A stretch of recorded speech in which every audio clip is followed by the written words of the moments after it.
Chen was face down on a glossy, waterlogged floor. A bizarre sound echoed through the area, jolting him awake. What the hell is that noise? He wondered. Suddenly, a voice rang out. Welcome to the apocalyptic world. The Reincarnator's game is about to begin. T-minus 59 seconds until activation. He shot up, clutching his head, only to see a deformed foot looming before him. Chen cried out, "What is that thing?" As he looked up, he came face to face with a zombie staggering straight for him. Chen screamed in terror. What kind of monster is this? It was only then that he took in his surroundings. Countless zombies shambled everywhere. Giant vines choked the skyscrapers under a heavy, gray sky. The air was thick with despair. Chen shrieked, "Oh my God, what is happening? Where am I?" Just then, the system's voice returned. 50 seconds until activation in this apocalyptic world. Survival is your only objective. World structure gamification in progress. Trading functions activating. Remote auctions initializing. The Reincarnator's game chat channel beginning resource allocation. Chen was stunned. He muttered, "An apocalyptic world. The Reincarnator's game. Maybe the power went out in the whole city. I just went to bed this morning. Am I having a nightmare?" But inside his head, the system continued its monotone report. 48 seconds until activation. All zombies are currently in a static state. They cannot move, and they cannot be killed. Please use this opportunity to find a hiding place immediately. Chen nodded to himself. This has to be a dream. No need to rush. I'll just wake myself up. He clenched his fist and punched himself square in the face. Blood instantly gushed from his nose. This pain is real. Ow, it hurts so much. It's real. The system continued. 40 seconds until activation. Chen screamed in desperation. Help me! The countdown timer ticked relentlessly, and he took off running for his life. He yelled frantically, damn it, I don't want to die. I don't want to get bitten by a zombie. System warning. This is Planet Aquamarine. Technology and culture are equivalent to Earth. Surface area is 1,000 times larger. 30 seconds until activation. Chen was frantic. Where can I hide? Zombies were lurking everywhere he looked. Where is it safe? The system announced again. This world has been occupied by zombies and various mutated creatures. Killing them and collecting power to upgrade yourself will give you an advantage over those with thermal weapons. 26 seconds until activation. Exhausted, Chen stopped to catch his breath. He cursed inwardly. Son of a... How did I end up in this godforsaken game system? I never even created a character. The system offered a hint. Many supply crates are scattered throughout the world containing essential materials. There is also a chance to obtain legendary items. Chen felt sick, retching up bitter bile. 22 seconds. 18 seconds remaining. He growled. Damn it, isn't this just supposed to be a game? I'm not going to die this easily. As a gamer, I'm a pro. The system then mentioned, in this game, every person has a spatial ring. You can consume energy to upgrade its storage space. Chen snapped. Damn it, couldn't you have told me these useful tips sooner? The system continued its automated broadcast. Making good use of the collection skill can help you quickly gather materials from zombies and mutated creatures. When night falls, zombies and mutated creatures become more active. Currently, their levels and the levels of mutated creatures are suppressed. This suppression will weaken once every 30 days. Please be prepared. Hearing this, Chen thought, there's no time. 10 seconds left. I need to find something to defend myself.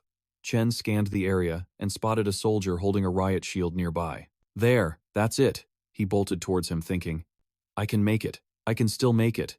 Chen snatched the shield and pulled a grenade from the soldier's belt. But the man immediately slammed into him, sending him sprawling to the ground. The system counted down. 3, 2, 1. Game start. The horde of zombies surged forward as he screamed in horror.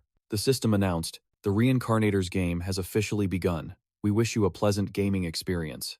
The soldier pinned Chen to the pavement. He thought despairingly, it's over. I'm done for. Zombies were closing in from all sides. Even the soldier began to turn, letting out a crazed roar. Left with no choice, Chen gritted his teeth. Let's do this! He kicked hard, sending the creature flying back. Go to hell! Then he leaped to his feet and hurled the grenade into the horde. Take this! Chen turned and ran for his life. In the distance, screams echoed. Ah, are those real zombies? Help me! One young man was swarmed by 2 zombies. Someone hiding in a tree saw the horde below and yelled, Don't you dare come over here! Chen realized, are these all players? Randomly teleported from Earth?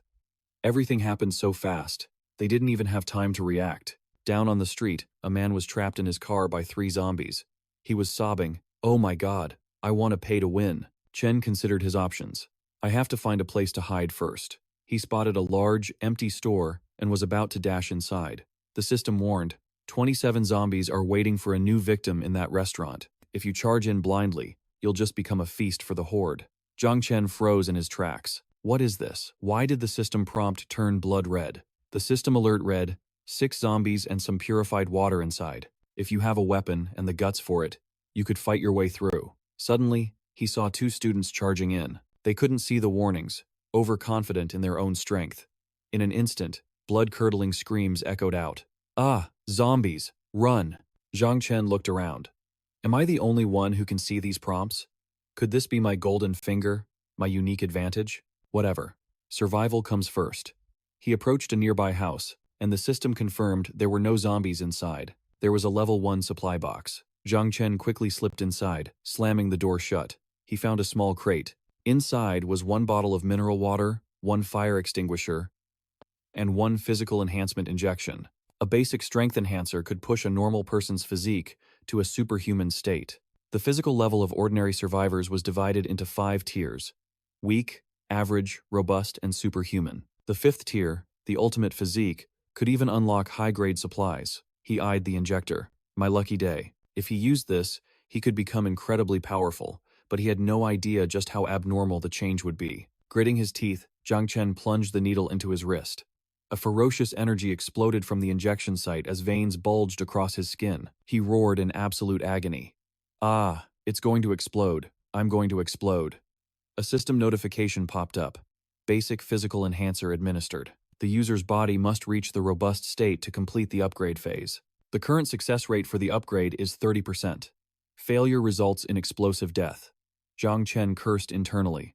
A 30% chance of survival. Damn it, why didn't you say that sooner? I'm a dead man. He curled up on the floor, biting down hard on his arm. Don't scream. It'll attract the zombies. Just endure it.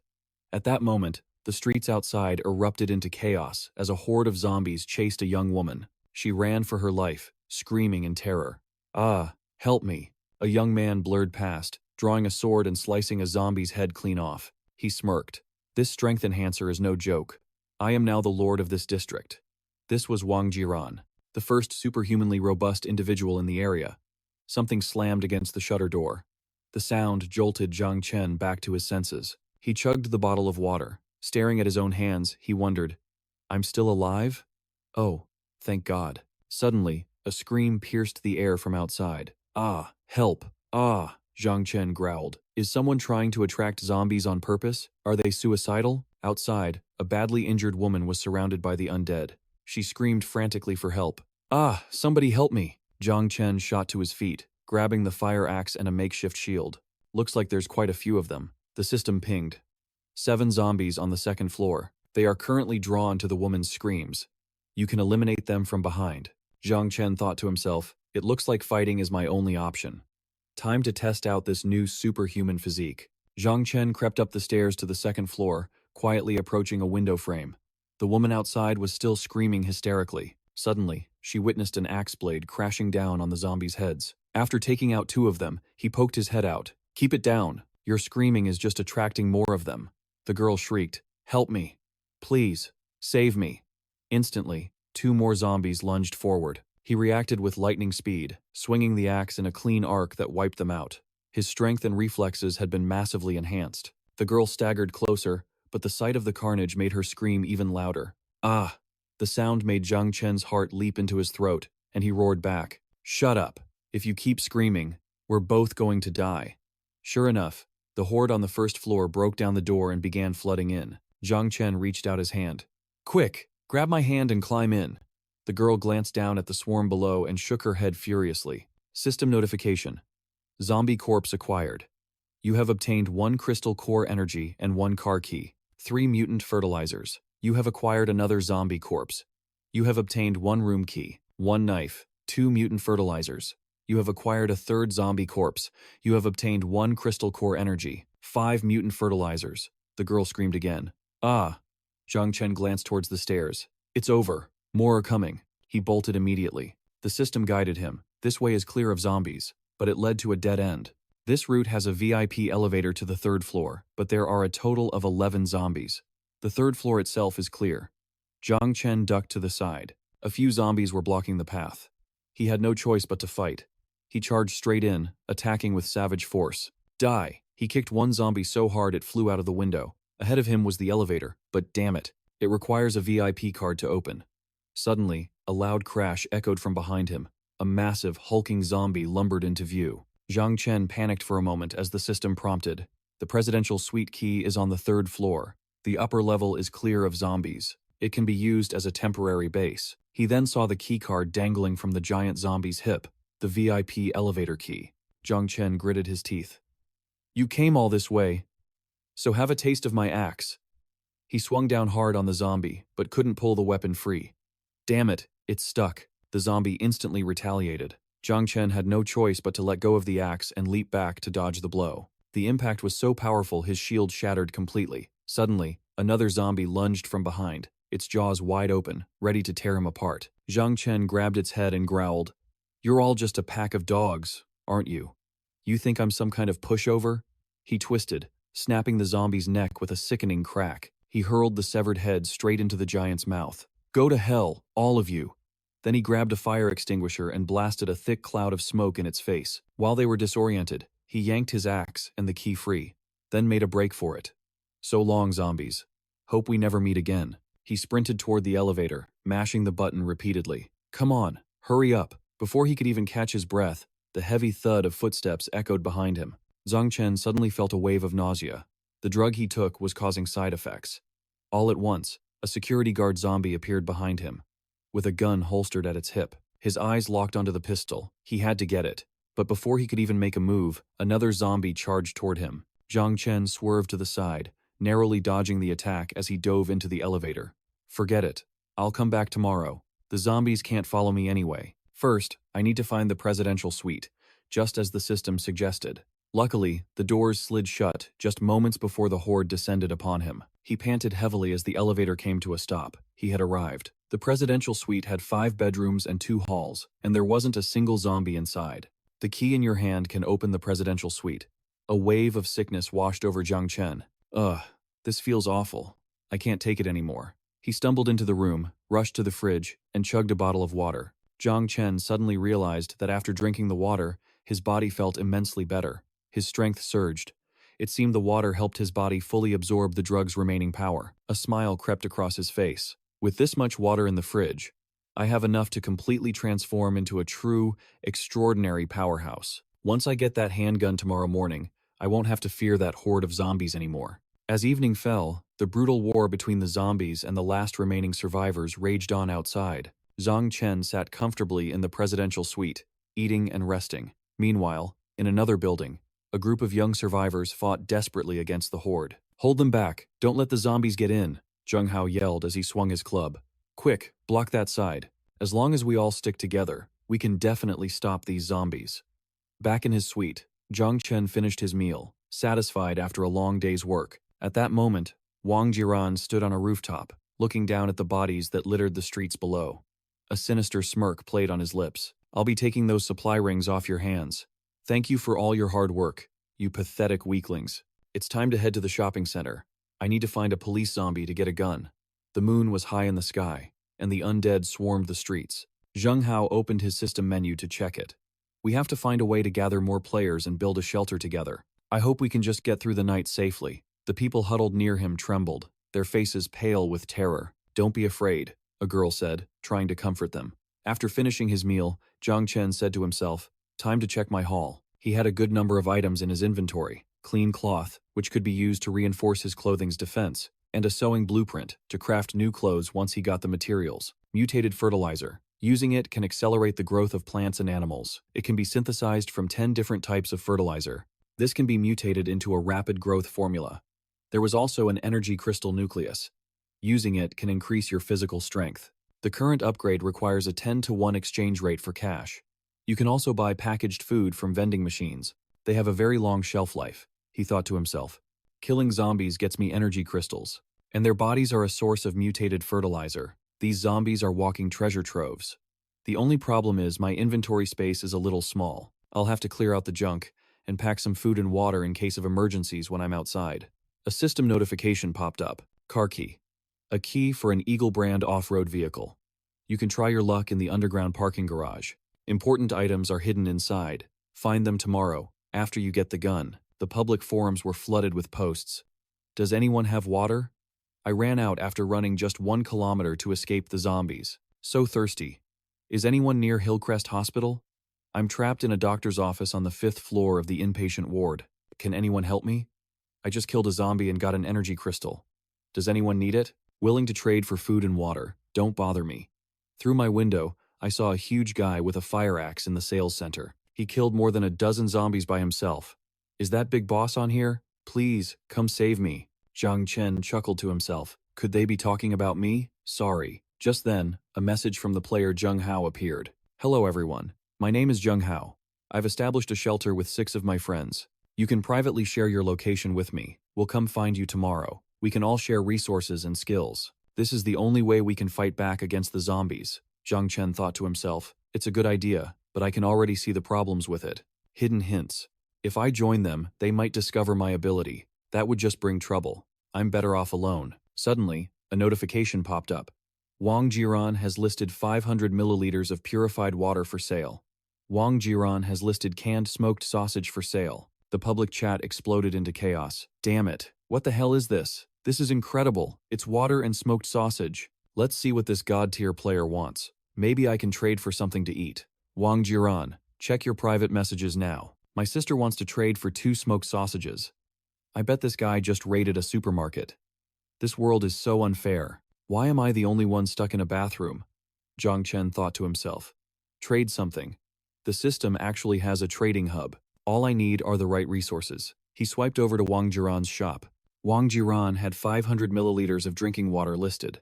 The price, 1 energy crystal. He also had 1 smoked sausage on the shelf. The price for that was also 1 energy crystal. Zhang Chen calculated the cost. It was insanely expensive, but energy crystals were essential for leveling up. If this Wang Jiran sells all these items, his power could grow to an unimaginable level, and in a very short amount of time. However, food and water are the most critical things in the early game. No matter how strong your combat power is, you still need to replenish your stamina.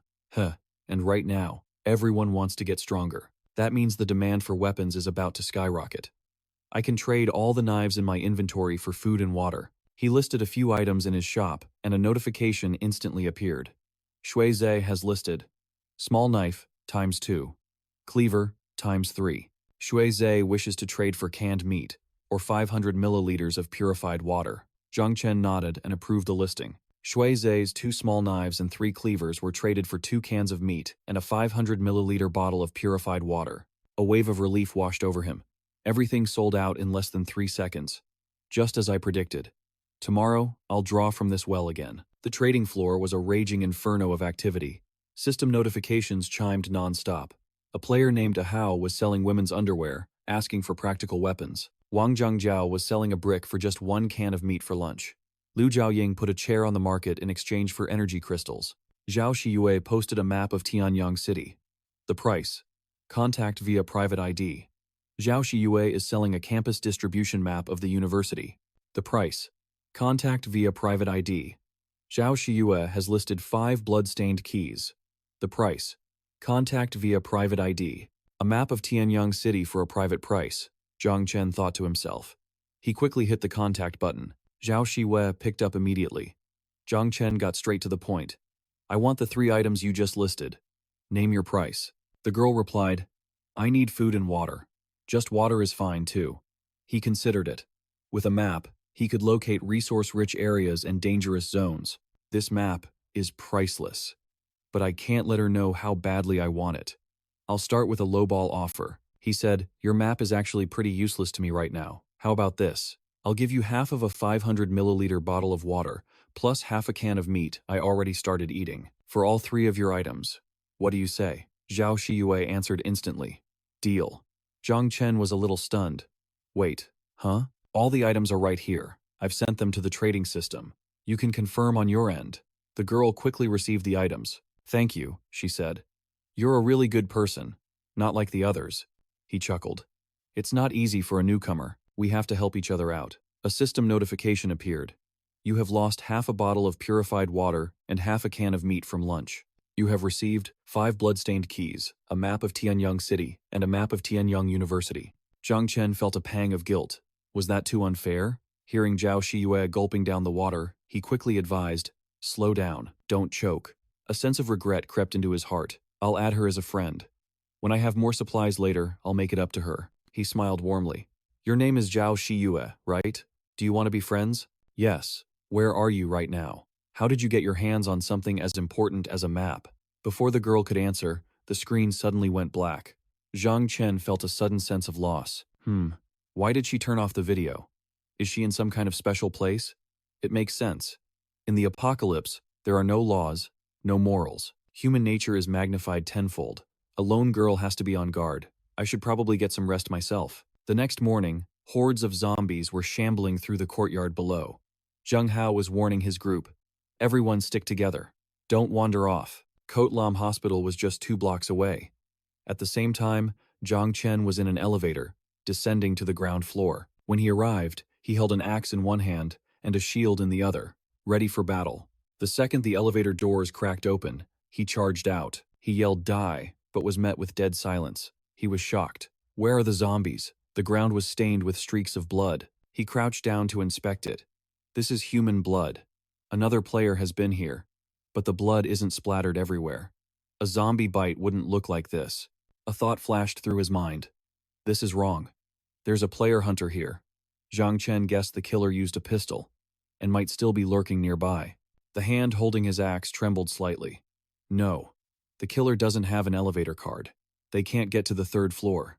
They probably left, not knowing someone was up there. I'll head down to the basement parking lot and find that off-road vehicle from the hidden hint. Just as Zhang Chen left, Wang Jiran vaulted through the window. He calculated silently. That guy is fast. He's no ordinary survivor. He must be loaded with supplies. He raised his gun, a triumphant smirk on his face. So what if you're strong? I'll just wait right here for you to come back. Meanwhile, Zhang Chen headed for the basement. He clicked the key fob. The SUV beeped, and its lights flashed. A joyful cry escaped his lips. Just then, 2 zombies lunged out, and he just scoffed. In this new world, humans were the most dangerous threat.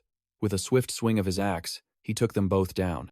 A system notification popped up. You have retrieved 1 zombie corpse. You received energy crystal, quantity 1, clean cloth, quantity 4, mutated fertilizer, quantity 2. You have retrieved 1 zombie corpse. You received energy crystal, quantity 1, tissues, quantity 2, mutated fertilizer, quantity 3.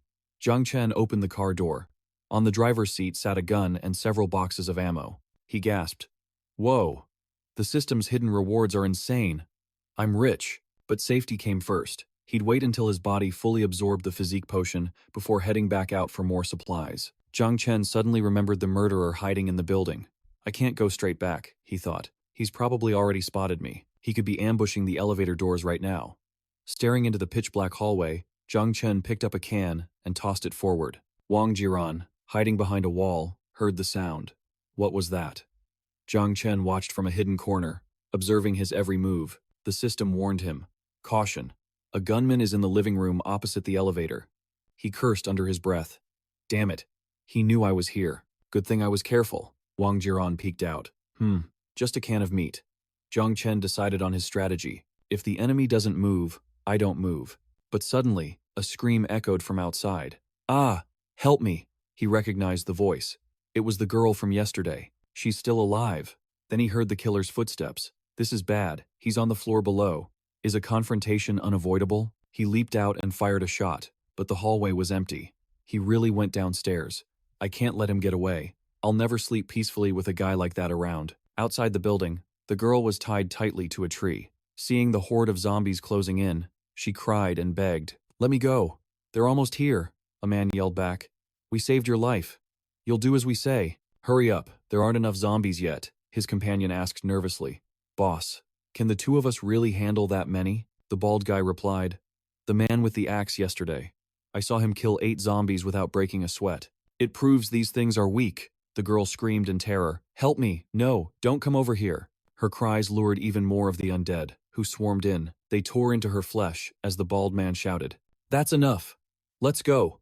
We kill two, then we retreat. He swung his knife, burying it deep in a zombie's skull. But it was stuck. He couldn't pull it out. What do I do now? His two companions panicked and ran for their lives. Ah, somebody help. But the zombies were right on their heels, closing the distance in an instant. The fat one glanced back, thinking in a panic, how did it come to this? Backed into a corner, he suddenly turned and shoved his skinny friend right into the zombie horde. Sorry, brother. The fat man squeezed his eyes shut and bolted. The skinny man was grabbed by decaying hands, roaring in betrayal. Boss, boss, I'll hunt you down even as a zombie. Zhang Chen watched the chaos from behind a bush, gun in hand. In this damned apocalypse, morality was the first thing to die. The other guy must have escaped. But even after betraying his friend, the fat man wasn't safe. He ran, screaming desperately for help. Somebody save me. Zhang Chen gritted his teeth. Don't run this way, you idiot. I'm hiding here. Just then, the man tripped on a rock and fell flat on his face. He shrieked in pain. Ah! A cold smirk appeared on Zhang Chen's face. What goes around, comes around. Ah! The agonizing screams echoed through the air. The zombies swarmed, furiously tearing apart his fleshy body. Suddenly, one of the zombies snapped its head up. Its eyes locked onto Zhang Chen. Seeing it freeze, he cursed inwardly. Damn it. It saw me. He summoned his shield and axe from his storage space. A gunshot would just attract more of them. Better to use the axe. The zombie crouched low, preparing to pounce. Zhang Chen didn't wait for it to make the first move. He charged forward, axe raised high.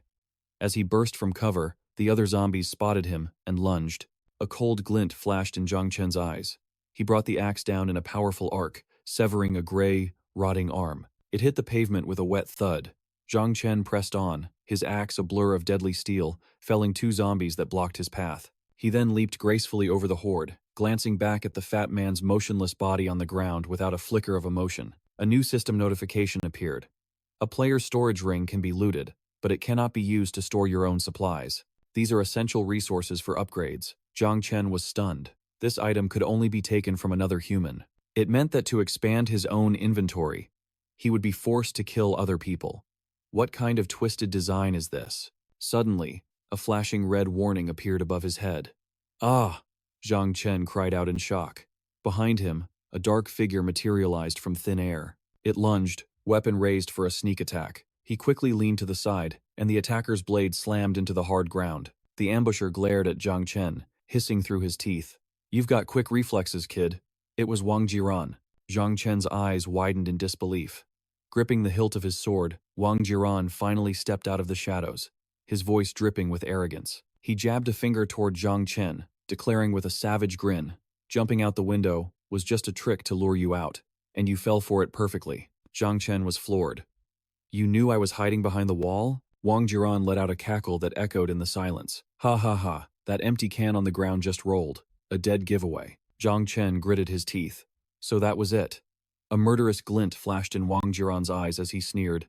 Ha ha ha, you're still just a kid. Dying by my hand is no dishonor. Zhang Chen quickly threw his shield up, roaring back. We'll see who's dying today. The smirk on Wang Jiran's face only grew wider.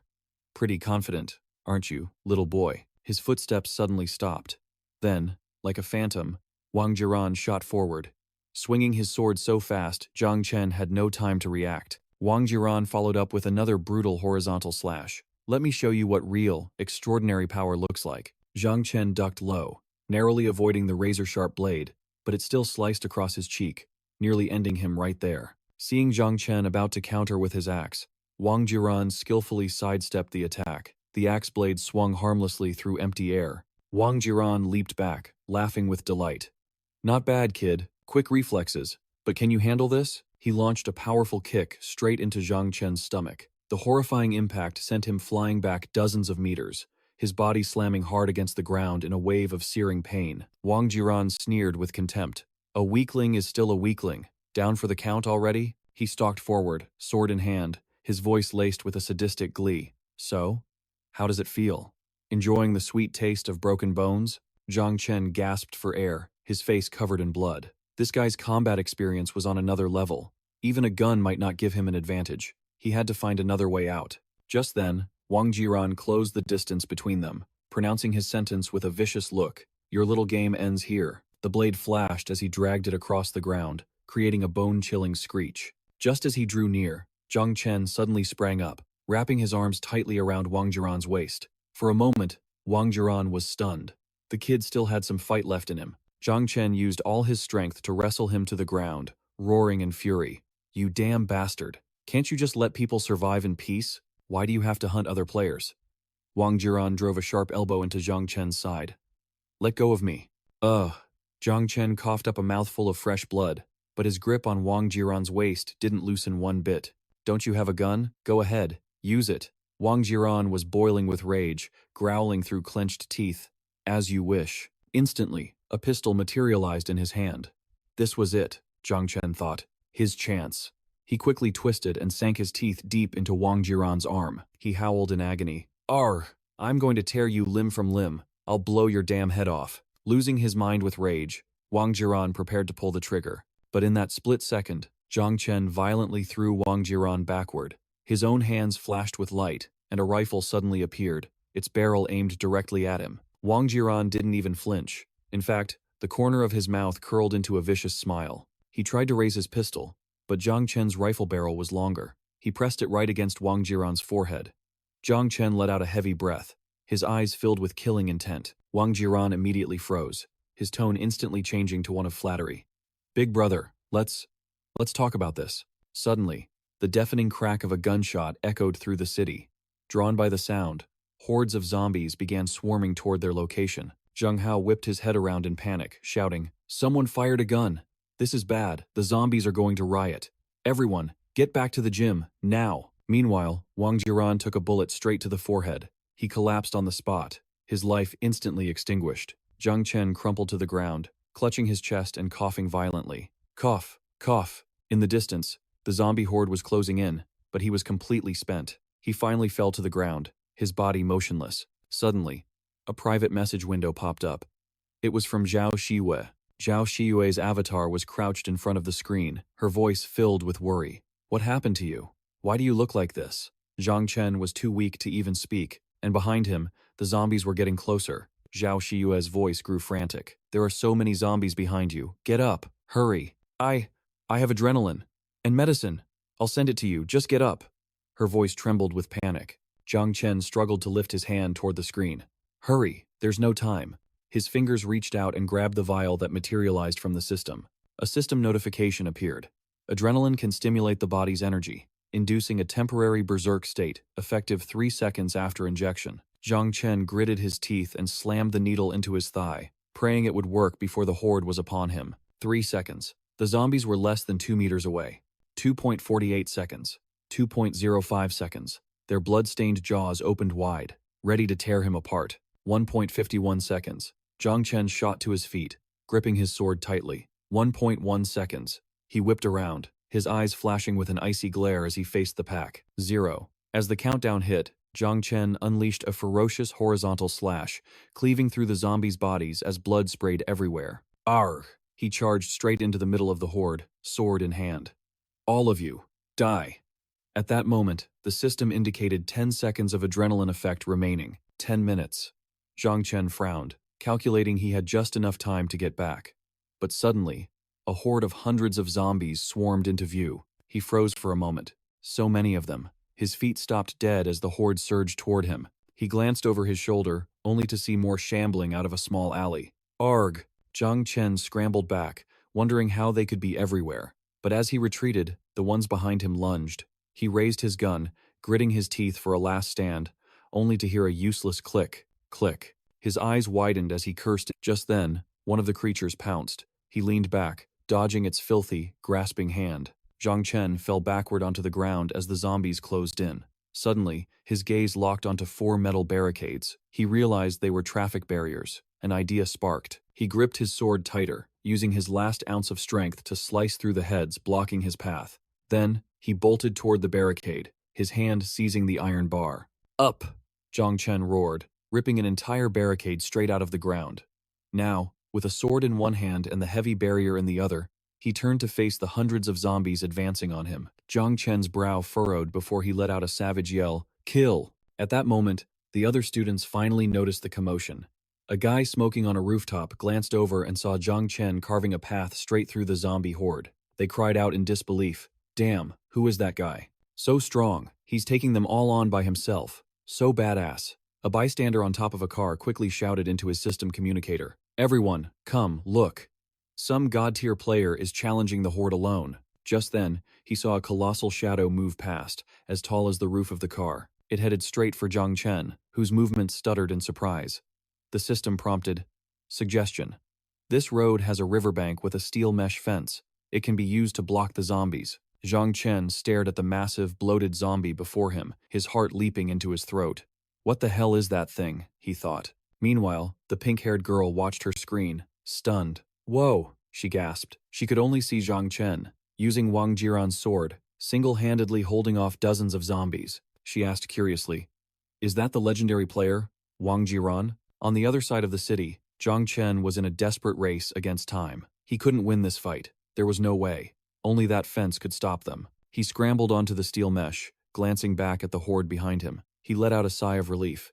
He should be safe now. A smirk played on his lips. Well, my dear zombies, this humble one will be taking his leave. Suddenly, a violent tremor racked Zhang Chen's body. He clutched his chest, a wave of panic washing over him. Not good. The drug is kicking in. In the next instant, all his strength vanished, and he collapsed to the ground. The zombies were already clawing at the steel fence. Zhang Chen, having fallen onto a pile of gravel, struggled to push himself up. The system chimed in. Leveling up will help absorb the physical enhancement drug. Checking resources.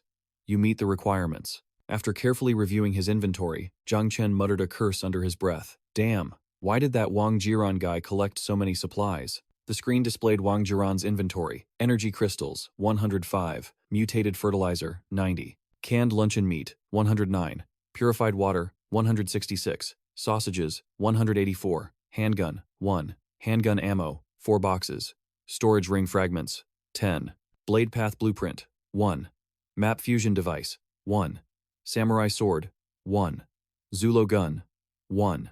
Sharp blade path blueprint. Requires existing metal weapon and energy crystals. Crafts a permanent alloy blade that never dulls. Map fusion device. Scans collected map fragments. Fused maps become a navigational display that can be summoned at any time. Zhang Chen covered his mouth, coughing a few times. He thought, with this much food and water, I don't have to worry about daily survival for a while. The screen continued to display a notification. Requires 105 of 105 available energy crystals. Conditions for leveling up have been met. Do you wish to proceed? Zhang Chen quickly skimmed the text and hit accept. Instantly, his eyes shot wide open in amazement. A system message appeared. Level up successful. Zhang Chen gasped in surprise. He could feel every cell in his body overflowing with vitality. The drug's side effects had completely vanished. Another notification popped up below. Congratulations. You have reached the peak stage of human physical limits. Only 5 of 300 required energy crystals remaining to reach the awakened stage. Zhang Chen turned toward a large boulder behind him. He clenched his fist and slammed it into the rock. Instantly, the massive boulder shattered into countless pieces. Zhang Chen stared down at his hand, his voice filled with shock. So powerful. And my hand isn't even scratched. Did I really do that? Zhang Chen was so moved that tears welled up in his eyes. He suddenly felt like crying, joking to himself that a zombie must have gotten into his eye. Another window appeared. Checking your storage ring. Conditions for upgrade have been met. Upgrading now. Then, a line of red text flashed before Zhang Chen's eyes. Storage ring successfully upgraded to level 2. Space, 24 slots. To reach level 3, requires 100 ring fragments and 50 energy crystals, 5 available. Level 3 unlocks the trading function. Zhang Chen let out a sigh of relief. He knew there was one person he had to thank for surviving this ordeal. Just then, his eyes locked onto a bright red warning panel. 10 days remaining until the start of the game's second phase. At that time, the current power suppression on all zombies and mutated creatures will be lifted. All players, prepare yourselves. Every other survivor received the same notification. They cried out in a mix of panic and fear. What? There's a phase 2? None of the weapons we have now will be enough. The pink-haired girl trembled, saying, we're doomed. With the second phase upon us, the zombies will grow stronger. Humanity is on the brink. But Zheng Hao's voice cut through the fear. Everyone, stay calm. Our team has grown powerful. As long as we stand united, we will conquer this trial. Suddenly, a voice rose from behind Zheng Hao. Tomorrow, I'll take the lead. We're hitting the Fuxing Pudong supermarket together. Zheng Hao gasped in surprise. Qi Hongda? Hearing this, a fire ignited in the crowd. That's right. The supermarket has all the resources we need. Let's risk it all. Meanwhile, Zhao Xiyue was devouring the food in her hands, eating as if she hadn't seen a meal in months. Watching her through the system screen, Zhang Chen couldn't help but feel a little awkward. He said, "Slow down. No one's going to take it from you." He thought to himself, she can really pack it away. Zhao Xiyue then chugged down some water. Seemingly finished, she spoke with satisfaction. "I can't believe you actually survived. My medicine wasn't wasted after all." Zhang Chen replied gratefully, "I really have you to thank for this. Without you, I would have been dead for sure." Zhao Xiyue simply said, "A life is a life. It's what any normal person would do." Her words took him by surprise. He asked, "A normal person? How many normal people are even left in this world?" She just replied, "That's right." A sense of worry began to creep into Zhang Chen's thoughts. "Are you trapped under that table?" He insisted. "I know your location. I'm coming to get you." Zhao Xiyue looked stunned. She moved to disconnect, but Zhang Chen quickly stopped her. "Don't hang up. I don't mean any harm. My place is huge and completely safe. You can even take a hot shower. You can stay with me," he offered. Zhao Xiyue gave him an unreadable look and said, "I appreciate the kind offer. And the food and water." Then she said the word he dreaded, "Goodbye." Zhang Chen pleaded desperately, "If you're in some kind of trouble, just tell me. I can help you." But without a moment's hesitation, she disconnected. A cold, flat tone echoed, leaving Zhang Chen with a sinking feeling. Why won't she trust me? She's so guarded. Zhao Xiyue curled into a ball, thinking sadly, "If only I really could leave this place. Outsiders have no idea what the real danger is." Suddenly, a sound made her whip her head around. Her heart hammered against her ribs. She stared out the window at the sky, her breathing becoming ragged and shallow. She was terrified of what she knew was coming. In an instant, a massive hand slapped against the window pane, right where Zhao Xiyue was looking. The moment she saw it, the color drained from her face, replaced by sheer terror. Back with Zhang Chen, he was rushing down a wooden plank path when something on the ground caught his eye. In front of him, a system panel appeared next to a glowing plant. Meat potato seed. Staple food of the blue water star. Chewy texture like meat. Contains protein and trace elements. Highly adaptable. Maturity cycle, 9 months. He wondered, a seed? Time passed. Night fell, and the moon cast its light over the ruined city. Zhang Chen burst through the door, a stunned expression on his face. Before him, the window was shattered. The refrigerator was wide open and completely empty. Not a single crumb remained. Taking in all the signs, Zhang Chen came to a single conclusion. There's been an intruder. In the darkness of the ruined city, a strange figure leaped between buildings, and below the room with the broken window, a hideous monster lay in wait. A cold wind whipped through the shattered glass. Zhang Chen gripped his gun, waiting for something to happen. After a moment, he thought, I'm being paranoid. But to break through tempered glass, their combat power must be insane. If they had a system, I would have gotten a notification. Suddenly, a noise echoed, demanding his attention. Zhang Chen tightened his grip, aimed his gun at the door, and shouted, "Come out!" The door creaked open, revealing a little girl clutching a hammer, trembling as she stepped inside. Zhang Chen froze. He thought, a little girl? His shock turned to anger as he yelled, Well, look at the little rat. Are you the one who cleaned out my fridge?" Xiaoxi looked down, terrified. She quickly tried to explain, "I didn't break the window, and I didn't steal any food." Zhang Chen scoffed. "Next time you lie, try putting the murder weapon away first. Do you take me for an idiot? Where's the rest of the food? Hand it over now." She let out a small sob and said timidly, Can I have a bottle of water first?" "Water?" Zhang Chen exploded.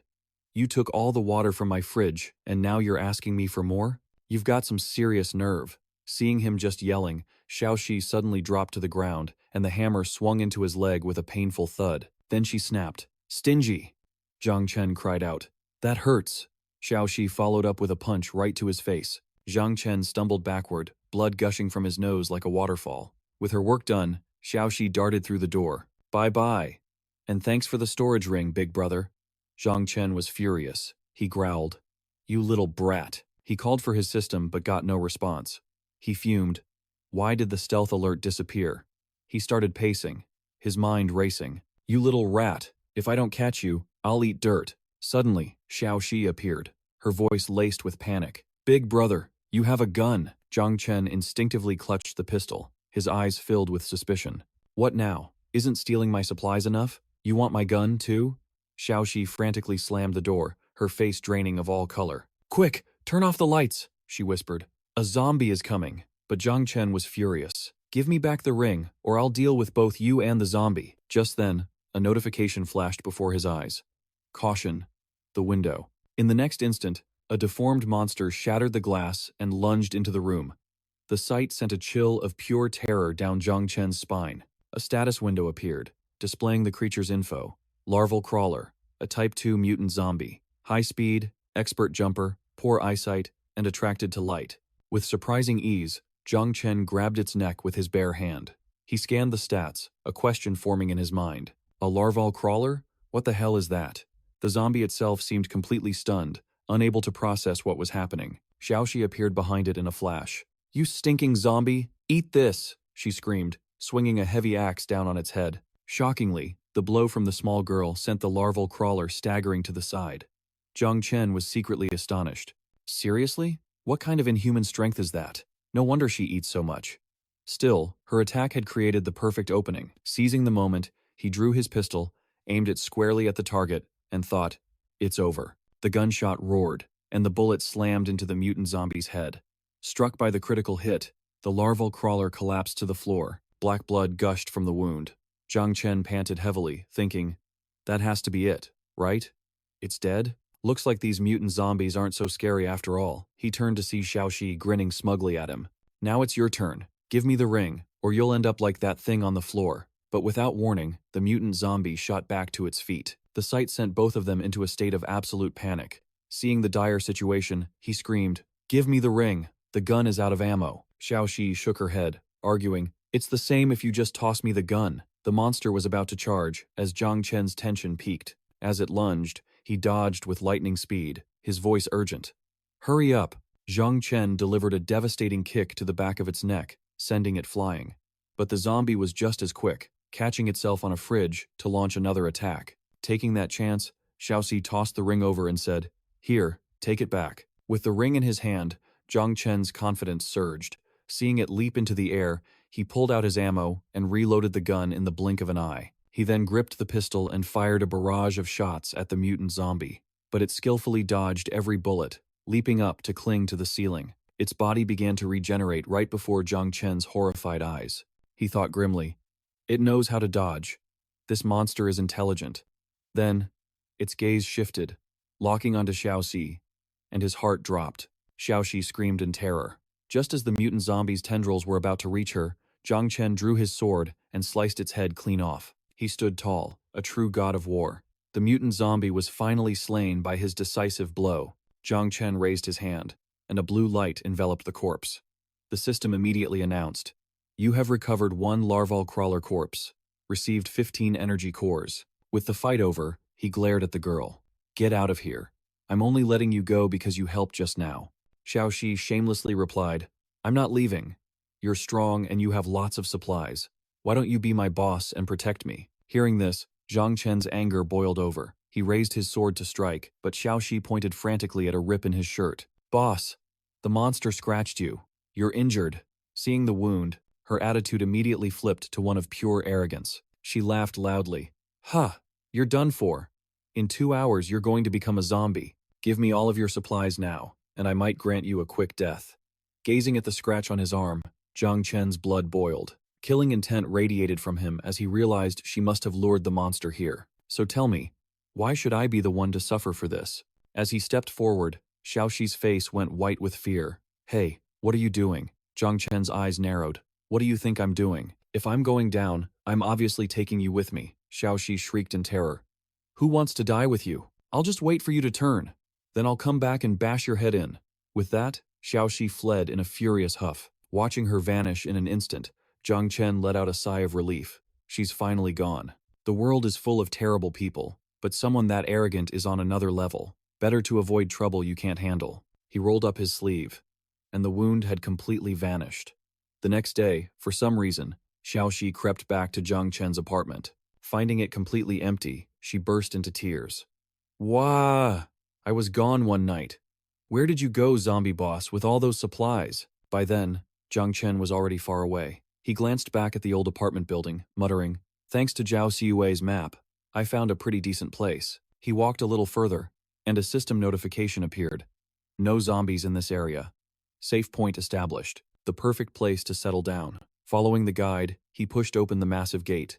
Zhang Chen stepped inside cautiously, his eyes scanning every corner. Suddenly, a noise from behind made him whip around. He followed the sound, peering under a table. Beneath it was a creature that looked like a white-furred dog. It glared, baring its teeth with a hostile growl. A system notification popped up. Energy mutated beast detected. A Howling Moon Wolf King cub with S-rank combat talent. It could be tamed with meat. Reading this, Zhang Chen felt like he had struck gold. He shouted with joy, "An S-rank Howling Moon Wolf King." Seeing his excitement, the wolf cub let out a fierce bark. Woof woof. Zhang Chen quickly tossed it a piece of meat and grinned. "Go on, eat." The morsel tumbled to a stop, piquing the cub's curiosity. It sniffed the air, then nudged its nose closer. Confirming it was food, the Howling Moon Wolf King devoured it instantly. Zhang Chen's eyes lit up. "It's eating! It's eating!" Still, the cub shot him a wary glance. The system chimed again. Energy mutated beast cub's affinity has increased by 1. Once its affinity hits 100, it will be permanently bonded to its master, incapable of betrayal. Its current combat power is equal to a strong, armed human. Reading this, Zhang Chen cheered internally. This tiny thing is as strong as Wang Jiran? This is a true heaven-sent treasure. Meanwhile, in another location, Zheng Hao and Xiao Zhenyu were facing a dilemma. Before them, 2 people trembled on their knees, begging for their lives. One of them was sobbing from a piercing headache. Boo-hoo. Zheng Hao's heart went out to them, and he suggested sharing some food. But Xiao Zhenyu reminded him, "In 2 more hours, they'll turn into zombies, and our own food supply is already running low." Zheng Hao cut him off with a cold tone. "They were injured protecting us. The least we can do is let them have a full meal before they go." The others were moved, responding in unison. "Yes, sir." But Qi Hongda thought otherwise. He cursed under his breath, "Fools." Back at the house, Zhang Chen was dealing with a headache of his own. He held the last piece of meat, saying regretfully, "This is all that's left." For the sake of his future, he had to give it to the Howling Moon cub he was taming. Map, just hang in there. Only 1 more affinity point to go. Seeing the juicy piece of meat, the cub wagged its tail excitedly. The system displayed its status. Energy mutated beast cub, affinity, 99. In a flash, the cub swallowed the meat whole. The system announced, "Congratulations, you have successfully tamed a combat pet. The Howling Moon Wolf King cub now belongs to you." Zhang Chen was overjoyed. A detailed status window appeared. Name, Map. Species, Energy Mutated Beast, Howling Moon Wolf King. Growth stage, Cub. As its level increases, its power will grow, and it will learn new skills. Preferred food, zombie flesh and mutated animal meat. And mutated insects. Combat skill, multiplication. In battle, its size, strength, speed, and defense will increase exponentially. With a full belly, the cub barked happily. Woof. Seeing it wag its tail with glee, Zhang Chen laughed. "It can even eat zombies? Ha!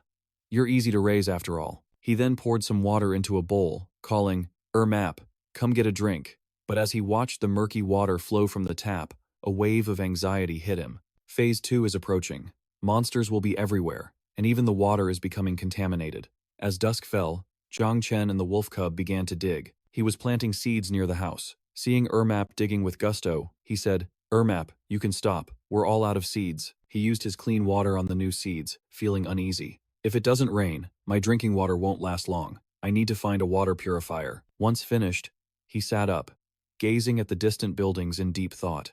When Phase 2 arrives, simple defenses won't be enough. I'll need to set up a protective fence. After some consideration, Zhang Chen turned to Map and instructed it to guard the house carefully. Don't let any strange creatures get near this plot of land.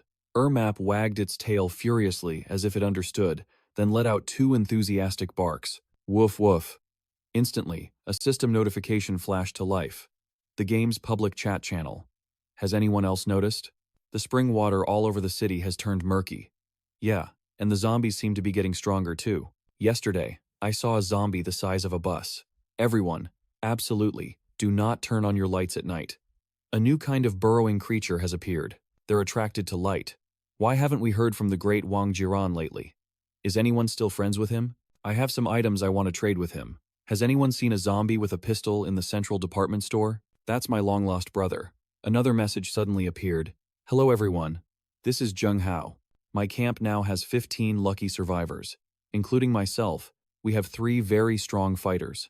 Yesterday, we attacked the Fuxing supermarket, the one on East Street. I'm planning another similar operation soon. Everyone is welcome to join us. Someone else replied, solo survivors should be careful. I don't want to join some camp where I have to share everything I find. In the desolate city, survivors fought desperately against the brutal zombie horde.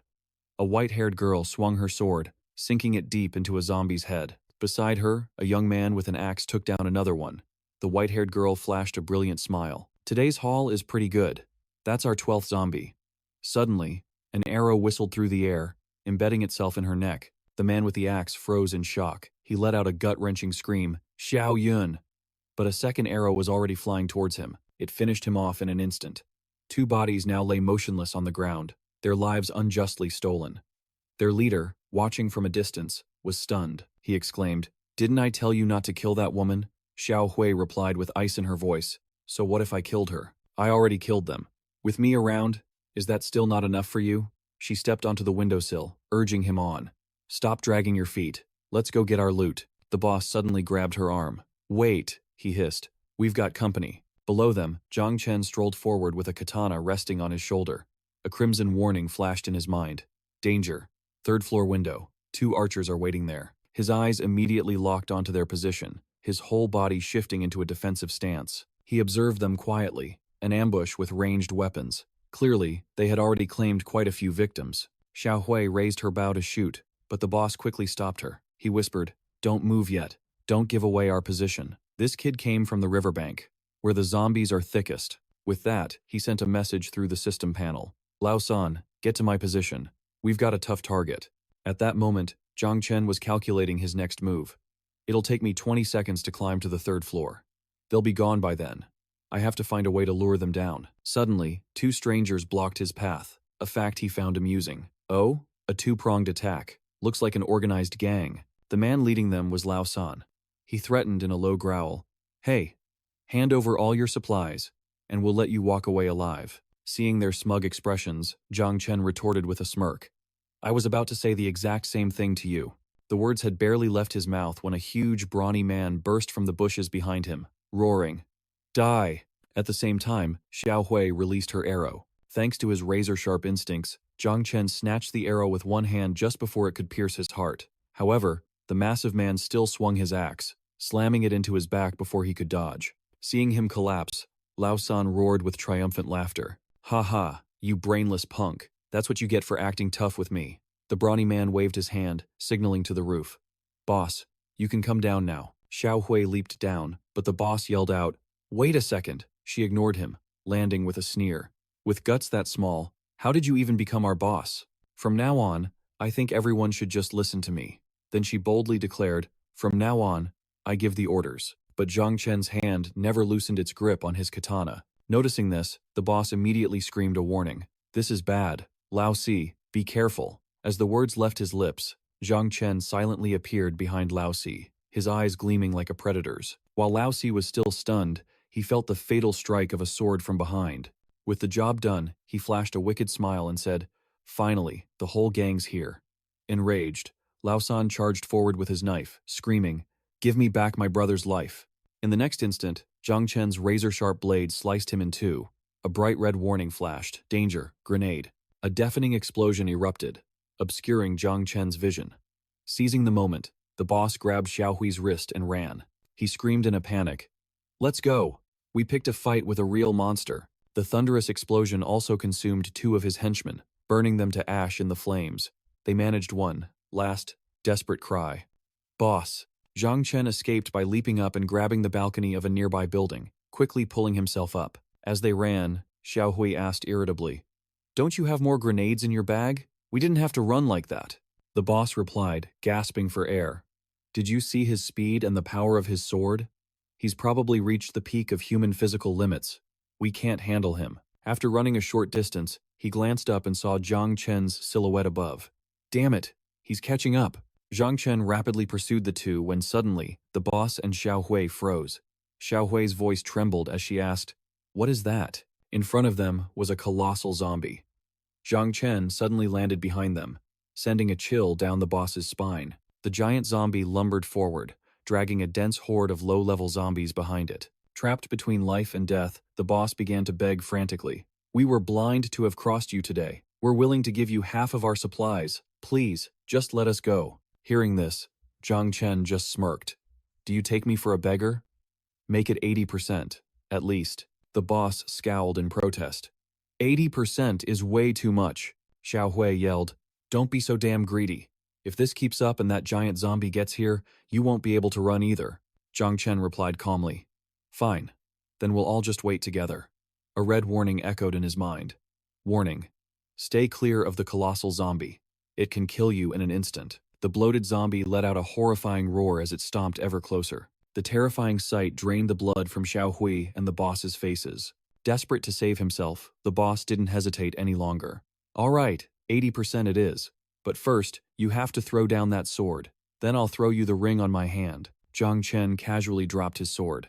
Seeing this, the boss whispered to Xiao Hui, "The fool fell for it. Once the zombies get closer, I'll toss a grenade over there." She scooped the blade up from the ground. Xiao Hui nodded. "Good. Without a weapon, it doesn't matter how strong he is." But then, Zhang Chen broke into a cunning smile. The zombie horde surged forward like a tidal wave. Fumbling for the grenade and finding nothing, the boss screamed in terror, "My grenade!" In a shocking twist, Xiao Hui ripped her hand from his grasp. The gang leader stood there, utterly stunned. "Xiao Hui, what are you doing?" But with a cold, sinister smile, she shoved him straight into the ravenous horde of zombies. In that moment, the leader knew his fate was sealed. He stood alone before the giant zombie, his face pale with terror as it swatted him away like a fly. He screamed in agony, "Why? Why would you do this?" Turning her back to run, Xiao Hui replied with chilling politeness, "Didn't you say you loved me? Then go be my shield against the zombies." The leader collapsed to the ground. "Heh, I would."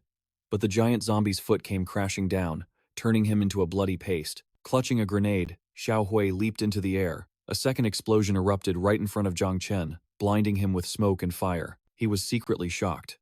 What a ruthless woman. To detonate a grenade at point-blank range without a second thought. The giant zombie was completely unfazed, casually chewing on the leader's corpse. Zhang Chen's eyes darted to the storage ring, but the creature had already noticed him. It stared at Zhang Chen with hungry eyes before lunging forward, its massive hand outstretched. A warning flashed in his mind. Get away from the giant zombie now. Chasing the female bandit was a much better. Zhang Chen beat a hasty retreat, thinking to himself, forget it, I'll just go back and get my Tang saber. Meanwhile, Zheng Hao's group stumbled upon the corpse of the girl from earlier. After a closer look, Qian Zhenyu spoke up. This was definitely the work of those bandits. Zheng Hao frowned in confusion. That's strange.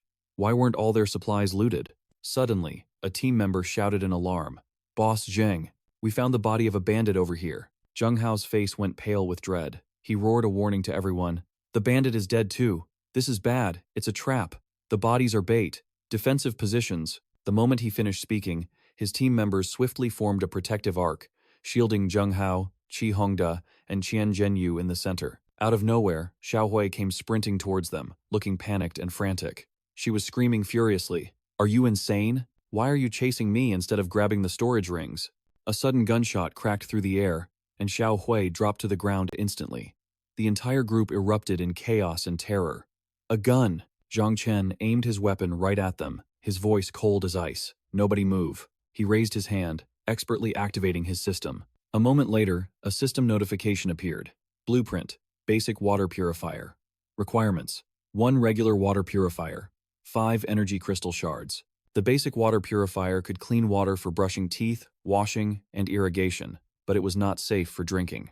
Zheng Hao trembled with fear. He whispered, Zhenyu, take all the rings off the corpses on the ground and give them to him. If he still refuses to back down, Hongda, you lead the team and retreat immediately. Zhenyu and I will hold him off. After giving his orders, Zheng Hao stepped forward, speaking in a calm, negotiating tone. We're just passing through. We meant no offense. Qian Zhenyu acted fast, placing the rings on the ground in front of Zhang Chen. Zhang Chen eyed them with a hint of suspicion. He chambered a round into his rifle, a simple action that terrified Qian Zhenyu to his core. Zheng Hao and Qi Hongda also stood by, their faces etched with deep anxiety. Zhang Chen picked up 2 of the rings, then said, "I wasn't the one who killed them. You found the rings first, so they belong to you." Seeing him toss the rings back and turn to leave, Zheng Hao cried out in relief. "Thank you. Can we know your name?" Zhang Chen replied casually. "Just call me Lei Feng." As he spoke, the sun began to rise. Standing on a high vantage point, Zhang Chen watched the slow-moving tide of zombies. He wondered grimly, "I've searched everywhere, but I can't find my Tong saber or the ring. Did someone else get to them? But the zombies are still here. Who would be reckless enough to charge into this horde? Whatever. I'm going home to do some farming." Meanwhile, in a dark corner, Xiaoxi was cheering with delight, having found Zhang Chen's katana. He couldn't stop admiring it. Tisk, tisk, tisk. Now this is a fine blade. What a lucky day. Back in his garden, Zhang Chen checked his system stats. The meat potatoes had begun to sprout. They still needed 120 days to mature. He could use fertilizer to speed up their growth, but it could only be applied once every 3 days. The patch of soil was already showing signs of new life. The system announced the consumption of 200 mutated fertilizers, successfully creating 20 quick growth fertilizers. After successfully applying 7 quick growth fertilizers, the meat potatoes were now only 60 days from harvest. At the same time, a fresh green sprout pushed up from the earth, stretching powerfully under the morning sun. Looking at the scene, Zhang Chen celebrated silently. Another dose of fertilizer in 3 days, and the potatoes would surely be ready in time. Then he could finally harvest the seeds and plant them on the small island. He turned around to see Pang dragging over a bucket of water. Woof. Seeing the crystal-clear water in the bucket, Zhang Chen thought with satisfaction, "This basic purifier works surprisingly well. If I can find the blueprint for a medium-grade one, drinking water will never be a problem again." He walked over and stroked Pang's head. "Good boy. After we finish watering, we'll go hunt some zombies." Hearing this, Pang wagged his tail excitedly. Woof. Time passed quietly, and soon it was late at night. The moon was as bright as ever, illuminating the zombies that still roamed the ruined city. An arrow whistled through the air, piercing a zombie's head. The archer was none other than Zhang Chen.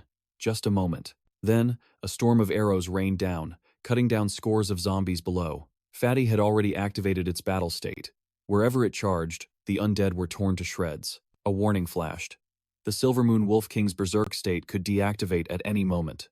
Watching Fatty's savage rampage, Zhang Chen admitted its new form had some serious firepower. He knew he had to hurry up and upgrade himself. And so, he activated the system's item collection feature. The system chimed continuously. "You have collected 13 zombie corpses, acquired 5 mutated fertilizers and 19 energy cores. Awakener rank up requires 103 out of 103 energy cores." Suddenly, a strange creature in the distance caught Fatty's attention. It let out a sharp bark, a deep growl, and then shot off in pursuit. Seeing this, Zhang Chen called out anxiously, shouting, "Fatty, don't chase it, that's dangerous." At that moment, Fatty was closing in on a mutated zombie.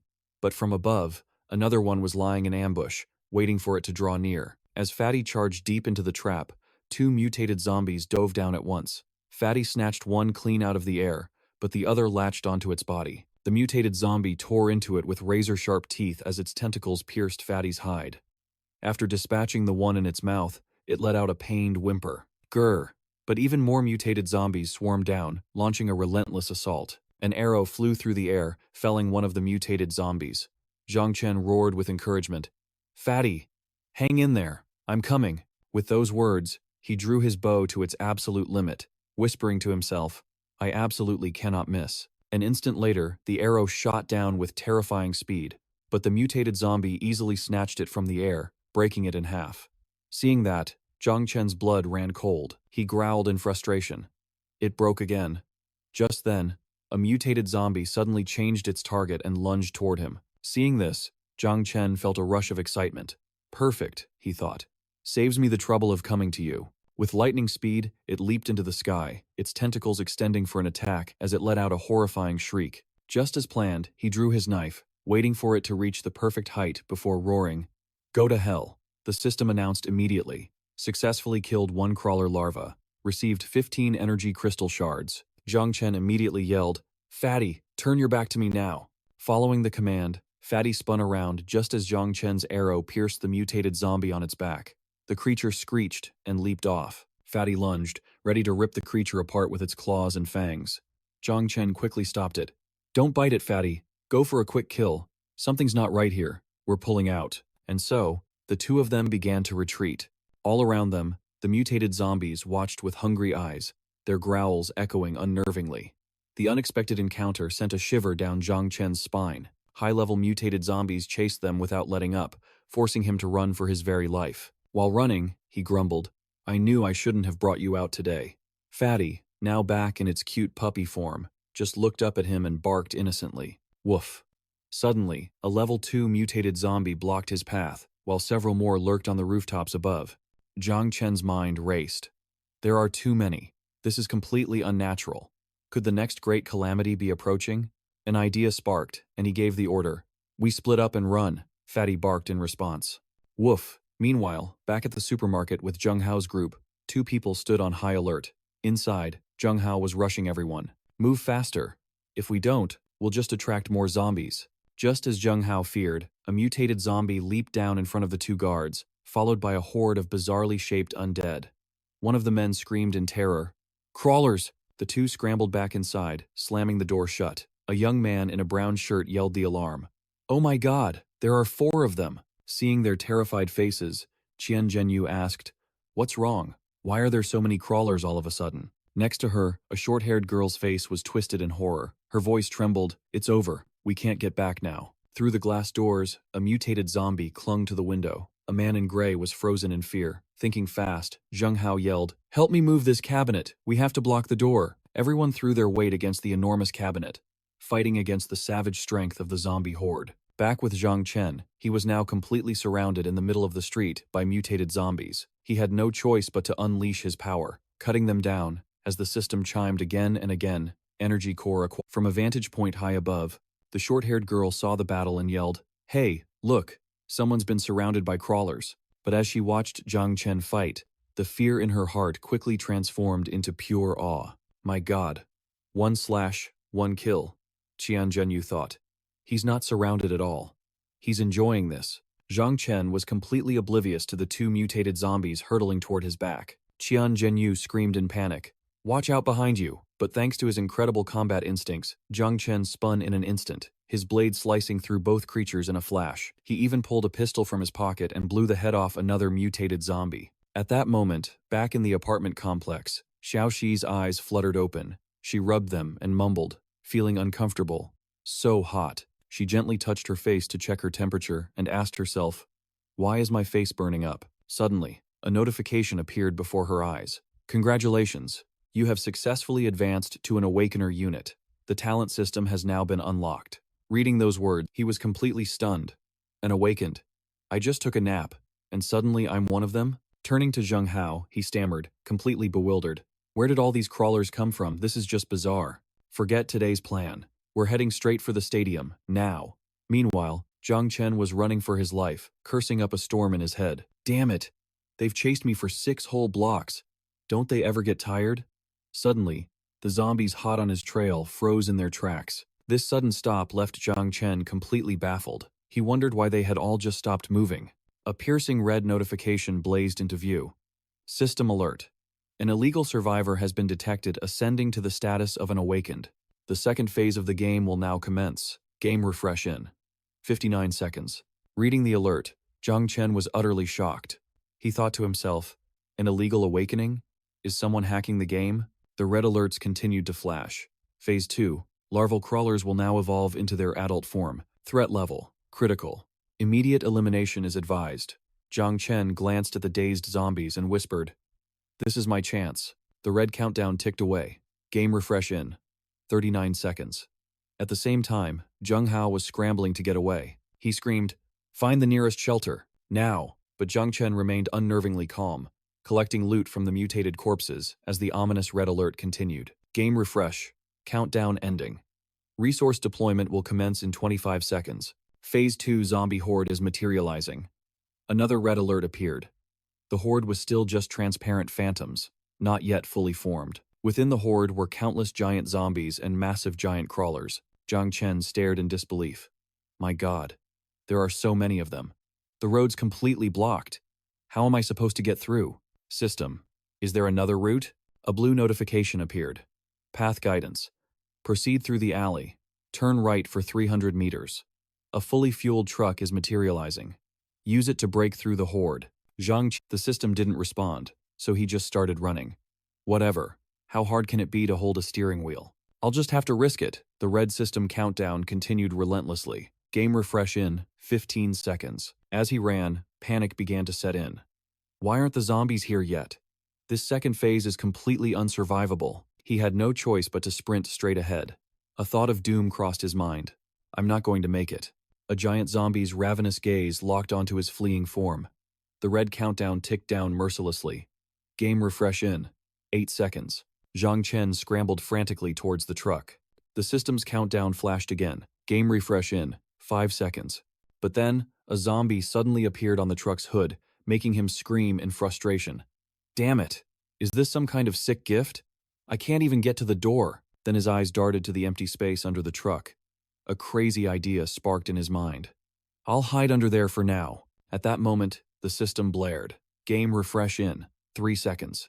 Without a second to waste, Zhang Chen dove and slid under the vehicle. But as luck would have it, his foot slammed hard into a sharp rock.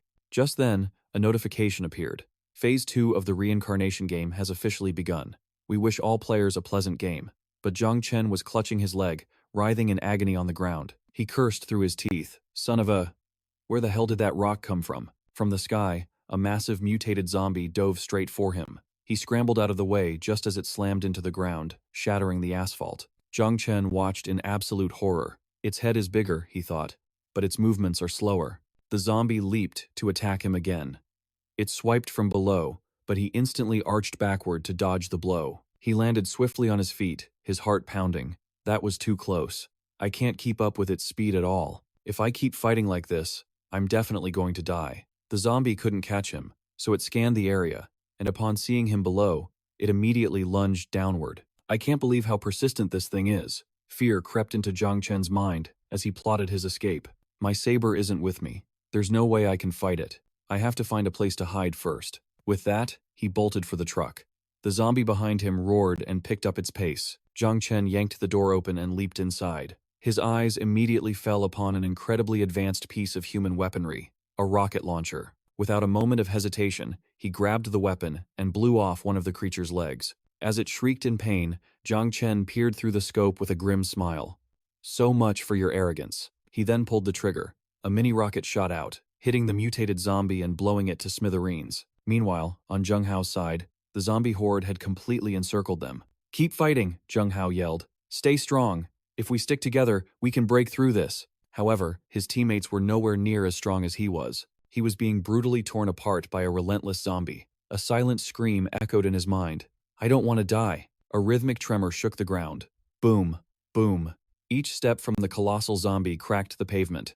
Before Zheng Hao's crew stood an unimaginable horror. A zombie as massive as a skyscraper, lumbering toward them. A pink-haired girl cried out in despair. It's over. That thing. It's coming for us. We're all going to die here. Zheng Hao tried to rally them. Don't panic. Stick together.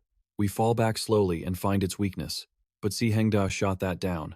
That won't work. We need something to lure that monstrosity away. He paused, a dark glint in his eyes, before proposing a chilling idea. I have a way. A way for most of us to escape this death trap. All it requires is a small sacrifice. The words hung in the air, freezing Zheng Hao to his core. He roared back, Shut your mouth. Si Hengda's voice was ice. This is a world where the strong devour the weak. Without a sacrifice, we all die. It's that simple. A leader with your sentimentality is worthless here. The already unbearable tension in the air crackled, ready to explode. Qian Zhenyu's voice cut through the argument. Stop it, both of you, she screamed, pointing a trembling finger. It's getting closer. Wasting no time, Zheng Hao took the lead. Follow me. We'll retreat to the sewers. But as they ran, a manhole cover shot into the air. A mutated zombie clawed its way out from the darkness below, its razor-sharp fangs and claws gleaming menacingly. The sight sent a jolt of pure terror through Zheng Hao. Si Hengda's voice was grim. An adult. Lying corpse. A man beside them stammered, We're done for. This is the end. Si Hengda shot a scornful look at Zheng Hao. See? You should have listened to me. Now, even bait won't save us. But then, the roar of an engine shattered the chaos. Look, a truck. Over there. Behind the wheel was Zhang Chen, a wild grin on his face. He laughed. Haha, this is a rush. System notifications flooded his vision. Energy core +3 obtained. Energy core +4 obtained. Energy core +3 obtained. Awakened upgrade. 588 out of 300 energy cores required. Upgrade conditions met. Proceed with upgrade? Zhang Chen hit yes without hesitation. A torrent of blue light surged from the system, pouring directly into his body. A moment later, a new message flashed. Congratulations! Upgrade to Initial Awakened Stage 1 complete. Talent system successfully unlocked. Upgrade to Initial Awakened Stage 2. 288 out of 1,200 energy cores required. He grabbed a rocket launcher he'd scavenged from the truck. As Zhang Chen's vehicle barreled towards them, a wave of hope washed over the survivors. The truck is coming for us! We're saved! We're finally saved! But Zhang Chen wasn't stopping. He aimed the rocket launcher out the window. He pulled the trigger, and a fiery missile shot out, creating a massive explosion. Smoke and debris filled the air. Someone yelled in awe, "So badass." A relieved smile crossed Qian Zhenyu's face. It's him. Zhang Chen's truck plowed through the horde, sending zombies flying. Seeing a path cleared, Zheng Hao shouted, "Now, let's move." Meanwhile, Xiaoxi was completely surrounded by zombies. Yet, she remained perfectly calm. Almost bored. Good thing my talent is zombie transformation. It's not just great for escaping danger. It'll make gathering supplies a breeze when I'm living among them. Just then, a familiar dog, Peng, caught her eye. Her eyes lit up instantly. Ah, what an adorable little puppy. Back with Zheng Hao's group, they'd escaped without a single casualty thanks to Zhang Chen. Si Hengda's eyes narrowed suspiciously. Should we send someone to follow him? Find out where he's based? Zheng Hao exploded with anger. Are you trying to get us all killed?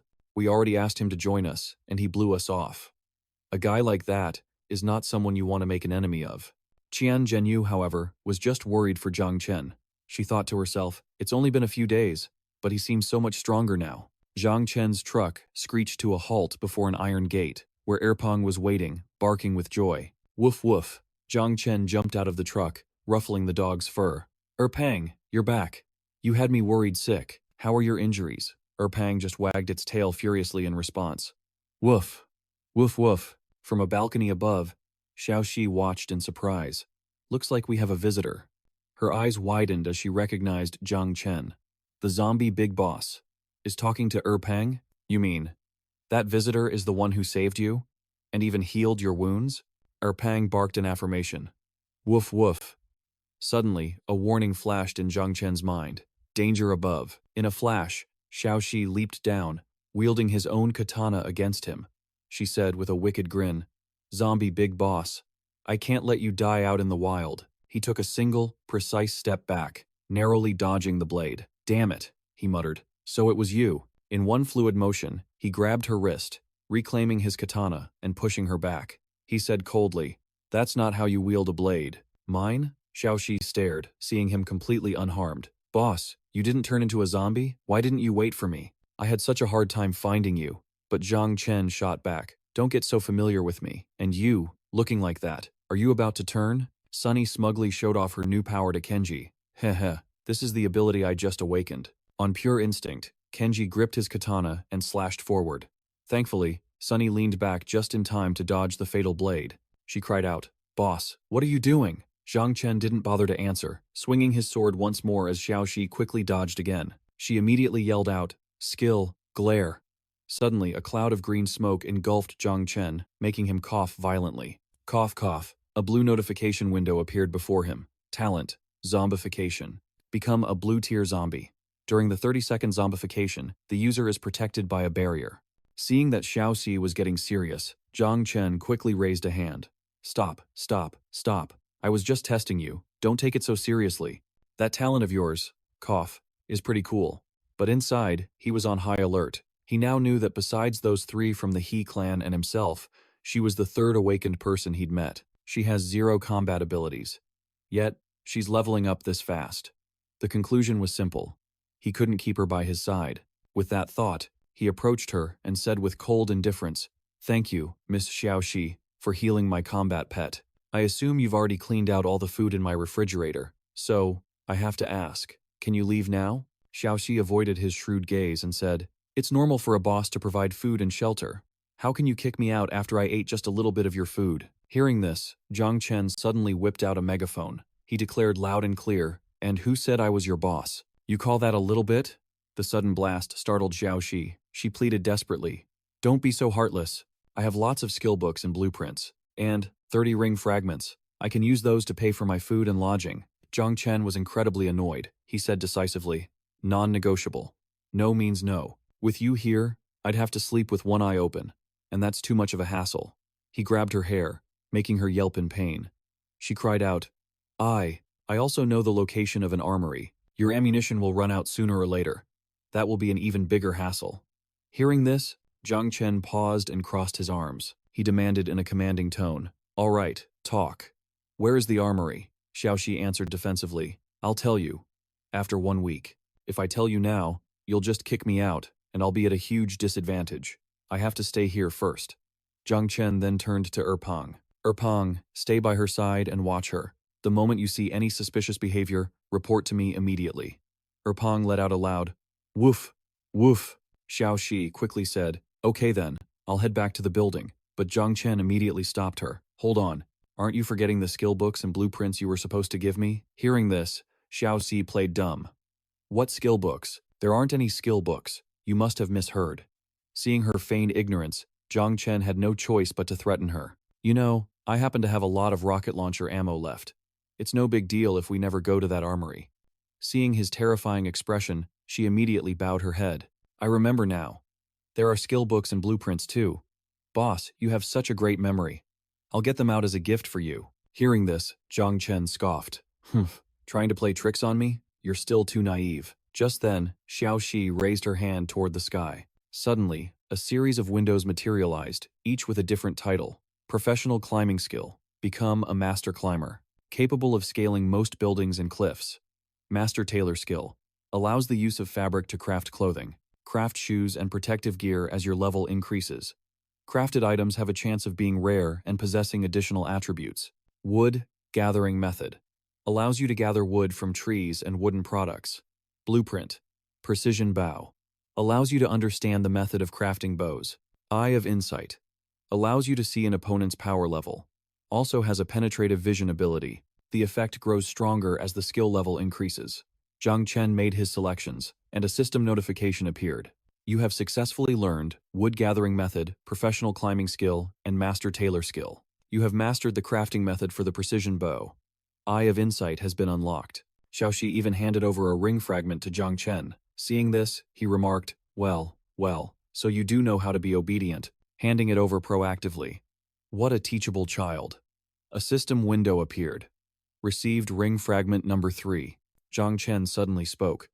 "In a little while, I'm going to give you all of this mutated fertilizer. From now on, you and Pang will be in charge of taking care of these meat potatoes. In the second phase, food will become extremely scarce." Xiaoxi obediently agreed. "All right, boss." With her task assigned, Zhang Chen turned and walked back to his room. He said, "I'm going to rest first. You can get used to the surroundings and find something to do." Xiaoxi put on an obedient facade. "Don't you worry, boss. From now on, I'll take care of all the chores on the island." She thought to herself gleefully, "This is so much more comfortable than going out to scavenge for food." Meanwhile, back inside the house, Zhang Chen, activating the system, a notification popped up. System alert. pH 120 clean fabric successfully consumed. Based on user's style profile, level 1 protective gear has been crafted. Another message appeared on the screen. Genetic enhancement path unlocked. Achieve a superior physique by continuously altering genetic attributes. Gain superior speed, skills, and resilience. Alternate path, energy enhancement. By increasing the efficiency of energy core usage, survivors can manifest a powerful force field shield. Detection complete. You are this world's first official awakened.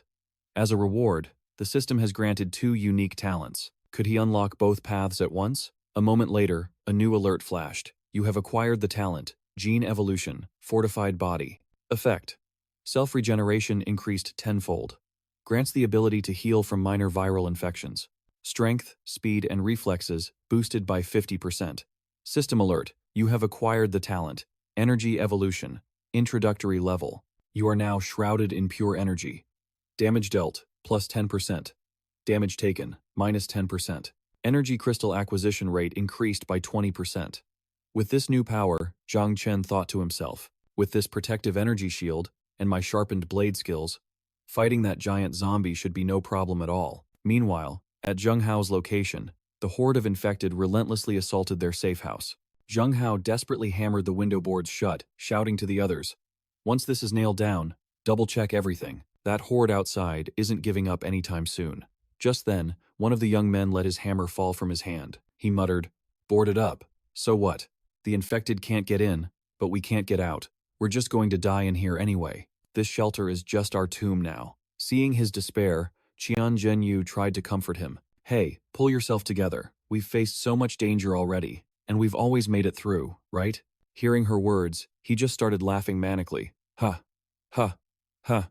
Suddenly, his eyes blazed a terrifying crimson red. "Made it through? Easy for you to say." In an instant, his body twisted and contorted, transforming into a horrifying infected creature. He lunged straight for Qian Zhenyu, roaring inhumanly. "That's because all of you are already wounded." Seeing this, Zheng Hao screamed in terror. "Zhenyu, look out! He's been bitten." The newly turned monster charged right at Qian Zhenyu. Her face was a mask of pure horror. In a monstrous voice, he snarled, "Now you'll all know what it feels like to be infected." But then, a blade suddenly flashed through the air. Si Hengda had sliced the creature clean in two. Qian Zhenyu was frozen in shock, unable to move a muscle. Si Hengda then issued a cold command. "Anyone who's injured, step forward now.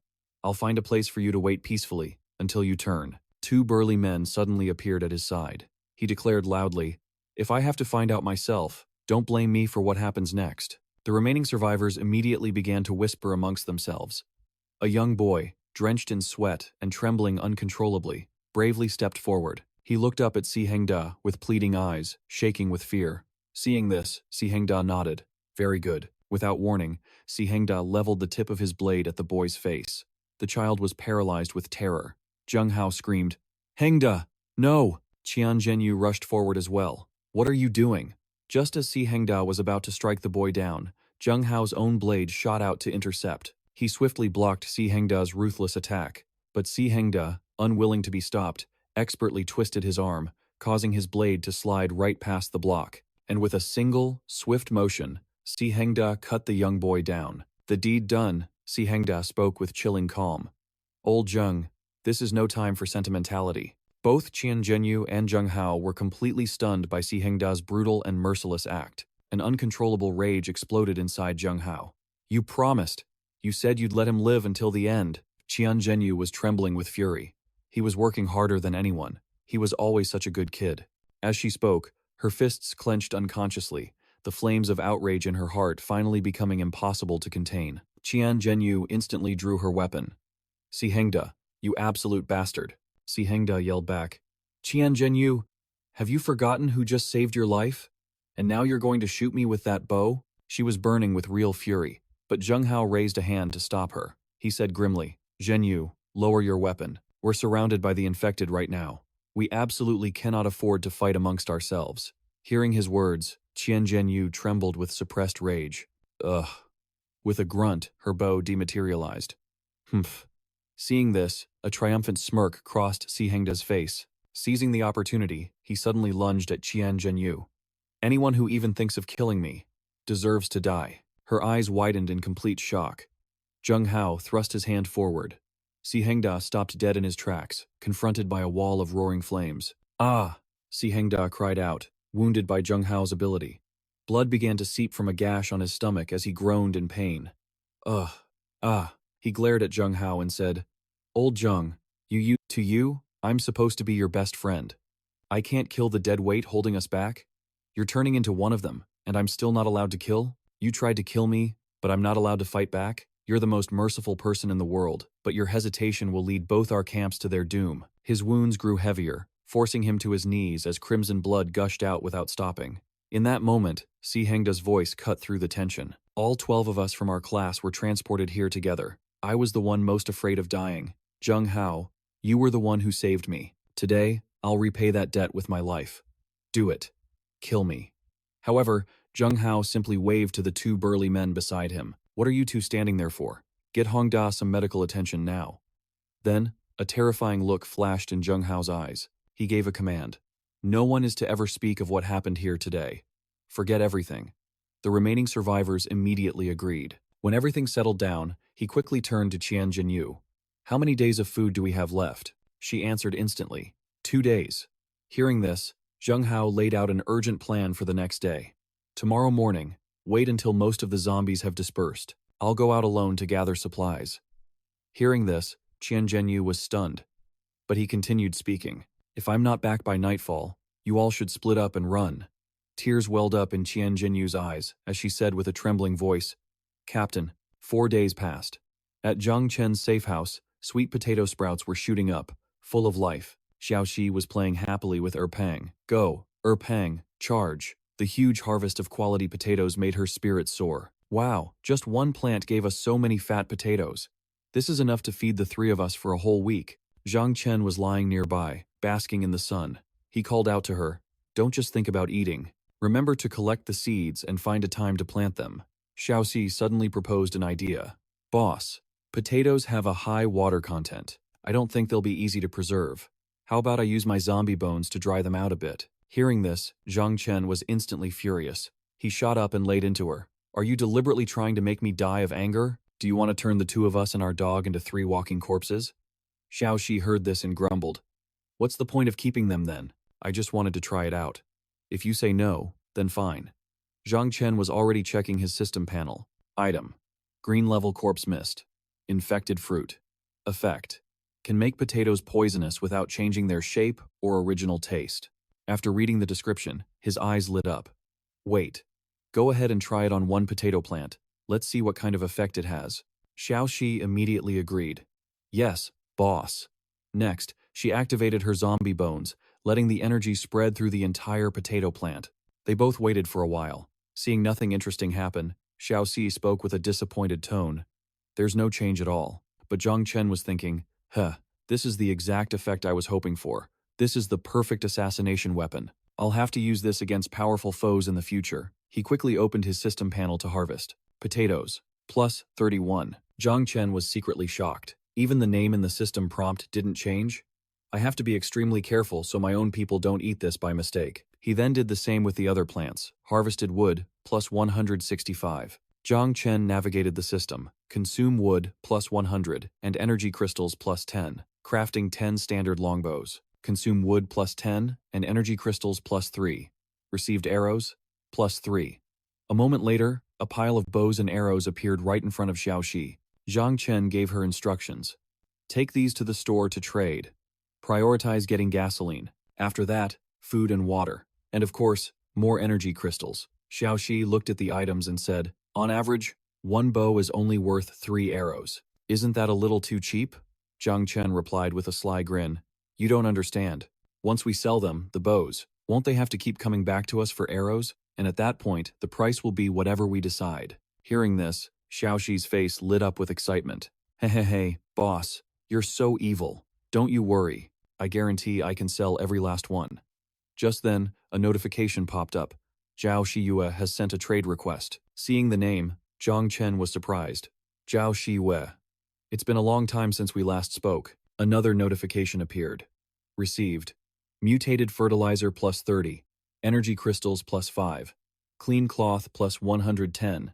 Powerful torch with reserve battery plus 3. Zhang Chen was stunned. A direct trade? Just like that?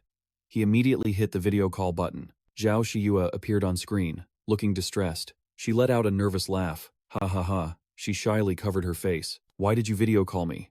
I had already decided to give up. Zhang Chen was alarmed and asked urgently. What happened to you? Is something wrong? Suddenly, the room behind Zhao Shiyue began to crumble and shatter. She screamed.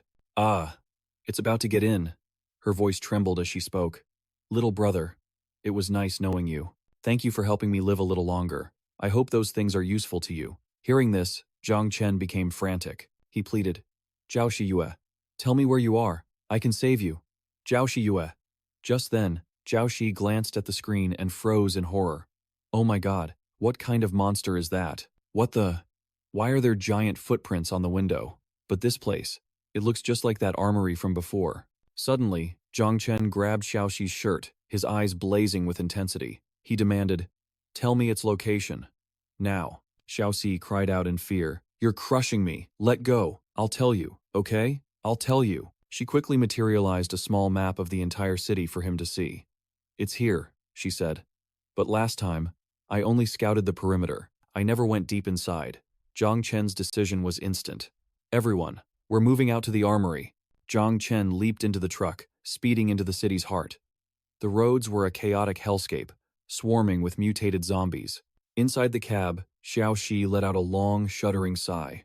The zombie tide has finally receded. But how many lives had this city devoured yesterday? Zhang Chen's mind raced. Zhao Shiyue, just hold on a little longer. Through the window, Zhang Hao was locked in a life-or-death struggle against a vicious zombie horde. Xiaoxi glanced out and gasped in pure shock.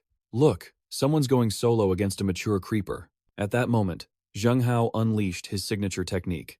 3 blades shot from his hand, rocketing toward the mutated beast. It let out a horrifying, guttural roar. In a flash, Zhang Hao's blade swung, cleanly severing its head from its body. The system suddenly flashed a notification. Eye of Perception has been opened.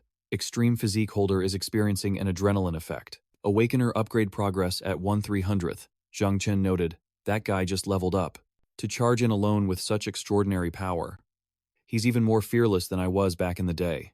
Zhang Hao descended into a battle frenzy, continuously firing off blazing red blades with perfect, deadly accuracy. They sliced through the zombie's skull with ease. Zhang Hao landed firmly on his feet. At that very moment, he saw Zhang Chen's truck speed past. He immediately let out a curse. Damn it.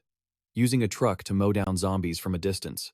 Before long, Zhang Chen had driven onto a desolate, ruined street. He suddenly yelled, "Hold on tight." An endless horde of zombies swarmed them, attacking the truck. The vehicle shuddered violently with each impact, and every time they ran one over, the system lit up. Acquired Phase 5 Energy Core. Acquired Phase 3 Energy Core. Acquired Phase 4 Energy Core. Acquired Phase 6 Energy Core. Xiaoxi checked the system and suddenly cheered in amazement. Whoa! We're getting energy cores too. It seems like they're being distributed evenly. The boss really knows how to share the loot. Suddenly, a colossal zombie stomped past them. Xiaoxi screamed, "A giant zombie! Be careful!" Erpong started barking wildly. Zhang Chen's focus sharpened to a razor's edge. He floored it, ramming straight into the creature. A gruesome fountain of crimson erupted into the air. Xiaoxi breathed a sigh of relief. That was way too close. Zhang Chen boasted, "My truck is a reinforced, heavy-duty model. A few more giant zombies are nothing to be afraid of." As he was speaking, a zombie slammed hard against the windshield. They both screamed in unison, "A creeper!" Zhang Chen swerved hard. Tch! The violent lurch of the truck sent the zombie tumbling off the glass. But the danger wasn't over. Another mutated zombie suddenly leaped onto the roof of the truck. Seeing it, Zhang Chen cursed, "Son of a..." Then he turned to Xiaoxi, "You drive. I'm going out to slaughter them." Shoving the steering wheel at Xiaoxi, he quickly opened the door. He yelled, "Erpong, you go down first. Trail us from behind. Woof woof." Creepers have intelligence. They wait for the perfect moment to strike. With that, he leaped onto the roof of the moving truck. A pack of zombies was already lying in ambush up there. He kicked a few away and roared, "The truck is yours. Go full speed, and don't stop." The system suddenly displayed a notification. Aegis of Revelation has been activated. Effective for 15 minutes. 2 mutated zombies charged him at once. Zhang Chen scoffed, "Oh, so you've learned a pincer attack? Too bad you picked the wrong prey."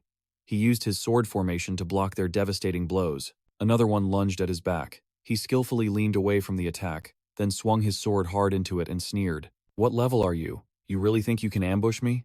The system flashed, successfully killed a mature creeper, acquired 36 energy cores. Suddenly, a zombie lunged and bit deep into his shoulder. He smashed his fist into its face, taunting it loudly. "Is this all you've got? Go back and evolve some more." In the next moment, his blade sliced off another zombie's arm. Facing the last two, he let out a smirk. "You're still amateurs when it comes to strategy." He then rushed forward with his sword raised, shouting, "Now, it's my turn to attack." But his eyes darted to the other zombie, a classic feint. The system announced, "Successfully killed a mature creeper. Acquired 32 energy cores." One of the last zombies suddenly fled. Zhang Chen let out a breath. It finally ran. Any longer and my arm would have gone numb. Good thing that Shield's 10% damage block kicked in. The system then chimed, just when he thought it was over. Another one lunged from the shadows. It pinned him down with lightning speed. But Zhang Chen shot back up with a wicked grin. "Trying to ambush me? You're going to die a miserable death. Just then, Pang charged in. A single ferocious swipe sent the mutated zombie reeling in fear, but there was no escaping Pang's overwhelming power. A final slash ended it. The system window appeared once more. Successfully eliminated adult ambusher. Received energy core. 32. With the threat handled, Zhang Chen patted Pang's head with warm praise. Good boy. You know how to step up when it counts. Suddenly, Xiaoxi screamed, Boss, look out. A red alert flashed across the system. A massive horde of giant zombies, converging just 50 meters ahead of the truck. Xiaoxi shrieked, There are so many giant zombies up ahead. She was drenched in a cold sweat, absolutely terrified. Boss, I can't slow down. We're going to crash. Zhang Chen dove forward, yanking the driver's side door open. What are you waiting for? Move over, now. Startled by his sudden command, Xiaoxi instinctively jerked the wheel, sending their truck careening towards the bridge's edge. Seeing disaster just inches away, Xiaoxi screamed, Boss, the railing. Zhang Chen yanked the wheel hard. The truck swerved away from the railing and shot forward like a bullet. With him in control, the vehicle became a savage beast.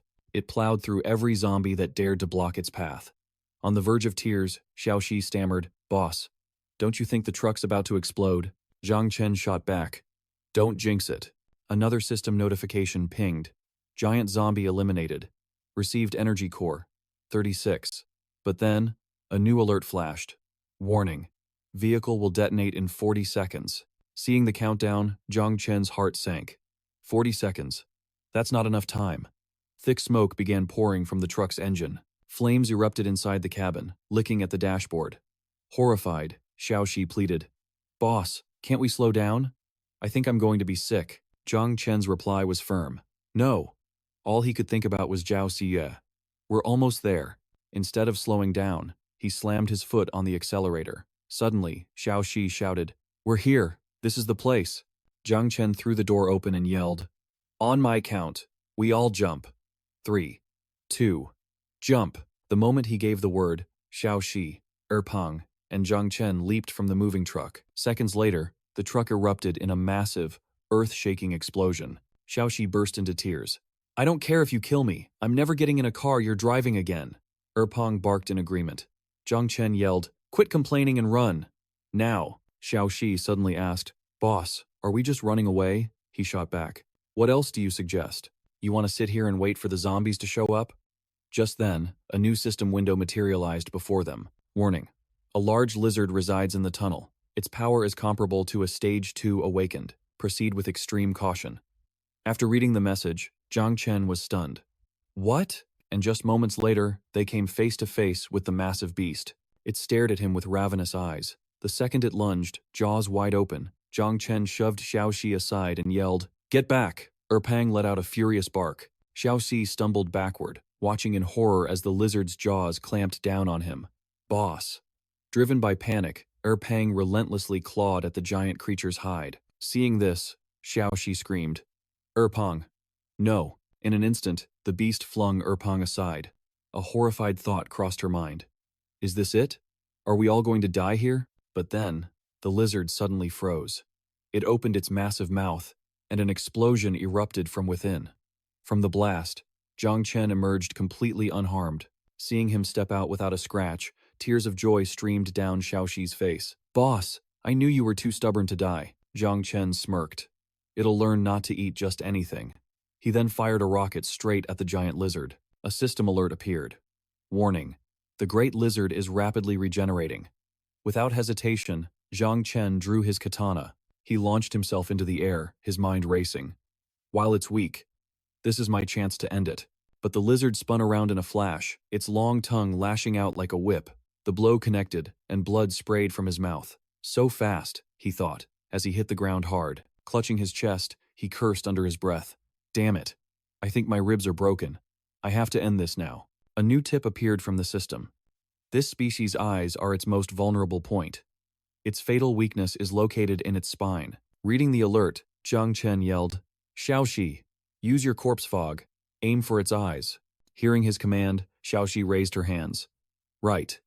A thick corpse fog began to form. In the blink of an eye, a green mist swirled forward, completely enveloping the lizard's head. The beast felt an immediate, searing pain in its eyes and let out a roar of pure agony. Seizing the opening, Zhang Chen shot toward its head. His hand tightened around the hilt of his blade. Now it's my turn to send you to hell. With that thought, he brought his sword crashing down. Struck by the critical blow, the lizard roared in unending agony. As she watched him drag the blade down its spine, Xiaoxi screamed, "Boss!" But Zhang Chen was in the zone, his focus absolute. He growled through gritted teeth, "Just die." Covered in its own blood, the lizard finally collapsed. White smoke steamed from its massive corpse. Only then did Zhang Chen finally release his grip on his sword. He lowered his sword and let out a long breath. A satisfied smile crossed his face. It was finally over. Xiaoxi rushed to his side. "Boss, are you all right?" Zhang Chen landed gracefully, replying, "I'm fine." Then he gave an order, "Hurry and see if Zhao Shiyue is anywhere nearby." The system flashed a notification, activating tenacity talent. Beginning reconstruction of the sternum. Xiaoxi suddenly pulled up her own system menu and said, "Hold on, I need to take a selfie. This'll be perfect for my community channel tonight. Enough for me to brag about for a whole year." Her words made Zhang Chen's blood boil. He snapped, "Brag about what? Get moving and find her now." He then opened his own system, calling her out for her unprofessionalism. Terrified, Xiaoxi immediately scrambled to her feet. She stuttered, "I'm going." The system interface opened. Zhang Chen selected Harvest. A loot window appeared. Energy Core Acquisition, 50 plus 10. Bonus from Fertilizer Talent, plus 10. Evolver's Blood, plus 2. Resilient Hide. A system prompt followed. Evolver's Blood is a precious alchemical material. Resilient Hide can be used to craft energy shielding.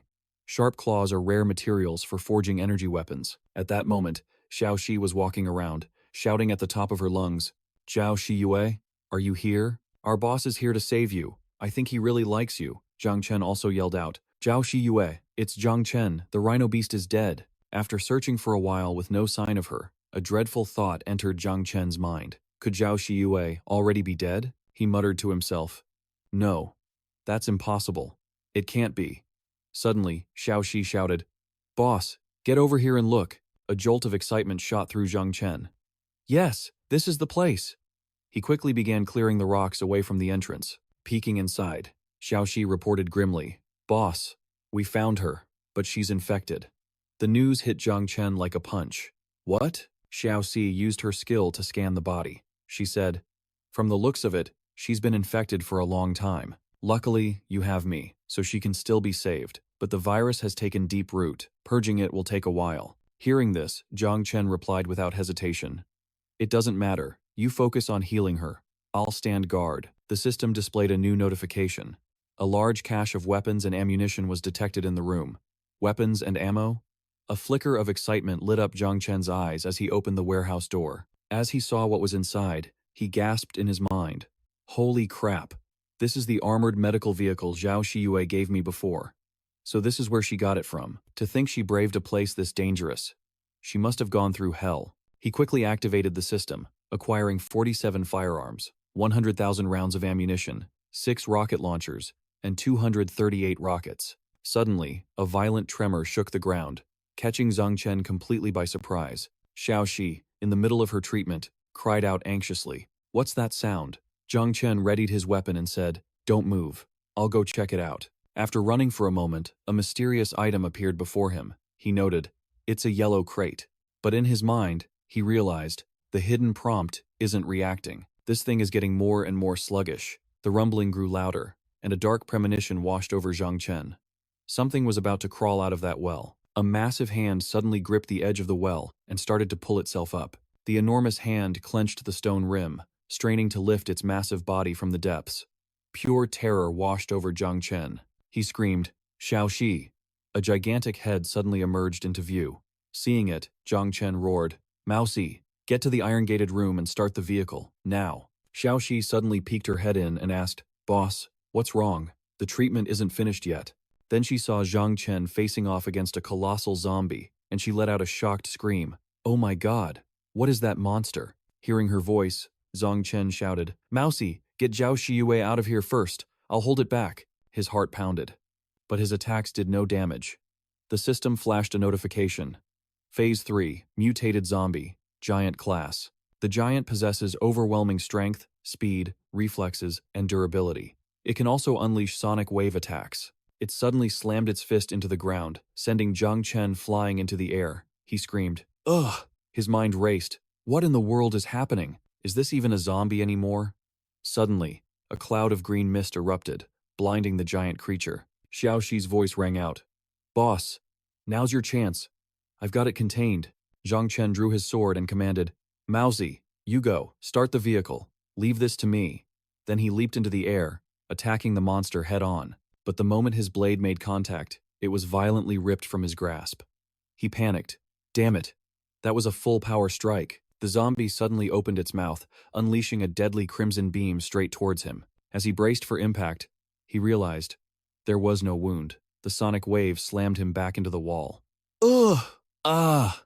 Just then, Xiaoxi arrived in the armored vehicle. She screamed, "Boss, get in the car!" Hearing her, Zhang Chen made a break for it, cursing under his breath as he ran.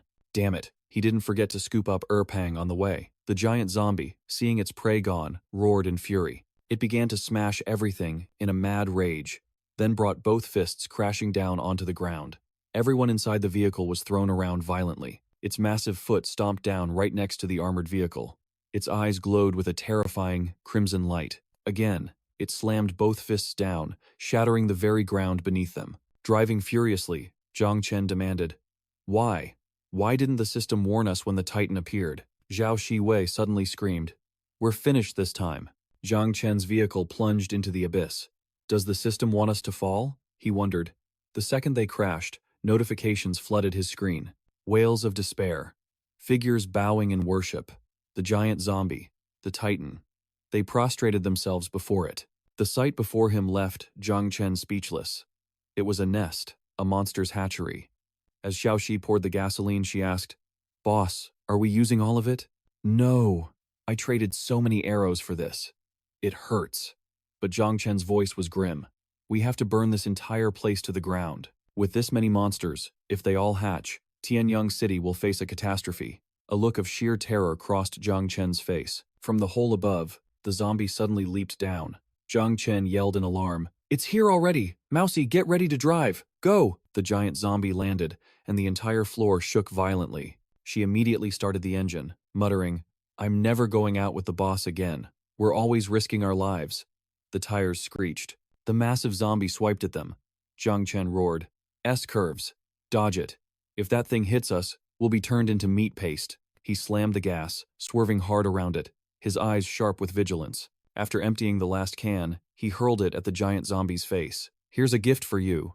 Then, he pulled out a rocket launcher and took aim. A wicked grin spread across his face. He fired the rocket, and the world erupted in flames, incinerating the entire cavern. The sound of zombie eggs bursting filled the air. Leaning back in his seat, Zhang Chen let out a sigh. That was too close. Suddenly, a sound came from the remaining zombie eggs. Ping. A system notification appeared. Successfully incinerated 11% of Tianyang City's monster hatchery. Special reward. 1. Level 2 chest. Please claim it. Zhang Chen read the message, his voice filled with shock. Only 11%?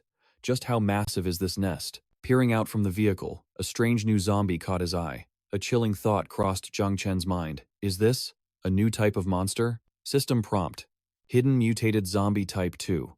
Venom spitter, can spew highly corrosive acid, extremely dangerous. The mutated zombie suddenly spat a foul substance onto their armored vehicle. Instantly, the vehicle's armor began to melt away. Zhang Chen stared in disbelief. What the hell? It can even corrode a tank. What would it do to a person? Suddenly, Xiaoxi screamed, "Boss, look out!" In front, Zhang Chen's eyes widened. What?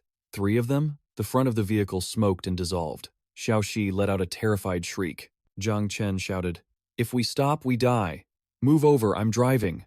Grabbing the wheel, he thought frantically, the vehicle isn't going to last much longer. He floored the accelerator, yelling, "We have to get out of this hellhole, now." The vehicle smashed through a door, bursting into the open. Sunlight flooded the darkness. Blinking in the light, Xiaoxi threw her arms around Zhang Chen, tears streaming down her face. "We finally escaped that hell. Boss, let's never come back here again." Zhang Chen was also overwhelmed with emotion. "All right.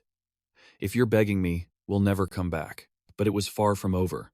The zombies weren't about to let them go.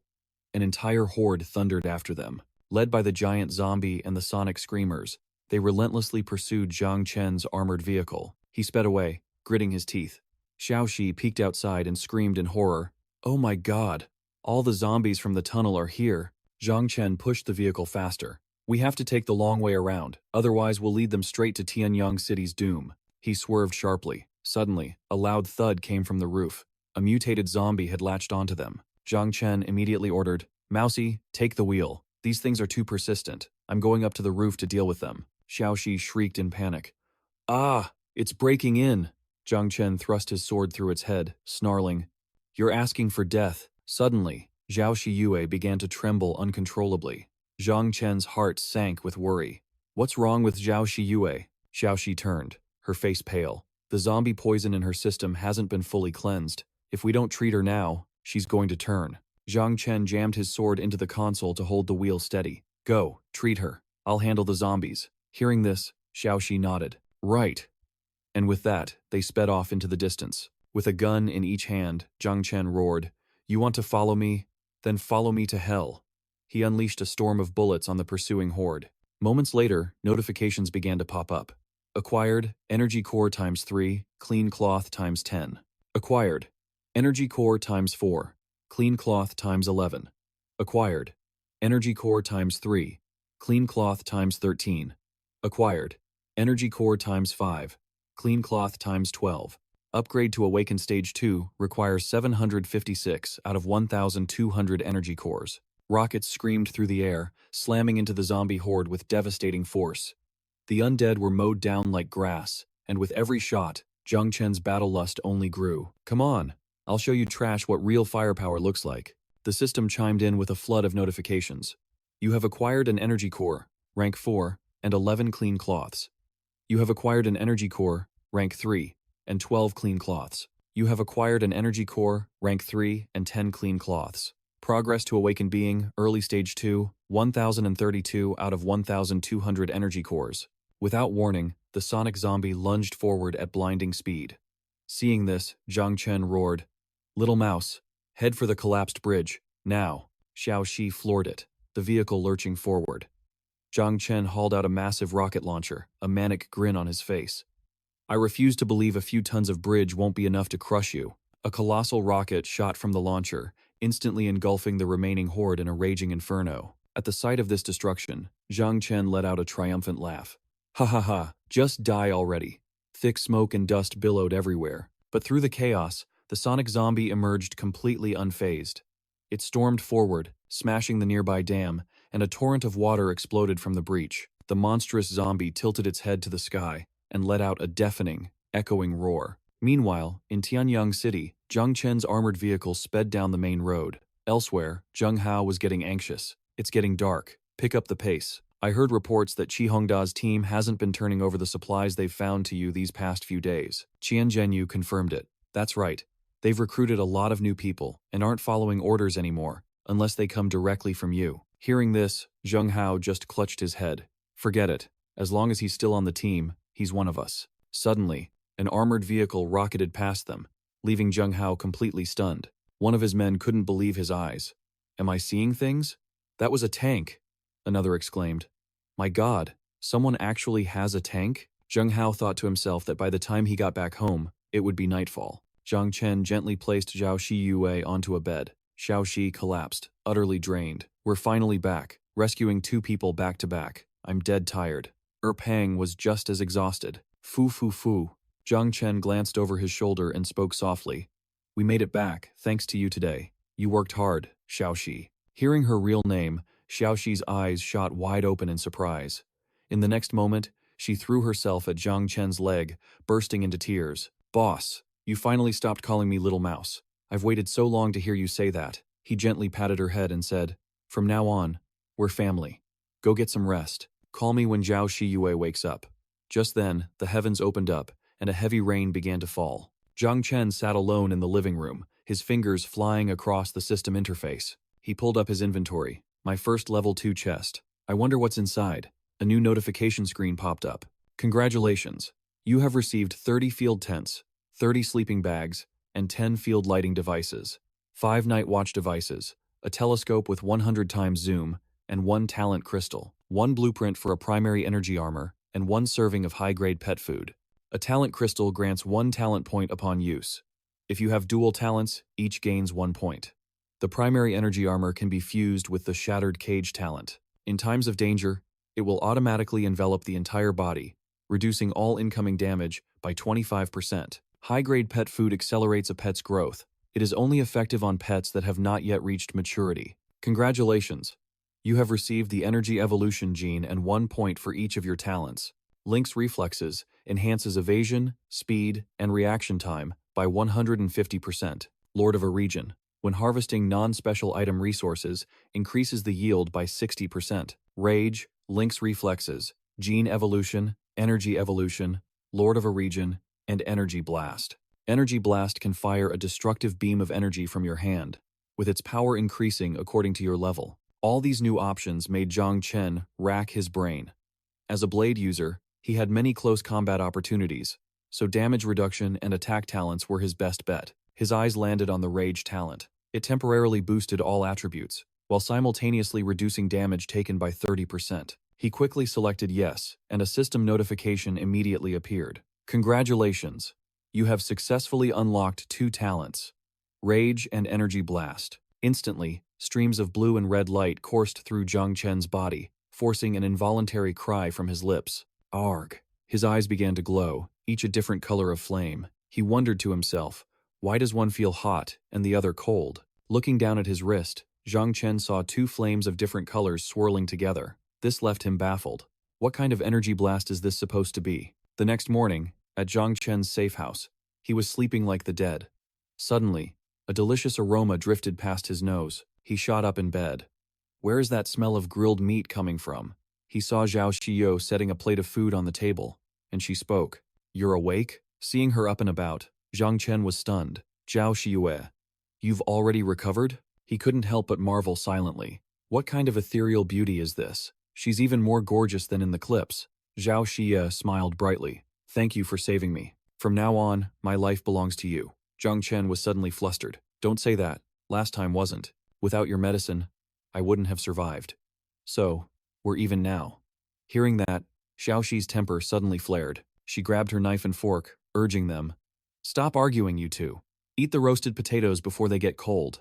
Zhang Chen was even more stunned. What? This is potato stew? I thought it was just grilled meat. Shi Yue, you made this? Zhao Xiwei's face lit up. I taught myself a few recipes before all this happened. If you like it, I can make it for you every day. Suddenly, Xiao Xi shot her hand up and shouted, Boss, look out the window, there's a horde coming. On pure instinct, Zhang Chen immediately went on high alert. Where? He demanded.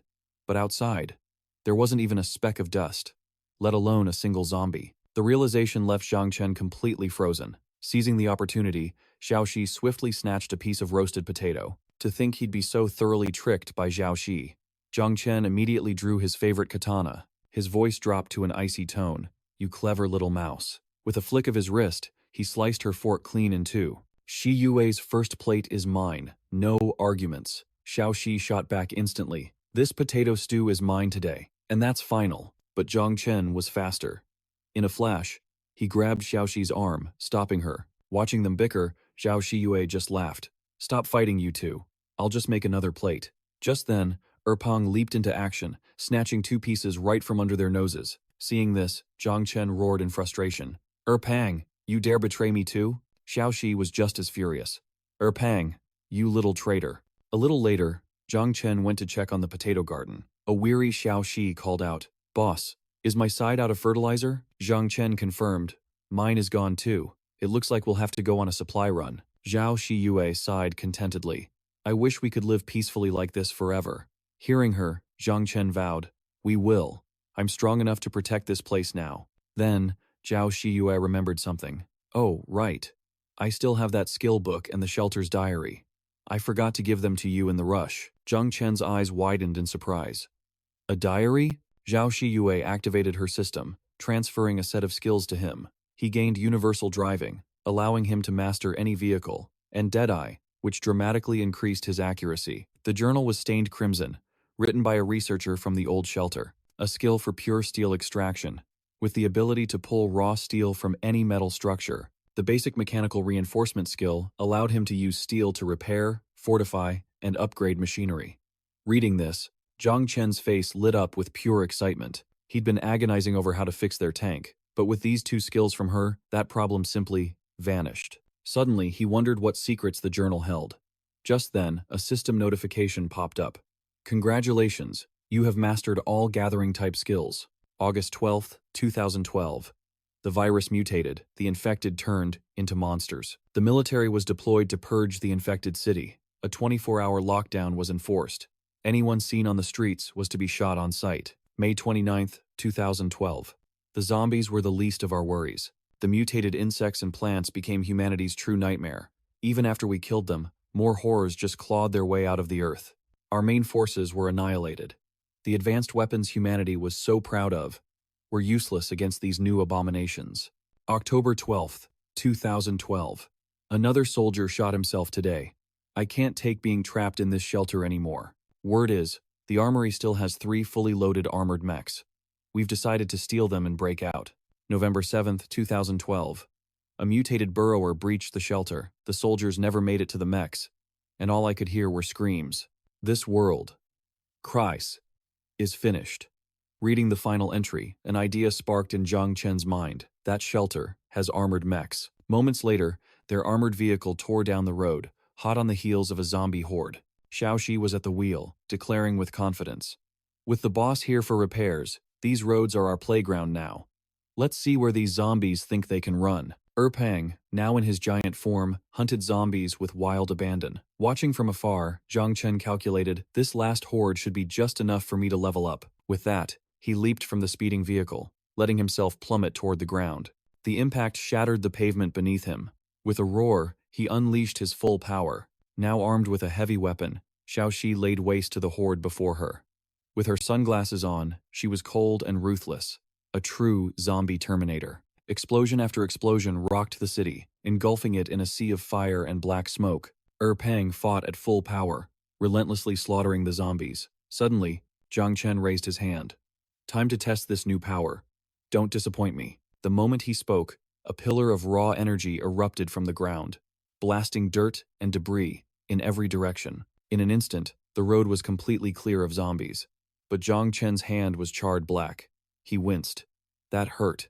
Looks like I can only use that as a trump card. Quickly, he activated the collection system in his hands. As he walked, he muttered to himself, repairing that armored mech is going to cost a fortune. Energy cores. This should be more than enough to make a profit. Just then, the system lit up with a notification. Obtained 723 energy cores, 1,020 clean cloths, and 1,140 mutated fertilizers. Upgrade to Awakened Initial Stage 2 requires 1,200 energy cores. You possess 1,755. Upgrade conditions met. Do you wish to proceed? Zhang Chen selected yes. The system announced, successfully advanced to Awakened Initial Stage 2. You have received 4 talent points. Upgrade to Stage 3 requires 55 of 600 energy cores. On Zhang Chen's wrist, the twin flames evolved into a new form. He cheered inwardly. His energy strike had been greatly enhanced, and he had talent points to spend. He pressed the system screen, and a new message appeared. Talent points successfully allocated. You have acquired Feline Reflexes and Regional Tycoon. Evasion. Leap ability increased by 150%.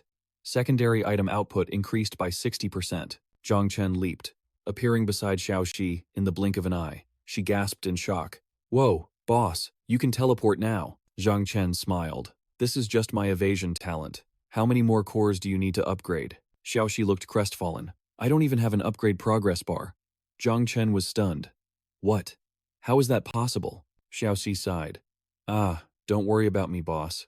It seems like all the lurking beasts in the city are hiding from us now. I didn't see a single one on my way here. Hearing this, Zhang Chen replied, these beasts are getting smarter. Leaving them alive is a huge threat to Tianyang City. Let me see where they are. So, that's where they went, he thought to himself. After upgrading his observer's eye, his detection range had expanded several times over. Zhao Xiyue suddenly announced, Zhang Chen, I've upgraded to an abnormal type powerhouse. I won't hold you back anymore. Zhang Chen's eyes lit up. Excellent. Let's move. We'll wipe them all out together. All of Tianyang City's lurking beasts and mutated zombies were gathered in one place, with a single creature hoarding all the fresh corpses. Suddenly, a zombie smashed through a wall, growling as if to sound an alarm. An instant later, a rocket flew straight into the horde. A devastating explosion erupted, and Zhang Chen was instantly on the scene. Seeing them flee, he shouted, "You think posting a lookout will be enough to escape? I'll drive all the beasts into a trap. Don't spare any ammunition later. We're ending this in one clean sweep." "Understood," Xiao Shi replied.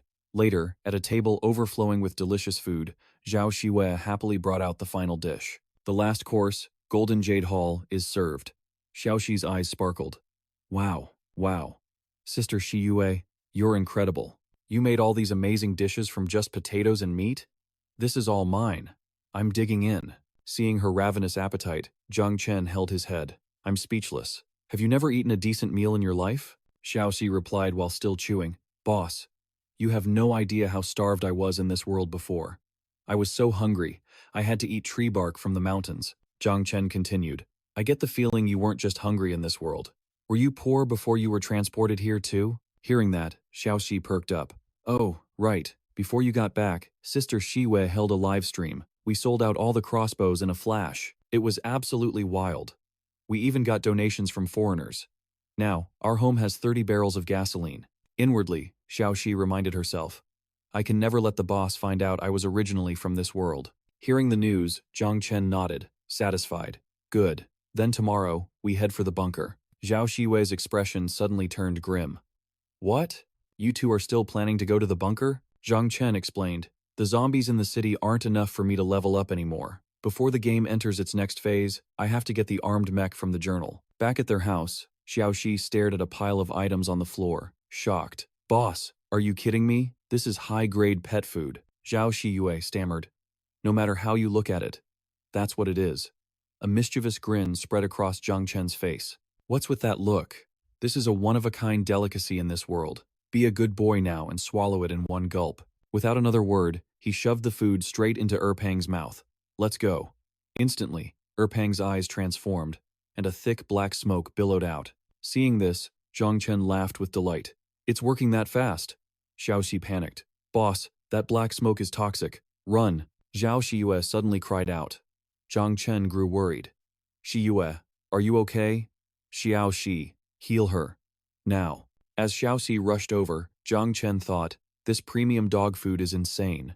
Even its fart can injure an abnormal-type powerhouse. The black smoke continued to pour out, growing thicker. Zhang Chen watched as Erpang stepped out of the cloud, causing both Zhao Shiyue and Xiao Shi to gasp. Erpang looked more ferocious than ever before. Xiao Shi's jaw dropped in disbelief. Zhao Shiyue spoke up. Let me scan it. The system displayed Erpang's information. Type, combat pet. Energy, mutated. Species, howling moon wolf king. Adolescent stage, favorite food, zombie flesh, mutated animals, and mutated insects. Innate skills, combat magnification. Upon entering battle, its size, strength, speed, and overall quality are all doubled. Call of the Wild, summons 2 toxic shadow howling moon wolf cubs to join the fight. After the battle, the toxic shadows will vanish. It's gone! Xiao Shi stared in utter disbelief. Zhang Chen thought to himself, as expected of an S-rank battle pet. It's this powerful, even in its youth. With this beast guarding our home, I can explore the treasure zone tomorrow without a single worry. He placed a hand on its head. I'm leaving the house to you. Don't let a single living thing get anywhere near here. Follow Zhao Shiwei's orders for everything. The beast let out a low growl. Xiao Shi's face fell with disappointment. Its cry hadn't changed at all. A total mismatch for its fearsome appearance. Suddenly, Zhang Chen's eyes lit up. All right, let's head. Meanwhile, in the commercial district, Si Hengda and his ruthless crew were tormenting the weak. As he gathered the loot, he mused. Killing is still the fastest way to get resources. Witnessing his complete lack of humanity, the onlookers began to tremble in fear. A man with a large belly screamed, So this is how the stadium camp operates. You trick us into gathering supplies for you, and then you hunt us down like dogs. Si Hengda just shrugged. Don't blame me. These are orders from our boss, Zheng Hao. We're just following them. The man seethed with rage. Do you have any idea what you're doing? You'll make an enemy of everyone. Things will not end well for you. Si Hengda replied casually. We're not so easy to kill. How about this? Leave your rings, and I'll tell my boss I let you get away. The man was skeptical. For real? Of course, Si Hengda said with a smirk. But when you go telling everyone about Zheng Hao's true nature, make sure you don't mention my name. The man nodded frantically. Yes, of course. He quickly handed over the rings. Then, the three of them turned and fled for their lives. Si Hengda tilted his head with a wicked grin. He thought to himself, Zheng Hao, you want to build a heroic reputation? I'll make sure your name is dragged through the mud. Outside the building, another leader watched from the shadows. This is the third group they've robbed, isn't it? He raised his gun.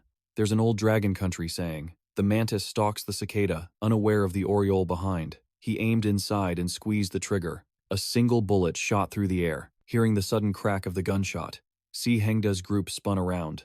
The bullet slammed into Si Hengda, throwing him backward. The rest of his men descended into chaos. Someone burst into the room. Boss, we have a huge problem. Team Chi, they've been captured by a group of foreigners. Zheng Hao grew anxious. Foreigners? Explain yourself. Now. The man gasped for breath. We were following your orders, collecting supplies peacefully in the commercial district. We didn't bother anyone, but someone must have conspired with them. They ambushed us. Team Chi took down a few, but they couldn't compete with their firearms. Qian Zhenyu questioned him. Where is everyone else? How did you manage to escape? The man's voice cracked. They're all dead. The foreigners let me go. They told me to give this list to you. They said if we don't bring everything on this list to the rendezvous point by tonight, they'll execute the hostage and attack our camp. He handed a piece of paper to Qian Zhenyu. Her eyes widened as she read it. This is nearly half of our camp's entire supply cache. A man in a brown coat spoke from the back. So, foreign powers have already infiltrated Tianyang City. They have guns. We're no match for them. We should just pack up and leave. Zheng Hao held up a hand to calm them. Everyone, don't panic. Tianyang City is the territory of Dragon Country players. These outsiders won't dare to go too far. Half our supplies is a steep price, but it's not impossible. We can always gather more supplies. My only fear is that they'll take them and refuse to release our man. Qian Zhenyu spoke up. Captain Zheng, you're actually considering giving them the supplies? But what if it's a trap? Zheng Hao replied with confidence. Don't worry, I have a plan to save Hongda. Deep within a winding cave, Xiaoxi's voice echoed. My God. Does this cavern even have a bottom? Where is that armed mech suit? Boss, just be a little more patient. I'm not slacking off, I swear. Suddenly, a nearby cocoon began to twitch. Xiaoxi shrieked in terror. Ah! The creature burst from its shell. It stared at her, its tongue flicking out. The grotesque, worm-like form sent shivers down her spine. Xiaoxi, what is it looking at? I'm asking you, she said to the creature. Do you know where the mech is? The zombie-like thing stopped and shook its head frantically. Xiaoxi realized. It can understand me, she snapped in frustration. If you don't know, then get out of my way. Seeing the creature obediently retreat, Xiaoxi wondered, did I just unconsciously level up and unlock some kind of hidden talent? She quickly ran after it. Wait a second, have you seen a giant hunk of metal? One that goes boom and fires cannons? Something that scares zombies? Where is it? The creature pointed deeper into the cavern. Xiaoxi was stunned. It's even deeper down? Meanwhile, Zhang Chen was in a solo battle against a high-level zombie. He let out a battle cry, pouring all of his strength into a single punch. He thought, my basic energy armor, combined with my origin talent, reduces damage by 35%. But I still couldn't block a single punch from that Judan. Why hasn't Xiaoxi found the mech suit yet? Did that sonic wave zombie just smash the ground again? Zhang Chen activated his skill, Spirit Cat Reflex. He let out a sigh of relief. Damn, I was at my limit. And then an earthquake had to start. Suddenly, Xiaoxi's voice rang out. That's it, the mech suit. After a moment of observation, she added, I can count 4 of them, but only one is fully assembled. And even that one is damaged. Boss, I think we should give up this time, Zhang Chen called out. Little mouse, Xiaoxi reported back urgently. Boss, all the mechs are busted. Plus, there are 5 Judans patrolling the area. We need to fall back. But Zhang Chen said, wait a minute. Isn't that one behind you fully intact? Huh? It looks like it might be fixable. I'm coming down right now. Seeing the state he was in, Xiaoxi grew worried. Boss, you're injured. Zhang Chen brushed it off. It's nothing. I just got careless and took a punch from a Judan. Hearing that, Xiaoxi's voice filled with alarm. Nothing? A single one was enough to injure you. Against 5 of them, we'd just be throwing our lives away. Zhang Chen's voice hardened. Fortune favors the bold. I'll create a diversion near your position to lure the Judans out. Get ready to fight. Hearing his plan, Xiaoxi yelled back in frustration. This is driving me crazy. It's way too reckless. Next time, just let me be the boss. But suddenly, a massive explosion erupted from behind her. The hordes of zombies turned towards the sudden blaze. They scrambled forward in a panic. As the creatures fumbled to extinguish the flames, Zhang Chen descended from above like a reaper. Xiaoxi cried out in shock. Is that our leader? Zhang Chen's reply was swift. It is. She gasped in absolute astonishment. Suddenly, she appeared, desperately pleading with their leader through her tears.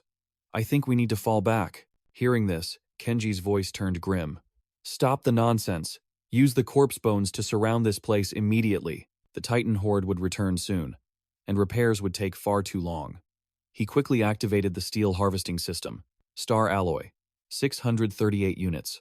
Special steel, 135. Begin repairs on the armored mech with available resources. Estimated time, 30 minutes. Repair progress, 0%. Steel, -10. Energy core, -1. Dejected, Xiaoxi turned to leave. Her shoulders slumped in defeat. Wait, Zhang Chen called out, stopping her. Hold on, I just acquired 100 bombs. Take them. When the Titan horde breaks through, you'll be the decoy. Her eyes filled with tears. Leader, I'm not going to die, am I? Zhang Chen's voice was unwavering. Xiaoxi, you have to trust yourself. This is just phase 2. The challenges ahead will be far greater. System notification. 100 bombs depleted. Suddenly, Xiaoxi saw them. The giant zombies were back. She quickly deployed the fog. Damn it, they're back. Leader, I'll do as you say. But promise you'll come for me when the mech is fixed. Zhang Chen's voice boomed with conviction. People of the Dragon Country don't abandon their own. We're family. As long as I have a single breath left in me, I will never leave you behind. Behind the bone wall Xiaoxi had raised, Zhang Chen focused intently. Steel and energy cores were draining at an alarming rate. He wasn't sure if the repairs would even finish. The system panel flashed. Repair progress, 3%. Steel, -84. Energy core, -57. Meanwhile, Xiaoxi raised a rocket launcher. Hey morons, she taunted. With that, she darted off to scout the area, unleashing a volley of explosive rounds. With her nimble movements, the zombies couldn't even lay a finger on her. Weaving through their attacks, Xiaoxi jeered, a cocky grin on her face. Can't hit me, can you? Bet that makes you furious. What kind of idiots announce a sneak attack so loudly? Here, have some bombs, don't be shy. A series of massive explosions rocked the cave. Thick smoke billowed everywhere. A moment later, Xiaoxi's exhausted voice cut through the haze.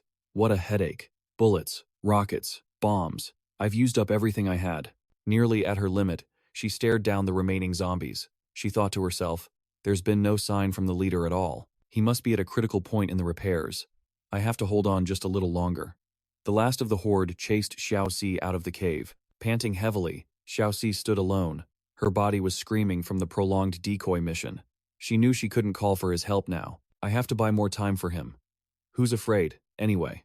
Worst case, I just become one of them. Suddenly, a thunderous sound snapped her to attention. A fully repaired mech stepped out of the dust. A wave of pure joy washed over her. Leader? Why does it look so lopsided? Seeing the mech, the zombies let out growls of frustration. Zhang Chen piloted the mech, circling in front of the horde. He shouted, Xiaoxi, the repairs are done, but we're still short on materials. It can only manage basic flight for now. Xiaoxi's heart sank. What? Zhang Chen roared. You pilot it back to base. I'll draw the Titan horde away. And with that, he leaped from the cockpit, leaving the mech to Xiaoxi. It's on you now. Don't let it take any damage. It's the last mech of its kind on Earth. He drew his sword, slashing a zombie across the face. What are you staring at? Your opponent is right here. Xiaoxi scrambled into the cockpit. Don't worry, leader. This is what we put our lives on the line for. I guarantee I will complete the mission. Enraged, the horde immediately charged. Zhang Chen leaped away, thinking, such a fast reaction. He suddenly raised his hand, activating a skill. A grim thought crossed his mind. In that case, let's see how you handle this. Xiaoxi slammed the controls forward, her voice filled with resolve.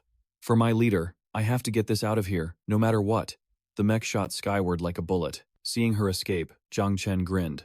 Nice work, Xiaoxi, he yelled. Hey, Where do you think you're all looking? With that, he unleashed his signature skill, pulling every last Titan zombie towards him. All of you, over here! Our battle is far from over. The scene changes. The sharp crack of a stone hitting a wall echoes. Thwack! The culprit is none other than Qian Zhenyu. As she threw the stones, she hoped her fellow countrymen would help her deal with the foreigners. But suddenly, she came face to face with Pang. She let out a terrified scream. Seeing her as a nuisance, Pang leaped down, bearing sharp fangs and claws as he charged. Qian Zhenyu panicked. What is that thing? She scrambled back, her mind racing. Why is there a monster in his base? Qian Zhenyu bolted inside, with Pang hot on her heels. As she fled, she thought, what kind of monster is this? Its speed is unreal. The plan can't fail now. I'll lure this beast to Captain Zheng first. Meanwhile, Si Hengda hung from the ceiling, tightly bound by a group of foreigners. His body was covered in wounds, clear evidence of brutal torture. Their leader glanced at his watch, then gave a cold, simple order. Time's up. It seems our stubborn friend from the Dragon Country isn't coming. Do it. On his command, they hurled a bucket of filthy water in the prisoner's face. Jolted awake by the cold shock, Si Hengda glanced around the room. He couldn't hide his bitter disappointment. So, Zheng Hao, you abandoned me after all. I knew it. All that kindness before was just to use me. Seeing him awake, a thug approached with a lighter, a wicked smile on his face. Don't be afraid. Life is just a flame, and I'm here to help you burn it all away. A wave of fear washed over Si Hengda. He knew his life was hanging by a thread, utterly at their mercy. But then, the sound of footsteps echoed from the entrance, drawing everyone's gaze. Zheng Hao stood in the doorway, his eyes burning with fierce determination. He walked into the room slowly, each step steady and deliberate, sending ripples of panic through the crowd of thugs. The leader frantically turned to his men. Where are the guards I posted outside? How did he get in here? We don't know. There wasn't a sound. Could they all be dead? But before they could figure it out, Zheng Hao tossed a glittering gold ring at their feet. He spoke with icy calm. These are the supplies you wanted. Can I have my man back now? Boss Jiao shoved a gun in his face, his voice laced with suspicion. Sneaking in here alone, what are you really planning? You came here to rescue someone, not to negotiate. But even with dozens of guns aimed at him, Zheng Hao didn't flinch. Seeing him arrive all by himself only made the boss more arrogant. You've made me very unhappy, so I'll be taking the supplies, and both of your lives. Zheng Hao laughed at the shameless declaration. They always say Westerners value the spirit of a contract, but it looks like that's just empty praise. Boss Jiao remained smug. Compared to the spirit of a contract, I prefer to deal with people based on power and position. Seeing his opponent wouldn't yield, Zheng Hao tore off his outer jacket, revealing a vest wired with explosives. The sight made Boss Jiao tremble with fear, and he immediately ordered his men to release the hostage. Wasting no time, Zheng Hao grabbed his man and left. Unwilling to let him get away so easily, Boss Jiao ordered his men to follow them and finish the job. Zheng Hao was running for his life, trying to escape that hellhole. Si Hengda, draped over his back, gasped for air. Didn't we already escape? What's the big rush? My wounds are about to tear open again. Zheng Hao replied grimly. The explosives on my body. They were fake. Si Hengda's eyes went wide. What? Are you kidding me? You were bluffing that whole time? You were gambling with my life. Why hasn't Zhenyu lured them away yet? Did the plan fail? With no other choice, Zheng Hao was forced to change direction. He hoped Plan B was ready with his teammates closing in, but before he could get far, a bald brute blocked his path. The man stood before him like a mountain. People of the Dragon Country, why are you in such a hurry to run? Then, he flashed a vile, disgusting grin. Our boss has a little something he wanted me to give you. Si Hengda could already see their graves, his voice filled with despair. See? You failed again. If you had just called our brothers from the start, we would have escaped by now. Zheng Hao shot him a cold glare. I would never risk our brothers' lives for you. The words lit a fire in Si Hengda's heart as he roared in fury. So that means you never planned on actually saving me. You just came here to play the hero. Seeing the two fighting, the bald man was ecstatic. What's this? A little disagreement? Seems your bond isn't so strong after all. How about this? You leave the supplies, and I'll let you walk away. But before he could finish his sentence, Pang silently appeared behind him. Staring at a creature twice his size, the man froze in terror. What is this monster? But when he realized it was just a dog, his fear turned to contempt. Is this the backup you called for? Hearing the mockery, Pang let out a few angry barks. Woof woof, the bald man and his goons burst out laughing. Is this a Dragon Country pet? I thought it was some kind of monster, but it turns out it's just a dog. Standing a short distance away, Qian Zhenyu urgently signaled them. Captain, run! Zheng Hao's mind raced. The situation was dire. Without hesitation, he threw a grenade. The explosion instantly plunged the scene into chaos. Thick smoke blinded the bald man and his crew. He could only scream in rage. Get them! Don't let them escape! Amid the chaos, a blurry shadow silently closed in on him. What is that thing? The shadow moved like smoke, and in a flash, it was right in front of him. It opened its mouth, and sharp fangs sank deep into his leg. He screamed in absolute agony. Meanwhile, Boss Jiao was still waiting for his men to return. It's been an hour. They can't even catch 2 injured weaklings? A bunch of useless trash. He had no idea that useless trash had already been defeated by the very thing he mocked. But soon, Erpong arrived to claim his life. What is that monster? It's one of their snipers. Boss Jiao immediately drew his gun. This is bad. It's a battle pet. Shoot it, now. His men opened fire, unleashing a hail of bullets. But for Erpang, the gunfire was nothing. It lunged forward, and with a few simple swipes of its claws, it effortlessly took down the entire gang. Seeing how hopeless it was, Boss Jiao turned and ran. This battle pet is too strong. We can't kill it. Brother, come save me. We're being attacked by a Dragon Country battle pet. Erpang let out a deafening roar and split into multiple copies of himself. All the clones charged at once, swarming the gang leader, tearing him apart until he could no longer fight back, screaming for help in sheer desperation. If only he'd known the Dragon Kingdom had tamers of battle pets, he never would have come here to die. Zheng Hao's group had no idea how far they'd run, only stopping to catch their breath when the pale moon and city skyscrapers finally came into view. Thanks for saving me again, but I can walk on my own now. I'm sorry, kid. I had to think about everyone's safety. I hope you can understand. Si Hengda turned and walked away, a hidden bitterness in his voice. Understand? Of course I understand. How could I dare not? Qian Zhenyu caught his resentful tone and was about to charge forward, but Zheng Hao held her back. Zhenyu, don't be reckless. Qian Zhenyu cursed him under her breath. That ungrateful snake. They should have just left him. The moment his back was turned, a treacherous smile spread across Si Hengda's face. Don't think you can tie me down with some debt of gratitude, Zheng Hao. I'll become an awakened soon, and when I do, I'll be the one to take your place. Meanwhile, on the outskirts of the city, a fully armed convoy was thundering toward the city center. The vehicles were packed with soldiers armed to the teeth, their sharp eyes betraying their intense training. They even brought armored tanks, an unstoppable and terrifying force. Their master was a bald, old man with a portly frame, shouting orders to his underlings. Everybody out. I want you to slaughter every last person in this city. Avenge my fallen brother. His sharp voice echoed as he dragged a treasure chest into an open area, a perfect lure to draw his victims into a deadly ambush. They say someone here has tamed a battle pet. We need to capture it alive. Si Hengda, having just escaped with his life, stumbled upon this scene and dove in terror into a nearby bush. Hiding, his mind raced with fear. With so many foreign mercenaries, Tianyang City is doomed. Suddenly, a strange object flew past, and the soldiers instantly snapped to attention. When they realized it was a flying mech suit, absolute panic erupted among them. A combat mech? The leader couldn't believe his eyes. Where did something like this come from? Get to cover, now. Inside the cockpit, Xiao Shi was confused. Why were there so many armed foreigners in Tianyang City? They definitely didn't look friendly. A mischievous smile curved her lips. Let's see if I can give them a good scare.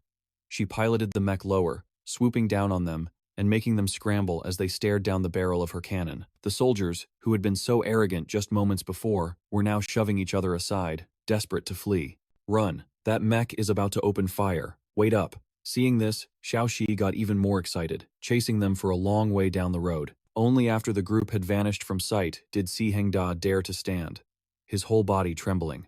That mech was on a completely different level. The power gap is too wide. Against that, I'd be helpless.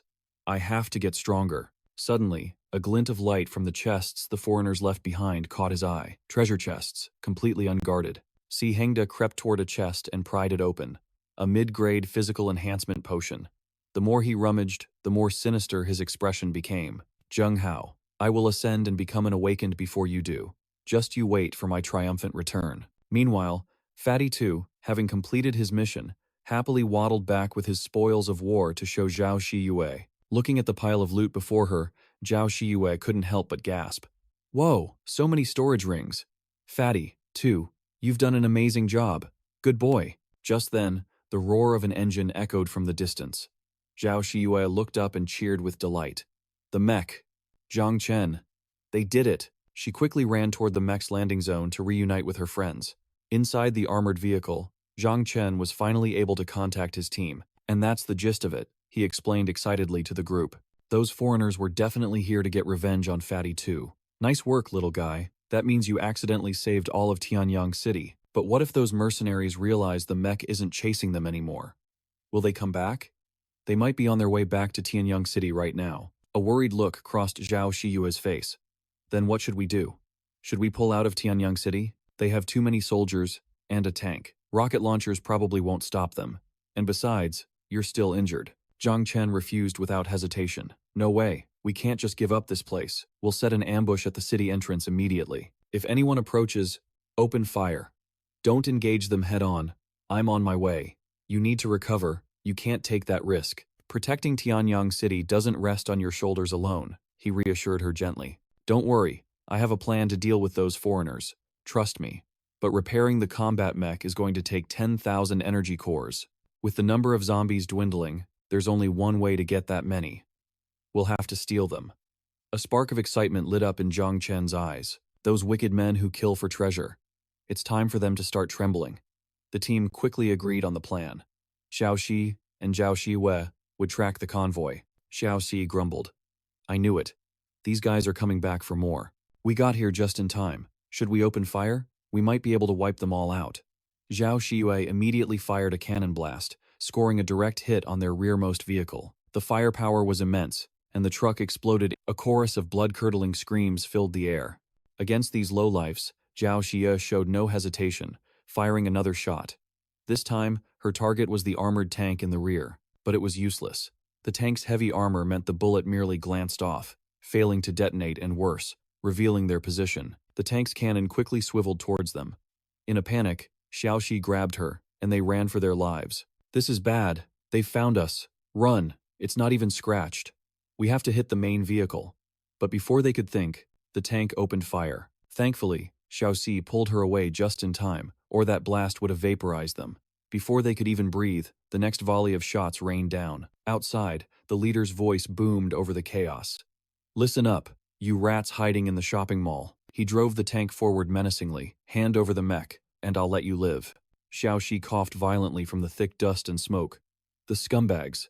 They're after the mech. Her eyes flashed with grim determination. I'll never let them have it. You think you're worthy of calling us rats? Pang is guarding the other exit. I hope he heard the noise and can get here in time. The bald leader saw their defiance and gave a sinister laugh, refusing a toast only to drink a penalty. Then have a taste of this.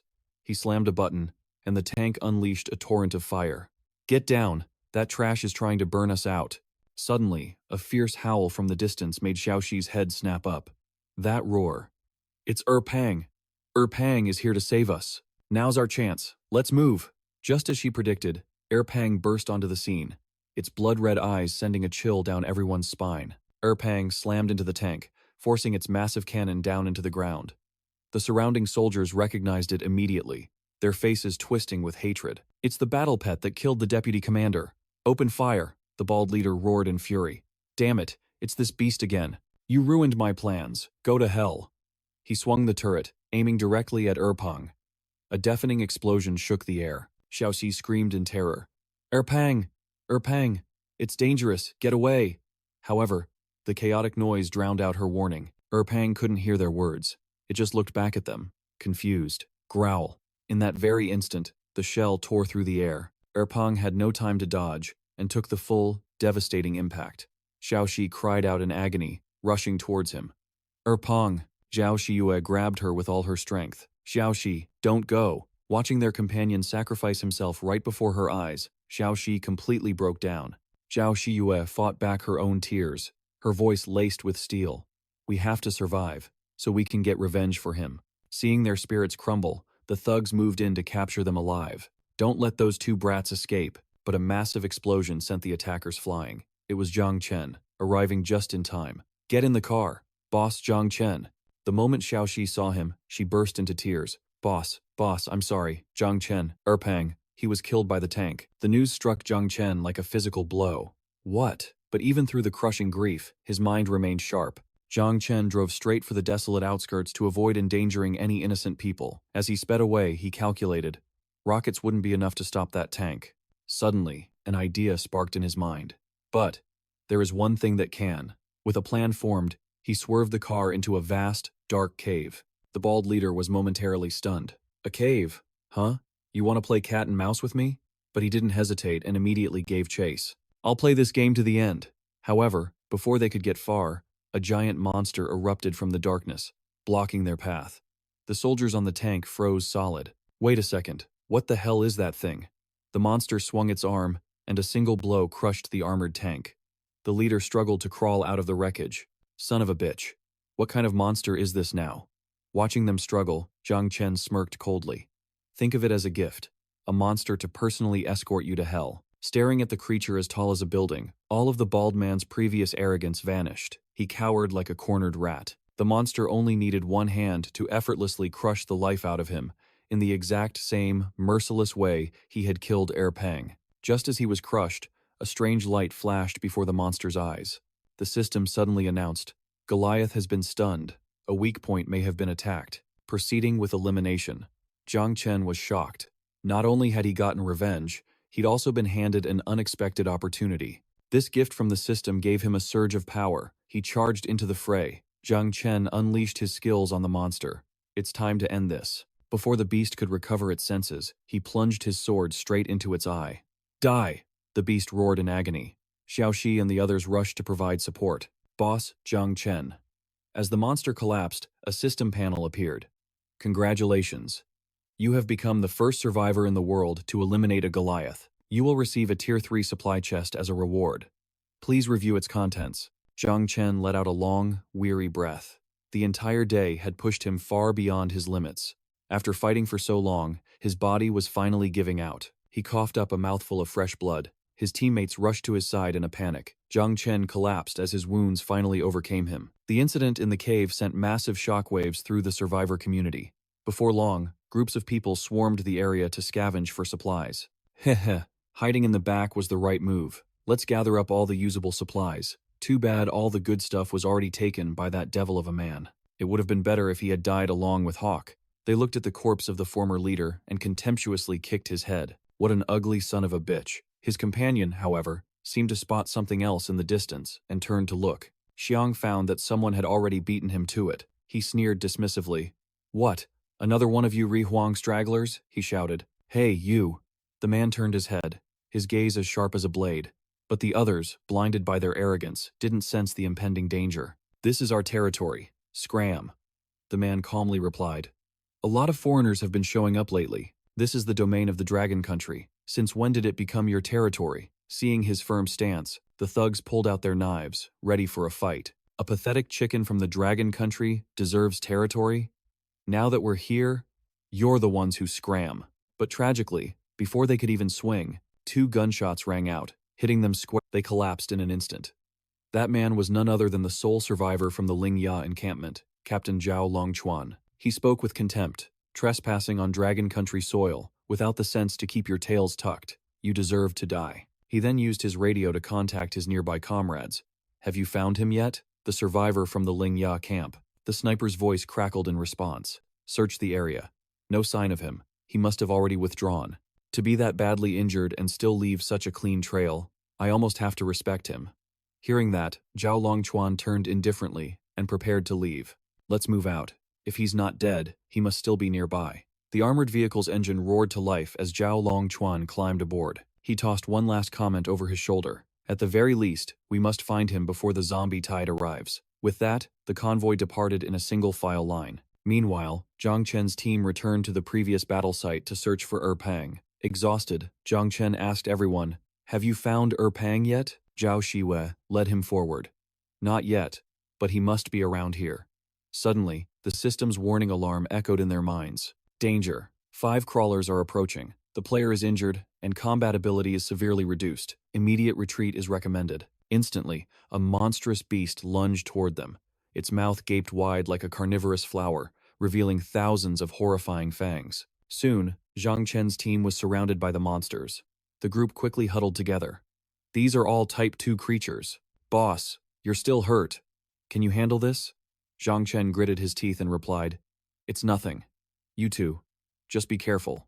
With that said, he charged forward, sword in hand, to engage the monsters. Seeing he still had some fight left, Xiaoxi teased him. Boss, if you die, I'm gonna eat your entire stash of jerky. I won't even leave you a single piece. Zhang Chen let out a hearty laugh, full of bravado. Trying to eat yourself to death so you can join me? I won't give you the chance. As he spoke, he slashed directly at the nearest monster. The long sword effortlessly pierced through its body. With a clean swipe, he severed its head from its shoulders, as easily as slicing a cake. Just then, another monster appeared out of nowhere. Its heavy footsteps made the ground tremble. Zhang Chen's eyes widened in sheer terror as he watched the beast approach, thinking to himself, what in the world is that thing? Provoked by something unseen, its eyes glowed blood red as it charged straight for him. The system warned again, Careful, a crawler is approaching from behind. Zhang Chen cursed in frustration. Is this system's guidance some kind of joke? The damn monster right in front of me is the bigger threat, but the beast he was wary of didn't attack him as he expected. Instead, it looped around him and charged at the zombies ambushing him from behind. Zhang Chen's mind reeled with a dozen questions. Why did it just ignore me? He stood frozen, watching the ferocious beast tear into the zombies ahead. All it cared about was eating them. Wait, eating zombies? A sudden possibility dawned on him. As for that scream, it was a bit much. But maybe he was so lost in thought. He didn't notice what was right behind him. A massive zombie was looming over him, its sharp claws reaching for his back. But the other monster had already spotted it, and in a flash, it lunged forward. It intended to tear that zombie to shreds.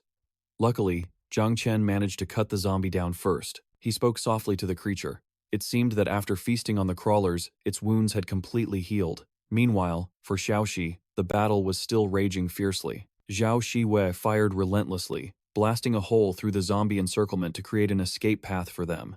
The siege was broken. After wiping out a wave of zombies, Xiaoxi excitedly reported, We've cleared our side. Let's go find the boss. Neither of them knew that hidden in a dark corner, several pairs of eyes were watching them. Those two girls are pretty strong.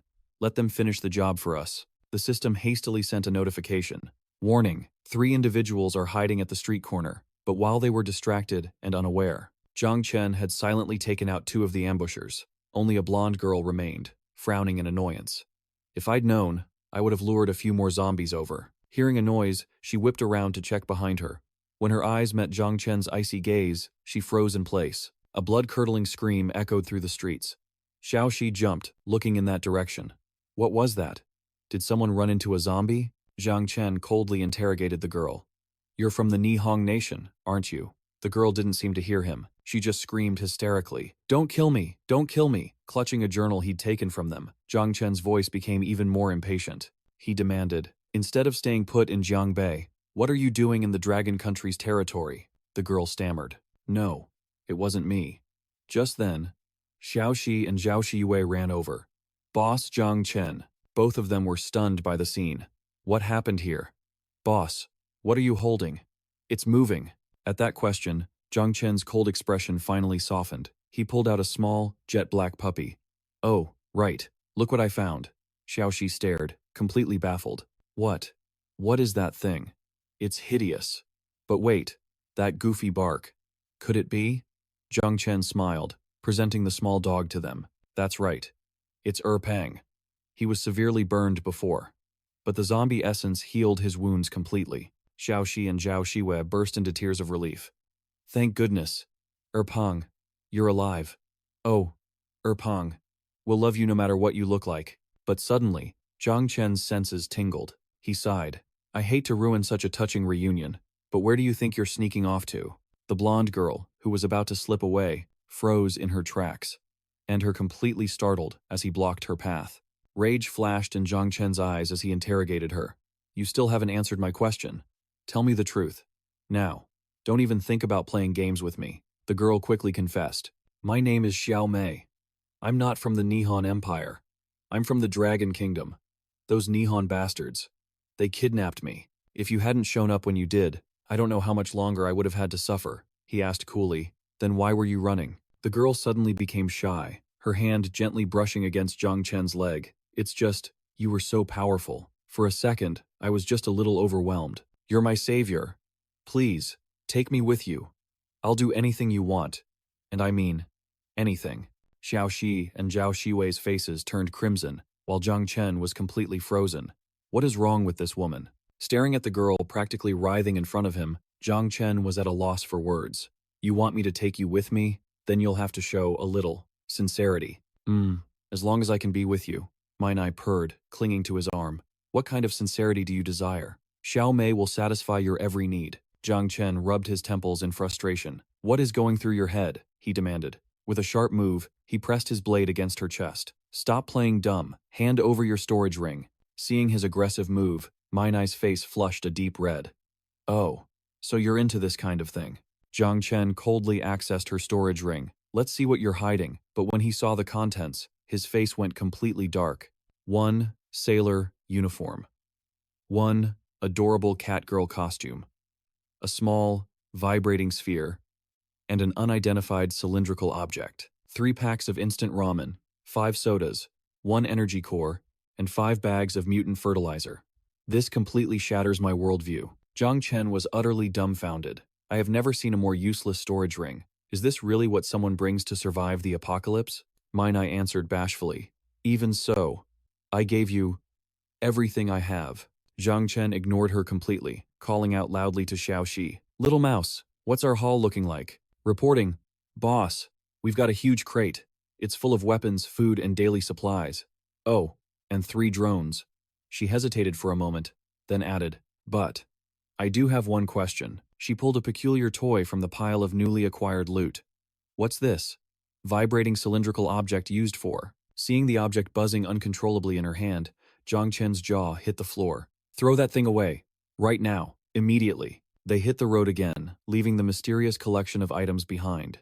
Zhao Shiyue, sitting in the passenger seat, called out worriedly. Brother Chen, is something wrong? I just feel like we don't really know anything about Xiao Mei.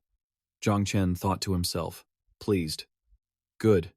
Shiyue has noticed something's off. Resources in Jiangbei are extremely scarce. And those 2 from the Nihon Empire, their skills were average at best, yet they had enough supplies to feed a dozen people from our camp. He smiled, trying to reassure her. Don't worry, I've got this handled. As he spoke, he gently took her hand in his. The warmth from his palm seemed to calm her anxious heart. Seeing the blush creep across her face, he awkwardly pulled his hand back. Think about it.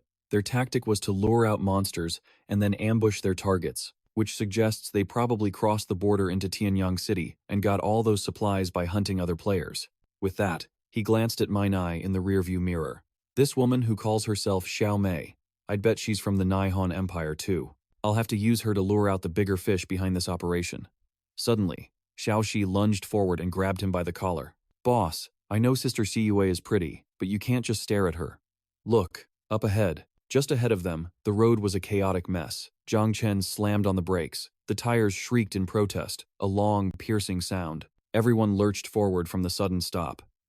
Damn it, a blowout. Hold on tight. The vehicle swerved wildly for a moment before crashing head-on into the bridge's guardrail. The impact shattered a section of the concrete barrier. But, thankfully, it brought the vehicle to a grinding halt. Whoa! Xiao Shi screamed in terror. That was too close. Zhang Chen immediately moved to get out. Stay put and be careful. I'm going to check it out. Suddenly, a system notification flashed in his mind. Warning. You have entered a sniper's kill zone. Seek cover immediately. The moment the warning ended, a hail of bullets ripped through the air. Luckily, Zhang Chen's reflexes were faster, allowing him to dive out of the way. He shouted, Xiao Shi, Yue, don't get out of the car. But when he looked up, he saw a dark silhouette on the bridge above. It was none other than Jiang Chen. Seeing him dodge every single one of her shots, she praised him with a smug grin. Not bad. You actually dodged all of them. Zhang Chen reflexively took cover behind the vehicle, breaking her line of sight. He calmly assessed the situation. Someone's approaching from the other side of the bridge. But this time, there's no system warning. What are these people planning? Zhao Longchuan strode calmly towards his position. You're the one who cleared out the armory, aren't you? How about you come out so we can talk? Zhang Chen knew he couldn't take the risk. His only option was to, just scoping things out first. You were only playing this game to talk to me. You almost blew my head clean off. Was that necessary? Xiao Xi, still in the car, was panicking. Boss, don't trust him. He was asking about the armory. He's definitely here to rob us. Peng, get ready. We might have to fight him. But when she got a clear look at the newcomer, Zhao Xiyue froze in disbelief. That man. It was him. She flung the car door open. There was no mistake. Xiao Xi watched, her jaw dropping in shock. Sister Xiyue. Seeing Zhao Xiyue dash out of the car, Xiao Xi desperately reached for her. Sister Xiyue, don't go out there, it's dangerous. But it was too late. She couldn't stop Zhao Xiyue. When Zhao Longquan saw her running out, he was completely stunned, unable to believe his eyes. Watching her leave, Zhang Chen's own fear forced him from his hiding spot. Xiyue, wait! He roared. What are you doing? However, before he could even reach her, Jiang Shenthen, who was perched above, was already on his tail. The moment he left cover, she leaped down. Zhang Chen had no choice but to draw his sword and face the new enemy. So, you're finally here.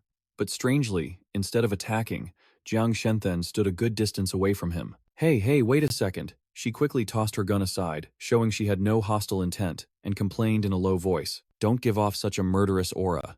Okay, I'm sorry. Can we just call it even? Zhang Chen was now completely bewildered. What in the world are you people? Behind him, Zhao Xiyue was running to explain. Brother Chen, wait. It's all a misunderstanding. Zhao Xiyue excitedly grabbed Zhao Longquan's hand, her voice radiant. He's my brother. Zhang Chen's eyes went wide as he stared at her, dumbfounded. What? Her brother? She pulled everyone together to sit down and talk. Zhao Longquan spoke up awkwardly. Hello. I'm the captain of the Lingya encampment. I am also Xiyue's older brother, Zhao Longquan. Zhang Chen looked at him with deep suspicion. Then why did you set up a roadblock and ambush us? My apologies. You single-handedly cleared out an armory and killed a titan. When we couldn't tell friend from foe, taking defensive measures was only logical. Zhang Chen frowned, annoyed. So if Xiyue hadn't been here, what were you planning to do? Naturally, I had to determine which side you were on first. Recently, many foreign factions have infiltrated Tianyang City. Our nation's military supplies cannot be allowed to fall into their hands. Zhang Chen glanced at the two still in the car, then nodded in agreement. That makes sense. Seeing the misunderstanding finally cleared up, Zhao Longquan let out a sigh of relief. Now that we know you aren't an enemy, the next step is to convince you to join us. Join you? That's right. To protect Tianyang City, we need powerful fighters like you. Recalling the tragic state of the city, Zhao Longquan's voice filled with worry. Our intel shows a massive undead tide, over 100,000 strong, is heading for Tianyang City. When it arrives, it will be a cataclysmic disaster for everyone. This information was completely beyond what Zhang Chen had expected. He was stunned. What? An undead tide? Zhao Longquan spoke with sincerity. To face a horde of this magnitude, our people must unite.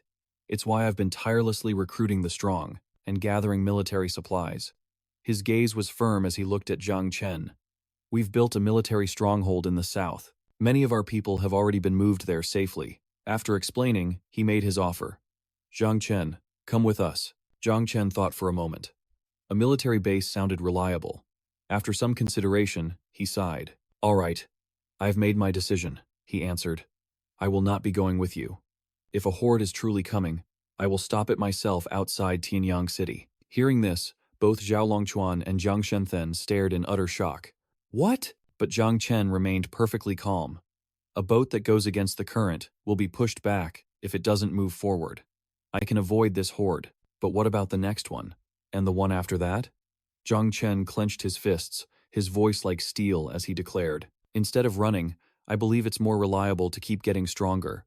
Zhao Xiyue quickly tried to intervene. Brother Chen, how can you possibly do that alone? Zhao Longquan cut her off. Xiyue. Zhang Chen gripped his sword and called her name softly. Xiyue. He looked at her, his eyes and smile holding a rare gentleness. Since you've been reunited with your brother, whether you stay or go, I won't force you. The choice is yours. As he turned to leave, a fire ignited within Zhao Xiyue's heart, urging her to follow him. Brother Chen. She turned to her brother, exasperated. Brother, why didn't you try to convince him? If he came south with us, it would be better for both of you. Zhao Longquan shook his head. It would be useless. Remembering Zhang Chen's fierce determination, a slight smile touched his lips. I understand that look in his eyes all too well. It's resolute and confident. No one can sway him. He won't change his path for anyone or anything. Besides, With the power to kill a titan, maybe, just maybe, he really can stop an entire undead tide. Hey, are you finished? You must be thirsty. Here, have some water. Xiaoxi glared, cursing inwardly. That damned woman, Zhang Chen replied calmly. Thank you. We were just clearing up a little misunderstanding. He explained the situation. Sam's Tao, and the possibility that Shi Yue might leave with her brother. What? Shi Yue wants to leave? I don't want her to go. That's her brother, Xiaoxi. Don't cause a scene. Xiaoxi looked utterly heartbroken, her head hung low, clutching her shirt, her voice cracked as she choked out. But I don't want her to go. I haven't even had enough of her cooking yet. Besides, didn't you say we were a family? Just then, Nizi sidled up, vying for his attention. Zhang Chen. Those people looked incredibly powerful. Who were they? I can't stand the thought of Shi Yue leaving. Why don't we just join them? Xiaoxi's anger suddenly flared. Who are you calling rat sister? Suddenly, a voice called out from behind him. Zhang Chen. He turned, and saw someone stepping out from the other survivor group. Zhao Shi Yue walked out quietly. Her eyes met his, filled with determination. I've made my decision. That night, the vehicle echoed with celebration. Cheers! Zhang Chen shouted, toasting Shi Yue's decision to stay. Extra rations tonight, Xiaoxi cried out, overwhelmed with emotion. I thought I'd never eat your cooking again. I wasn't even this scared when the zombies were chasing us. Even Nizi got swept up in the festive mood, eagerly piling food onto Zhao Shi Yue's plate. Shi Yue. Your brother has such a large team. Where do you think they'll settle down? But Zhao Shi Yue skillfully dodged the question. Tianyang City is massive. Who could possibly know? Nizi didn't give up, pressing further. Do you really not know? Or are you just refusing to tell us? Annoyed, Xiaoxi shoved a plate of food at her. Why do you ask so many questions? If you're not going to eat, give it to me. Zhang Chen silently rolled his eyes. The horde is coming. It's only natural to keep your camp's location a secret. Starting tomorrow, we have to get serious about finding supplies. His mind was already calculating their next move. Thankfully, he had already warned Xiaoxi and Shi Yue in private. Don't tell this woman the truth. Nizi was visibly stunned. Zhang Chen quietly studied her expression. After a moment, he stood up. I'm going to get some rest. You two finish eating, Nizi pouted, tugging on his sleeve. Zhang Chen. I'm new here. Can we go for a walk around later? Fine. Hearing the word walk, Pang barked with excitement. Zhang Chen sighed and rubbed the dog's head. Pang, you're in charge of protecting our little beauty. With him watching her, I doubt she can cause any trouble. With everything settled, he returned to his room to check the system notifications. Camp system, unlocked. You are not currently a member of any camp. Do you wish to establish a camp of your own? Zhang Chen's eyes widened. I never noticed this option. It seems Zhao Longchuan already made his choice. A new window popped up in the system. Camp system unlocked. Please select the type of camp to establish. 1. Refugee shelter. 2.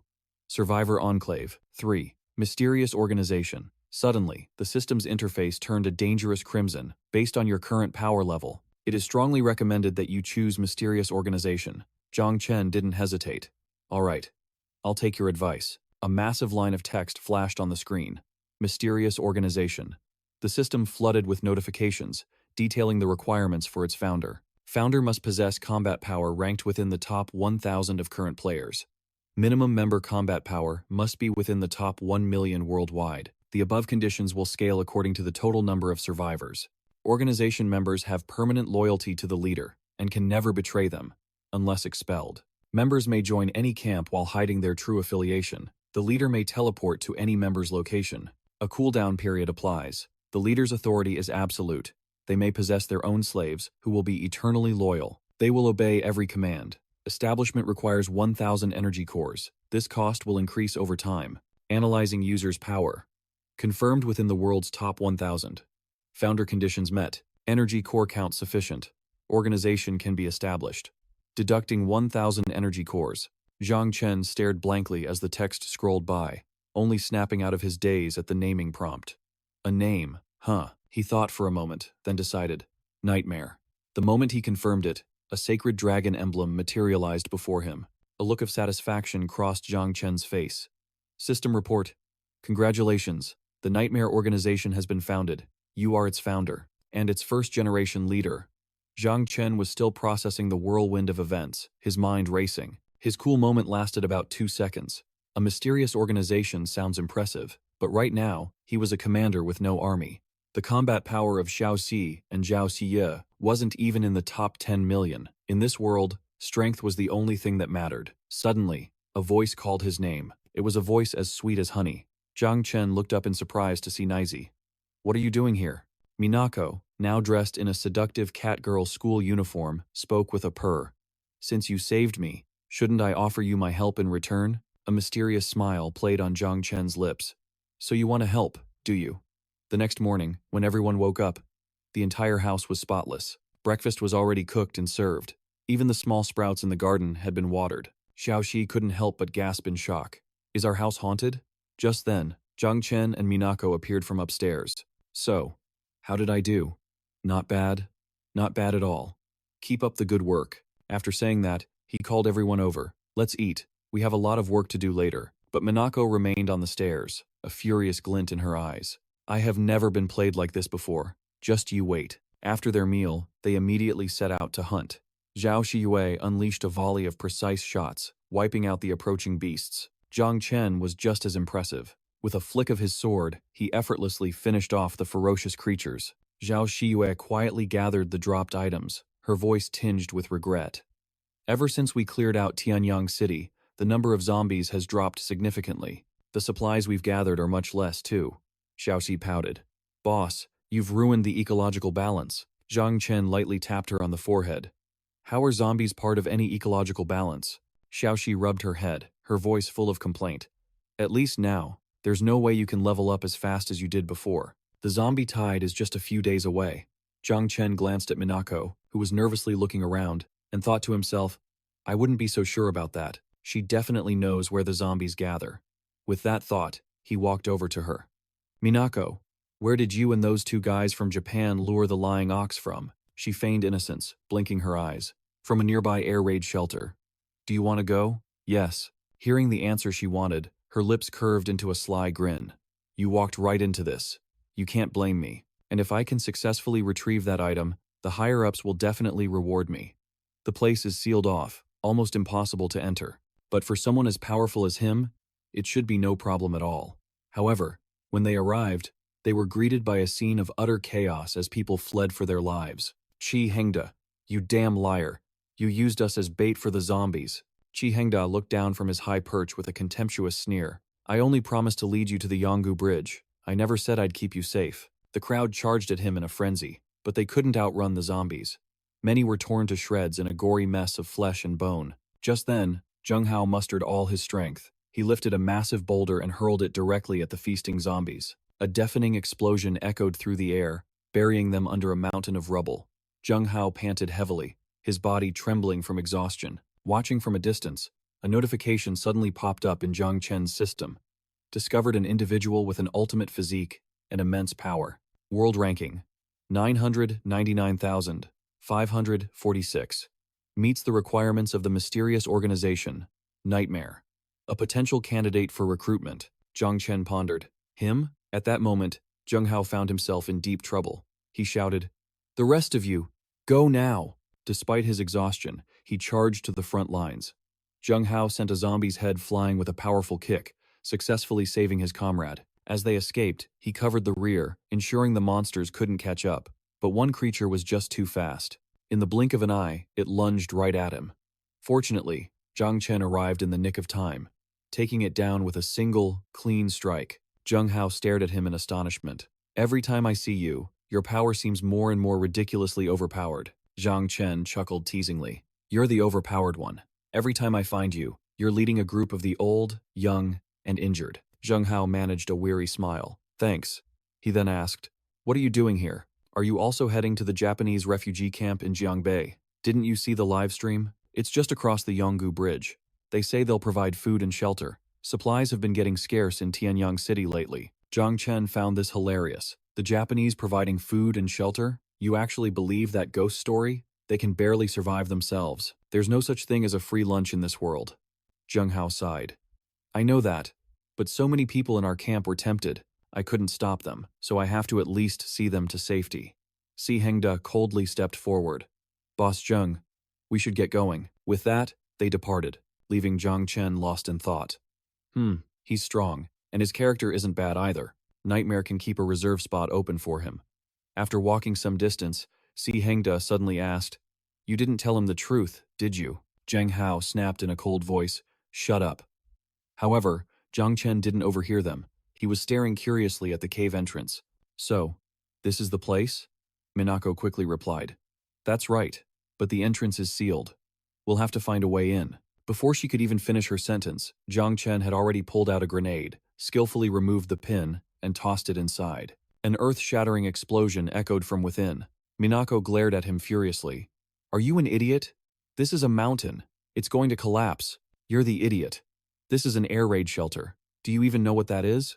Minako was stunned for a moment. "Oh, right. Let's go. Haven't you been here before? You lead the way." She quickly agreed. "Of course, I'll take you there. This guy is insanely strong. He'll get me to the lab, no problem. I just need to find a chance to contact Shangse." A sinister smile crept across her face. That lab journal. It had to be hers. As Zhang Chen pushed deeper into the cave, he effortlessly cut down any monsters in his path. Their numbers were significant, but they fell after just a few strikes. He scoffed, pathetic. Suddenly, a violent tremor shook the cavern, putting him on high alert. Then, looking up, he saw a hatch in the ceiling. Zhang Chen couldn't hide his surprise. An air vent. With a single, precise slash, he cleaved through it, and the monster hiding inside. The last one. The entire nest was annihilated. Minako immediately showered him with praise. "Wow, you're incredible. You finished all those monsters in the blink of an eye." Watching Zhang Chen collect the loot, she added, "This haul is amazing. We'll be set for a long time." But Zhang Chen ignored her empty words, his focus entirely on the system window. A familiar chime rang out. "Congratulations, you have obtained 72 bags of potatoes, 48 bags of calamari rings, 96 bags of nutritional shrimp crackers, 72 bags of grilled chicken wings, 500 grams of cheese, 100 bags of six-pack sausages, 1,000 grams of knife fish, 82 bags of sole fillets, 300 grams of composite beef, and 66 bags of curry-flavored chicken thighs." Seeing him completely ignore her, Minako clicked her tongue in annoyance. "Shh." She stomped on a dead monster's head, thinking resentfully, "My people have been watching these supplies for ages, but those idiots were all worthless. If this Dragon Kingdom fool didn't know the real prize wasn't here, this place would have been picked clean already." But when Zhang Chen said, "Let's move," her sweet act was back on in an instant. "Of course. Oh, right. There's an even bigger storage room up ahead. Let me lead the way." As she spoke, she drew a fruit knife from her storage ring, leading him towards a bottomless chasm. Zhang Chen was suspicious. "You're sure that's the supply room?" Minako put on a pitiful expression. "Please, you have to believe me. My people tried everything to get there, but they were just too weak to make it this far." A system warning suddenly chimed. "Alert. A starved colossal beast resides at the bottom of this chasm. Proceed with extreme caution to avoid falling." Zhang Chen's eyes widened. Is the system just making things up now? But then, another alert flashed. "Danger detected behind you. In approximately 2 seconds, you will be pushed into the pit. Prepare defensive measures to avoid amputation." Zhang Chen was baffled. "What?" Just then, Minako slipped behind him, swinging her knife with a vicious cry. "Go to hell." He reacted instantly, parrying the strike, but he wasn't expecting her to kick his feet out from under him. With his balance gone, he tumbled backward into the pit. Minako cackled with glee. "Have a nice trip, you disgusting Dragon Kingdom pig." Watching him plummet, she let out an unhinged, triumphant laugh. As he fell, Zhang Chen heard her chilling laughter and shuddered. "Damn, that was careless, but she's celebrating way too early." He immediately plunged his sword into the cavern wall, desperately trying to stop his fall. The blade screeched against the rock before finally catching hold. Zhang Chen let out a breath of relief. So that storeroom across the chasm is her real target. This act is exhausting. The good news is, I know exactly where I need to go now. Looking down at the snarling, fang-filled maw below, he gulped. The bad news is, I have to get through that thing first. The horned beast with razor-sharp teeth swiped a massive claw at him.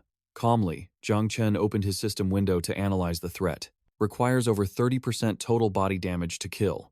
He quickly scanned through his newly acquired loot. I know I have just the thing. Ah, there it is. With his plan in place, he yelled down, "Hey, you big idiot, look up!" As the monster tilted its head, he dropped a cascade of small canisters. The beast swatted them out of the air, and a strange liquid rained down. Everything was going exactly as planned. Zhang Chen drew his pistol. a wicked grin spreading across his face.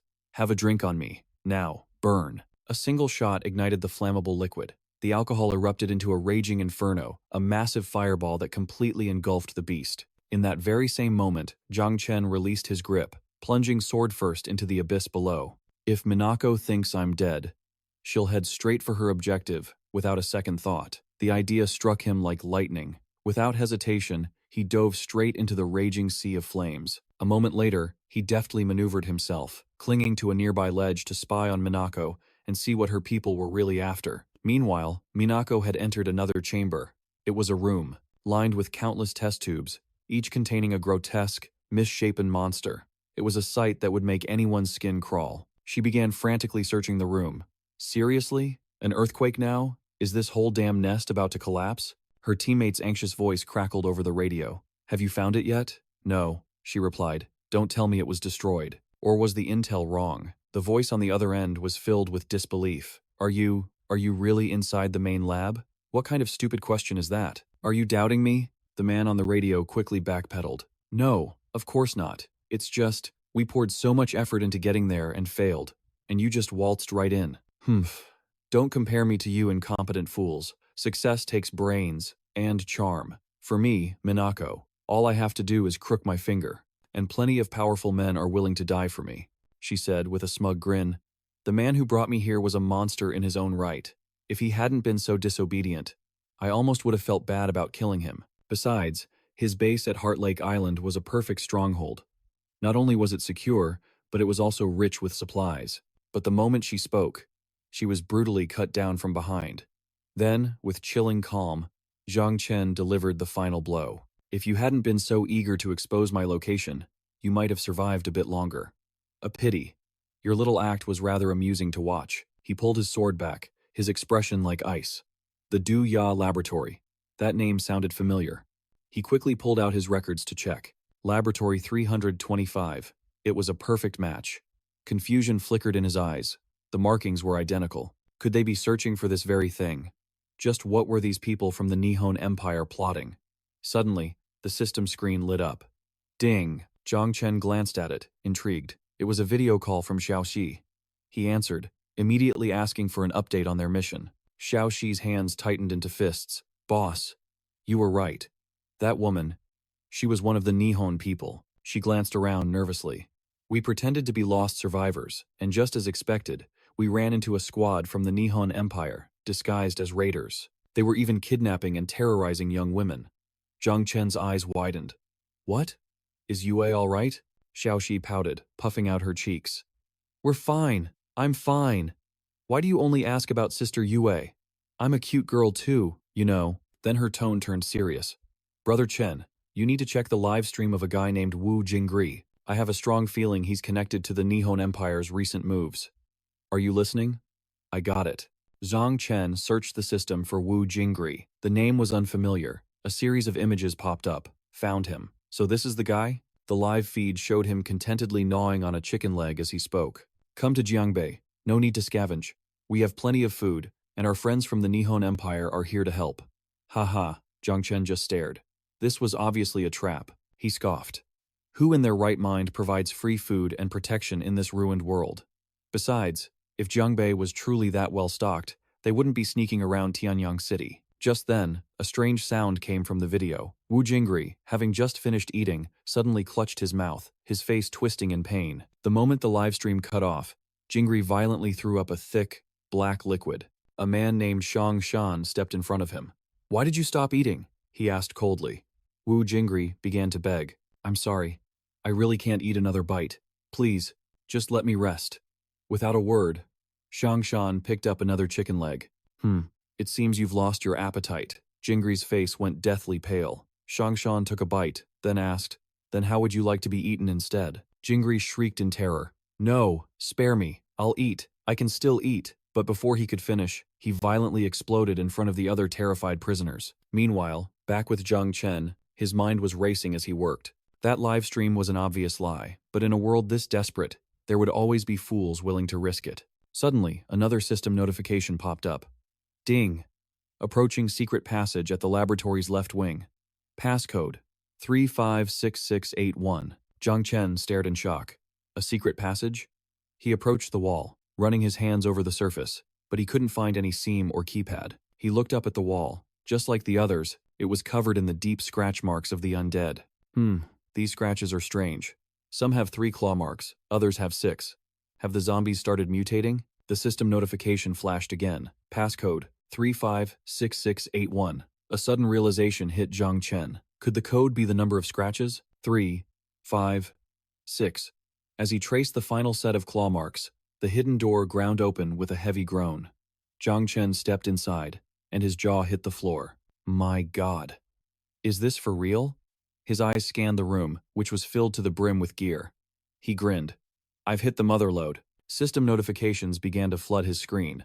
Congratulations. You have acquired 100 M16 rifles, 5 AMX rifles, 1 handheld anti-armor cannon, 20 exoskeleton support units, 100 tactical helmets, 100 bulletproof vests, 100 sets of military uniforms, and 200 grenade fragments, 80 incendiary grenades, 120 laser mines, 80 C4 sticky bombs, 50 flashbangs, 50 tear gas grenades, 50 smoke grenades, 1 million pistol rounds, 1,200 armor-piercing rounds, and 20 anti-armor shells, 420 armored mech power cores, 1 high-potency corrosive grenade, 1 blueprint for high-potency corrosive grenades, and 20 barrels of armored mech gunpowder. Then, a special notification appeared. Ding. Hidden tip. High-potency corrosive grenades rapidly decompose organic tissue, causing irreversible damage. Zhang Chen's eyes lit up. Perfect. The ultimate weapon against the Titans. I need to craft as many of these as possible. The list kept scrolling. 20 resistance serums, 40 comprehensive recovery agents, 15 anti-wolf sprayers, 5 vials of berserker's blood, 1 vial of drug X. Subjugation, and the world's only blueprint for the subjugation drug. He examined the vial in amazement. A global, unique item. Incredible. He pulled up the item's description. Use on a player of a lower level. After use, the player will be brainwashed, becoming the user's unconditionally loyal servant, subject to any and all commands. Crafting the subjugation drug requires 10 ice condensation flowers, 100 energy cores, and 5 vials of berserker's blood. Zhang Chen's mind raced as he scrolled through his massive new inventory. This thing is absolutely incredible. Cough. No. It's demonic. It's a good thing I'm the one who found it. I can't imagine what would happen if it fell into the hands of the Nihon people. Suddenly, he noticed a gap behind a cabinet against the wall. Right there. Zhang Chen moved closer and, with all his might, pulled the heavy cabinet aside, revealing a man-made tunnel. As the cabinet scraped away, a cloud of dust billowed out, forcing Zhang Chen to cover his mouth and cough. Cough, cough. Entering the hidden passage, he was stunned. Wasn't this the armory's security room where he'd rescued Shi Yue before? It seemed the earthquake hadn't reached this place at all. He mumbled to himself. No wonder she had that lab journal. Someone must have hidden it here on purpose. Zhang Chen looked around and realized the Nihon people had already been here. The chilling words, written in blood, still stained the wall. Come to Jiangbei. We have plenty of supplies and can offer protection to the people of Long. At that moment, on the bridge leading into Jiangbei, a counselor stood in the middle, shouting with feigned excitement, "Welcome! I never expected to see so many of our countrymen. I'm truly overjoyed." But the crowds of survivors swarming the bridge were asking hard questions. Where's the food? Didn't you say we'd get food in Jiangbei without having to do a thing? Of course, of course. There's no shortage of food. The counselor glanced at his subordinate from afar. How does this batch look? Xiao Qi scanned the crowd, sighing internally. Just more trash. A whole new group of bait. The counselor's eyes shifted to another group. Those people over there don't look too bad. Xiao Qi's gaze fell on Zheng Hao's team. Let me see. His eyes lit up. Oh, yes. Their average stats are much higher. Their leader has maxed out physical abilities and is already in an awakened state, and a few of those abnormally strong ones have already reached the upgrade realm. The two men grinned excitedly. Take them to the lab. Shang San will be very pleased. Suddenly, Xiao Qi flinched, as if he sensed something. The counselor turned to him. What is it? He shook his head. Nothing.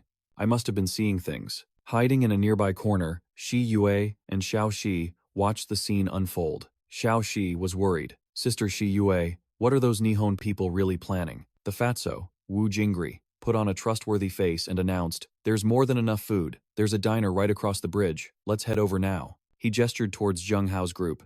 "Our fellow countrymen over there should come along too." But Zheng Hao was direct. "No. We were only responsible for the escort. We have no intention of relying on the Nihon nation." Wu Jingri tried to persuade them.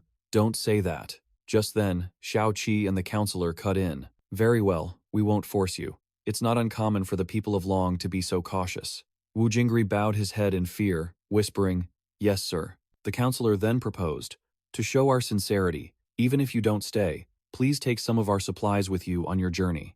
Zheng Hao was suspicious. Supplies? Suddenly, several large crates materialized on the ground, stunning everyone on the team. "How can there be so much?" The counselor's voice was gentle. "These are all tokens of our friendship from the Nihon nation. After you leave, please spread the good word for us." Without a second thought, the team members rushed forward. "A small favor like that is no problem at all." Zheng Hao tried desperately to stop them. "Hey, wait, you guys." But they weren't listening. They dove headfirst into the crates, scrambling for medicine. "These are all emergency supplies. Don't hog them. You go get that one over there." At that moment, as a box was lifted, it revealed a bomb beneath it, its timer already at 0. A deafening explosion ripped through the air. The people at the front screamed in absolute terror. What was that? What the hell is happening? The counselor and Xiao Qi, who had already donned gas masks, shared a mocking smile. No matter how strong the people of Long are, it's useless. They're just too foolish. Xiao Qi put a hand on his hip and gave a sharp command. "Hey, if you don't want to die, get over here. Carry them all to the Jiangbei camp." The remaining survivors scrambled, pushing each other. "Hurry, let's go, let's go." Witnessing everything, Xiao Xi's eyes burned with rage. I knew those Nihon people were up to no good. There's no such thing as a free lunch in this world. But Shi Yue was filled with a deeper dread. But why are they capturing so many people from Long? I have a very bad feeling about this. Back at Zhang Chen's home, Fatty 2 barked loudly, joyfully welcoming his master's return. "Woof, woof, woof." He knelt down to pet the dog's head. "I'm back, Fatty 2. Have Xiao Xi and Shi Yue not returned yet?" Suddenly remembering something, he opened his system menu. "That's right, I brought something good back for you." Fatty 2 yapped curiously as Zhang Chen presented the premium dog food. "Here you go, buddy. High-grade pet food. I just got it. Try some," he said casually. "It looks a little weird, but even zombies eat it, so I'm sure you won't mind, right?" Fatty 2 howled in protest. "A woo. Woof, woof, woof." He tapped furiously on his system interface. Beep, beep, beep, while trying to soothe his pet. All right. No need to thank me so much. You go ahead and eat." The system connected a call to Xiao Xi. Zhang Chen asked, "What's wrong?" "I'm home, but you guys aren't back yet." Xiao Xi was running, crying hysterically. "Boss, Sister Shi Yue insisted on going to Jiangbei. I couldn't stop her. You have to think of something. Quick." She relayed the entire situation to Zhang Chen while trying to keep up with Shi Yue. That's what happened. They captured every single person from the Long Nation. Sister Shi Yue says that the people of Long cannot abandon their own. She couldn't just stand by and do nothing. Zhang Chen clutched his head in frustration. That relentless drive for justice. She was definitely Zhao Longquan's sister. Through and through, he gave his orders. "All right, you two be careful. I'm heading over there now." "Got it," Xiao Xi replied. He muttered to himself. Scouting out the Crimson Sun Nation's base isn't a bad idea. I need to see exactly what they're plotting. He then told Pang, "I'm going to get Xiao Xi and Shi Yue. Pang, you stay and guard the house. If anyone dares to enter, take them down." The loyal dog obediently replied, "Woof." Zhang Chen couldn't help but tease him. "I left you that premium pet food, so go ahead and eat up." But one look at Pang's face made it clear. Did he look even remotely interested in that stuff? The scene shifts to the Crimson Sun Nation's laboratory, where terrified screams echoed from a deep pit below. "Where is this place?" The trapped people screamed in a panic. "Hey, what do you want with us? Let us out of here." Standing above, Uesugi gave a cold command. "The infected tide is approaching. The experiment cannot be delayed." Yangzi bowed her head. "Yes, sir." She then added, "Also, before Minako ended the call, she mentioned that a lakeside villa complex would be a perfect new base of operations for us. Send a team to scout it out." She replied respectfully, "I understand." With that settled, Uesugi ordered, "Then, let the experiment begin." The gate holding the monsters below creaked open. From the darkness, nearly a dozen pairs of crimson eyes stared up at the helpless humans. They scattered in a blind panic. "Wah!" A monster, its entire head a gaping maw of razor-sharp teeth, leaped forward. The captive screamed in terror. "It's a crawler! Grah!" It moved with blinding speed, grabbing people, and in a single bite, tore their heads clean off their shoulders. One of the creatures lunged toward Chi Hongda. He instantly leaped into the air, dodging the attack, and slammed a devastating kick straight into its head. Damn it. Uesugi watched the chaos from above, muttering, "You people from the Dragon Nation are abnormally strong, far stronger than anyone from our Crimson Sun Nation. It's just not fair." Standing beside him, Yangzi offered some smooth flattery. "But survival depends on the mind, does it not? That's a lesson you yourself taught me, Counselor Uesugi. No matter how strong they get, they're nothing more than pigs for our slaughter." He nodded arrogantly, snapping his fingers to summon several weapons from his system. "Precisely. Record the experiment's data meticulously. We must gather enough combat intel on the infected before the tide arrives. Only then can we extend the glory of the Crimson Sun Nation." She bowed her head deeply. "Yes, sir." Down below, only Chi Hongda and a few survivors remained, surrounded by crawlers. Just as all hope seemed lost, weapons rained down from above. Uesugi smirked wickedly. "The data shows that the crawler's fatal weakness is its neck. If you want to live, then fight for it. I'll even prepare a premium beef hot pot for the lucky survivor." Chi Hongda gritted his teeth and roared, "You, damn Crimson Sun Nation bastards. If I get out of here, I swear I'll kill every last one of you." Seeing a crawler charge, he wasted no time, grabbing an axe and rushing forward to meet it head-on. Elsewhere, a group of soldiers was patrolling the area. A whispered conversation could be heard nearby. I can't do it. I don't know how. It's simple. Men from the Crimson Sun Nation are all perverts. This won't be a problem." Hearing the noise, a soldier spun around, raising his gun. "Hey, who's there? Show yourself." Shi Yue stepped out from the shadows, raising her hands to feign weakness. "Please, I beg you, don't hurt me." The soldier's jaw dropped as he began to drool. He shouted with glee, a flower maiden, an absolute beauty." The other soldiers whipped their heads around. "What? Where's the beauty?" They immediately swarmed her with perverse looks on their faces. All the pretty girls were taken to Uesugi's room. "How did you manage to get out?" Shi Yue looked around with wide, innocent eyes. "Oh."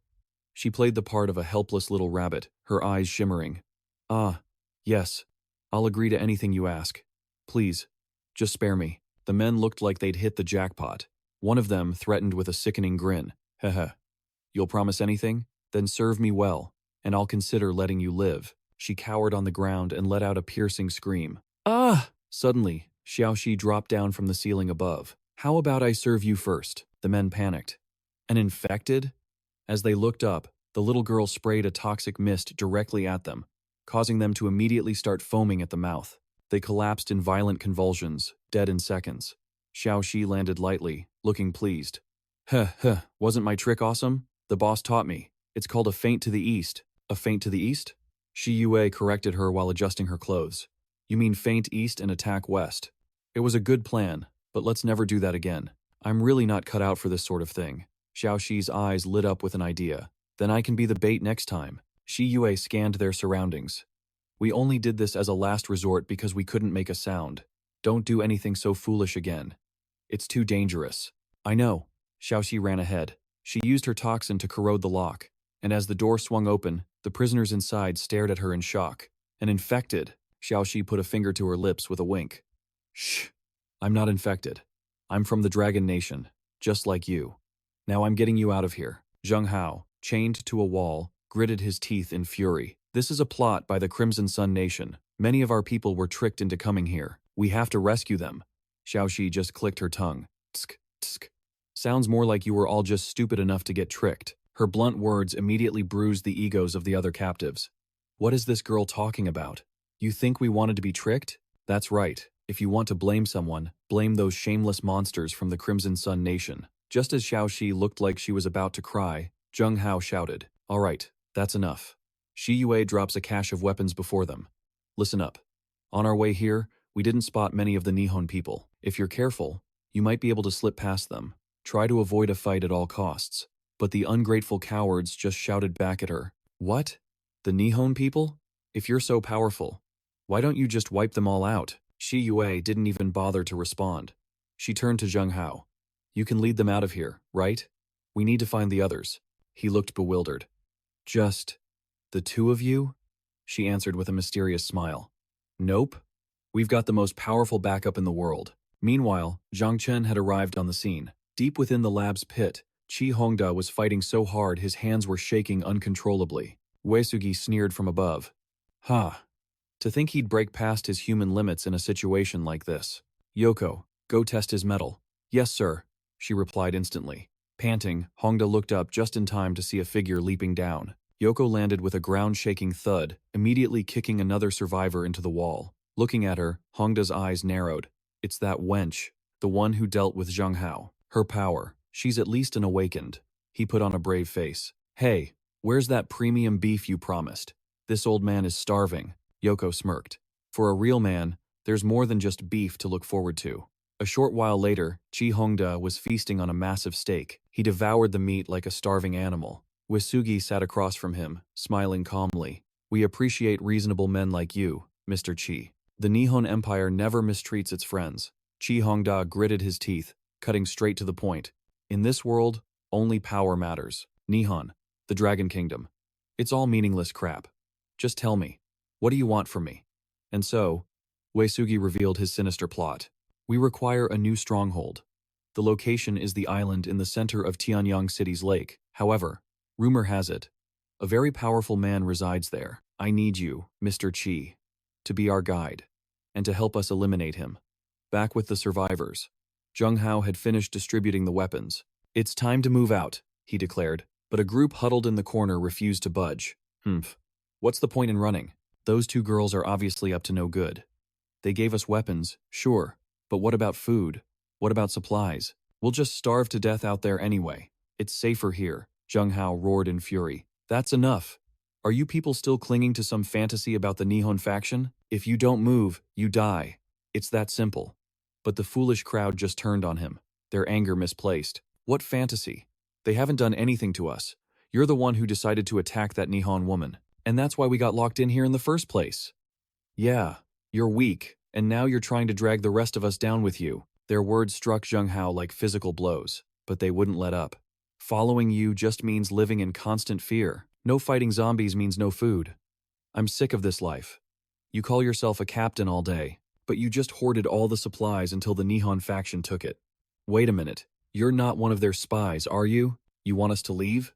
Fine. Go kill every last Nihon soldier and zombie out there.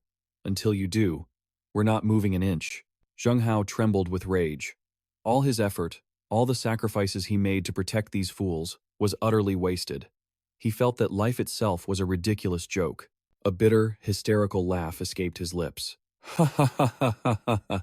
Ridiculous. Absolutely ridiculous. I put my life on the line for you people. I bled to protect this camp. And this is how you see me? No. I was wrong from the very beginning. You were never worth protecting. Because you're not even human anymore. You're just a pack of scum.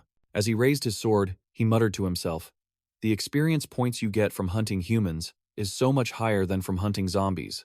I should have done this a long time ago. I really should have listened to Hongda. Fear finally dawned on their faces. They stammered, What? What are you doing? The room was soon filled with desperate screams and the metallic stench of fresh blood. Ah! Help us! Help! Zhang Hao has gone insane. After the bloody rampage, Zhang Hao stood amidst the corpses. Only one survivor remained, pale and trembling before him. The man begged for his life. Don't kill me. I have an abnormal strength physique. I'll go with you. I can be useful. Hearing this, Zhang Hao just laughed. If you're so useful, why were you ready to lick the Nihon faction's boots? Why didn't you use that strength to protect our own camp? He raised his sword high. In this world, weakness, incompetence, cowardice, even selfishness, all of it can be forgiven. But betrayal cannot. With a final, swift motion, his blade fell, ending the last of the cowards. A truly satisfying moment for any reader. Only then did Zhang Hao's frenzied rage subside. All right. System. Collect the rewards. Acquired 80 essence cores. Acquired 30 essence crystals. Acquired 69 essence cores. A system notification appeared. You have reached the peak of the human body. Upgrade conditions have been met. You may now evolve into an awakened. Proceed with the upgrade. Upgrade. Current level. Awakened. Initial phase. Stage 1. Zhang Hao felt an incredible power surging through his very being. He clenched his fist tightly. This is how it should have been from the start. Meanwhile, Zhang Chen finished off the guards outside and made a call. Shi Yue, what's your status? I'm heading in now, she calmly replied. Don't worry, Brother Chen. It looks like some of the lucky Dragon Kingdom survivors managed to make it out on their own. Just then, the main gate to the compound creaked open. Zhang Chen turned to see who it was. A convoy of vehicles tears past. His eyes lock onto a target inside one of the cars. Qi Hongda. Zhang Chen narrows his eyes, raising his gun. Are they with Zheng Hao? So these were the survivors Shi Yue mentioned. He'd almost made a fatal mistake. This group was Shangshan's unit. Xiao Qi complains. This is so unfair. Shangshan is taking all the energy cores from these water pigs, and we're stuck here doing all the grunt work. Yang Zi warns him, watch your mouth. I'll report it to the council member. Are the next batch of test subjects ready? Xiao Qi scoffs. If I could get energy cores just by selling out, I'd be singing Shangshan's praises too. Just then, a terrified scream cuts through the air. Who are you? Zhang Chen steps out before them, looking to become test subjects. Are you? Then I'll play with you. Xiao Qi grabs Yang Zi's shoulder in terror. He's from the Long Country. How did he escape? Yang Zi, this guy is trouble. I can't read his level, she replies coolly. So what? He shouts in a panic. Are you kidding? I'm a primary human body limit. I can scan enemies 3 levels below or above me. If even my detection eye is useless, it means he's an awakened. Zhang Chen wastes no more words, lunging forward with his sword. Yang Zi grins with excitement. You're an awakened? What a coincidence, so am I. She activates her system. A shield materializes, blocking Zhang Chen's devastating strike. Her other hand morphs into a massive drill, lunging for his leg. Zhang Chen dodges, slightly bewildered. A hand that turns into a drill? Yang Zi shouts with glee. Xiao Qi, go tell the council member. The next phase of the experiment can begin. Xiao Qi scrambles into a vehicle, yelling back, Got it! You have to hold him off. A fierce battle erupts between the two. Every time he strikes, her shield intercepts the blow. Yang Zi lands on the ground and asks, Judging by your style, you must be a gene enhancement type, right? She boasts proudly, I'm an energy enhancement type. You can't defeat me. Zhang Chen remains silent, simply opening his own system menu. But Yang Zi just keeps on talking. However, if you agree to cooperate with me, not only will I spare your life, I'll give you the highest treatment in the Nihong country. What do you say? Zhang Chen asks with a bored tone. Beep, beep. Is that all? She's taken aback. Hey, wait a second. Zhang Chen pulls out a massive cannon. He smirks. Let's see which is stronger. You or this? Without another word, he fires directly at her. Unable to dodge in time, Yang Zi screams, Arr! Zhang Chen grins, pulling out several more grenades. There was nothing more satisfying than high-explosive weaponry. Yang Zi struggles to defend herself, pleading through the chaos. Stop! Stop it! He keeps the cannon aimed at her, mocking her earlier words. You're an awakened, right? An energy enhancement type, wasn't it? Come on, come on. Let's see just how powerful you really are. I'm not even scared of my own leaders. You think I'm afraid of some woman from the Nihong country? Enraged, she leaps from the fiery wreckage. You Long Country pig, you dare to mock me. Both her hands have transformed back into drills as she lunges at him. Gonna kill me? Zhang Chen asks calmly. Did your little turtle shell finally break? In a shocking move, he catches both drills with his bare hands. He doesn't budge an inch, his grip like solid steel. The color drains from Yang Zi's face. You. He squeezes, the metal groaning under the pressure, and whispers, You were right about one thing. I'm not an energy enhancement type. I'm a dual-talented, awakened. And my level is far higher than yours. With a final word, Zhang Chen rips the drills right off her arms. He slams her body into the ground, creating a crater perfectly shaped to her frame. Her days of arrogance were officially over. Zhang Chen looks down and clicks his tongue. Target eliminated. The system immediately rewards him. Energy core, 225, C4. 80% talent. Soul Spirit 2, Alloy Soul Spirit Blueprint 1. 107 storage ring fragments. 15 sake. 25 clean cloths. And 1 Love Hotel room keycard. A new alert pops up. Hidden mission. Continue exploring the Nihong country base to uncover the truth of this world. You must be quick. Do not fall behind. Zhang Chen is puzzled. The truth of the world? Meanwhile, Zheng Hao is in the middle of leveling up. A system notification chimes. Ding. Upgrade successful. Your current level is now Early Stage 2 Awakened. Just then, he gets an incoming call. Beep, beep, beep. A frantic voice comes through the line. Boss Zhang, are you okay? We can't find you. Do you need backup? He lets out a relieved sigh. Don't worry, I'm fine. The kid on the other end sounds cheerful. 2 girls saved us. We're preparing to retreat. But we can't find those guys who wanted to go to Jiangbei in our formation. Zheng Hao replies, It's fine. I've already taken care of them. The kid's voice suddenly turns to panic as he remembers something. Wait. Senior Zhen Yu isn't here either. She was led away by one of the Nihong people earlier by herself. Zheng Hao's face goes pale. What? He issues a rapid command. You guys retreat first. Ensure our people are safe. I'm going to get Zhen Yu back. And, one more thing. If anyone in the team is holding you back, leave them behind. The kid on the line is stunned. Huh? Oh, okay. Zheng Hao sprints past rows of cages. Inside, captive monsters snarl and growl. He runs desperately, trying to reach Zhen Yu on her communicator. Come on, pick up. The only reply is the relentless beeping of the call. Beep, beep, beep. His heart hammers against his ribs. Pick up, Zhen Yu. Beep. Finally, her voice, weak but clear, comes through. Brother Zheng. Zheng Hao? Zheng Hao's voice cracked with relief. Zhen Yu, I've finally got your location. I'm close by. I'm coming to get you right now. Are you in any danger? Her voice was faint. No, I'm alone. Fueled by hope, Zheng Hao raced toward her position. He saw a figure on the ground and joyfully cried out, Zhen Yu! But then, Zheng Hao froze in his tracks. The radiant Zhen Yu he treasured was now a broken figure on the cold ground. Her clothes were shredded, her body covered in a horrifying tapestry of scratches and bruises. Hearing his voice, she managed a weak whisper. Brother Zheng, you came. Tears welled up in Zhen Yu's eyes. But she forced a smile, opening her hand to reveal a gleaming ring.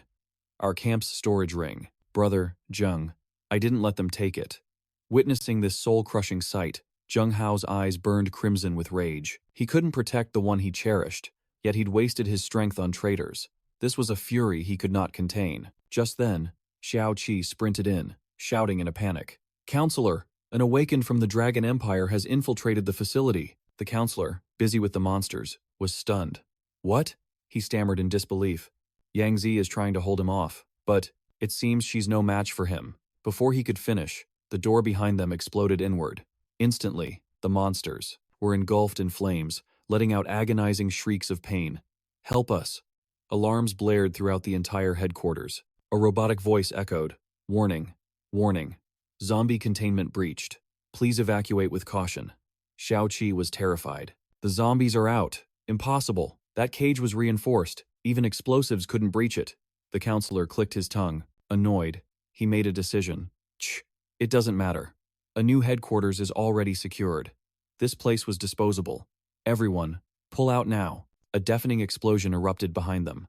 From within the inferno, Zhang Chen's ice-cold voice emerged. Retreat?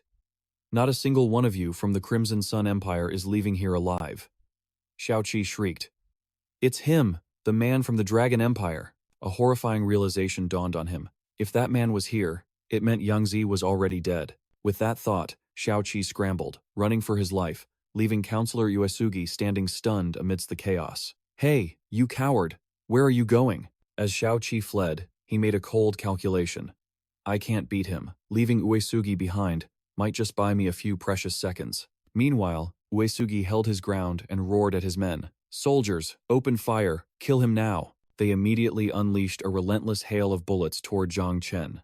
But he charged directly into the storm of lead with absolute confidence. After reaching stage 3 of the initial awakening, damage from conventional firearms felt like nothing more than a mosquito bite. Zhang Chen moved through the gunfire like a phantom, a deadly dance of evasion. Was his speed simply too overwhelming for the naked eye to track? Or was it his lightning-fast combat analysis that perfected his evasive maneuvers? With just a few leaps, Zhang Chen closed the distance. He descended upon them from above, slicing through them like fruit, silencing their last screams before they could even form. He concluded with grim satisfaction. So it seems. It's because my speed is just that overwhelming. Against an awakened, of the same level with a firearm, I'd still need to be cautious.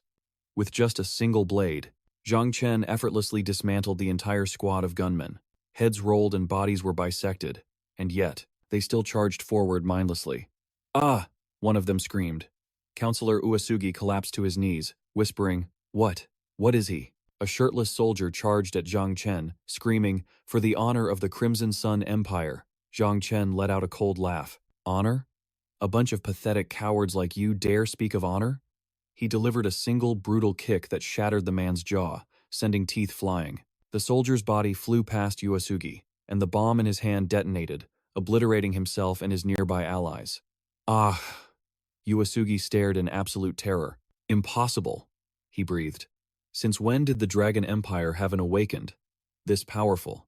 And how did we know nothing about him? Zhang Chen paused, then slowly stalked toward the counselor. Looks like it's just you left. He offered a chilling choice. Will you end your own life? Or should I do it for you? Uesugi's eyes burned with hatred as he shakily pulled out a syringe. You're the one who's going to die. You filthy Dragon Empire pig. You think this is over? A warrior of the Crimson Sun will never die in vain. Zhang Chen's brow furrowed. A syringe? Suddenly, Uesugi plunged the needle into his own neck, declaring, I will avenge them and uphold the honor of the Crimson Sun Empire. As the serum coursed through his veins, his body began to change, twisting into a grotesque new form. Gah! He roared in agony. Ah! Zhang Chen stared, utterly shocked. A physical enhancement serum? No, that can't be right. That serum only works on early-stage awakeners. But this form, this is... Zhang Chen gripped his sword, gritting his teeth. A zombie.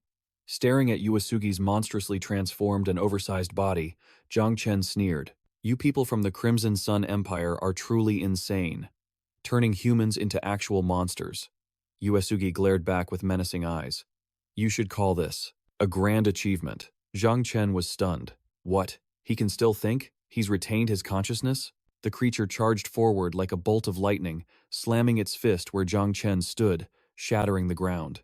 He backflipped over Uesugi's head, bringing his sword down. The blade struck true. Let's test this new strength. The monster roared. You despicable Dragon Empire pig.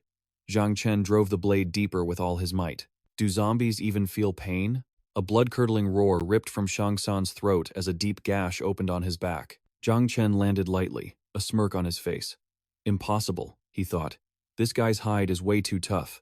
A shallow cut like that won't be fatal. This creature's physical prowess was on par with an early Stage 3 awakened, a pure genetic evolution type, but he was weak. Zhang Chen dodged his attacks with ease. He was no different from before his transformation. He began to taunt Shang San. Even a real high-level zombie is stronger than you. All you have is thick skin. With combat skills this pathetic, how did you ever become an awakened? The creature snarled, grinding his teeth. Of course. It's all thanks to you people from the Dragon Country. Zhang Chen paused, confused by the statement. The monster muttered. You Dragon Country folk level up by killing zombies. But we level up by killing people from the Dragon Country. You're all nothing but our lab rats. Our nutrients for leveling up. Hearing those twisted words, pure rage exploded within Zhang Chen. You monster, you won't get an easy death. At that moment, Zheng Hao arrived on the scene, his own fury igniting as he witnessed the horror. Zhen Yu, cradled in his arms, asked with a worried voice, Zheng, should we go down there and help? Zheng Hao hesitated. As much as I want to rip that monster apart with my own hands, I have to get Zhen Yu to safety first. Besides, he can clearly handle this on his own. Let's go regroup with the others. With that, he turned and dashed away, carrying her. Zhen Yu nodded in awe. He's so strong. Below, Zhang Chen had already gained the upper hand, thrusting his blade straight through Shang San's neck. The blow forced the creature's jaw wide open. You wanted nutrients, didn't you? Shang San could only make gurgling sounds, unable to speak. Zhang Chen leaped forward, a handful of grenades at the ready. Then let me give you a meal you'll never forget. He pried the monster's mouth open and shoved them all inside. The creature's eyes widened in terror. Stop! But before he could even react, the explosives detonated like a gruesome firework display. Shang San was blown to Kingdom Come. Instantly, a flood of system notifications appeared.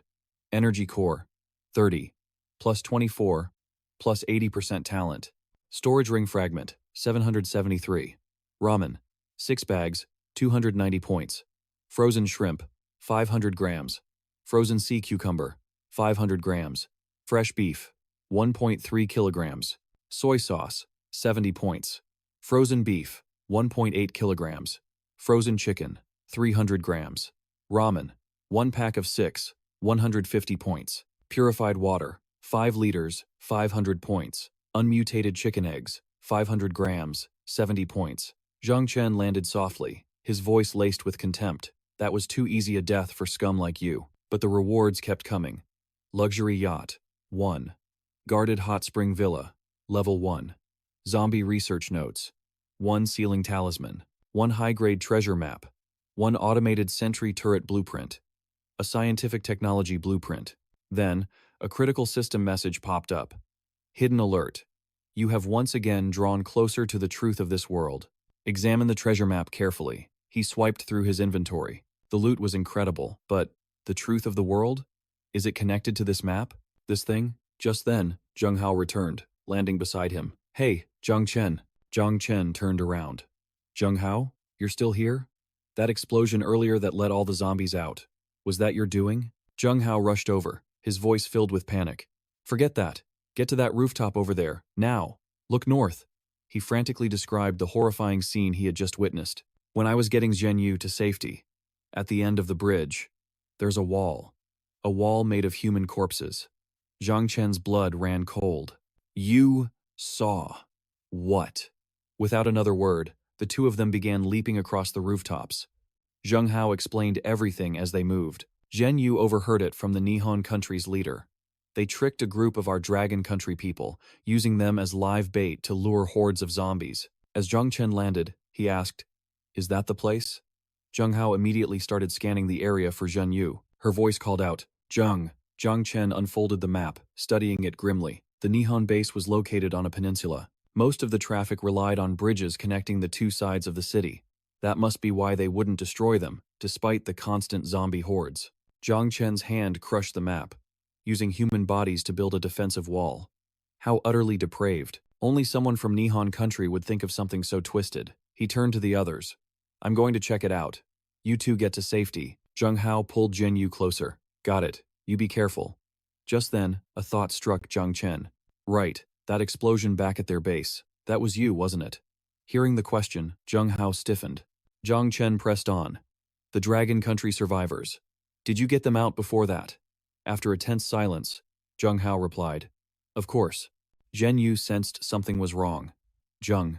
But Zhang Chen didn't seem to notice. "Good. Sorry for holding you up." "It's fine," Zheng Hao replied quietly. As Zhang Chen dashed away, a flicker of doubt remained. Something about that conversation felt off. When they split up back in the shelter, Zheng Hao was only at the peak of human physical limits, but now, he was an early stage 2 awakened. Could he really have leveled up that fast, just by killing the captive zombies in the Nihon base? A sudden scream from ahead shattered his train of thought. "Help! Somebody! Please help me!" A crawler emerged from behind a wall, shambling towards people tied to stakes. Tears of terror streamed down their faces. "It's coming this way! Ah, save us! No, stay back! Stay away from us!" Zhang Chen shot forward like a blur. Damn it! 3 crawlers had already surrounded the victims. He pushed himself to his absolute limit. With a surge of power, his blade sliced through all 3 beasts. 3 adult forms, successfully eliminated. Energy cores acquired. 96. Zhang Chen gazed up at the gruesome barrier. Just as he suspected, this wall of corpses was the handiwork of the Crimson Sun Nation. They use Dragon Nation citizens as live bait for any zombies that get through, launching cowardly ambushes from the shadows. They even use our people for their twisted experiments. The world may have ended, but their despicable cruelty remains the same. From now on, I'll kill every last one I find. He felt dizzy just staring up at its staggering height. But judging by the sheer scale of this wall of death, and the utter depravity of the Crimson Sun Nation, the 100,000 bodies Zhao Longchuan mentioned had to be close. A call came through the system. "Beep, beep, beep," he answered. "Xiaoxi, what's going on?" Xiaoxi's voice was frantic. "Boss, we have a problem." The drone spotted several large military vehicles pulling up to the villa. "Someone's breaking in." Back at the villa, Fatty was circling a bowl of premium dog food, completely confused. "Woof woof." He stared at the kibble, deep in thought, wondering if this strange meal was even worth a taste. Suddenly, human voices echoed through the house, startling him. "Heh, what a nice place." A soldier kicked the door in, a greedy look on his face. "How many people are living here?" Chi Hongda, leading these ruthless intruders, spoke up. "As far as I know, 3 people, but only one of them is a real threat. Luckily for us, It looks like they're all out, the lead soldier scoffed, dragging a thumb across his throat. Lucky for them, if they were home, they'd already be dead. The invaders swaggered through the villa as if they owned it. Hey, look, they're growing their own vegetables. Haha. Even if a horde comes, we'll have plenty to eat. This place even has a water filtration system. Huh. Those Dragon Nation dogs really know how to live. Just then, the soldier spotted Fatty. Huh? He cautiously approached the curious pup. What's this? Where'd a dog come from? Another soldier shrugged. Must be their watchdog. I guess. Makes sense. They've got more than enough food. The leader snatched Fatty by the scruff of his neck, sneering. Ha! How pathetic. Leaving a place this good guarded by a single mutt. Look, it's even wagging its tail. But in Fatty's gleaming eyes, Zhang Chen's final words echoed. Fatty, you're on guard duty. If anyone breaks in, kill them all. And eat your fill. A trail of drool dripped from his jaws. That premium dog food has nothing on fresh meat. The soldier holding him grinned wickedly. Hey boys, you ever tried dog meat? Puppy meat is the best. So tender and juicy. He barked an order. Go start a fire. I'll handle the cooking tonight. His men eagerly obeyed, casually looking for the kitchen instead of securing the premises. There's got to be a stove around here somewhere, right? The leader commanded them. Forget looting for now. Tonight, we feast. As he spoke, he drew his knife. But from behind, a terrifying gaze fixed on him, sending a shiver down his spine and forcing him to turn. Weird. Why do I suddenly feel so cold? Before he could react, jaws clamped down on his arm. Ugh. The other soldiers spun around in shock. What the hell was that? Fatty had transformed, its eyes glowing crimson as a low growl rumbled in its chest. Grrr! The beast savaged the leader's arm, while the others stared in stunned confusion. Where did that thing come from? What kind of monster is that? They scrambled for their weapons. Shoot it. Now, while it's distracted. As bullets flew, Fatty leaped with inhuman speed. Like a predator, it clamped its jaws around a soldier's head. Wah! Another man screamed, unloading his entire clip into the beast. Monster! The bullet slammed into Fatty's back but had no effect. The soldier's face went pale with terror. The rounds couldn't even penetrate its fur. From behind, another figure charged forward. It was Chi Hongda, leaping towards Fatty with a knife in each hand. Die, you monster! Chi Hongda brought his blades down hard on the beast, but to his utter shock, the steel shattered into pieces against its hide. How is that possible? While he was still reeling, Fatty's jaws locked onto his arm, and he let out a piercing scream. Chi Hongda was flung through the air, crashing hard against the wall. Staring at his mangled, broken arm, he gritted his teeth through the blinding pain. You damn mutt! Seeing the beast charging again, he scrambled away in a panic, slamming a door shut behind him. The remaining soldiers, still firing uselessly, were left behind in horror. Hey, that Dragon Nation traitor left us for dead. He locked the door. What do we do? We have to fight for our lives. Fatty weaved through the bullets effortlessly. Then, dark smoke poured from its eyes, forming two identical shadow clones that began a merciless slaughter of the intruders. Just then, Shi Yue and Xiao Shi returned. The little girl shouted, Hey, who's bullying our Fatty? I'll get you. But they both froze, staring blankly at the scene. All they saw was a scene of total chaos. And Fatty, lying on the ground with a very full belly. His premium dog food was completely untouched. When Zhang Chen got back, he saw the smashed-in door, signs of a forced entry. Someone had broken in. He burst through the door, his heart pounding. Shi Yue. He threw open the bathroom door. Shi Yue. Xiao Shi and Shi Yue jumped, startled by his sudden entrance. He stared, confused by the scene. Are you giving him a bath? Shi Yue explained. Fatty ate all the bad guys who broke in. He got himself all dirty, so we thought we'd give him a good wash. But their efforts were useless. Shi Yue tugged at her shirt. Aya. Xiao Shi looked down to see her own clothes were completely drenched. Watching them wring out their clothes, Zhang Chen's face turned beet red, with steam practically shooting from his ears and nose. Zhang Chen quickly spun around. Shi Yue asked, Brother Chen? He stammered, Nothing. It's nothing. You guys carry on. Just then, Pang's face twisted in disgust. Ugh, Xiao Shi said worriedly. What's wrong with Pang? The creature suddenly vomited a pile of black sludge, and inside were 3 storage rings. Those must be from the guys Pang just ate. Shi Yue's eyes lit up as she turned around. Brother Chen, hurry and take a look. The loot from those Yamato thugs has to be good. She stopped short when she saw blood dripping from his nose. Zhang Chen waved his hands frantically. It's not what you think. A system alert popped up. Warning. Perverted behavior detected. Recommended action. Flee immediately or beg for forgiveness. Zhang Chen immediately bolted from the bathroom. I'll be leaving now. Shi Yue grabbed a bottle of shampoo and hurled it at his head, shouting, "Where do you think you were looking?" Xiao Shi joined in. "The boss is a total pervert," he cried out, feeling completely wronged. I'm sorry. It was just instinct, pure instinct. I didn't mean anything by it," he pouted, rubbing his head as he walked out. What a complete disaster. Just then, a video call came in from Zhao Longchuan. Longchuan's brow was furrowed. "Zhang Chen, is Shi Yue with you?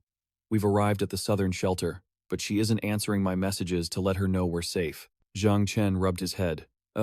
We were busy a moment ago. She's in the shower right now. You'll probably have to wait a little while to contact her." Longchuan's face instantly darkened.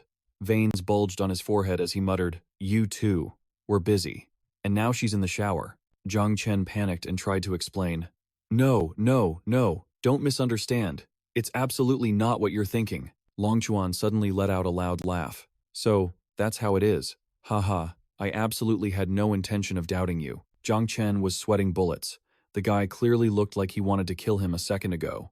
Thinking fast, he changed the subject. "Let's get down to business. I'm sending you some supplies. Please accept them." Her brother raised an eyebrow. "What is it?" Longchuan checked his system, his eyes widening in shock. "My God. Bombs, missiles, elixirs, and all these medical supplies? Did you just send me an entire armory?" Zhang Chen spoke with a grave tone. "You'll need those weapons to protect the shelter.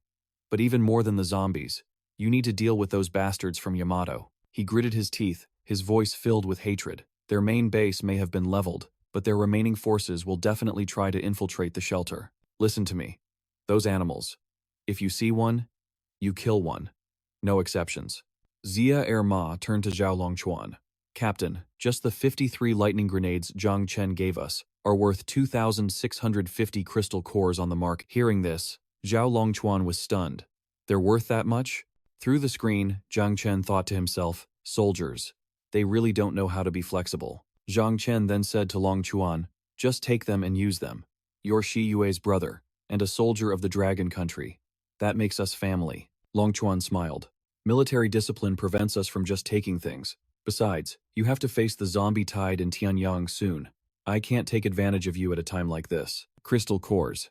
We might not have many, but our supplies are plentiful. How about I compensate you with materials instead of crystal cores?" Zhang Chen immediately agreed. "All right. In that case, I won't be polite." A system notification appeared. Blueprint. Heavy corrosive rounds. Requires acidic solution 1. Corrosion-resistant hide 2. Steel 10. Zhang Chen told Longchuan what he needed.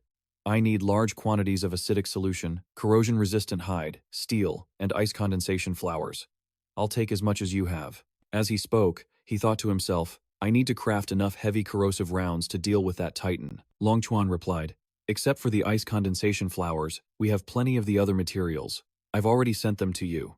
Instantly, the system confirmed the delivery. Materials received. Steel, 10 tons. Corrosion-resistant hide, 2,000. Acidic solution, 800. Frozen meat, 70. Mineral water, 1,000. Seeing this, Zhang Chen smiled at Longchuan. "This is great. I honestly couldn't have gathered all these resources so quickly on my own."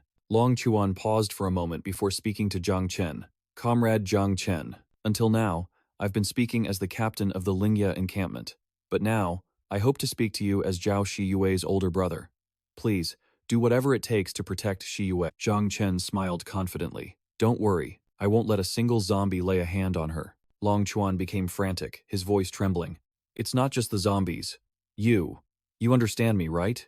Shi Yue is a girl, and she's very naive. She doesn't even know to be careful around others when she's bathing. There are many kinds of dangers out there." Zhang Chen immediately nodded in response. He let out a quiet sigh of relief, thinking to himself, "Geez, this guy might as well have read me my ID number out loud.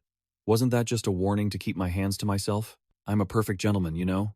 An image of Zhao Shi Yue flashed in his mind, making his face burn red as he mumbled, "How could I?" He immediately slapped his own head to shake off the ridiculous thought, and cleared his throat with a cough. He waved it off.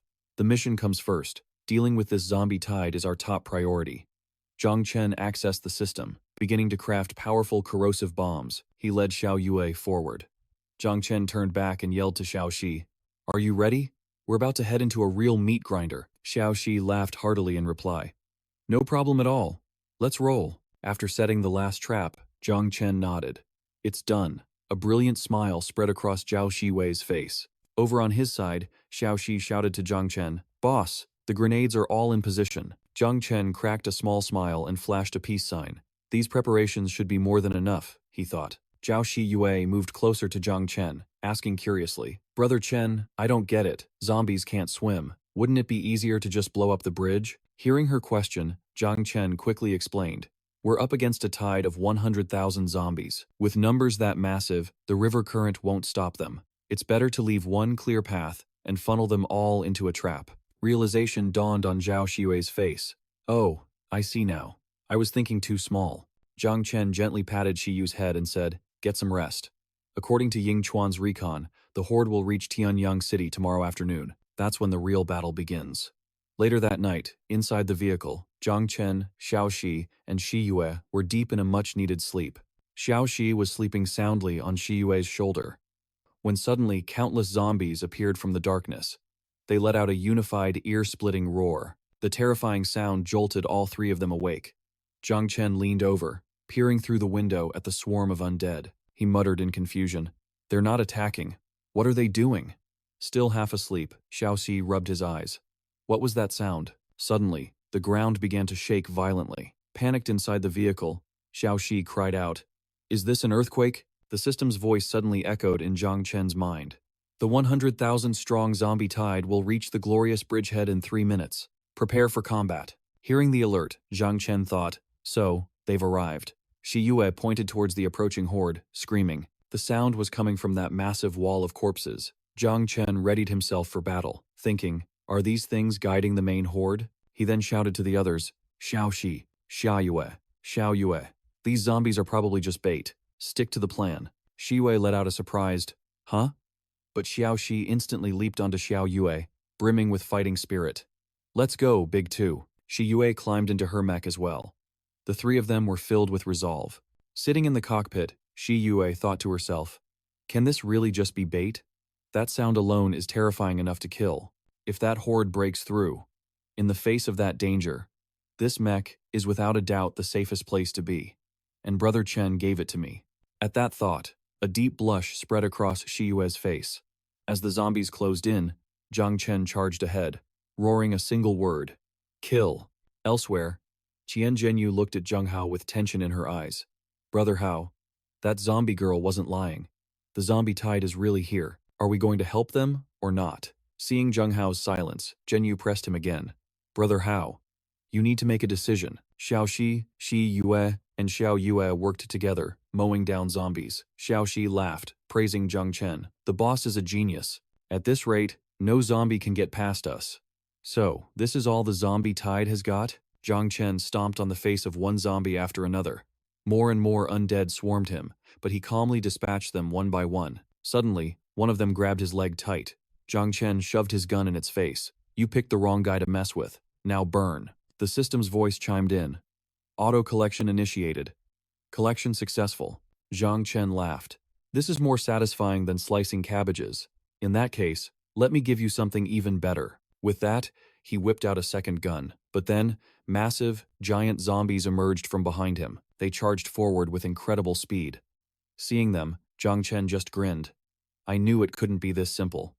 So, here's the main course. Zhang Chen incinerated countless zombies, but soon realized their numbers were overwhelming. He then deployed a powerful corrosive bomb, but even after the bomb hit, the giants were completely unharmed and kept charging right at him. Zhang Chen was forced to fall back. Shi Wei provided covering fire from behind. "Brother Chen, you have to pull back now," she yelled urgently. Zhang Chen roared, "Shi Wei, fall back." He gave the order to retreat. Riding atop Xiao Yue, Xiao Si responded, "Got it, boss." The system sent Zhang Chen a hidden tip. Thermite, incendiary rounds, can maintain continuous burning for 30 minutes. Upgrade recommended. Do not leave the auto collection range. Warning. This carries a significant risk of death. Upgrade progress. 4,839 out of 5,000. Zhang Chen considered his options. A wall of fire could stop the main horde. Only the giants would be able to break through. Placing corrosive bombs should be enough to hold them for 30 minutes. What's there to be afraid of? But hordes of zombies continued their pursuit. Zhang Chen watched in disbelief. Are you kidding me? A sticky slime from their bodies is putting out the flames, and some of them are even fireproof. Zhang Chen commanded. Shi Yue. Now. Roger, she replied instantly. They both launched a coordinated attack on the zombies. Zhang Chen announced, the powerful corrosive rounds are ready. With his gear locked in, he aimed straight for the zombie horde. Meanwhile, Xiaoxi acted as the decoy from behind. Over here, come and get it. Come on, come on. I've got the good stuff right here. Instantly, the entire swarm of zombies turned toward Xiaoxi. Seeing his plan work, he let out a triumphant laugh. That's right, just like that. Don't move a muscle. I have a huge surprise for all of you. Then, he activated the electric trap. The zombies were instantly convulsing from the high-voltage shock. Xiaoxi laughed heartily. Serves you right. Can't even tell the difference between humans and zombies. Nowhere near as smart as me. With that wave cleared, Xiaoxi shouted over to Zhang Chen and Shi Yue. All right, next wave's up. Good luck, boss, and you too, sis Shi Yue. But on their end, Shi Yue realized her gun wasn't firing anymore. She yelled to Zhang Chen in a panic. Chen, I'm out of ammo. Zhang Chen kept firing at the zombies while skillfully manipulating the system panel with one hand. He called back to Shi Yue. I still have some left. Transferring them now. Just hang on, this second wave is almost suppressed. But what Zhang Chen saw next left him utterly shocked. He stammered, Is that teleportation? He roared. What the hell is that? His mind raced. Damn it, I was careless. Is this it for me? Suddenly, a zombie appeared directly behind Zhang Chen. The system announced, current progress is 5,736 out of a required 5,000. Player meets upgrade conditions. Initiate upgrade immediately. Accept. The zombies were growing stronger, teleporting and swarming Shi Yue's mech. The force of the attack sent Shi Yue and her entire mech flying backwards. She screamed in terror. Chen! At the same time, Zhang Chen was being surrounded by the horde. Without a second's hesitation, he commanded the system, upgrade. The system's voice confirmed, congratulations. You have upgraded to an awakened being, mid-stage, phase 1. Gene evolution path has received 1 talent point. Energy evolution path has received 1 talent point. Awakened being, next level, mid-stage, phase 2. Current upgrade progress is 1,023 out of 16,000. Gene evolution and energy evolution paths. You may now make 1 talent selection for each. Gene evolution talent 1, Berserker's Slash. Rank 0 out of 1. Activation instantly heals wounds, cleanses poison, and removes infection-type debuffs, while simultaneously increasing 30% attack damage and 300% self-healing ability. Duration, 10 minutes. Grants immunity to toxins and viral infections. Hidden tip. After the duration ends, you will enter a weakened state for 30 minutes, taking 30% increased damage. Gene Evolution Talent 2, Metamorphosis. With each level up, your body's reflexes, strength, speed, and impact resistance will permanently increase by 33%, 66%, and 100% respectively. Energy Evolution, Talent 1, Crystal Core Resonance. Rank 0 out of 1. Consume 10 crystal cores to generate a resonance with the cores inside targets, causing massive area of effect damage. The resonance has a radius of 5 meters and can chain link up to 100 targets. Energy Evolution Talent 2, Energy Barrier. Rank 0 out of 3. Once activated, all damage dealt to the user's body is reduced by 60, 75, and 90%. Each successful defense consumes crystal cores. The stronger the attack, the greater the consumption. The barrier lasts until all crystal cores are depleted. Zhang Chen thought to himself, I wish I had more time to think, but right now, I have no choice. Upgrade Metamorphosis and Crystal Core Resonance. The system's voice continued its report. Auto loot activated. Acquired zombie crystal core. Quantity 1. A confident smirk played on Zhang Chen's lips. A single resonance blast costs 10 cores, but killing those zombies got me 92 back. Heh, that's a profitable trade. Meanwhile, the zombie horde was relentlessly tearing into Shi Yue and her mech. They ripped through the armor, pulling out components piece by piece. Witnessing the destruction, Zhang Chen was seized by panic. He roared, Xiyu. From inside the cockpit, Shi Yue was helpless and terrified. She screamed, Chen! Zhang Chen drew his sword, his voice steady. Shi Yue, Just hold on. He then glanced up and immediately saw them. Zhao Hao and Zhen Yu were on a rooftop, providing covering fire. Zhao Hao turned to Zhen Yu and commanded sharply, "Zhen Yu, don't miss a single one." As she fired, she replied curtly, "Got it." Huddled in the cockpit, Shi Yue was crying from fear. Hearing Shi Yue's sobs, Zhang Chen rushed towards the mech. He reassured her gently, "Shi Yue, don't cry, I'm here now." But suddenly, Zhang Chen realized something was wrong. His heart dropped.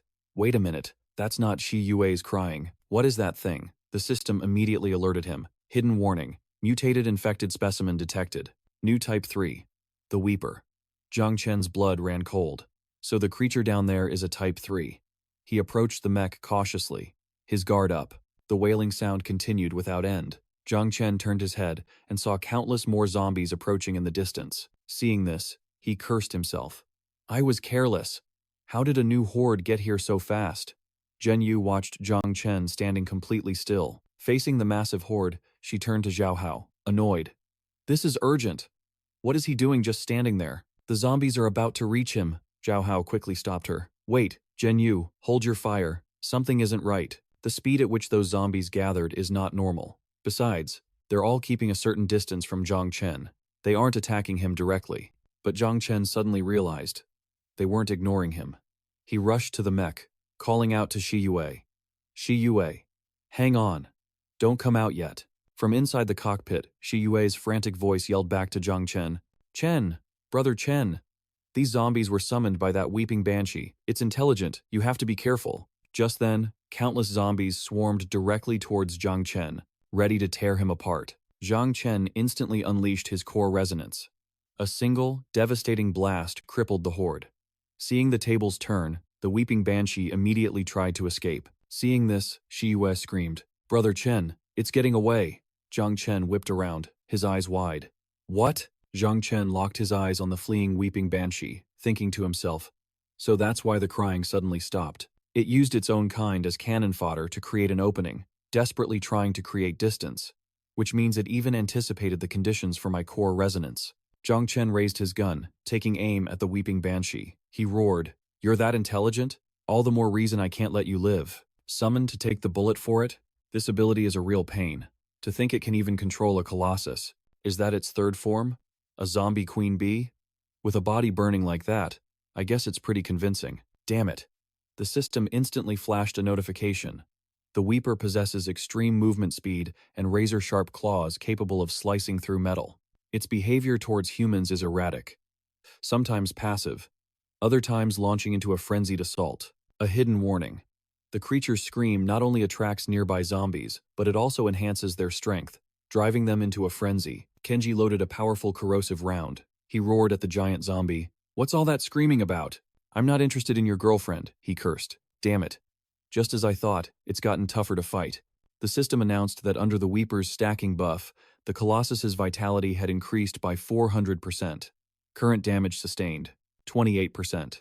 More giant zombies charged towards him. A smirk played on Zhang Chen's lips. All right then, let me show you what I'm made of.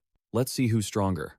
Me, or you, lapdogs powered by your queen. The system announced the Colossus was taking corrosive damage, dealing 15% damage. The Colossus is taking corrosive damage, dealing 17% damage. Zhang Chen unleashed his core resonance again.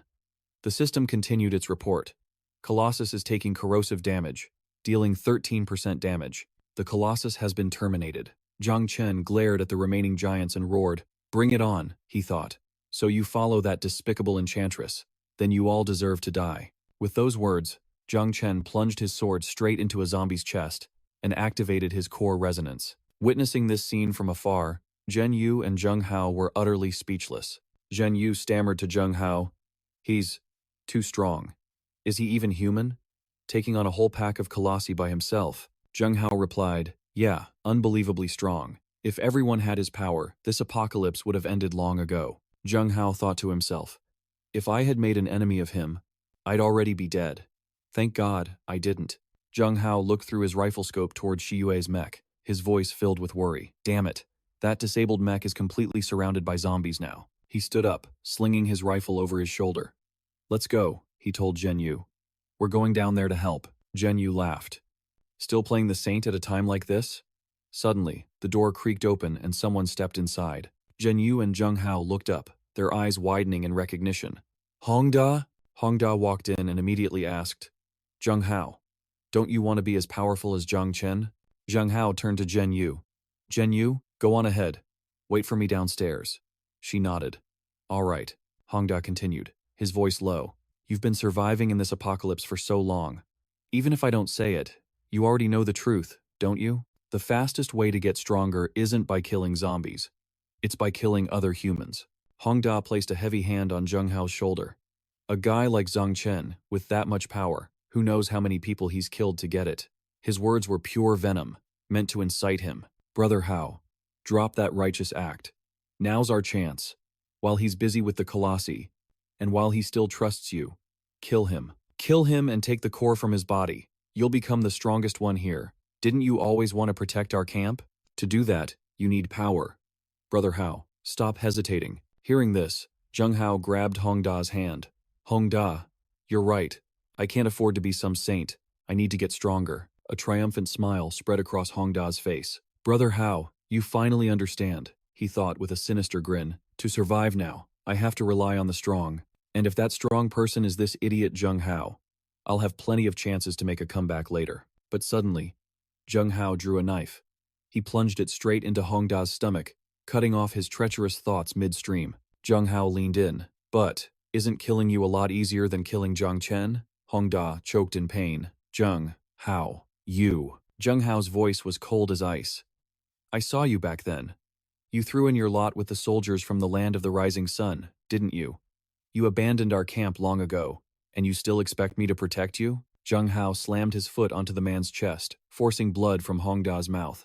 Your order to kill Zhang Chen, he growled. That was for your own revenge, wasn't it? He killed your master, didn't he? Forcing you to come crawling back. And that arm of yours, I'm guessing that was his doing as well. The moment Zheng Hao ended Hongda's life, the system's voice echoed, acquiring corpse of peak potential human. Core energy obtained, plus 892. Talent upgraded to primary awakened. Zheng Hao stared down at Hongda's corpse. How's this? This is what you wanted, isn't it? I'm more powerful now. Meanwhile, the undead horde swarmed the mech, shattering the cockpit's glass. A massive hole ripped through the cockpit glass. With her gun in hand, Shi Yue courageously fought off the undead. Tears streamed down Shi Yue's face as she panicked. What should I do? What do I do? There are too many. Brother Chen must be facing something even worse. I can't drag him down. Suddenly, Zhang Chen rushed to her side, his voice laced with urgency. Are you okay? I'm okay, she managed to say. Thanks. After wiping out the remaining zombies, Zhang Chen leveled his weapon at the weeping zombie. Finally, he yelled, It's just you left, you grotesque monster. With a ferocious roar, Zhang Chen charged, thrusting his weapon at the weeping zombie. Die! But his blade couldn't pierce its tough hide. Fury blazed in Zhang Chen's eyes. Damn it, he thought. Has its evolution made it this monstrous? Seizing the opportunity, the weeping zombie tried to escape, but Zhang Chen was right behind it, his mind racing. Not only can it control the other undead, its skin is far tougher and its movements are on another level. In a flash, he appeared directly behind the weeping zombie. Given our special relationship, he said with a cold fury, do you really think we have time to play games? Now just lie down and die. With that, he plunged his weapon straight into the weeping zombie's back. The system's alerts rang in his mind. Target's vitality, 21%. Target's vitality, 16%. Seeing the weeping zombie still struggling, Zhang Chen sneered. Such a tough hide. Let's see how you like this. A smirk touched Zhang Chen's lips. The high corrosion rounds are still the most effective. Immediately, a system notification appeared. Congratulations. You have successfully slain the Weeper. Core nucleus acquired. 1. Warning. Potential ally is in critical danger. If not rescued in time, they are likely to turn. Zhang Chen's face twisted in annoyance. What do you mean, turn? I'm already part of the nobility of failures. Who are you calling a failure? Suddenly, a red alert flashed. Please cease harassing the hidden system. And then it dawned on Zhang Chen. The ally it mentioned must be Shi Yue. He spun around to look for Shi Yue, and saw Zhen Yu and Zheng Hao struggling to pull her from the damaged mech. Brother Hao, I can't hold on much longer, Zhen Yu gasped, her strength failing. At that exact moment, Zhang Chen flew in to help, supporting both her and Zheng Hao. Zheng Hao's face lit up with relief. Brother Chen. As soon as she was free, Shi Yue hurried to Zhang Chen's side, grabbing his arm. Zhang Chen turned to Zheng Hao with a grin. Hey, thanks. Zheng Hao just smiled back. We're past that kind of talk. This isn't finished yet. If you don't have a plan for what's next, we need to find a way to retreat. But Zhang Chen immediately pointed into the distance. It's not time to retreat. There are still plenty of traps we haven't used on both sides. Xiao Shi and Pang are watching the west. I need you two to guard the east. Don't let any zombies break through our lines. But then, Shi Yue froze in horror. Her eyes locked onto a new threat. 5 more weeping zombies had just appeared. She pointed frantically, screaming to Zhang Chen. Brother Chen, look out! The creatures let loose a terrifying, unearthly howl. Zhang Chen watched the new wave approach, his heart sinking. One of them was tough enough, he thought, but now there are 5. He turned to the others, his voice firm. All of you, head to the east. Leave this to me. Shi Yue gripped Zhang Chen's hand, her voice filled with concern. Brother Chen, please be careful. He just smiled back. I will. For a moment, they just looked at each other, a blush creeping onto their faces. Shi Yue shyly let go of his hand and quickly turned away, her voice cheerful. I'm heading out. We'll make sure the east is secure. Zhang Chen simply nodded. Okay. A system notification chimed. Upgrade progress. 15,932, out of 80,000, times 2. Zhang Chen considered his options. So, the high corrosion rounds work on the giant variant and the weepers.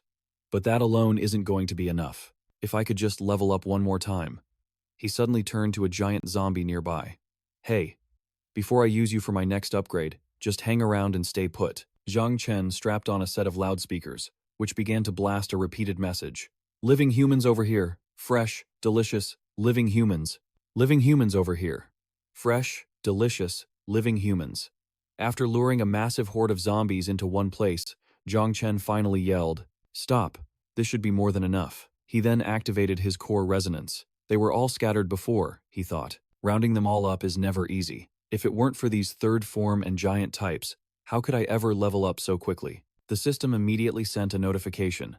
Congratulations, you have successfully upgraded to mid-level awakened, stage 2. Next upgrade, mid-level awakened, stage 3. Progress, 156, out of 12,000, times 2. Zhang Chen let out a triumphant laugh, feeling ecstatic. But suddenly, a giant zombie and 2 weepers snuck up from behind. Seeing this, he just smirked. Right on time. Xiao Shi. Meanwhile, Xiao Yue was busy fighting off a horde of zombies. Laughing maniacally, Xiao Shi unleashed a hail of bullets. Come on, you ugly freaks. Bring it on. My boss left me plenty of ammo. Suddenly, a disgusting liquid dripped onto her head. What the heck is this? She grumbled. It's so sticky and gross. She glanced up and saw a monstrous, one-eyed octopus, bearing its razor-sharp fangs right at her. Xiaoxi let out a terrified scream. Oh God, it's huge! Realizing something was terribly wrong, she shouted to Xiao Yue. Pang, these things are weird. We have to check it out. The boss should be over there too. A notification rang out for Zhang Chen. Passive skill. Rebirth and renewal activated by 1/3. Your attributes have been enhanced by 1.3 to 3 times. Talent multiplier. Doubled. Gene evolution path has gained 1 growth point. Energy evolution path has gained 1 growth point. Gene evolution upgraded to Furious Howling Slash. Energy evolution upgraded to Energy Barrier. Zhang Chen smirked. This core resonance is pretty incredible. The system chimed again. Evolution complete. But while Zhang Chen was focused on his interface, 2 weeping zombies seized the opportunity to strike from behind. Zhang Chen calmly spun around, smashing his fist directly into one zombie's face. He growled with fury. Attacking me while I'm in my menu? You think you're pretty clever, don't you? Too bad for you. I just finished evolving. Now, let's play. Zhang Chen activated Charge Strike, then drew his sword, beheading the zombies, one after another. He furiously unleashed a flurry of stacking slashes, followed by the powerful core resonance. Suddenly, Zhang Chen heard a familiar cry. It was Xiao Shi's voice. He spotted her in the distance and called out in alarm. Xiao Shi, are you all right? But before he could finish his sentence, he saw a weeping zombie right behind Xiao Shi. It gripped her arm tightly, causing a cloud of green gas to erupt from her mouth. Zhang Chen's heart sank. The weeping zombie then placed its hand on Xiao Shi's head and took control, forcing her to fight against him. Xiao Shi immediately raised her gun and fired directly at Zhang Chen. Seeing this, Zhang Chen thought to himself, she's being controlled. How can a weeper control a human? Could it be because of her zombification skill? As if reading his mind, The system chimed in. Your speculation is correct. Zhang Chen scoffed internally. Now's not the time to be a smartass. Since when were you a hint system? Say something useful. The system continued. The zombification skill brings the user's physical traits infinitely close to that of a zombie. However, the brain is the least affected part. Hearing that, Zhang Chen understood. So that means Xiaoxi is still conscious in there. The Weeper can only control her through physical contact. Zhang Chen then pointed at the zombie controlling Xiaoxi and ordered Xiao Yue, Erpeng, go. But the zombie immediately forced Xiaoxi to fire at Xiao Yue. The impact of the bullet sent Xiao Yue flying. This is my chance, Zhang Chen thought, activating core resonance. But as he activated the skill, he realized his mistake. The area of effect would hit Xiaoxi too. He couldn't use core resonance here. Closing the distance with the weeping zombie, Zhang Chen raised his sword decisively. It's fine, he thought. This range is close enough. The Weeper continued to use Xiaoxi as a human shield, preventing Zhang Chen from striking. He roared in pure fury. You damned, cowardly creature. Then, it forced Xiaoxi to draw a knife and plunge it deep into Zhang Chen's back, causing him to cough up blood. As the blade struck home, a system alert appeared. Wounded by a potent zombie toxin blade. Wound recovery speed, minus 500%. Body corruption, plus 300%. Recommendation: use core resonance to neutralize the threat. Warning: immediately use core resonance to neutralize the threat. Failure to comply will result in death in 2 seconds. The Weeper forced Xiaoxi to raise the knife for another strike. Zhang Chen screamed at the system. Your recommendations are getting on my nerves. He scrambled back to his feet, facing the Weeper head on. He roared, my skills are for killing zombies, not for killing my little mouse. The scene flashes to the Weeper, crushed beneath a massive boulder. Xiaoxi stands over it, repeatedly smashing it with a rock, before ravenously consuming its crystal core. A memory suddenly surfaces in Xiaoxi's mind. A warm meal shared with Zhang Chen, Shi Yue, and Xiao Yue. In the memory, Zhang Chen smiles and waves. Hey, little mouse. Xiaoxi just stares, completely stunned. He chuckles. What are you spacing out for? Come on, dinner's ready. We're not a real family unless we eat together. So hurry up. Tears well up in Xiaoxi's eyes. She thinks to herself, a family, eating together. I won't be hungry anymore. I won't be alone anymore. Back in the present, Xiaoxi gets to her feet and runs towards Zhang Chen, calling out their names like a joyful cheer. Boss, Sister Shi Yue, Peng. But she suddenly freezes in her tracks. Zhang Chen is clutching his head with one hand, clearly wounded. The weeping zombie leaps back onto Xiaoxi's shoulder, placing its hand on her head, attempting to regain control. Tears streaming down her face, Xiaoxi looks at Zhang Chen. Be boss. Hearing her voice, he realizes, little mouse, you recognize me? She asks, her voice trembling. You. Why are you hurt so badly? Then, her eyes drift upward, and she sees the weeping zombie perched on her own head. He shrieked in terror. What the hell is this thing? It's disgusting. Get off me. Zhang Chen yelled out to Xiaoxi, hang on.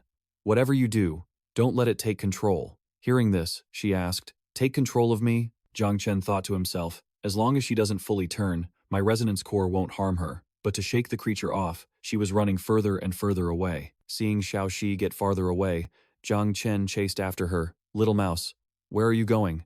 Stop, you're moving out of my skill range. The wailing zombie's sharp fingers dug deep into Xiaoxi's head and body. She cried out in agony. It hurts!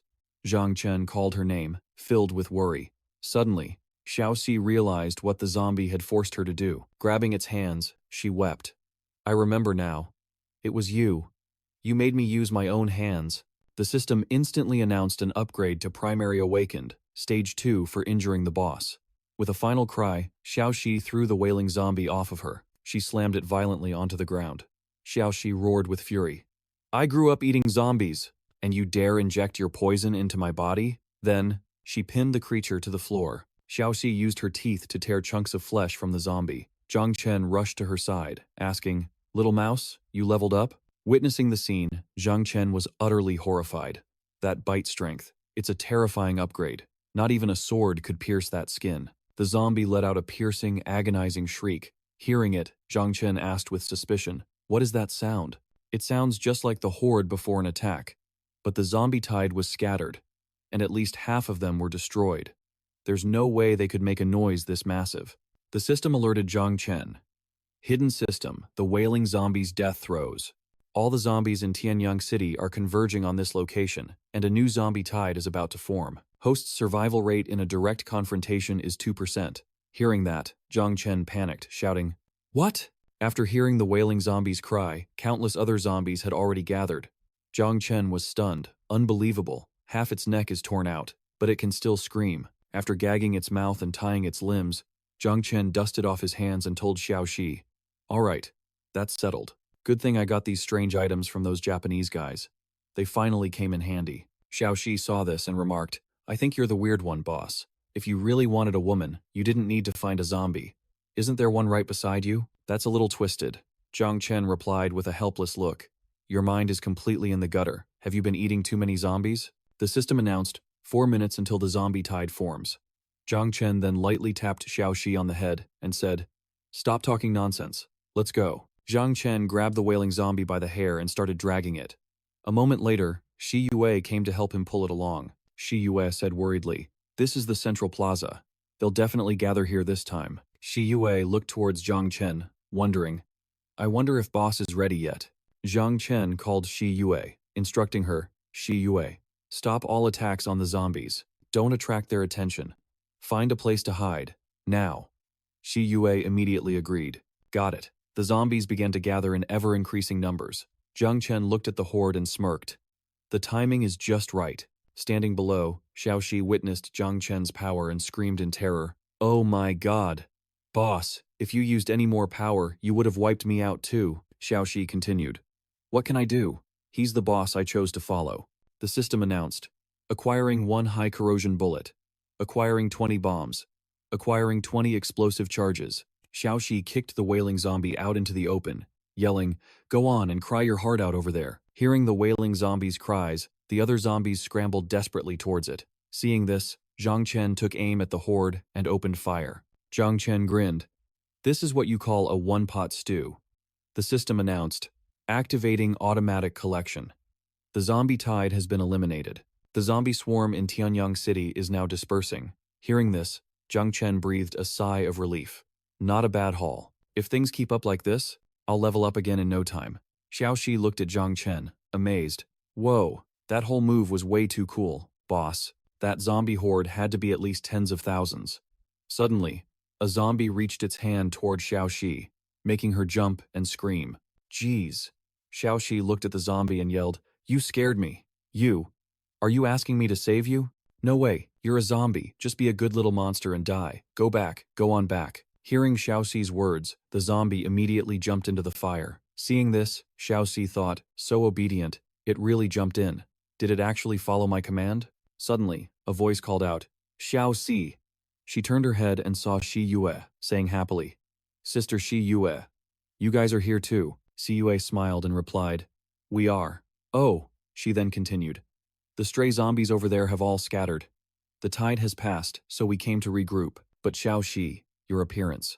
Xiao Yue was overjoyed to see Xiao Xi and immediately ran towards her. Xiao Xi smiled. "I've leveled up."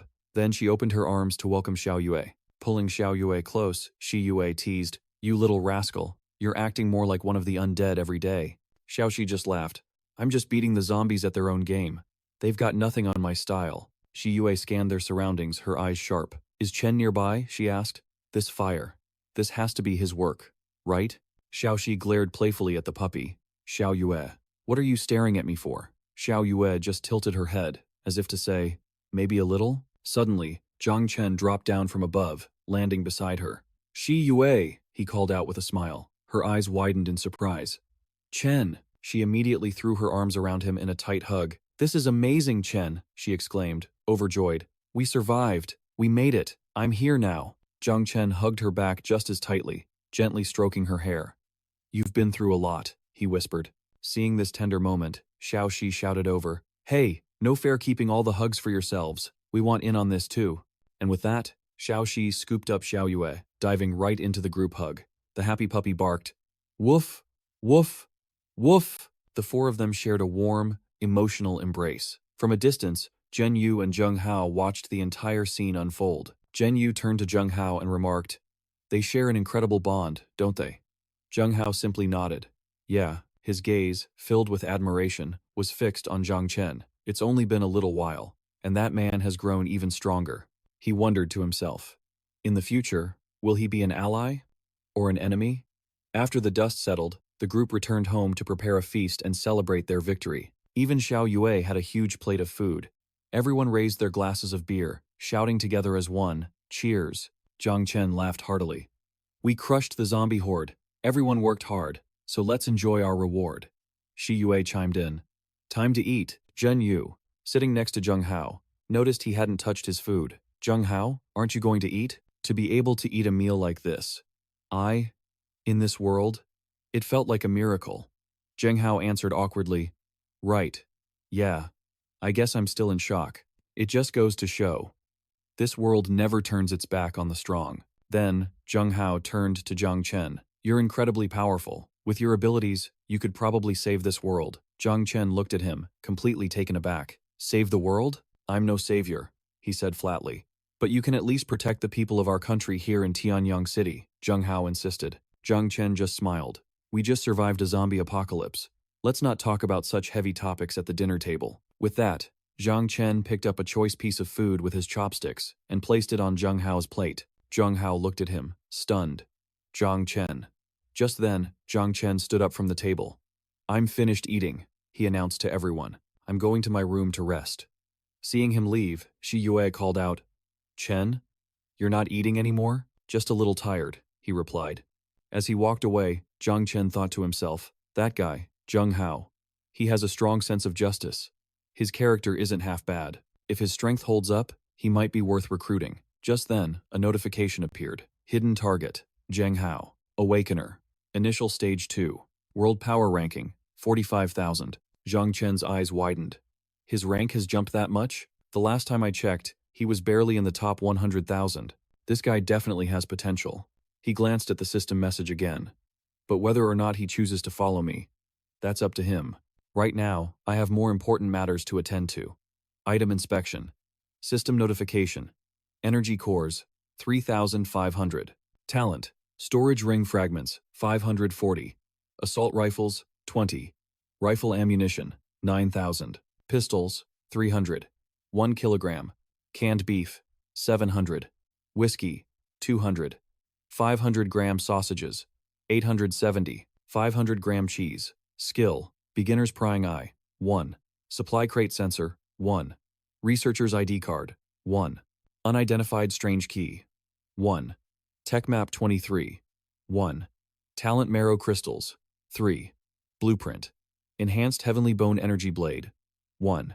Materials required, 1,000 energy cores, 100 sharp claws, 10 small sharp claws, 50 units of evolver's blood, and 10 units of hardened hide.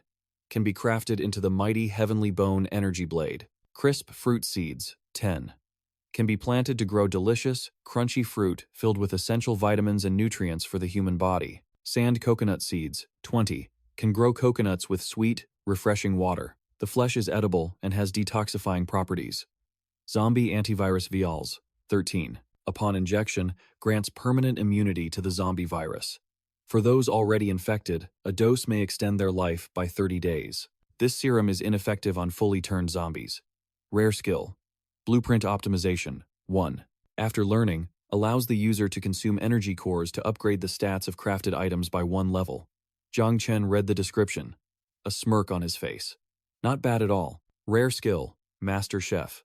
Upon learning, the user instantly becomes a Master Chef, automatically gaining all food recipes and the muscle memory to execute them perfectly. Rare gene enhancement, cellular reformation, 1. Strengthens and reforms the user's cells, increasing visual acuity to perceive camouflage, illusions, and invisibility, while also granting powerful night vision. Zhang Chen couldn't help but be impressed. This is seriously good stuff. Balanced gene enhancement, 1. Greatly improves the user's sense of balance, of the user, but there's a slight chance it'll cause them to sprout a tail. Zhang Chen gripped the heavenly bone blade, a wide grin on his face. This rare weapon was insane. In combat, it could drain 10% of an enemy's total stats and grant them to the wielder until the battle ended. Zhang Chen cheered. This is incredible, so much stronger than a regular blade. Besides that, there's one more thing. He thought of the map he'd found at the Japanese headquarters. the one he hadn't examined yet. That night, Zhen Yu found Zheng Hao sitting alone in the garden. She approached him quietly, asking, "Brother Hao, why are you out here by yourself?" Zheng Hao looked up at her. "Zhen Yu, have you ever thought about returning to the world we knew before?" Zhen Yu hesitated for a moment. "I've never allowed myself to think about it." Zheng Hao rose to his feet, his voice filled with determination. "You're right. We might never go back. But we can build a new order in this damn world. We can build a new world from the." He told her that he saw a glimmer of hope in Zhang Chen. As he spoke, Zheng Hao took her hand firmly. Zhen Yu's eyes widened in surprise. Zheng Hao pressed on. "Zhen Yu, I think we can really do this. Do you believe me?" She smiled warmly. Brother Hao, I believe. If it's something you believe in, then I do too." Zheng Hao nodded. "We need a savior. Zhen Yu, I need you to do something for me. I'm going to make Zhang Chen stand at the peak of this world, even if he fights it." Meanwhile, in his room, system notifications flooded Zhang Chen's vision. "Congratulations, you have learned the rare skill, Blueprint Optimization. Congratulations, you have learned the rare skill, Master Chef. Congratulations, your genes have improved. You have received Visual Cell Modification. Congratulations, by injecting the zombie antibody virus, you have gained full immunity to the zombie plague." Zheng Hao continued speaking to Zhen Yu. "We have to save this world." The next morning, Zhang Chen walked outside with dark circles under his eyes, stretching like a tired panda. Shi Yue, who was hanging laundry, saw him and immediately ran over. "Good morning, Brother Chen. You look like you didn't sleep well at all." Zhang Chen just shook his head. "Shi Yue, I didn't sleep a wink.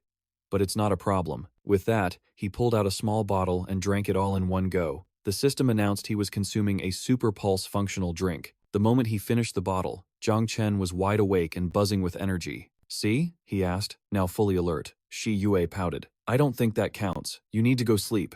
Zhang Chen gently took the laundry basket from her hands, replying, "I've been a gamer for years. Pulling one all-nighter is nothing.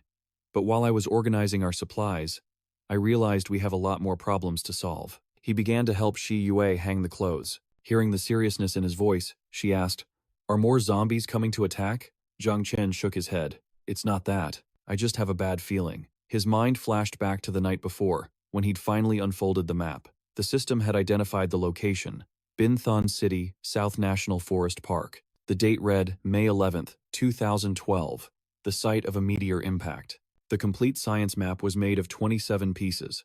Assembled, it could unlock all of Planet Bluestar's advanced technology and activate something called the Lighthouse. The number of maps currently held was 4. Zhang Chen turned to Shi Yue. "The puzzle of what truly happened to this world is finally coming together." Shi Yue's eyes lit up with recognition. "May 11th, 2012. I remember that date from the diary you mentioned. That's the day the virus first appeared." "Exactly," Zhang Chen confirmed. "So, I'm guessing the virus has a strong connection to that meteor. It might have even brought the virus here." Hearing that, Shi Yue looked puzzled. "Then what's the lighthouse?"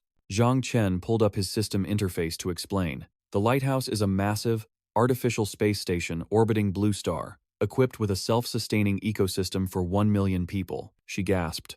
"Something like that actually exists. This proves that before the outbreak, people already had a plan to save themselves. They even found a way to survive. But for some reason, they failed. If we can gather all the map pieces and activate the lighthouse, we might be able to save every single survivor." Shi Yue listened intently to Zhang Chen's explanation. She looked at him with an intense, focused gaze. Noticing her stare, Zhang Chen asked, "What's wrong? Why are you looking at me with that expression?" A blush crept across Shi Yue's face as she took his hand. "It's just, I feel like you're even more incredible than I thought, Brother Chen. We've done almost the same things. But you've figured out so much." Zhang Chen's face turned beet red, steam practically coming from his ears as he stammered, It's not that amazing. We still have to collect all the science map pieces, and the data chip we found in the Duya lab still needs to be processed. There's so much to do, and finishing all that might only be the beginning." Hearing this, Shi Yue smiled brightly. "Whatever you want to do, Brother Chen, I'll support you." Deeply moved, Zhang Chen could only say her name, Shi Yue. Just then, Zheng Hao appeared, smiling as he saw them. "Zhang Chen, good morning." Zheng Hao walked over to Zhang Chen, only to stumble upon a romantic scene. Seeing Zhang Chen and Shi Yue holding hands, he blushed and stammered, "My apologies. I have the worst, just continue." Then, he turned and ran off in embarrassment. Seeing this, Zhang Chen quickly called out, "Wait, don't go. What do you mean? Continue. You're actually just in time. I need to ask you something." Hearing this, Zheng Hao stopped in his tracks, surprised. "What is it?" Zhang Chen stepped forward, holding out his hand. "Zheng Hao, would you like to join my organization and become my subordinate?" Zheng Hao was stunned into silence. "Your organization? You've already formed one?" This was a legendary group of incredibly talented individuals. A mysterious organization required its founder to have a combat rank in the top 1,000 of the current game phase, and the absolute minimum requirement for a member was to rank in the world's top 1,000,000. Yet, he'd already created one. Zhang Chen tapped his fingers on the table with a smirk. "I established it a while ago. I just haven't found any members." Zheng Hao stared blankly at the screen that appeared before him. It was a notification for the mysterious organization, Nightmare, marked with the insignia of a dragon. The system prompt read, "You have received an invitation from the organizer, Zhang Chen. Current members, 0. Accept or decline." At that moment, Zheng Hao was deeply conflicted. He was already giving his all just to keep his camp operational. But this man had not only built a mysterious organization while dealing with a mountain of cores, but he also hadn't slowed his own leveling progress at all. "Is this guy some kind of monster?" he thought. Zhang Chen looked at him calmly. "Your strength and your character have both earned my respect. So, what do you think?" Zhang Chen put his hands in his pockets, starting to turn away. Of course, being a camp manager probably has more prestige than being someone's subordinate. "You can take your time to think it over. No need. I accept." His finger slowly moved toward the glowing accept text. "I accept." The system registered his choice. Zhang Chen smiled, pleased with Zheng Hao's firm declaration. "I am willing to join your organization and become your subordinate. I will see you as my leader, and I will never betray you, boss." A system notification chimed, "Processing successful. You have joined the mysterious organization Nightmare. Welcome." With that settled, Zhang Chen immediately got ready to leave for his next mission. "The zombie tide just passed. I have to go clean up the city. You guys should focus on finding your former camp members." Zhenyu watched his back as he left and sighed, her cheerful expression returning. She asked, "Brother Hao, now that we've joined his organization, does that mean our camp will receive Zhang Chen's protection?" A wave of relief washed over Zhenyu. "That's wonderful," she sighed gently. "In another 20 days, this world is going to refresh. When that happens, the levels of the zombies and mutated creatures will skyrocket. With Zhang Chen, our camp can survive." But Zheng Hao's next sentence made her freeze. "But what I need isn't just for our camp to be protected by him. Remember what I told you before, Zhenyu? We have to create a savior. What I need is to borrow Zhang Chen's power, to use him as a stepping stone, to build a new order in this world." Elsewhere, Zhang Chen was wrestling with the perpetually rowdy Pang. "Oh, for goodness sake, don't do that." Suddenly, Zhang Chen heard a noise from up ahead. "Even after we wiped out the zombie tide, there's no way there isn't a single zombie left, right?" A few octopus-like monsters emerged from a nearby alley. Pang stared at the creatures without moving, its eyes filled with a murderous aura. Zhang Chen was shocked as he watched the octopus monsters flee without a trace. "Hey, hey, hey. Don't run." Zhang Chen still couldn't figure out what the hell just happened. "Was that because of you?" he asked his pet. "Pang, show me your attributes." The creature obediently complied, and an information panel appeared. Name: Pang. Type: Mutated Energy Battle Pet, Howling Moon Wolf King. Growth Stage: Millennium Tier Phase 3. Its culinary preferences now included fresh meat, zombies, mutated animals, and mutated insects, along with significantly enhanced combat skills. Upon entering battle, its size, strength, speed, and overall stats would increase exponentially. Its wild instincts would awaken, allowing it to summon 4 Howling Moon Wolf pups to assist in battle. When the fight concludes, the wolf pups vanish, activating the Devouring Heal ability. It can consume a target to restore its own health and remove all negative statuses, with the effect depending on the energy core of the creature eaten. The Wolf King's aura spreads, and ordinary monsters affected by this energy field will automatically stay away. "Just as I thought. Pang successfully evolved," Zhang Chen yelled. "You scared all the zombies away." Just then, Pang's power suddenly began to flare up. Zhang Chen gently tried to reason with it. "Pang, I know you want to protect me, but for now, let's try to retract that skill." Hearing this, Pang struggled to suppress its power, and after a moment, it returned to its usual docile appearance. This made Zhang Chen happy. "There you go. Good boy, that's a good boy. But now, the master and his pet were completely surrounded by zombies. A cold glint flashed in his eyes as he prepared to strike without mercy. Even after the zombie tide, the city was far from empty, but it's more than enough. Woof, woof, woof. With his blade flashing, Zhang Chen charged forward, his mind already calculating his every move. Tier 1 and Tier 2 zombies were usually cut down on sight. Only the highly coordinated Tier 2s were ever captured alive. Gasp! Hiding behind a boulder, Bing Yu watched in absolute terror. She could only stare, frozen, as he and Fatty fought against the raging horde. There were so many of them, an endless, overwhelming tide of undead. That man and his dog. They're finished. They have to be. Should I call for reinforcements? But calling for help would just be a death sentence for them too. The sheer number of zombies was enough to break anyone's spirit. And yet, Zhang Chen remained completely unfazed. He moved with a chilling calm, his attacks flowing seamlessly. Behind him, Fatty was the perfect partner in this dance of death. In mere minutes, the horde was nearly annihilated. As Zhang Chen tied up the octopus-like creature, he examined it closely. Grunting noises. This one's a quality specimen. No external damage, and its bone structure is solid. Time to collect. A low growl. Just then, more zombies began to shamble forward. A smirk played on his lips as a single wave of force sent the undead flying. The essence cores resonated, flooding the area with an aura of death. Spirits escaped their broken shells. But for Zhang Chen, the job was far from over. He then contacted Zheng Hao. "This should be enough for now," he reported. "Zheng Hao, have you found your people yet? Meet me at the sports center. I've got a present for you." "Understood. We're on our way." Bing Yu was still rooted to the spot, her legs refusing to hold her up. Hundreds of zombies. He'd wiped them all out in the blink of an eye. He didn't even have to touch them. He just waved his hand. A storm of questions raged in Bing Yu's mind. Just who? What is he? No normal person could do something like that. He's not human. He can't be. She stood there, stunned, when a single thought crystallized in her mind. He's a god. He must be a god.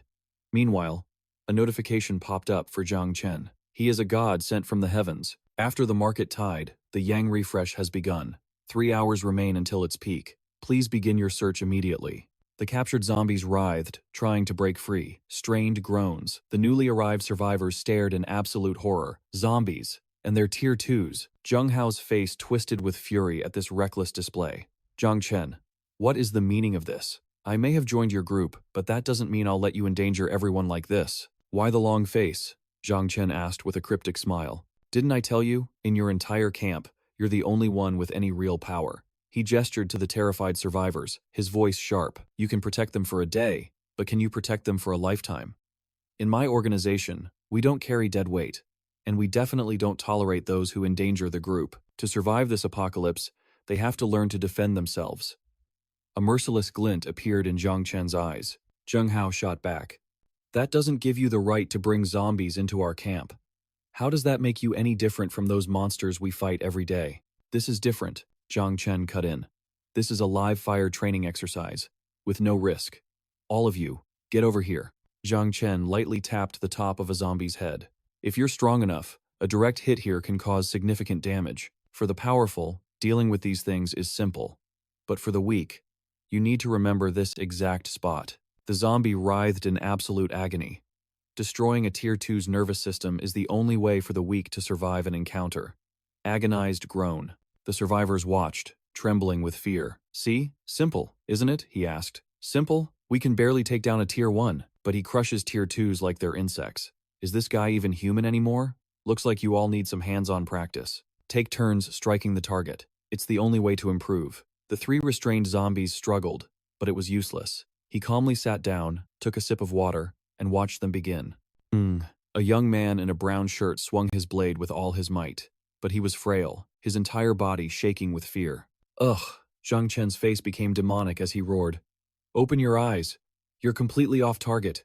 Next, Zheng Hao approached from behind. "I misunderstood you," he admitted. "I'm sorry. On behalf of everyone.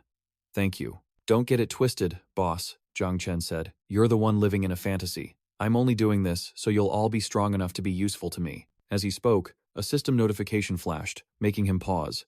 "Besides that, I also have high-yield seeds. Once their combat abilities have improved, take them to clear out a suitable area for farming. But the notification flashed again, more urgently this time. This message caught Zhang Chen's full attention.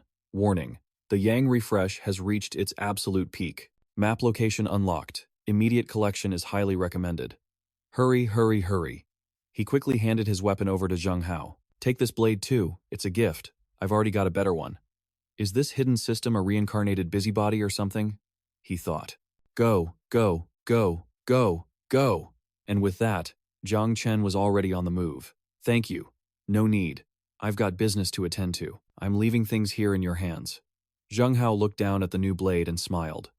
Suddenly, a new broadcast echoed through the world chat, featuring Bing Yu. Haha, even in the apocalypse, while we're all fighting for our lives, you still gotta work on your mental fortitude, I guess. I just ran into a complete lunatic over here. If anyone wants to sign up for a mental wellness class, just message me. Why is the World Channel always filled with such nonsense? But in another location, she was telling her story to the entire world. I'm telling you all. I saw a real god. Any zombie that got near him just dropped dead. He has come to save his believers. He is the one true God of this new world. In a world like this, only a complete lunatic would believe you. If you're right, then I'm a god. Huh. Hearing this, Zhang Hao was stunned. Every last zombie that approached him was annihilated. Could this man she's describing be Zhang Chen? The man shoved Li Bingyu to the ground, spitting curses at her. Get lost! You're insane! I've seen your type before, spouting nonsense about gods just to scam supplies. That won't work on me. But Bingyu refused to give up. She desperately grabbed his leg, pleading. Everything I'm saying is the truth. Please, you have to believe me. Believe in the true God. He is our one and only hope. The crowd went silent for a moment, before erupting in a storm of rage and scorn. I thought she was just pretending to be crazy. But it looks like she's the real deal.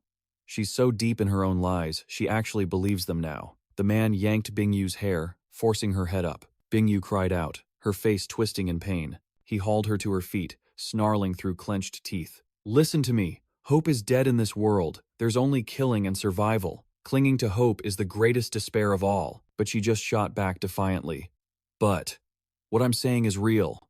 Suddenly, a screen flickered to life, showing Zhang Chen unleashing his powers against the undead horde. As the resonance from his final attack faded, Zhang Chen coolly turned his back on the inferno he'd created. Everyone present stared, utterly terrified. He's too powerful. Who is that man? Bingyu spread her arms wide, her voice ringing out. He is the true God. It is him. The light in our dark world has descended. The true God has made himself known. Do you see now? Those filthy zombies aren't even worthy to approach him. The skeptic immediately fell to his knees, kowtowing reverently. Oh, true God above, please, grant us your protection. Protect us. The crowd behind him instantly followed his lead. Ah, but the first man still refused to believe. He clenched his fists and roared, What are you all bowing for? Get up, all of you. It's just a video. For all we know, it could be fake. Just then, Zhang Hao's commanding voice echoed through the area. That video is absolutely real. He is the one true God of this world. Otherwise, have you ever seen a mere mortal wield such heaven-defying power? Beside him, Zhen Yu held the broadcast device. The man glared back and bellowed, And who the hell are you? Zhang Hao stepped forward, looking down on him with a grave expression. I am the God's apostle. The true God sent me to bring you salvation, and to deliver his message. As he spoke, dimensional rifts tore open in the sky above, and from them, bags of supplies rained down. The man who had doubted froze in utter disbelief. Zhang Hao continued, his voice ringing with power. The true God has commanded me to deliver these seeds that can flourish even in this ruined world. To his faithful followers, this is the first step toward rebuilding human civilization. The survivors grabbed the supplies and tore them open, their faces glowing with pure, unadulterated joy. Seeds, we won't have to starve anymore. These seeds, they're viable. They haven't mutated. I was a farmer. I can tell. Thank you, true God. Thank you.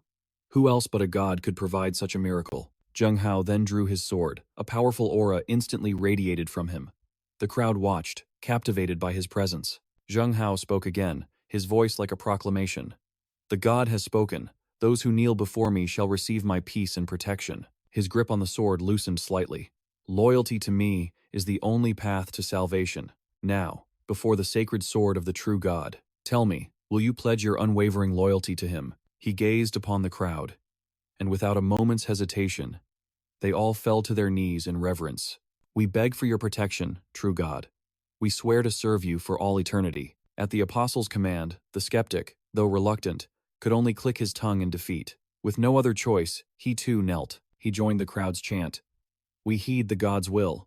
We serve the true God. We worship the true God. We serve the true God. His goal achieved.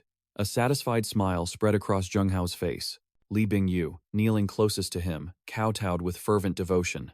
Apostle, my name is Li Bingyu. Please, take me to the true God.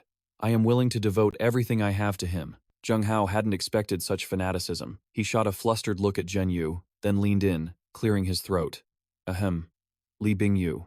Was it? If you were to meet the true God, how exactly would you offer yourself to him? Bingyu's eyes gleamed with a mad light as she laughed wildly. My soul, of course, my body, every single organ inside me. If the true God desires it, all of me can become his sacred He couldn't stand it anymore. He grabbed her wrist, yelling, That's enough. What do you take the true God for? Some dark cult leader? The true God is this world's faith. He is its hope. You should become his missionary. Spread the true God's name to the world. Perfect his doctrines. Build a church in his name. Do you understand? Stunned by his outburst, Bingyu could only stammer, I understand. I understand now. Zheng Hao nodded, satisfied. Then go. And let me see billions of followers kneeling before the true God. Bingyu prostrated herself, digging her fingers into the dirt. Yes, my lord. After they were finished, Zhen Yu hesitantly spoke up. Brother Hao, you know Zhang Chen isn't really a god. A wide, ambitious grin spread across Zheng Hao's face. But this broken, desperate world needs a god. And it needs one that's on our side. To stand against the undead, humanity has to unite. But all we've seen so far is fear, betrayal, abandonment, and slaughter. We need a voice powerful enough to rally everyone together. And that voice is faith. I have to build the strongest survivor settlement there is. A brand new kingdom for mankind. In this wasteland, that's a feat only a true god could accomplish. And the god behind it all will be me, Zhang Chen. Elsewhere, the man called True God was searching the city for someone named Yang. He couldn't help but sneeze, rubbing his nose and muttering, Is Xiaoxi talking trash about me again? Shaking off the thought, he touched the golden chest, and a system notification popped up instantly. 3 portions of delicious pet food. A fresh taste that pets love. Randomly increases a pet's attributes. 1. Danger detector. When used, it reveals all zombie activity within a 2-kilometer radius for 24 hours. The item disappears when the time is up. 1 energy crystal. Crushing it has a certain chance to reveal an energy core. The random quantity ranges from 0 to 999. 30 cans of delicious canned fish and instant noodles, rich in nutrients. Each can restores a full day's worth of energy and hydration. 1 computer repair talent. After learning, you can repair any computer product, within the limits of current technology. He gritted his teeth in frustration. A Tier 2 chest. And the loot was this mediocre? The energy crystal was the only thing remotely useful. Time to open the Tier 3 chest. Suddenly, a red notification flashed. Learning the computer repair talent will allow you to access the hidden files on the Duya laboratory computer. The answers you seek are there. His face lit up as he threw his hands in the air, shouting, Learn computer repair talent.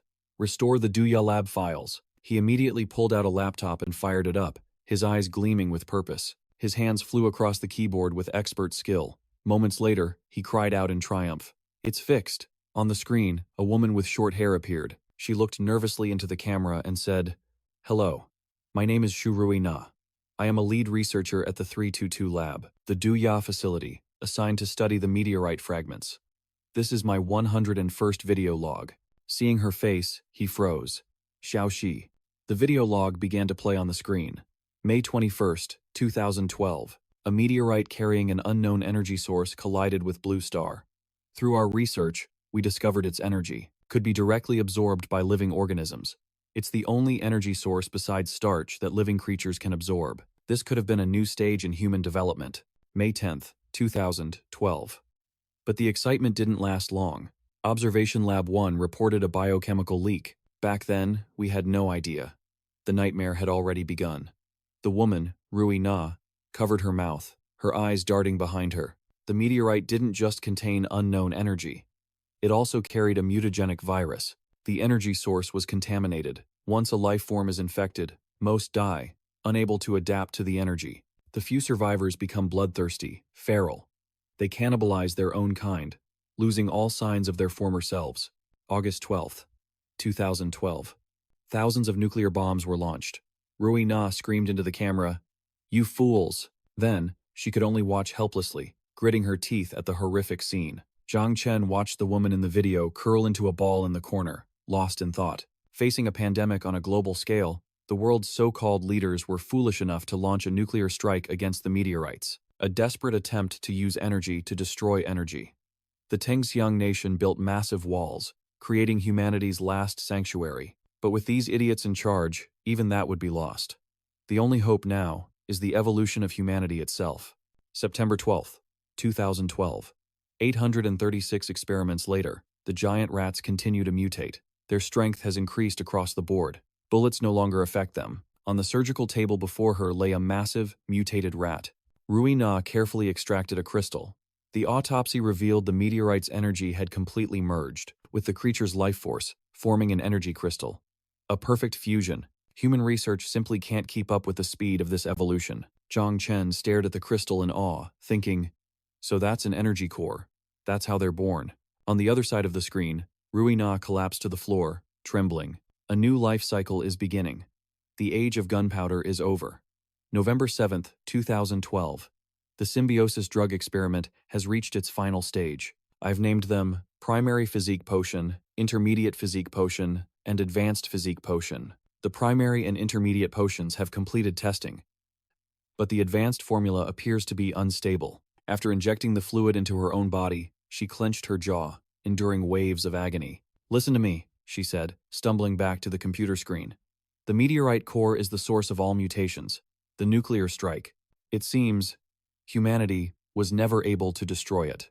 I don't know what comes next, but if anyone ever finds this recording, please, get to rest chamber number 1. It's humanity's last hope. I'm begging you." The words seemed to speak directly to Zhang Chen, his eyes widening in shock. The video cut off. Without hesitation, he pulled up the map. Rest chamber number 7. Location: Shannan City, Baishu Street. 7th basement level of Shannan Central Hospital. Map data unlocked. Staring at the mini-map before him, he thought to himself, according to what Shu Ruina said, if the crystal core can be destroyed, then maybe, just maybe, this apocalypse could finally end. But what exactly was in rest chamber number 7? What was this so-called last hope? It seemed the only way to find out was to go there himself. Still, a seed of doubt began to grow, and the fact that Xiaoxi and Shu Ruina look identical, he had a gut feeling there had to be a connection between them. Zhang Chen immediately set off, following the map's coordinates. Along the way, he ran into a few zombies, a perfect chance to test his newfound skill. With a single slash, he cleaved one clean in two. Zhang Chen's eyebrow shot up. He stood his ground, breathing heavily. Whoa, this Skybone blade is the real deal. It took down that hulking zombie in one hit, far more powerful than his old Tang sword. Just then, a flood of system notifications appeared. Ding! Congratulations. You have advanced to High Rank Awakened, Stage 11. Ding! Passive skill, Metamorphosis, 3 out of 3, has been triggered. Your attributes have been doubled once more. The Gene Evolution Path has gained 1 talent point. The Energy Evolution Path has gained 1 talent point. Crystal Core Resonance activated. When a High Rank Awakened defeats a High Rank Infected, there is a chance for a charged Crystal Core to drop. The higher the Infected's level, the greater the drop rate. Ding! New talent tree unlocked. Gene Evolution Path. Wasteland Reclaimer, 0 out of 1. Increases the drop rate of charged crystal cores and rare items from infected, monsters, and mutated creatures by 33, 66, or 100%. Death Cyclone, 0 out of 1. Brandish your weapon in hand. Your melee weapon will summon a devastating energy cyclone. After the cyclone ends, leap into the air and unleash a heavy strike with maximum power on a designated target, inflicting massive damage. Weakness, Perception, 0 out of 1. All normal attacks and skills have a chance to inflict a critical hit, dealing 100% bonus damage. Energy Evolution Path. Energy Refinement, 0 out of 3. Consume 1,000 energy cores to synthesize 1 charged crystal core, with a success rate of 20, 35, or 50%. Upon failure, energy cores will be returned at a rate of 0, 25, or 50%. Soul burn, 0 out of 1. Devour your own energy core or a high-level crystal core to multiply your combat power exponentially. The greater the energy devoured, the more powerful your aura becomes. Flash, 0 out of 1. Instantly teleport to any visible location. The maximum distance increases with your overall power. If the target location is unreachable, you will automatically be teleported to the nearest safe point. Energy refinement +1, soul burn +1, flash +1, and upgrade wasteland reclaimer. Ding. Upgrade successful. Hidden system. The hidden zombie swarm in this area has been eliminated. Scanning the abandoned shopping mall ahead. A missed level 3 Yangbao has been detected, along with a survivor team known as the Heartless. The cold, mechanical voice went silent. Zhang Chen's lips tightened. The Heartless. Just then, he heard the voices of Zhao Xie and Xiao Shi call out from behind. Chen, we finally found you, boss. He froze, turning to see them. What are you two doing here? Xiao Shi grinned, explaining. You suddenly took off for Shan'an City without even going home. We knew you were off to do something dangerous again. Weren't you? There's no way we'd let you go alone. Zhao Shiwei nodded in agreement. That's right. We're a family. Whatever happens, we face it together. A small smile touched Zhang Chen's lips. I figured Shan'an City would be full of trouble, so I thought it'd be better to go alone. But, thank you, he thought to himself. Still, this whole thing with Shu Ruina might be connected to Xiao Shi. If they want to come, I guess it's for the best. After a moment's hesitation, he looked at them. All right, let's go together. The two girls beamed. Okay. Meanwhile, not far from there, anguished whimpers echoed through the ruins. Muffled whimpers. Two men dragged a girl up from the floor, complaining. She's so fragile. The guys haven't even had their fun, and she's already half dead. There are plenty of other women, right? Let's just grab a new one. The girl's clothes were in tatters, only muffled whimpers escaping her. Her eyes were vacant. Her mouth had been sewn shut. Tears streamed endlessly down her face. The man in brown grabbed her leg, lifting it as if she were an animal, and let out a sickening chuckle. Boss, this trick of sewing her mouth shut is genius. No matter what we do to her, she can't make a sound.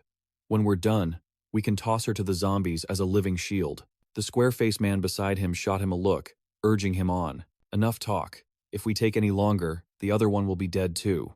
And then it'll be our turn to take out the trash. And just like that, the man stopped. The girl tried to force open her cursed mouth, screaming, You will not die in peace, but the two bastards just sneered down at her. Pfft, what's she trying to say? Can't quite hear you.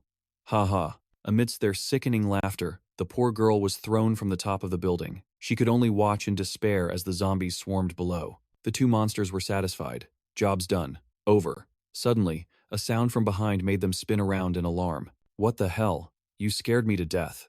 They looked at the trembling man holding a knife and complained. What's the guard doing? How did this guy get out? The young man was shaking uncontrollably, but still gritted his teeth and demanded, You killed that girl. The square-faced thug waved his hand dismissively. What's with all the talk? Get back inside if you don't want to die. His partner in the brown shirt just chuckled as if it was obvious. She was already used up. Feeding her to the cute zombies. Call it recycling. Tears welled up in the man's eyes, his gaze turning bloodshot as he pointed the knife at them. You monsters! I'll kill you! The thugs scrambled, running for their lives. Run! Get out of here! The orange-haired man glanced back, his face a mask of pure terror. Ah! He's catching up! He's right behind us! The pursuer's eyes were filled with murderous rage as he gripped the knife, causing the orange-haired man to scream in desperation. The man growled in a low voice. Scum like you! What right do you have to beg for help? In a flash, the cold steel of his knife plunged straight into the thug's eye. A sickening squelch echoed through the air. Seeing this, the last remaining thug ran even faster, his mind completely blank with fear. The screams just kept on coming. Ah! By now, Zhang Chen's group of three had reached the bottom of the building. Shi Yue pointed towards the horde of zombies. Chen, look over there. Xiao Shi, beside her, was also puzzled. Why are so many zombies gathered in front of the shopping center? At that same moment, the vengeful man was finally bitten by a zombie, which then turned its gaze toward the newly arrived group. Zhang Chen gave the order. No matter what, that's our objective. Clear a path first. Instantly, he swung his sword, and a single strike wiped out the entire zombie pack. Xiao Shi stared at him and called out, Boss, come look at this. He raised an eyebrow and walked over to the girls. All three of them wore expressions of shock. Zhang Chen was so horrified he couldn't speak. This, Xiaoxi, began. This girl who was eaten, why is her mouth sewn shut? He stared intently at the girl's body, thinking to himself, so, that's what happened here? Suddenly, a system notification popped up. Hidden system in the abandoned shopping mall ahead detected. One missed level 3 chest, along with a survivor encampment marked as heartless. Zhang Chen spoke again. They most likely sewed her mouth shut to keep her quiet. Shi Yue gasped. That's just too cruel. Right then, a large man burst out from inside, screaming in a panic. Ah! Help! Help me! There's a madman in there! He's killing people! Someone help me! The two girls rushed over to calm him down. Slow down. Tell us what happened. The man collapsed to his knees, trembling. He pointed back inside. For an upgrade, a guy killed his own mother and wife. Now he's on a rampage. Please, help me. My entire team is dead. Hearing this, Zhang Chen pressed his lips together, his eyes deep in thought. Shi Yue had already moved to help the man up. Could he be from that heartless camp? Calm down. We'll help you. But the man's eyes were glued to her chest. A flash of greed crossed his face. Haha, thanks. The moment the word thanks left his lips, Zhang Chen's blade flashed, sending the man's head flying. Shi Yue was stunned and immediately questioned him. Chen, why did you kill him? He barely managed to escape from in there. Zhang Chen looked at her and explained, Shi Yue, calm down. Not everyone who looks like a victim is a good person. Those who grow stronger by taking the lives of others are all evil. Look what's in his pocket. Xiaoxi did as he said and immediately checked. A blood-stained cable. Boss, Shi Yue. I'm almost certain this is what they used to sew that girl's mouth shut. Shi Yue held the cable in her hand, her face etched with horror. Just then, Zhang Chen's system chimed with another hidden notification. Correct judgment. You have killed the last member of the Heartless camp. All other members were eliminated by an unknown individual. Zhang Chen glanced back inside and said, On the contrary, the one who was hunting him, I have a feeling that person is likely not so bad. Shi Yue nodded in agreement. You're right, Zhang Chen thought to himself. In any case, that man's death was well deserved by the Heartless camp's standards. The two girls followed Zhang Chen as he stepped inside. Let's go. We get what we need, and then we leave. Meanwhile, the man who had gone on a rampage was hiding in a corner, secretly observing them. He silently sized them up. He killed their leader in a single blow. His strength is definitely not weak, but I can't even see his level. Then there's only one possibility. A high level awakened. Do people like that really exist? Zhang Chen seemed to have already noticed him. He gave a subtle signal to Shi Yue. The man watched as their figures passed him by. He wondered to himself, did he miss me? Or did he intentionally spare my life? After a bit of searching, Zhang Chen's group finally found it. The level 3 golden chest. The system immediately chimed. Ding, level 3 chest opened. Auto-looting initiated. Acquired 500 energy cores, 5 rapid growth fertilizers, and 5 vials of Berserker's blood. He got a talent crystal and a vitality potion, which instantly wiped out all his fatigue. It restored him to peak condition, usable once a week, even in the middle of a fight. He also received a rare blueprint for a vitality potion, requiring an excitement fruit and 100 energy cores. It also needed 2 vials of Berserker blood. Along with that, he got an electronic map of Jingzhou and the keys to a sports car. 7 blue-tech schematics. He now had 4,723, for a total of 27 fragments. Gather enough, and he could master all the technology on the planet and activate the 10th grade central energy converter. This was a high-output, completely silent energy converter that could turn energy cores directly into electricity. Enough power for an entire city or a massive building, Zhang Chen muttered to himself as he looked over his haul. Excellent, 3 more blue-tech fragments. My energy converter is going to be a real game-changer. And what's this? A skill notification appeared on his screen. Beginner's peeping eye. Learn. He slammed yes without a second's hesitation. Ding! The system's mechanical voice chimed in. Congratulations, you have learned the skill. Beginner's peeping eye. Can identify storage rings below level 6 and can clearly see the items within rings. Below level 3. He frowned, looking around. Identify rings? What does that even mean? Whatever, I'll figure it out later. Zhang Chen then froze as his eyes landed on Xiaoxi. Whoa, I can actually see everything. Her complete inventory appeared right before his eyes. Energy cores, 3,600. Storage ring fragments, 56. Canned beef, 700. Cheese, 120. Changes of clothes, and 4 handguns. Zhang Chen was stunned, but Xiaoxi, Why would you steal this stuff from those Japanese survivors? Shi Yue suddenly moved closer. Brother Chen, what's wrong? Zhang Chen quickly turned his head away, deactivating the skill, and stammered, Nothing. Nothing at all. Look, these are the keys to the sports car I just got. We should get going. He turned to Xiao Yue. Erpeng, you stay here and guard the villa. Hearing this, the wolf stared with wide, glistening eyes and let out a single bark. Woof. A second later, Xiao Yue leaped onto him, barking wildly. Woof, woof, woof, woof. Zhang Chen jumped back, startled. Hey, it's not that I don't want to take you, but it's a sports car. There's no room, and besides, someone has to watch the house, and that Wolf King suppression ability of yours is way too overpowered. If you reveal it by accident, it'll slow down my monster hunting and leveling. Shi Yue reached out, scooping Xiao Yue into her arms. Be a good boy. Erpeng, I know you're worried about Brother Chen. Don't worry, we'll take good care of him. We'll bring you back some meat when we return. Okay? Coaxed by the pretty girl, the little wolf's eyes lit up. Woof! Zhang Chen's face darkened as he glared at Xiao Yue. You little traitor, he thought. Just wait till I find more food. I'll stew you myself. With that, the group piled into the car and shot off. Yahoo! Seeing her standing up, Zhang Chen called out, Xiao Shi, sit down. Xiao Shi turned to him, her voice filled with excitement. This is my first time in a sports car. If the driver wasn't a maniac trying to kill us, this would be perfect. Zhang Chen just laughed. Don't worry. I'll drive steady this time, so you can enjoy it. But suddenly, Shi Yue felt a growing unease as she looked behind them. Huh? Are those dark clouds back there? She turned to him. Brother Chen, you have to see this.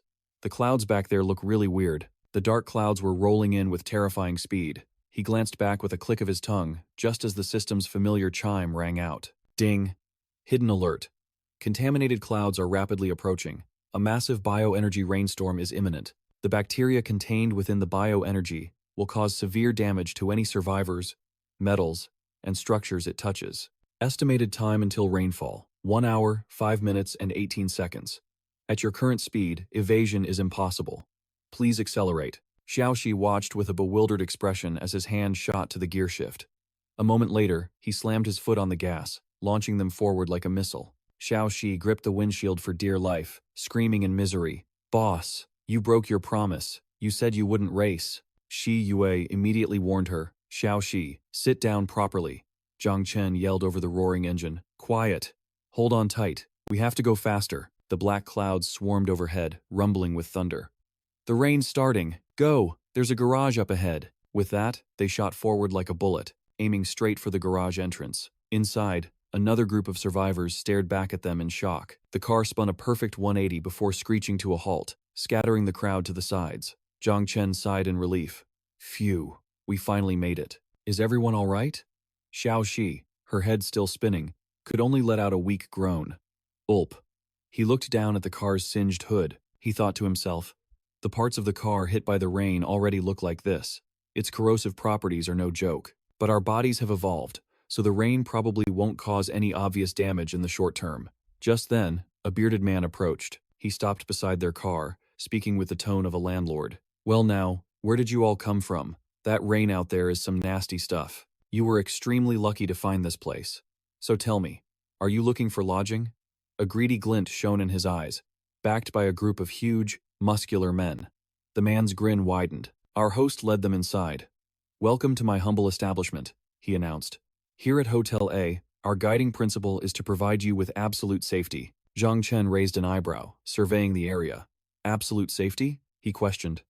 That's quite a bold claim. The man lifted his chin, his voice dripping with arrogance. But of course, suddenly, he spun back to face the group. Ah, and where are my manners? I forgot the introductions. My name is A, and this is my younger brother, Baser. We possess formidable armed strength here. Our medical supplies are fully stocked, and our location is strategically perfect. But as A continued his sales pitch, a zombie was already lurking on the ceiling above. And most importantly, A continued, we have overwhelming firepower. The words had barely left his mouth when Baser tore the attacking zombie to shreds. A gestured to the mangled corpse on the floor, his voice swelling with pride. My brother, Baser, he's a level 2 initial awakened. His energy strike packs more punch than a cannonball, capable of killing a crawler in a single blow. With him around, no zombie dares to come near this place. Hearing this, Xiaoxi's eyes flashed with disdain. Just a crawler, she muttered. And he's bragging like that? Zhang Chen quickly covered her mouth before turning back to A with a forced smile. Wow, that's incredible. The proprietor turned his back to them again, his voice taking on a mysterious tone. But more importantly, my establishment has a few rules. Zhang Chen's brow furrowed. Rules? The man's cryptic voice echoed slightly. In this apocalypse, rules are the most valuable currency. He turned back, his face once again plastered with a professional smile. But don't worry, they're not complicated at all. It all comes down to money. He corrected himself. Or, more accurately, crystal cores. As long as you can pay the price, beautiful women, a safe and comfortable room, clean food, even weapons, you name it, and I can provide it. So, what are you willing to pay? He asked, gesturing vaguely towards the outside. With that rain coming down, you don't have anywhere else to go. Basic shelter is 1 crystal core per person. A private cot will run you 2 cores, and if you want a private room, that starts at 10 cores and up. If you're short on cash, I can also provide. Work opportunities. His gaze lingered on the girls. Especially for these young ladies. I'm sure they could earn quite a bit. At this, Bazer's men erupted into crude laughter. Yeah, that's right. My brothers and I can. Patronize their business tonight. Zhang Chen immediately stepped forward, shielding the 2 girls behind him as he pulled out a hefty pouch of crystal cores. Is this how your establishment treats its guests? He asked, his voice low. Forget safety. It seems your service attitude could use some work. A's eyes widened at the size of the pouch. Zhang Chen tossed it over nonchalantly. There are 100 cores in there. I want your best room. The moment A caught the bag, his entire demeanor shifted to one of utmost respect. Not a problem at all. Our most honored guests will receive only the finest service. Right this way, to our most luxurious suite. After the 3 of them were out of earshot, a glance at Bazer. He's throwing money around. What's his power level? Bazer stared after the 3 retreating figures and replied, My insight skill can't get a read on him, but since no one exists 3 levels higher than me, he must be a total weakling. A smirk crept across Bazer's face as he muttered, Weak, rich, and traveling with a girl that beautiful. Brother, he's a walking gold mine. But A's voice was sharp. Remember our rules, Bazer. Don't you dare break them. But from a dark corner, another man watched, his eyes gleaming with greed. To let a prize like that just walk away. What a fool. As expected, Zhang Chen's group was led to a lavish suite. Xiaoxi stepped inside, her eyes sparkling with amazement. Whoa. The bellhop behind them bowed respectfully. This is the finest suite we have to offer. Please, enjoy your stay. Hearing this, Xiaoxi turned back to him, one eyebrow raised. Is this really your best room? You're not trying to trick me, are you? This room doesn't even have a window. The man maintained his professional smile as he calmly explained. With the current downpour, a windowless, subterranean room offers the highest possible safety rating. A red alert system displayed. 15 minutes and 37 seconds until heavy rain subsides. The rainwater virus contains biological energy. It absorbs and corrodes any material containing energy, but it causes no direct harm to those already infected. Zhang Chen rested his chin in his hand, a thoughtful look on his face. This special setup means this area must experience this energy rain frequently, but we never saw this back in Tianyang City. It means the closer we get to the meteorite, the more powerful its effect on the environment becomes. Meanwhile, the bellhop had secretly pressed something into Xiaoxi's hand. These dream spores are the good stuff, he whispered. Just one little sniff will send you to heaven. How about it? Give it a try. My treat. In a flash, Zhang Chen's hand shot out, clamping down on the man's wrist. His voice was a low, furious growl. Are you trying to drug my sister? Your job here is done. Get out. Now. The man flinched, forcing a weak smile to de-escalate. Leaving. I'm leaving right now. Please, don't be angry. Xiaoxi stared at him, bewildered. Boss, why were you so mad? She asked innocently. What was that stuff anyway? He let out a frustrated sigh, then sharply poked her on the forehead. Stop being so nosy. And remember, you never, ever take things from strangers. Got it? Now get in your room. Ow. I get it. That hurt.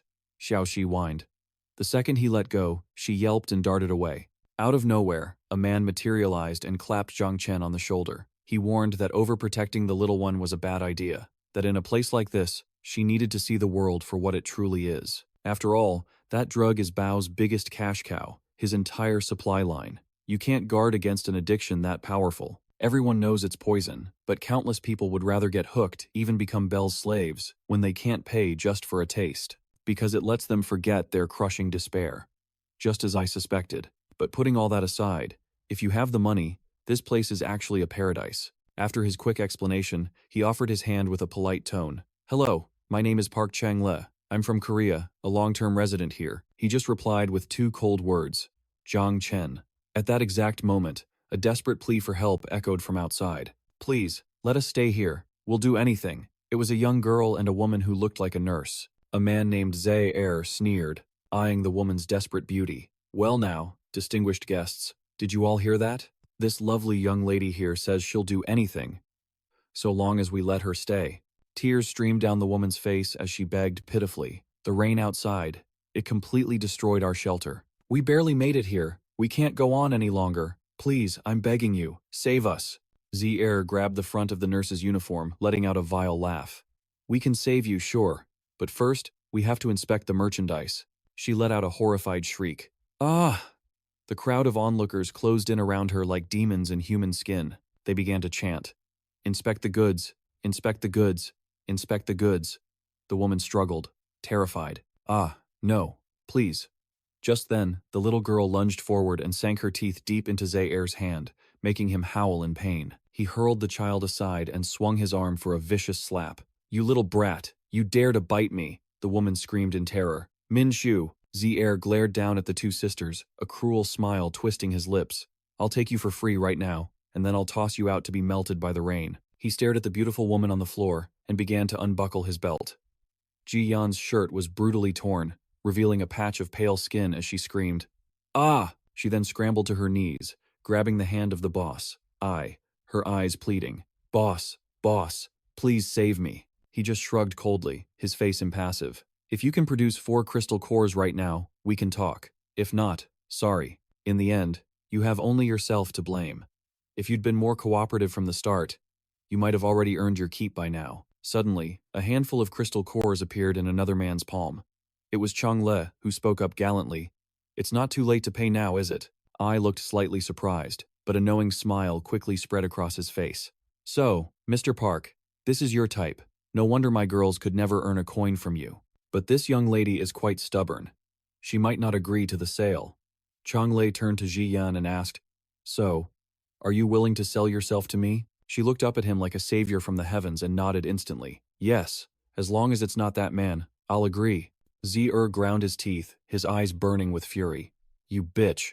Are you looking down on me? Ji Yan flinched in terror as fresh tears welled in her eyes. Ooh. Chang-le shot the man a glare so sharp it forced him into silence.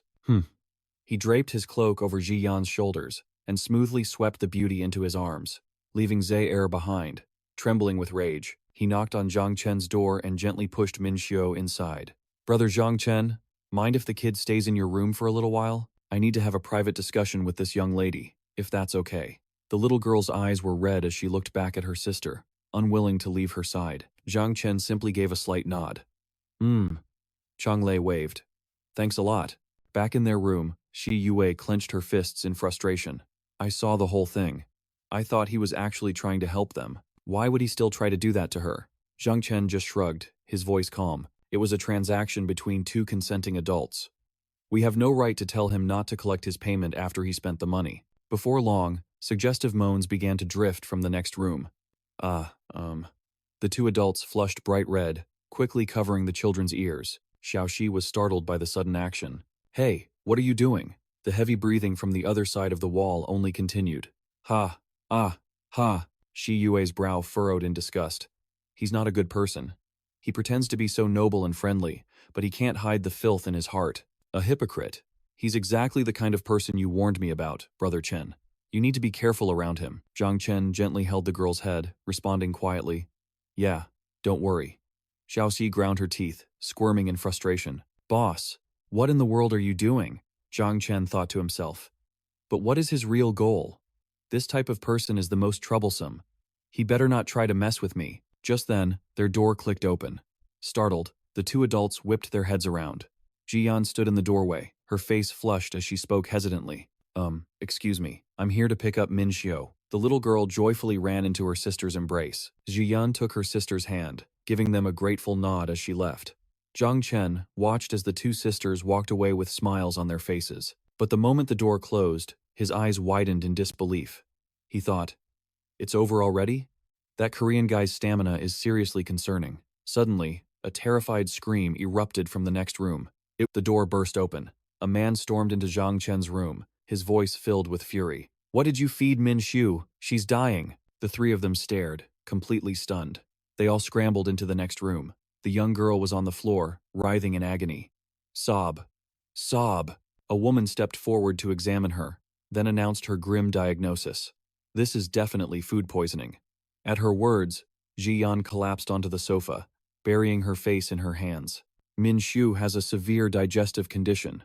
The slightest mistake could kill her, and she hasn't eaten anything, except what you people gave her." Xiaoxi picked up a water bottle, her voice ice cold. "You obviously drank some of this. This bottle's seal has been broken." Ji Yan shot back. "The water is fine. Min Xiu and I both drank it." Without hesitating, Isa jabbed a finger right in Zhang Chen's face. "Look, trying to play the victim won't work. This was a deliberate attempt to poison someone and ruin our store's reputation." Z-Air chimed in. "That's right. You're gonna have to pay up. A lot." And in that moment, it all clicked for Zhang Chen. So that's why these two were so friendly. This was all just a shakedown. Bu Changluo starts the trouble, and Isa's crew provides the intimidation. "They take me for some fool they can just scam for supplies." Changluo put on a concerned face, holding up a vial. "This is a strong antibiotic. It should help Min Xiu." "But Ji Yan, medicine like this is incredibly expensive. I can't just give it away for free." The antibiotic bottle was already unsealed. Ji Yan hesitated. "But I don't have any money." Zhang Chen activated his skill, Elementary Peeping Eye. He smirked to himself. "This Bu Changluo is a greedy one. He's not just after my supplies, he's trying to trap this woman too." Changluo put on a sickeningly sincere smile. "I've really taken a liking to you. Why don't you trade yourself to me? In exchange for this medicine, it would be a good deal for you," he cooed. "I can take very good care of you." Zhang Chen's peeping eye analyzed the so-called antibiotic. Item: low-grade vitamins laced with Dream Shroom. So that's his game, Zhang Chen thought. Dream Shroom is a fast-acting painkiller. He just needs to trick Jian into signing herself away. By the time she realizes it's a fake, it'll be too late. This bastard has definitely done this before. His gaze pierced deeper, seeing straight into Bu Changluo's system inventory. Energy cores. 88. Self-made explicit videos. For sale. Old uniforms. 3 sets. Expired bread. 100. Contaminated water. 50. Clean water. 15. Pickled cabbage. 150. Instant noodles. 40. Dream shroom. 90. Empty vials. 47. Fully fueled helicopter. 1. Skill. Basic piloting. A look of utter disgust crossed Zhang Chen's face. This scum makes his living poisoning girls and tricking them into servitude, selling videos of them for energy cores. He's already done this to 126 people. His thoughts snapped back to reality. But this guy has a helicopter. Suddenly, Zier grabbed him by the collar. "Hey, punk! What are you spacing out for? We're being nice, just asking for money. Say no, and I'll kill you right here." Zhang Chen simply offered a calming smile. "Easy now, let's all calm down. I don't want any trouble. It's just about money, right? But we have to handle this one step at a time." The thug immediately let him go. Zhang Chen casually walked over to Chang Luo and slung an arm around his shoulder. "Mr. Bu, I'll take full responsibility for this. Just, when the store owner comes for compensation later, I need you to put in a good word for me. I can tell you're a businessman. So how about this? Since Miss Jiyan belongs to you now, I'll sell you my entire stock of supplies for 20% above market price. Consider it my form of compensation. Deal?" Chang Luo's head snapped around, his eyes wide with greed. His voice shot up. "Make it 30%. The man immediately pulled a ring from his finger, a triumphant, greedy glint in his eye. "Done. Assuming Mr. Zhang can afford it. The total is 1,380 energy cores. Yes, with these cores, I'll become the strongest person here. Then, not only will Zhang Chen's fortune be mine, but all of Isa's assets will fall into my hands too." Zhang Chen took the ring, a cold smirk on his lips. "You've really thought this all out, haven't you, Mr. Bu? But are you really charging me full price for the contaminated water and moldy bread in your inventory?" Hearing that, Chang Luo's eyes went wide with shock. Before he could utter a word, Zhang Chen continued. But it's fine. I have the money. I'll buy it all. He then summoned a case from his own inventory space. Zhang Chen leaned in close, his gaze turning sharp as ice. He better get a lot stronger from this. Otherwise, killing him with a single strike would be incredibly boring. Chang Luo snatched the case from his hand. The deal is done. Zhang Chen let it go willingly, then turned to Ji Yan. He handed her a small item. Here, give this to Min Xiu. What Bu Chang Luo gave you was just a hallucinogen. Tears of gratitude streamed down Ji Yan's face. Thank you. Isa turned and whispered to Zhe Er. Bu Chang Luo's power was just a notch below yours. If those energy cores are real, his strength will immediately surpass yours. If that happens, find an opportunity and take him out. Zhe Er frowned. But you said we can't break the hotel's rules. Isa slapped him hard across the face. Smack! Are you a complete idiot? His face stinging, Zhe Er still argued back. That's what I have you for, isn't it? You're the brains of the operation. I'm just here to level up. Across the room, Bu Chang Luo was engulfed in a brilliant system light. He let out a maniacal laugh. Ha ha ha! I'm leveling up! I'm finally leveling up! A cold, mechanical voice echoed in his mind. Ding! Upgrade complete. You are now an elementary awakened, level 2. He continued to absorb the power. Heh. I guess I'm finally qualified to join Organization 513. Zhang Chen mused to himself. A seized the moment, shouting, Damn it! Don't let him power up any further. Kill him. Following the order, Zhe charged forward like a wild beast, but Chang Le just glanced over and let out a chilling smirk. Heh. Zhe activated his charged strike, but before he could even land the blow, Chang Le vanished. Zhe frantically scanned the area. Am I seeing things? Is that some kind of evolved energy talent? Did he blink or turn invisible? Zhang Chen, watching from the side, knew the answer. It had to be invisibility, an ability only effective against the weak.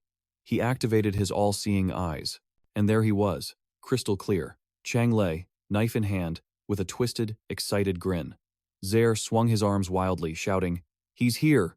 Over here! Is this him, or this? After toying with his victim, Chang Le finally struck. Stab! Zhe coughed up a spray of blood, as a cold, sharp glint flashed in Chang Le's eyes. You're first. And your big brother is next. A cried out in horror. Zhe! He rushed to catch his falling brother. Chang Le saw his chance to strike A, but his attack was suddenly blocked by Zhang Chen.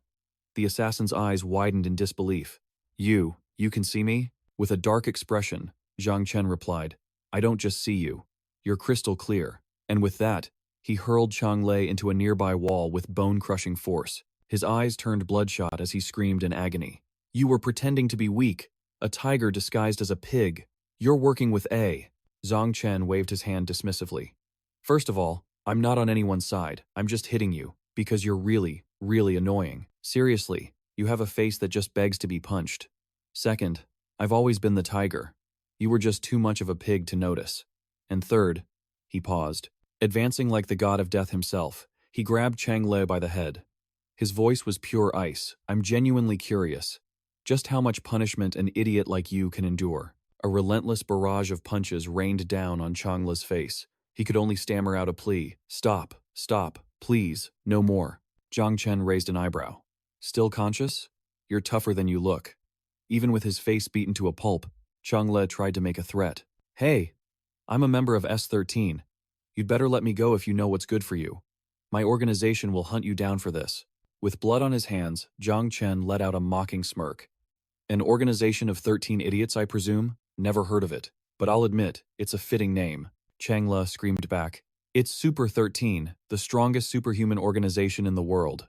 If I die here today, my comrades will hunt you to the ends of the earth. Hearing this, Zhang Chen paused. A flicker of hope appeared in Chang Le's eyes. Scared now, are you? Then let me go. But Zhang Chen wasn't paying attention. He was thinking. Birds of a feather flock together. If I kill this guy, at least 13 more awakened level scumbags will show up. A wicked grin spread across his face. Perfect. This is a much faster way to level up than killing zombies. Now I definitely can't let you live. Chang Le's eyes shot open in terror. What? In an instant, he bolted like a startled deer, running for his life. Ah, my prey is getting away. Zhang Chen cried out in mock disappointment. Chang Le pointed back at him, screaming at A's crew. All of you, stop that lunatic. Kill him. I'll give you dream shrooms. A 3-year supply. A raised an eyebrow. 3 years? The others started drooling, their greed overwhelming them. Really? Then, like a horde of zombies, they charged forward with crazed laughter. Ha ha ha, a 3-year supply of dream shrooms. Changle then turned to mobilize the rest of the survivors. All of you, attack him. I've already killed Zaire. That makes me the new boss. Whoever kills that guy gets A's entire hotel. At that, the rest of the crowd turned into a ravenous horde, licking their lips as they lunged forward. They're desperate, Xiaoxi commented from the side.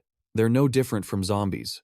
Zhang Chen nodded slightly. I agree, so I'll just have to treat them like zombies. Yue, Xiaoxi, watch yourselves. They both replied in unison.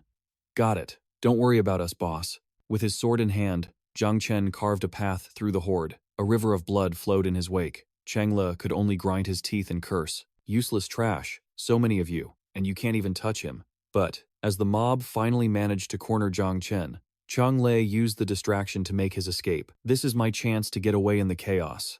But Zhang Chen's sharp eyes spotted him instantly. He raised his sword and charged through the crowd. The fat sheep is trying to run? I don't think so.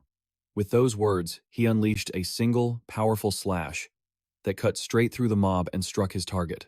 A system notification immediately rang out. Ding! Auto loot activated. Acquired energy core, 1060.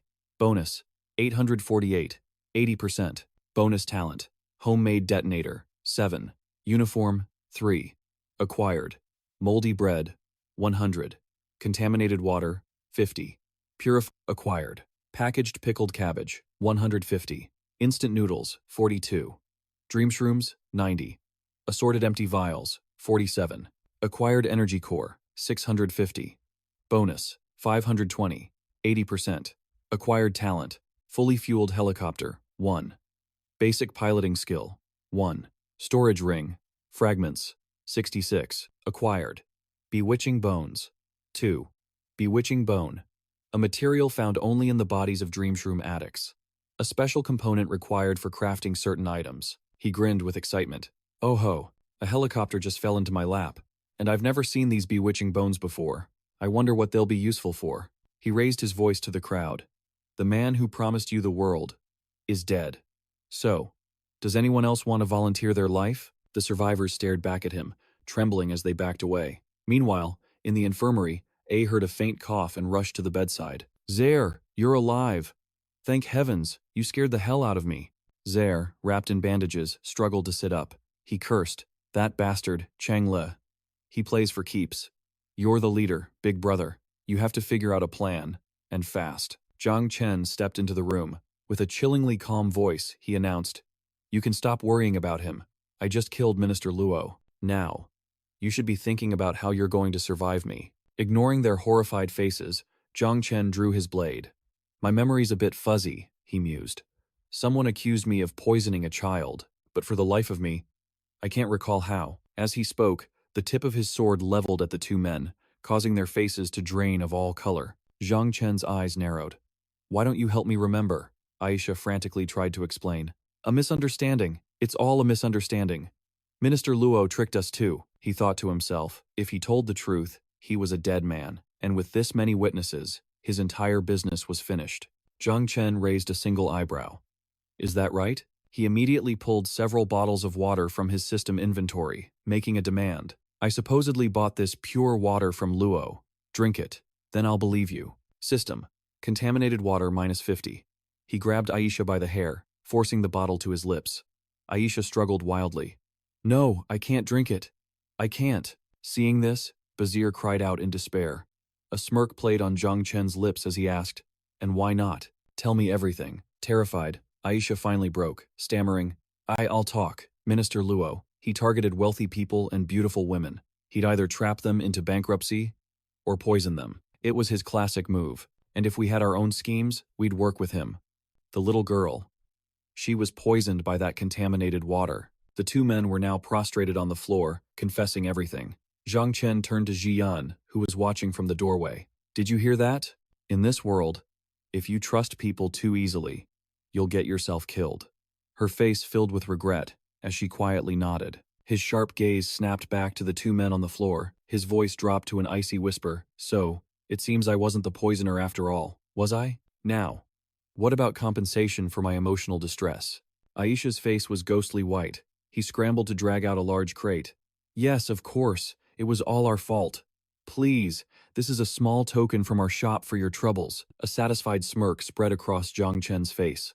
Now you're speaking my language. He opened the crate as system notifications echoed in his mind. Acquired. Energy cores, 15. Delicious canned fish, 50. Canned fruit, 120. Canned beef, 80. Instant noodles, 230. 5-liter purified water, 50.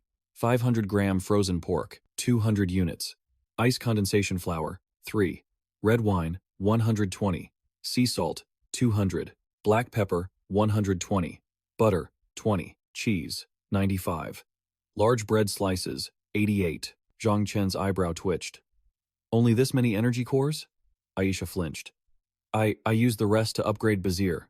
If it's not enough, sir, I can go get more, but Zhang Chen cut him off. Forget it. I don't need your scraps. His finger landed on a particular item, the ice condensation flour. Where did you get it? Are there more? I need a large quantity. Aisha rushed to explain. A previous guest used it to pay for his room. I think he has a whole stash of them, but I don't have any more. But if you need them, sir, I'll do whatever it takes to get them for you, he said with a nervous laugh. Under Zhang Chen's immense pressure, the man's body trembled. Zhang Chen held up 3 fingers, his voice absolute. 3 days. In 3 days, you bring me those flowers. Or your brains. Aisha didn't dare argue, nodding furiously. No problem at all. Consider it done. As he turned to leave, he threw one last order over his shoulder. One more thing. Make arrangements for Kuei Ziyan and Min Su. The onlooking crowd immediately turned to face the wall. He looked at the 2 girls with him. Yue, Xiaoxi. The rain's letting up. It's time for us to depart. They were still tending to Min Su and looked up, slightly dazed. Okay. As the 2 of them followed him out, he added, I told Aisha to look after them, so don't worry. Yue gave a small nod in response. She hesitated, then said awkwardly, she wants to head for the southern survivor base. I told her my brother is there, and I gave her our supply map. Chen. Do you think that makes me too soft? Zhang Chen's reply was thoughtful. They're just trying to survive. You can't take away their hope. Besides, there's a difference between being kind and being naive. Xiaoxi leaned in close, a playful glint in her eyes. Boss, you always talk in riddles. What's the difference, really? Zhang Chen paused, then shrugged. Well, it's the difference between what I approve of and what I don't. Xiaoxi just pursed her lips. Oh. Then, from his spatial storage, Zhang Chen pulled out a helicopter. Xiaoxi's eyes went wide with excitement. Whoa! Boss, you're amazing! A helicopter? I call shotgun. I want a ride. Yue's face lit up as well. This will get us to Shinan City so much faster. Seeing them so happy, Zhang Chen felt a weight lift from his own shoulders. Hold on. He looked at the system interface that had popped up. Acquire piloting skill, yes or no? With a thought, the system chimed. Ding. Piloting skill acquired. He finished his interaction with the system and turned to them, his voice ringing with confidence. All right, let's get going. Just then, a small voice called out from behind. Uncle! Cui Jian thought in utter disbelief. A helicopter? Zhang Chen turned, confused. Who are you calling uncle? It was Min Su, running towards them. Uncle, wait up!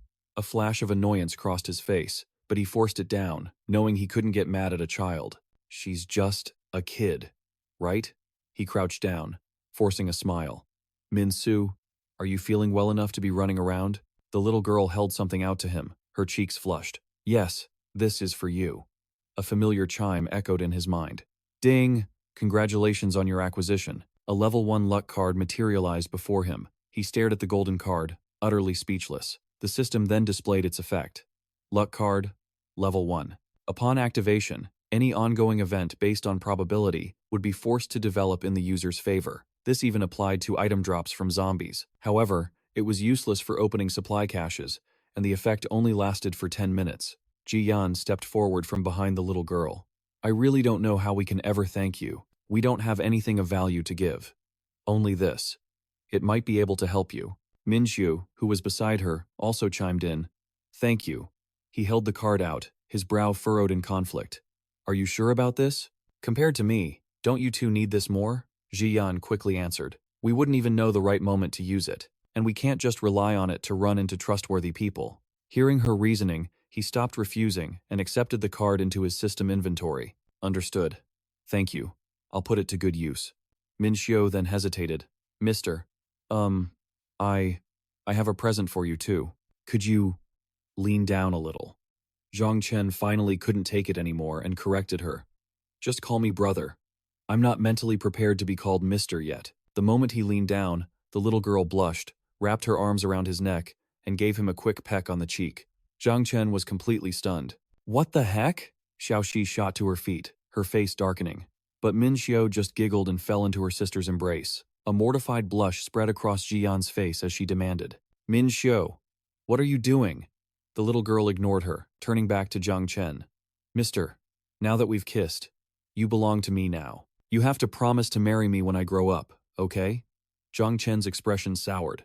Marry an old guy like me? Don't you mind the age difference? Min Xiu answered with total innocence. Not at all. Ever since this all started, my sister Jiyan has been pushed around by bad men trying to protect me. You're the only person who has been unconditionally kind to us.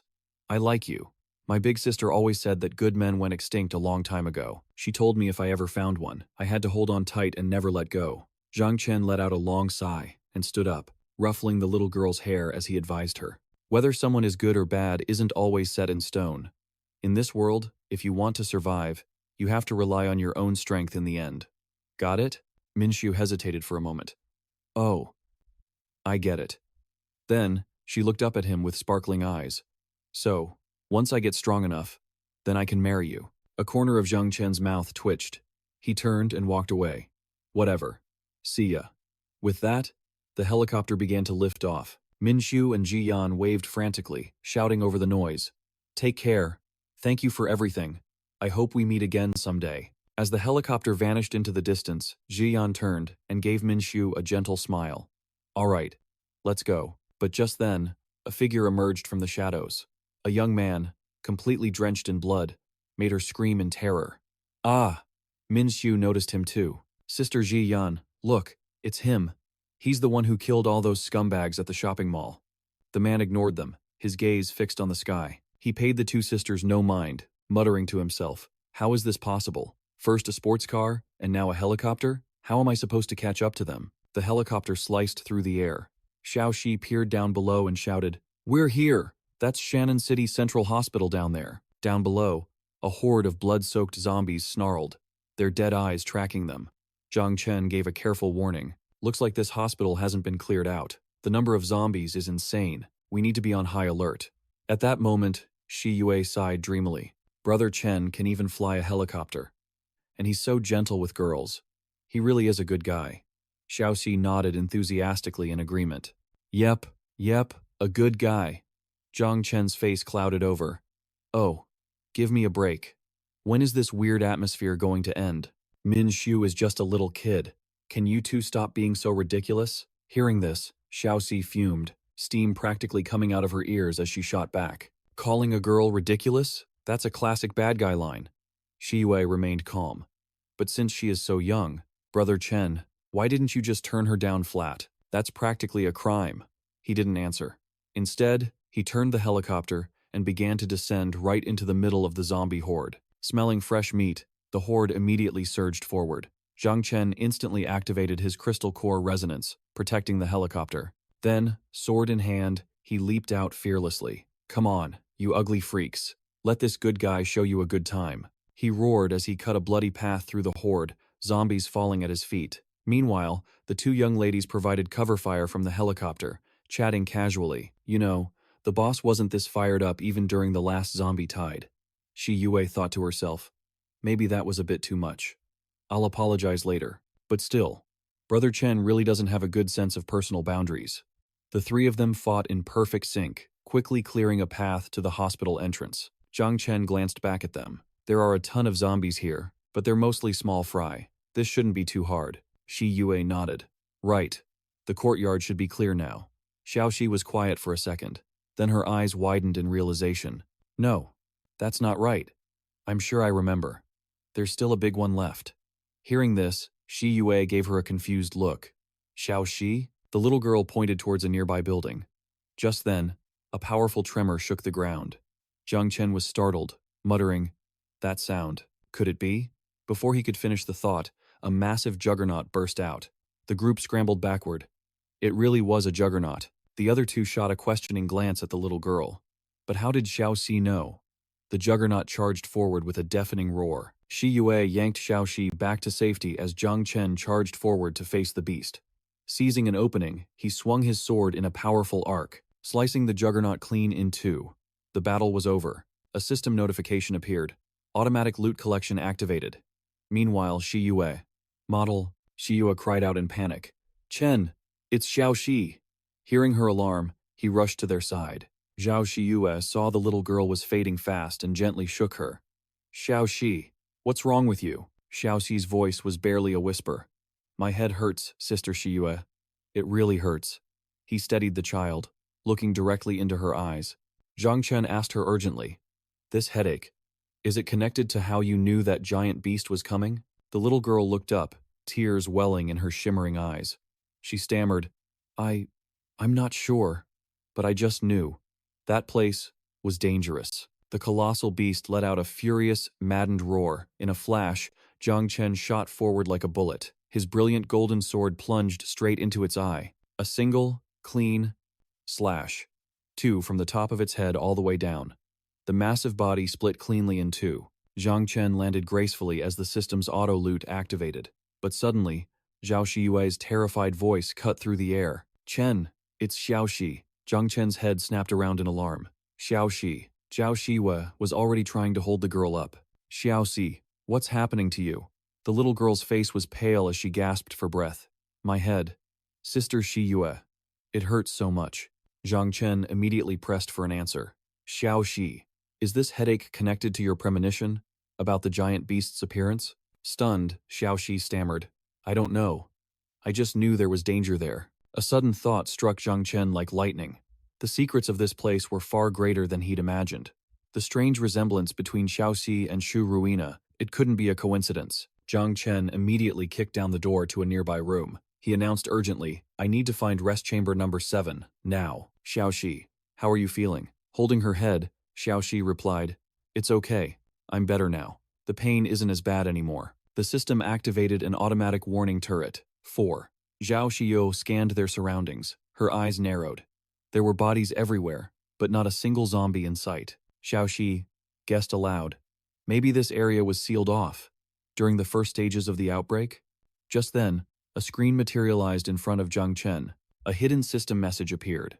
Inside the building, 5 lurkers, 7 venomous grubs. They pose no threat to the host. Maybe the others just moved on ahead, she suggested. But Zhang Chen felt a growing unease. The deeper they ventured, the more bizarre the bodies became. At first, they were just desiccated human corpses. Then, they saw half-human, half-zombie hybrids, alongside creatures he'd never seen before. A deep sense of dread began to churn in his gut. Wait a minute. These twisted, grotesque forms.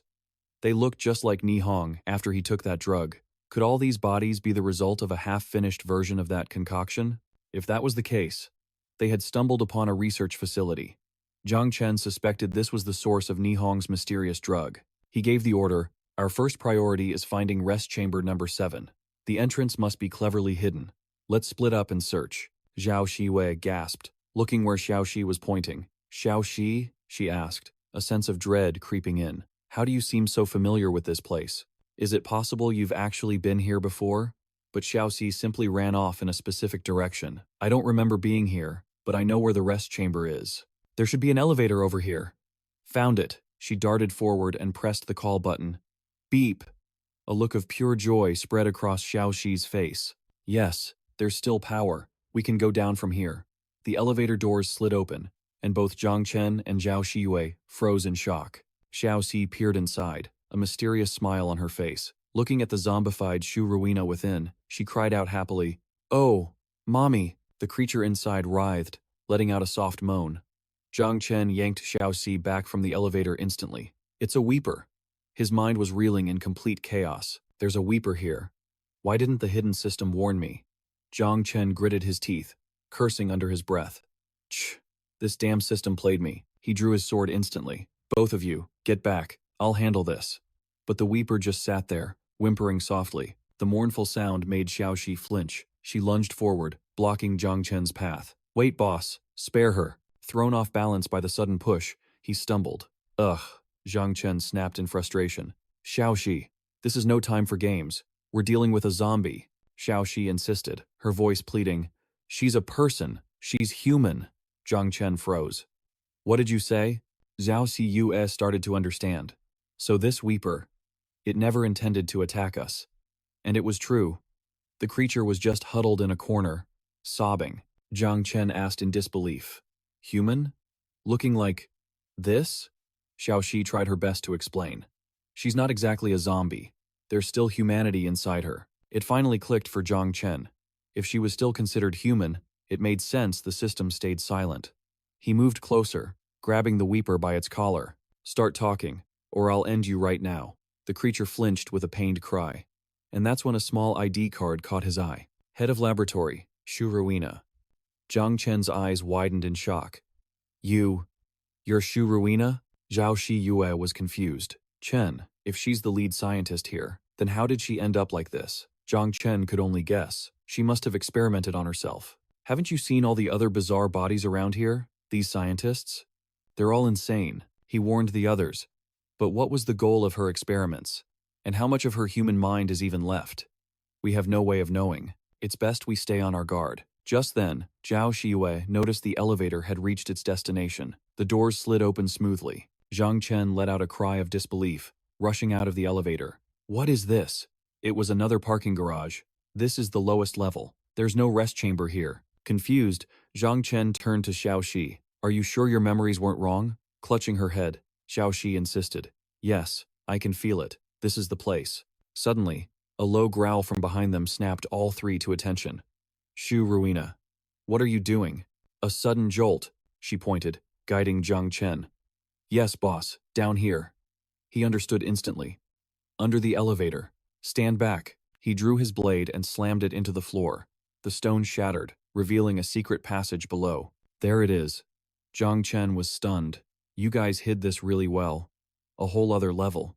He flicked on his flashlight, peering into the darkness. He warned the others, stay sharp, don't rush. Shu Ruina led the way, whimpering softly. They reached a sealed room.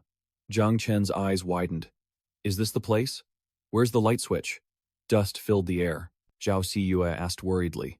Brother Chen. Zhang Chen walked over and flipped the switch. It's okay. I found it. As they stepped inside, Zhao Xiyue saw Shu Ruina crawling forward. Brother Chen, over there. Zhang Chen moved in for a closer look. A containment pod. It seemed this was Shu Ruina's lab after all. Zhao Xiyue confirmed, Brother Chen, is this containment pod number 7? Hearing a sudden noise, Zhang Chen tensed up. It's her, he yelled towards Shu Ruina. What the hell are you doing? Shu Ruina was frantically tearing through papers on a desk. Zhang Chen rushed to stop her. Hey, stop that! Are you trying to find something, or destroy it? But then, Shu Ruina clutched a stack of papers tightly. Whimpering, she held them out, and he hurried over to see. What's this? Did you find these specifically for me?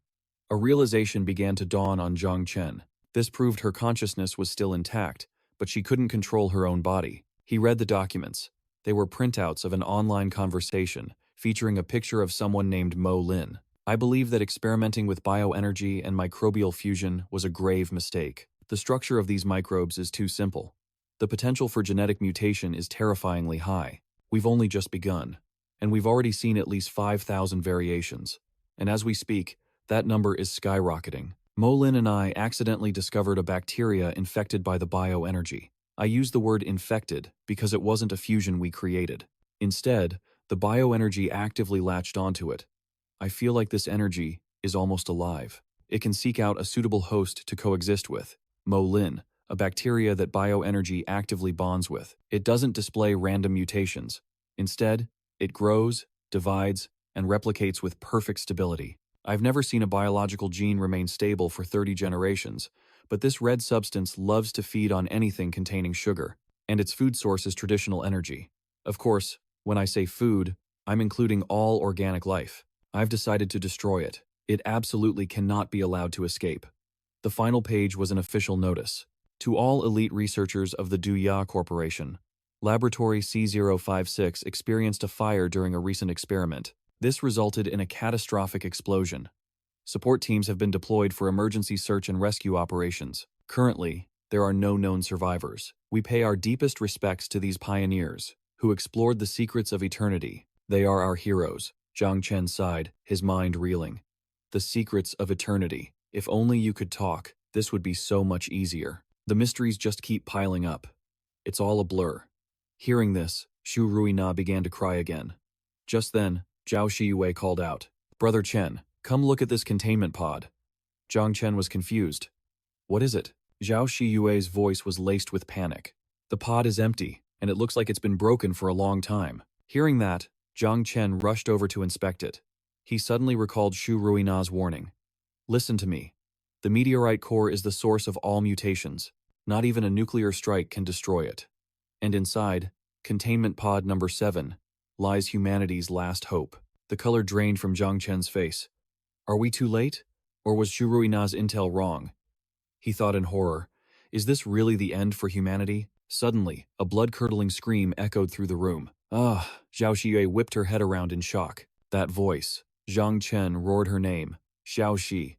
Just then, Xiao Xi's body began to tremble as if she were being electrocuted. She clutched her head, screaming wildly. Ah! A current of energy surged through her body. Ah! Overwhelmed, Xiao Xi collapsed to the ground. Umph. Zhang Chen scrambled to her side. Xiao Xi, what's wrong? Xiao Shiyue stared with wide eyes. Xiao Xi, your hair. Xiao Xi looked up, her face now twisted and otherworldly, her eyes burning with a vicious light, as if possessed. Huh? Xiao Shiyue stumbled back in terror. Xiao Xi, what's happening to you? Just then, a system notification sounded in Zhang Chen's mind. Unnamed test subject from containment pod number 7 has awakened. Subject self-identifies as Xiao Xi. Initial state has been triggered. He tried to reach her through the haze. Snap out of it, Xiao Xi. A flood of new information about her appeared. Type: Level 10 Biohuman. The pinnacle of Blue Star's genetic engineering, perfectly fused with the extreme energy of the meteorite core. Age: 14. Passive skill: New generation. Strength will increase naturally with age. Growth is accelerated through combat, study, and observation. Practical application of any kind will enhance its environmental adaptability. It can evolve without the need for gene enhancement blueprints. It can initiate automatic gene enhancement. Zhang Chen leaped in front of Zhao Shiyue. Shiyue, don't go over there. That thing is the test subject from lab number 7. Hearing this, she froze in place. What? Zhang Chen hesitated, a thought racing through his mind. This skill is just too powerful. If Xiao Xi truly loses control and attacks us, I'm not sure I can even stop her. Suddenly, Xiao Xi went wild, pouncing on Zhang Chen. Ah! Startled, he quickly dodged aside. But Xiao Xi's attack hit someone else. It was Xu Ruina. Her body crashed violently against the wall. Ugh. The system displayed her HP, dropping to 19%. But Xiao Xi wasn't done. She immediately lunged forward for another attack. Luckily, Xu Ruina managed to scramble up and run away. Zhao Shiyue realized something was terribly wrong. She's hunting Xu Ruina. Could it be because she's a test subject? No. Xiao Xi was designed to eliminate zombies. Zhang Chen was in awe. A simple physical attack dealt 11% damage to Xu Ruina in her zombie state. This is insane. With veins bulging, Xiao Xi even grabbed a steel pipe to attack. Huh. This time, Zhang Chen flashed forward to block the fatal blow for Xu Ruina. He grabbed her arm, holding it tight. Zhang Chen yelled out to Xiao Xi, "Little mouse, wake up! That's not a zombie. You can't kill a human." Suddenly, a savage grin spread across Xiao Xi's face. She mercilessly attacked Zhang Chen himself, forcing him to grit his teeth and exclaim. "Damn it," he muttered under his breath. "What do you mean? Only kills zombies. This is a total massacre. She attacks anything that moves." All of a sudden, Xu Ruina's continuous moans filled the air. Ugh, ugh, ugh. Her body began to writhe in agony. Ugh, ugh, ugh. The entire lab started to shake as her screams echoed all the way to the surface. Uh. Xu Ruina's cries drew Xiaoxi's attention, and she charged in to attack again. The system continuously announced that the Phase 3 infected individual had lost all human reason, transforming into a whaler and simultaneously summoning a horde of zombies. Zhang Chen shook his head, completely fed up. It was just one problem after another. Xiaoxi's strength was so monstrous she could punch right through the stone floor. Zhang Chen continuously flashed in front of her to block her path, using suppression techniques to neutralize her attacks while creating an escape route for Xu Ruina. He declared to Xiao Xi, "You are not going outside. If you get lost, where am I supposed to find you? Now be a good girl and return to normal, or I'm going to have to get serious." A lightning-fast punch launched from Zhao Xi's fist. Zhang Chen used all his strength to nullify her technique. Meanwhile, Zhao Xiyue frantically searched for an antidote. Chen, just hold on a little longer. If Xiao Xi is a test subject, there must be documents on how to counteract this somewhere here. However, Zhang Chen was losing his patience, urging, then find it. He couldn't hold on for much longer. Thankfully, Zhao Xiyue found a book. I've got it! I've got it! She cheered. I found it! I found it! If the bioweapon exhibits symptoms of dizziness or vomiting, if the bioweapon's limbs show signs of swelling, if the bioweapon bleeds from all 7 orifices. She quickly flipped to the bookmarked page. Ah, this is it. If the bioweapon exhibits violent tendencies. Suddenly, Zhao Xiyue froze. Zhang Chen pushed her. Say it. What if the bioweapon shows violent tendencies? Her voice became panicked and shaky. What? The rest of the document has been burned away. Just as Zhang Chen was distracted, Xiao Xi activated another sphere of lightning. She didn't hesitate to slam it directly into him, sending him flying. The massive explosion left Zhang Chen badly injured. He screamed like a madman. Little mouse, are you really trying to kill me? And yet, Xiao Xi still charged forward, ready to finish him off. Just then, Zhao Xiyue rushed in and pushed her away. Xiao Xi's eyes seemed to waver for a moment. Zhao Xiyue hugged her tightly, calling her name. Xiao Xi, you can't do this. We're family. You can't attack your own family. Xiao Xi's body suddenly stopped. Her eyes slowly began to regain their sanity. Seizing the opportunity, Zhang Chen quickly opened the taming potion. He rushed forward thinking, what a perfect chance. While she's this violent, I'll teach her how to listen first. He then pried open Xiao Xi's mouth. She cried out, Ah! Zhang Chen quickly tossed the potion inside. There. Xiao Xi swallowed it. A brilliant white light erupted. She screamed in pain. Arr! Her hair color slowly returned to its soft pink, and her eyes regained their original shade. Relieved, Zhao Xiyue embraced her. It worked. Xiao Xi is back to normal. However, Zhang Chen remained cautious. I'd only say she's stable for now. The system then announced the side effects. The taming potion will induce a temporary comatose state for 5 hours, 37 minutes, and 23 seconds. Due to the target's unique physical characteristics, the taming potion's effect will only temporarily suppress violent tendencies and cannot achieve full submission. Please prepare to increase the dosage for the next attempt. At that very moment, the ceiling began to shake violently. From above, a unified roar echoed down. Grr, grr, grr. Zhao Xiyue guessed nervously. That sound. It's like a tide of them. Zhang Chen quickly gave an order. Xiyue, you take care of Xiao Xi. I'll go check it out. On the surface above, a massive horde of zombies had indeed arrived. They were relentlessly pounding on the elevator doors. Zhang Chen flashed to the roof of the building. Standing there, he observed the scene and thought, Tisk. Shu Ruina must have lured all these things here when she lost her mind. On the rooftop, Zhang Chen began his preparations, thinking, the information tower's defense system won't hold for long. There are definitely high-level zombies behind this wave. Well, whatever happens, happens. His eyes fell upon a giant red flare cannon pointed at the sky. In that case, I might as well. Without warning, brilliant flares exploded across the night sky. In the distance, every monster's head snapped up, their eyes glowing with a sinister light. Grr! A satisfied smirk spread across Zhang Chen's face. Soul combustion, first stage. He drew his blade, which erupted in searing flames. The sound echoed through half the city, a perfect lure for the entire zombie horde. Now, get fired up for me. Like a meteor, Zhang Chen launched himself from the rooftop. As he plummeted toward the streets below, he activated the next level. Soul combustion, second stage. The hotter you burn, the more excited I get. Zhang Chen bared his teeth in a savage grin as a colossal wave of energy erupted from his body. His gaze sharpened as he glanced over his shoulder. The horde was closing in at a terrifying speed. He didn't wait, but shot towards them instead. Core resonance. He moved like a blur through the ghouls, his eyes trailing crimson smoke. With core resonance active, his attacks grew more frenzied. Crimson blood sprayed with every swing, but no matter how many he cut down, the horde was endless. Suddenly, a glowing orb was hurled into the air, unleashing a blinding flash of energy like a bolt of lightning. Zhang Chen glanced back. With a casual flick of his wrist, more blood painted the asphalt. But the fearless horde just kept coming. He frowned, staring intently at his own hand in contemplation. Soul combustion, third stage. It burns through 4 energy cores per second, 4 times the normal consumption, in exchange for double the power. It's a final trump card, meant for life or death moments, or to finish a high-level boss. But I'm different. With that thought, he unleashed a cataclysmic blast of energy. I've got a mountain of cores from all those rich players. What do I have to fear? Soul combustion, combined with core resonance. Meanwhile, in another part of the city, Zhao Siyue anxiously helped Xiaoxi along. She had to get her to safety before she could go back and support Zhang Chen. Without warning, monsters lunged from the shadows, blocking their path.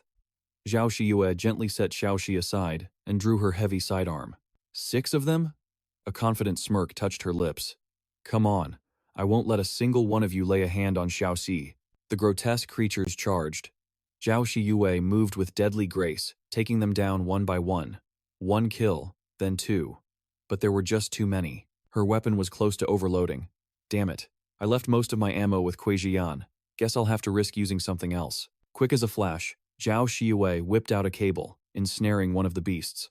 She flung it into the distance, where it thrashed wildly with a blood-curdling roar. Click, click, click. A grim thought crossed her mind. That's right. The more it struggles, the tighter the wire gets. It'll tear itself apart. But a sudden realization made her blood run cold. Gritting her teeth, she spun around, only to see another monster about to pounce on Xiaoxi. Xiaoxi! She screamed in terror. In that same instant, a different creature tackled her, pinning her to the ground. Zhao Siyue quickly drew another weapon, shoving it upward. A high-voltage stunner discharged into the beast.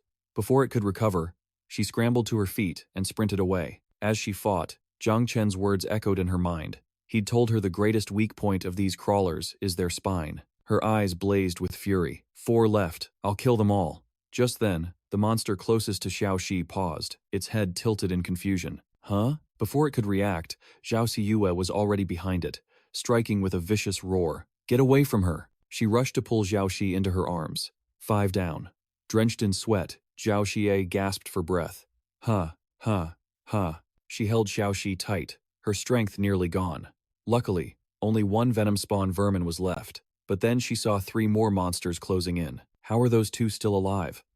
A knot of anxiety tightened in her stomach as they drew closer. I'm still too weak.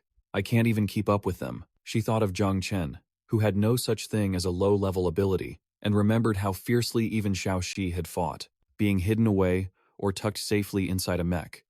That wasn't enough for her. She closed her eyes, her resolve hardening. But I want to be the one protecting you. Though she was on the verge of collapse, Zhao Siyue gritted her teeth and helped her friend up. Even if I'm weak, I still want to shield you. Before the monsters could react, she made a break for it. I survived for months hiding in a safe room by myself. If there's one thing I'm good at, it's running away. Zhao Xue poured every last ounce of strength into her legs, sprinting toward the elevator that had trapped Shu Ruina before. The second they were inside, she slammed the close button. This has to be the safest place right now. Watching the monsters get terrifyingly close, she gritted her teeth and mashed the button frantically. The doors slid shut just in the nick of time. Zhao Xiyue's expression was firm as she looked at her friend. Xiaoxi, you're going to be okay. Just then, the monsters she'd kited away suddenly turned back. Huh? In a flash, 2 streaks of light sliced through the air, cutting 2 of the creatures clean in half. Her eyes widened in disbelief as a figure blurred past, felling the final beast. It was Zhang Chen, moving like a phantom. He appeared before her in an instant, kneeling with a voice full of concern. Shi Yue, are you all right? Are you hurt? She could only stare, whispering his name. He offered a reassuring explanation. Things outside took a little longer than I expected. Sorry. At his words, tears welled up in her eyes, and she threw her arms around him, holding on tight. Wah, I thought I'd never see you again, she sobbed, her voice thick with guilt. I'm sorry. I'm so weak. I couldn't even handle a few crawlers. I'm just a burden. You were fighting for your life out there, and you still had to come back to save me. She trembled, her voice choked with self-reproach. I've never been any help to you at all. Model. I'm not worthy. I don't deserve to be by his side. It was the same at the testing grounds. I was useless in the mech and still needed him to save me. Hearing her, Zhang Chen finally nodded.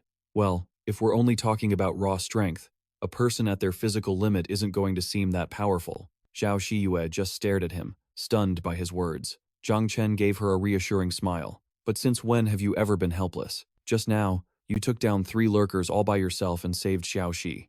And before that, You saved my life, remember? He glanced at the still unconscious Xiaoxi, his voice gentle. He then passionately listed all of her incredible strengths. You're brilliant. You're not just good at managing the household. You're an amazing cook, too, without you.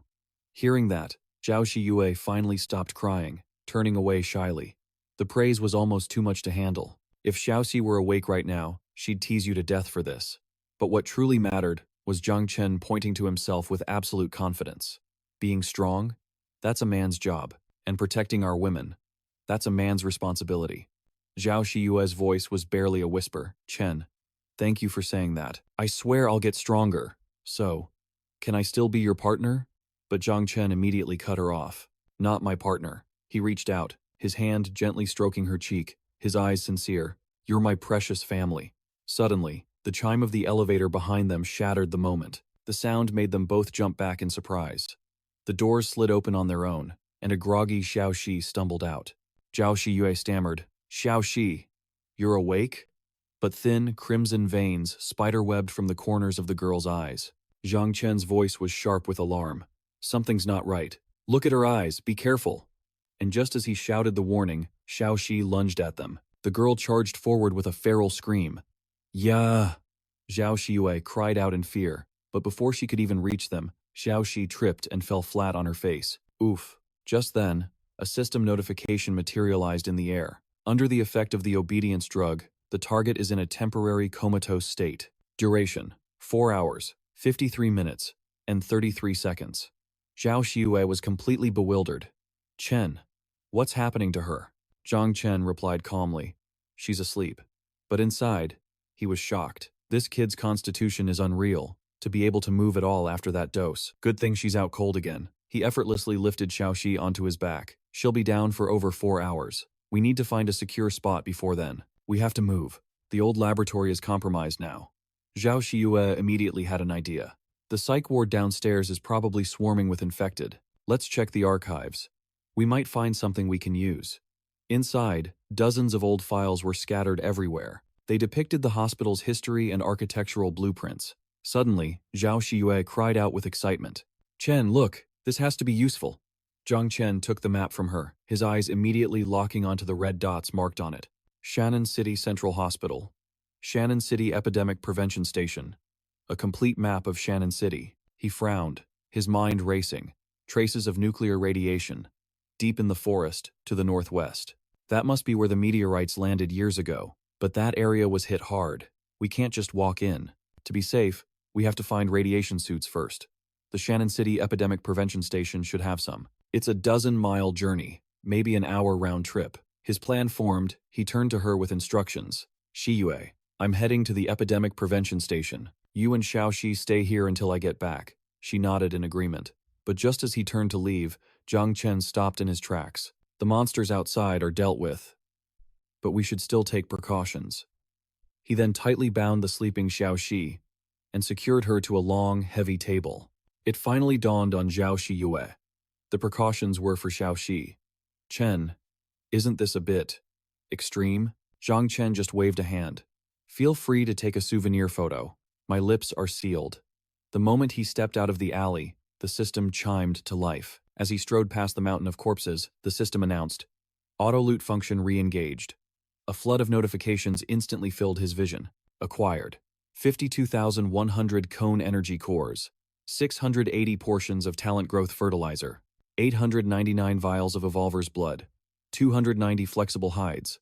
758 sharp claws. 550 durable pelts.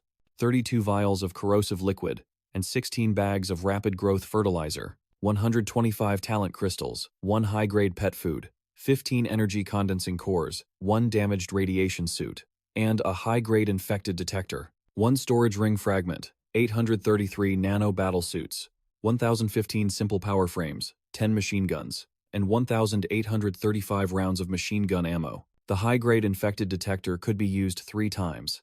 It displayed the distribution and location of high-level infected throughout the entire city. The Nano Battlesuit 1.0, once activated, would envelop the user's entire body, possessing incredible toughness and regenerative abilities. When facing a powerful attack, it would instantly harden to negate the damage. Note, it can be used in conjunction with energy armor. The simple power frame could push the user's strength and speed far beyond their natural physical limits. It offered zero defensive capabilities. The damaged radiation suit was punctured and completely useless. The chest was labeled Shannon City Center for Disease Control. Zhang Chen scanned the loot list, a strange thought crossing his mind. A simple power frame. Isn't this basically a transformation sequence? He muttered to himself. Looks like this thing completely changes your appearance. In a way, that's pretty cool. This isn't half bad. But then, the real problem hit him. He paused for a heartbeat, then let out a horrifying shriek. The energy condensing cores. They're so important, and the drop rate is abysmal. My scavenger perk doubles the loot, which means with a 4 times multiplier from the core, the base drop rate was 1,000 energy cores equals a single condensed core. The next upgrade requires 4,000 condensed cores. I took down 18,000 Type 3 infected last time, and got nothing. This time, killing 4 Type 3 mutants only yielded 4 drops. Leveling up is becoming a brutal grind. The system's voice echoed again. Talent crystal has been used. The process is beginning. Evolution path. Death cyclone. 1. Weakness. Perception. Energy evolution path. Energy tempering. 1. Soul burn. Flash step. Thank goodness for that. Talent crystal. The skill descriptions began to appear. Death cyclone. Swing your weapon. This melee skill unleashes a powerful vortex of energy around you. When the cyclone ends, you leap into the air and deliver a devastating blow to the strongest enemy or a designated target. It deals 500% damage. Energy tempering level 1.03 allows me to consume 1,000 energy cores to synthesize 186 condensed cores. But there's a success rate. Failure means the energy cores are lost forever. Current energy cores, 100,000, 119. Zhang Chen let out a triumphant shout, but reality was harsh. This amount of energy cores was nowhere near enough. He burst out of the building with renewed purpose. It seems hunting monsters is the only way forward. Time to move out. He shot through the doorway, hoping the quarantine station would hold a few surprises. Elsewhere, monsters swarmed like ants, pouring out from the city's quarantine station. And inside, survivors were still hiding, watching in terror. The monsters hadn't given up, splitting up to search every corner. Guanxin's face was pale. Hongxia, what's the situation? Her friend replied, her voice trembling. It's no good. They aren't leaving.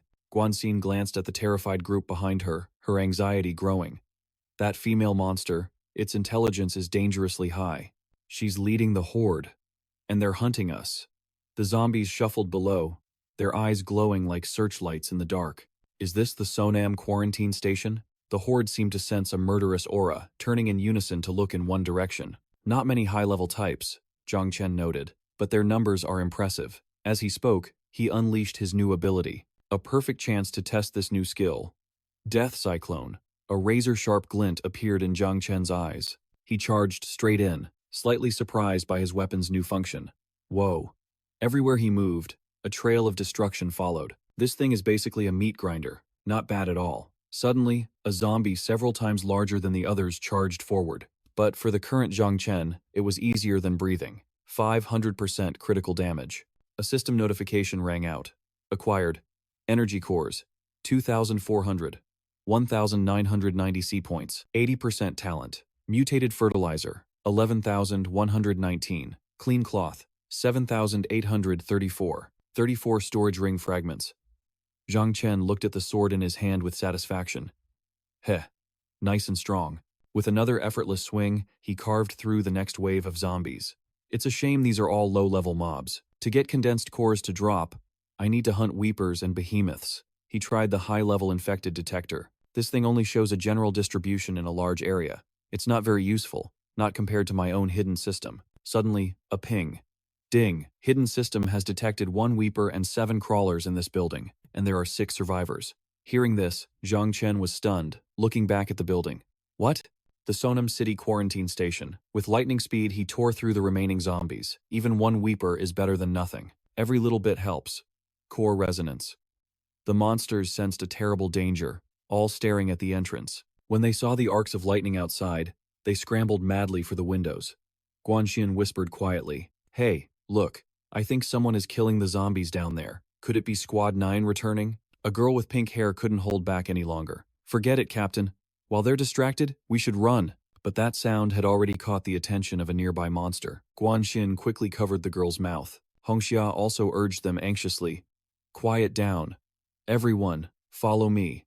We're pulling back." Carefully, she helped each person up, whispering, "Don't make a sound. Be quiet." Suddenly, one of the girls screamed in terror. "Ah!" Hongxia warned her frantically. "Hey, if you keep screaming like that." But before she could finish, the girl shrieked again. "Captain! Behind you!" Hongxia whirled around in shock. "We've been found." She immediately drew her weapon. Firing shot after shot at the monster, she turned and yelled to her team, "What are you waiting for? Run!" But they didn't get far before their path was blocked. Every face went white with despair. Slowly, the horde closed in from the other side. They advanced on the trapped survivors. The female monster let out a series of terrifying, deranged screeches. "Ee! Aha! Aha!" A glint of steel. And he was there. He instantly cut down a creature lunging for Hong Ha. Just a weakling. One after another, the other monsters collapsed. Everyone could only stare, jaws agape, at the mysterious man who just appeared. "Is that all of them?" Zhang Chen smirked, his eyes locking onto the final female-type monster. "Now, it's your turn." Sensing the overwhelming danger, the creature immediately turned and tried to flee for its life. A blast of energy shot forward.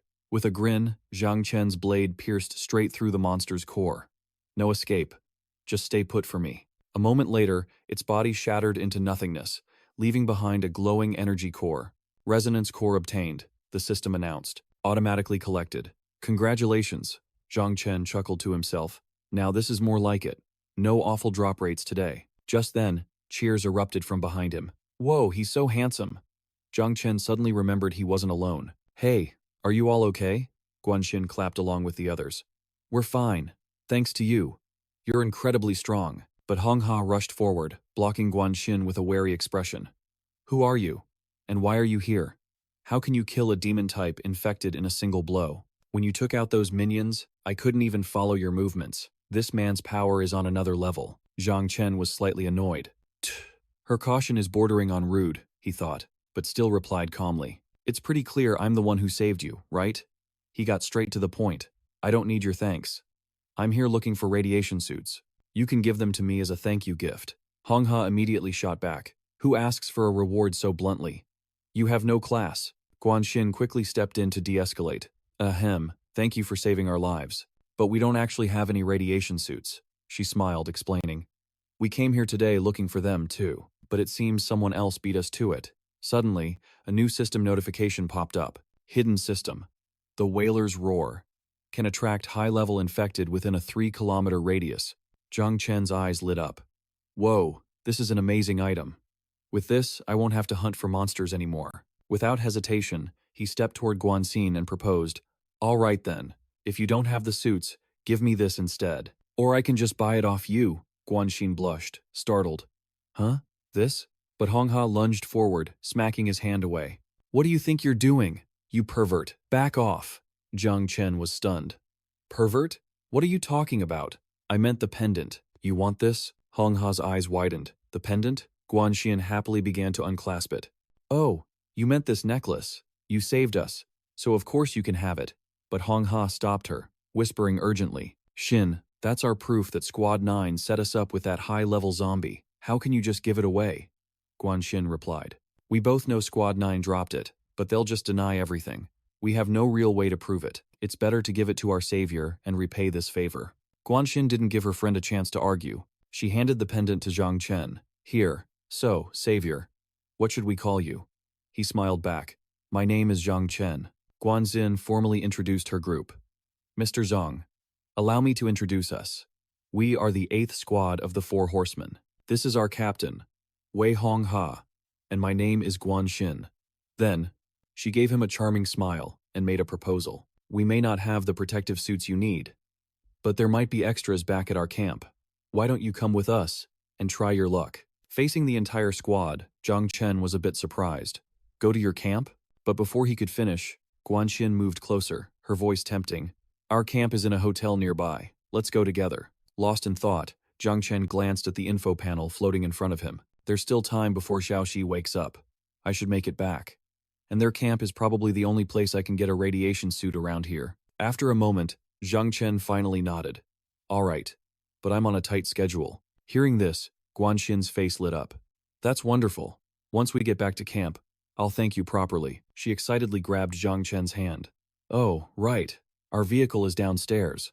Her action immediately drew curious looks from her team. Taken aback, Zhang Chen quickly pulled his hand away, his voice a bit rushed. Then let's go. Inside, he couldn't help but wonder. This woman is being a little too friendly for someone she just met. I'm done being the nice guy who gets used. Guanxin, however, deliberately puffed out her chest, replying shyly, it's fine. Behind them, a girl from the squad started whispering, Hong Ha, looks like Xin has her eyes on that guy. Another girl chimed in, I think so too. Is she trying to make a move? The girl next to her added, can you blame her? That Zhang Chen guy is seriously good. He could probably rival one of the four horsemen, and he seems like a righteous person. Besides, Xin has never been one to accept help for free. As they chattered on, Wei Hongha angrily snapped, what are you talking about? As if he could ever compare to one of the four horsemen. Just a reminder. Remember this, our love belongs to the four knights, and they can only offer a casual reply. Yes, we know. As she turned to leave, the red-haired girl couldn't help but whisper, that was terrifying. Hongxia's reaction was way too intense. Her friend just smiled, explaining that she was a hardcore fan who had saved up 1,000 points, enough for a dinner date with Xiao Jian. A little later, inside the pickup truck, Zhang Chen's voice cut through the air. So, you were on this mission for points, only to get ambushed. His curiosity was piqued. He asked, what are these points? Guanxin immediately explained, the point system is a rule at our camp. Guanxin raised her hands to demonstrate. Go out to find supplies or kill zombies for merit, and you can exchange it for corresponding points. And if you earn enough points, you can have a dinner date with one of the four knights.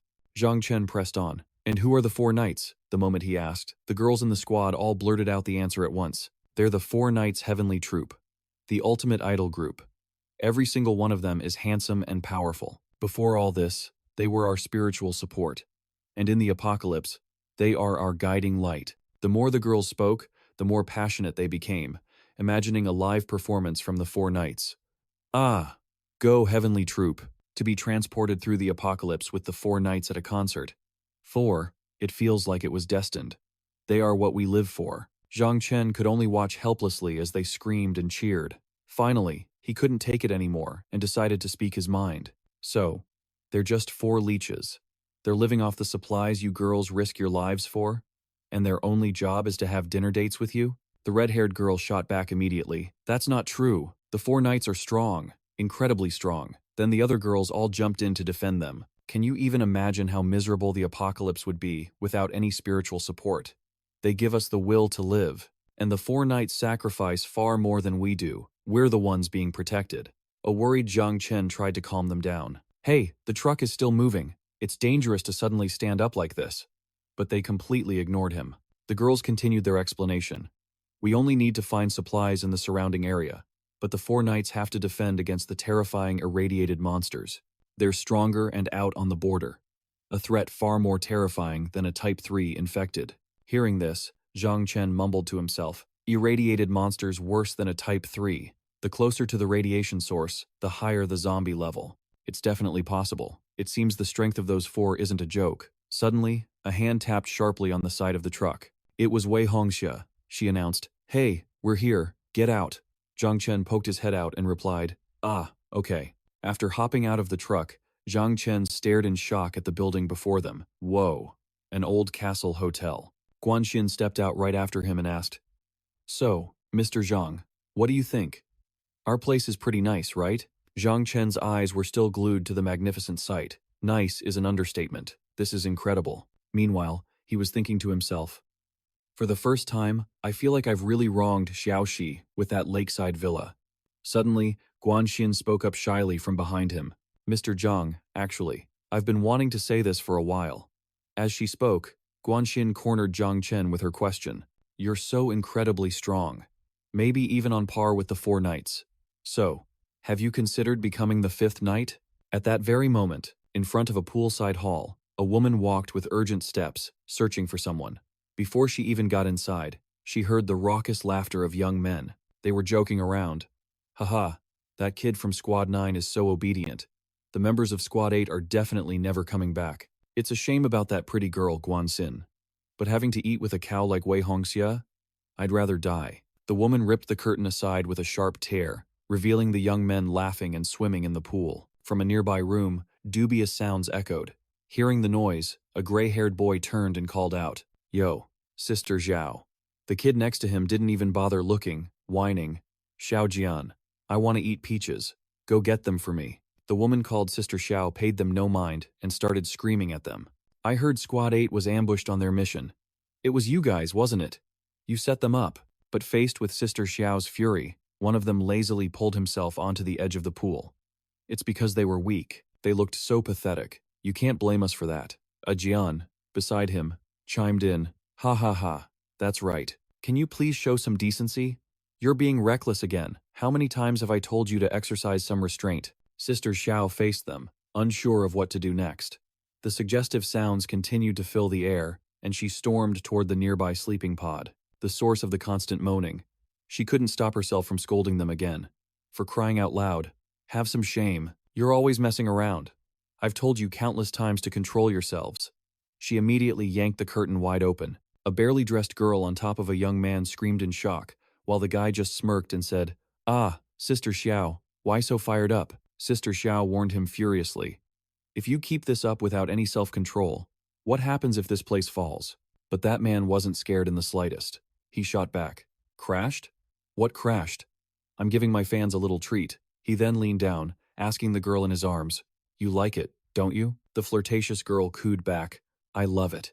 As they tangled together, the young man whispered, "Besides, there aren't any hunters around now anyway." Manager Xiao sighed helplessly, burying her face in her hands as she sat on the bed. "True, there are no hunters," she said, "but our so-called fans have eyes and ears everywhere." Xiao continued her lament, her voice filled with frustration. "I worked so hard to build this operation.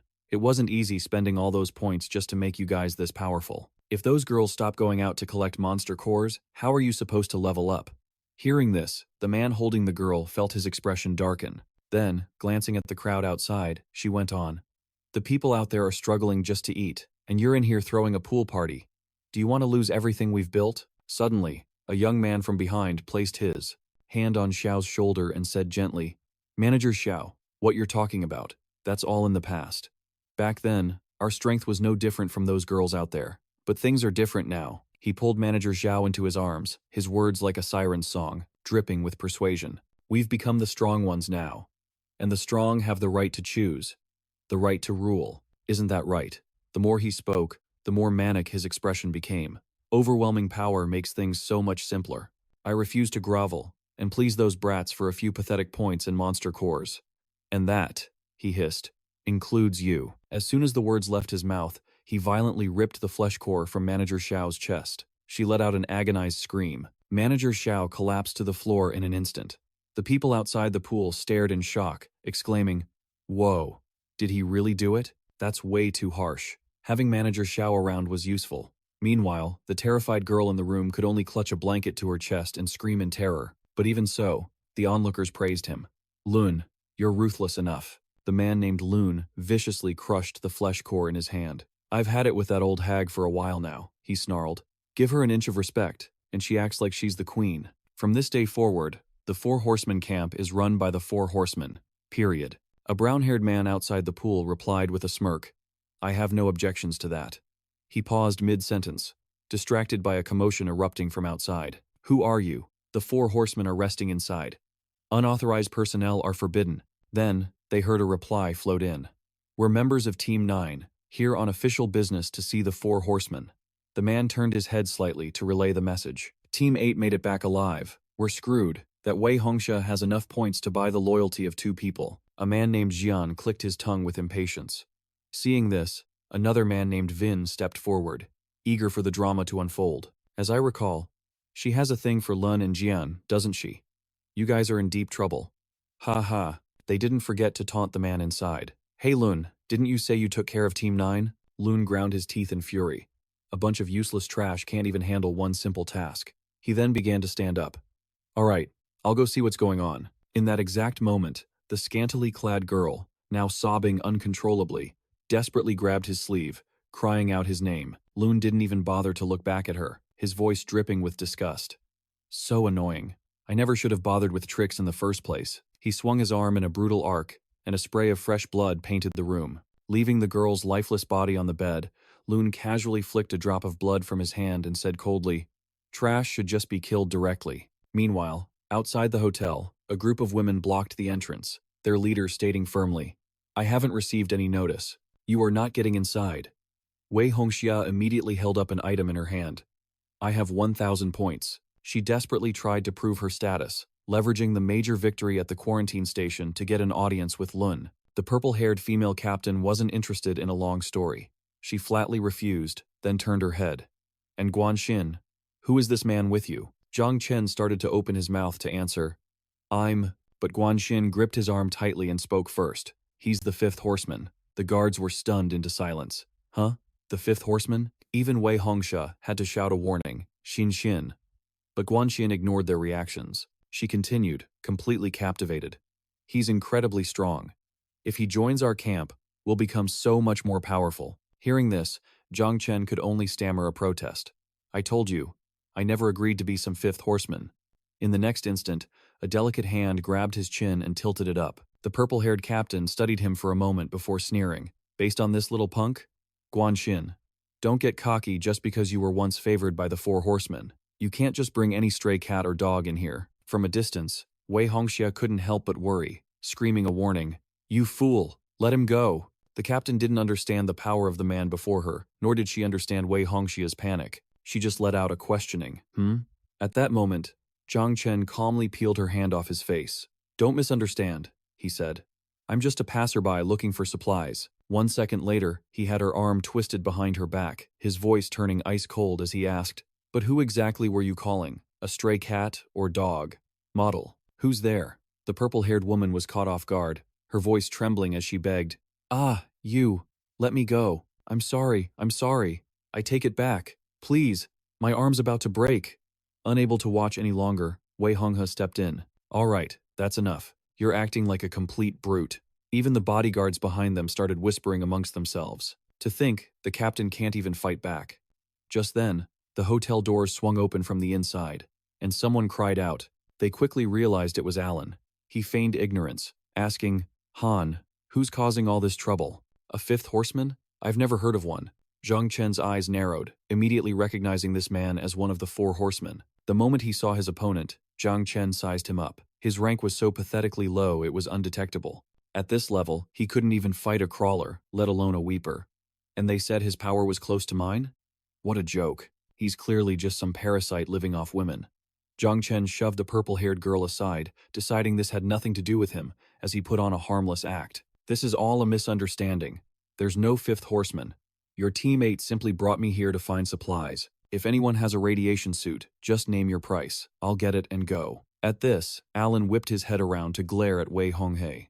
Wei Honghe from teammate obediently scurried over to Alan. "Yes, Alan. A lot happened on this mission, but I finally have enough points. I can have dinner with you." But before she could finish, Alan slapped her hard across the face. He roared furiously. "Shut your mouth, you murderer!" Guanxin cried out in alarm.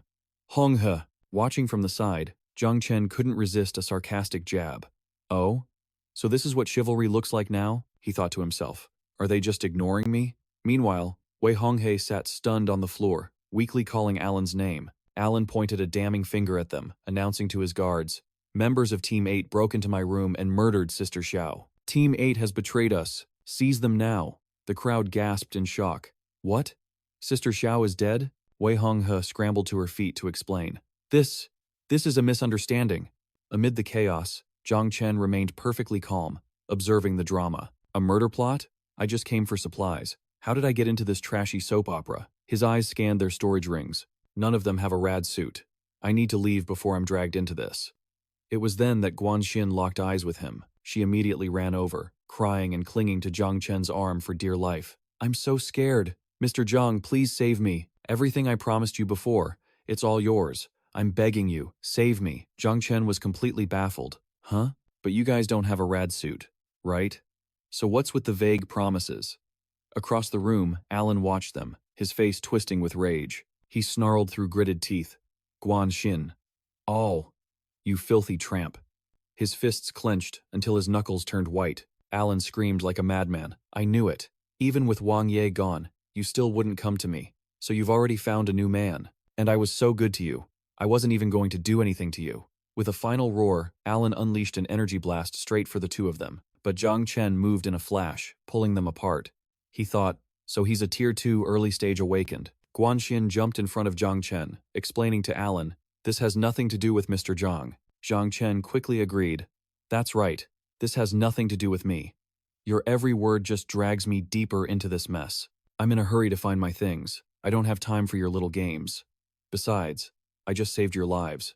Is a little gratitude too much to ask? Just then, the other horseman emerged from the back, looking confused. What's going on? Looks like someone's trying to steal one of our women.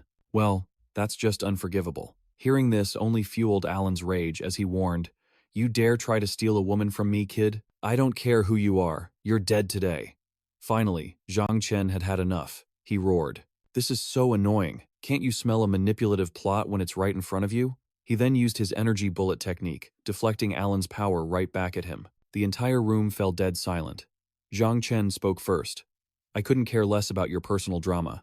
But, if you don't let me leave, you're going to make me very angry. And you will regret it. One of the men spoke up, his voice filled with shock. Hey, did I see that right? Did he just deflect Alan's attack with one hand? Avin, trembling with fear, stammered his reply. That guy's too strong, Alan. Maybe we should just let him go. But Alan didn't take it as friendly advice and exploded with fury. Let him go? Are you kidding me? He thinks a little power lets him show off in the Four Horsemen's territory? No wonder Team 8 dared to betray us. I bet this guy's behind it all. He's probably the one who really killed Sister Xiao. Everyone, attack. Kill this intruder. Avenge Sister Xiao and protect our camp. At his command, a group of women lunged forward to attack. Zhang Chen let out a cold snort.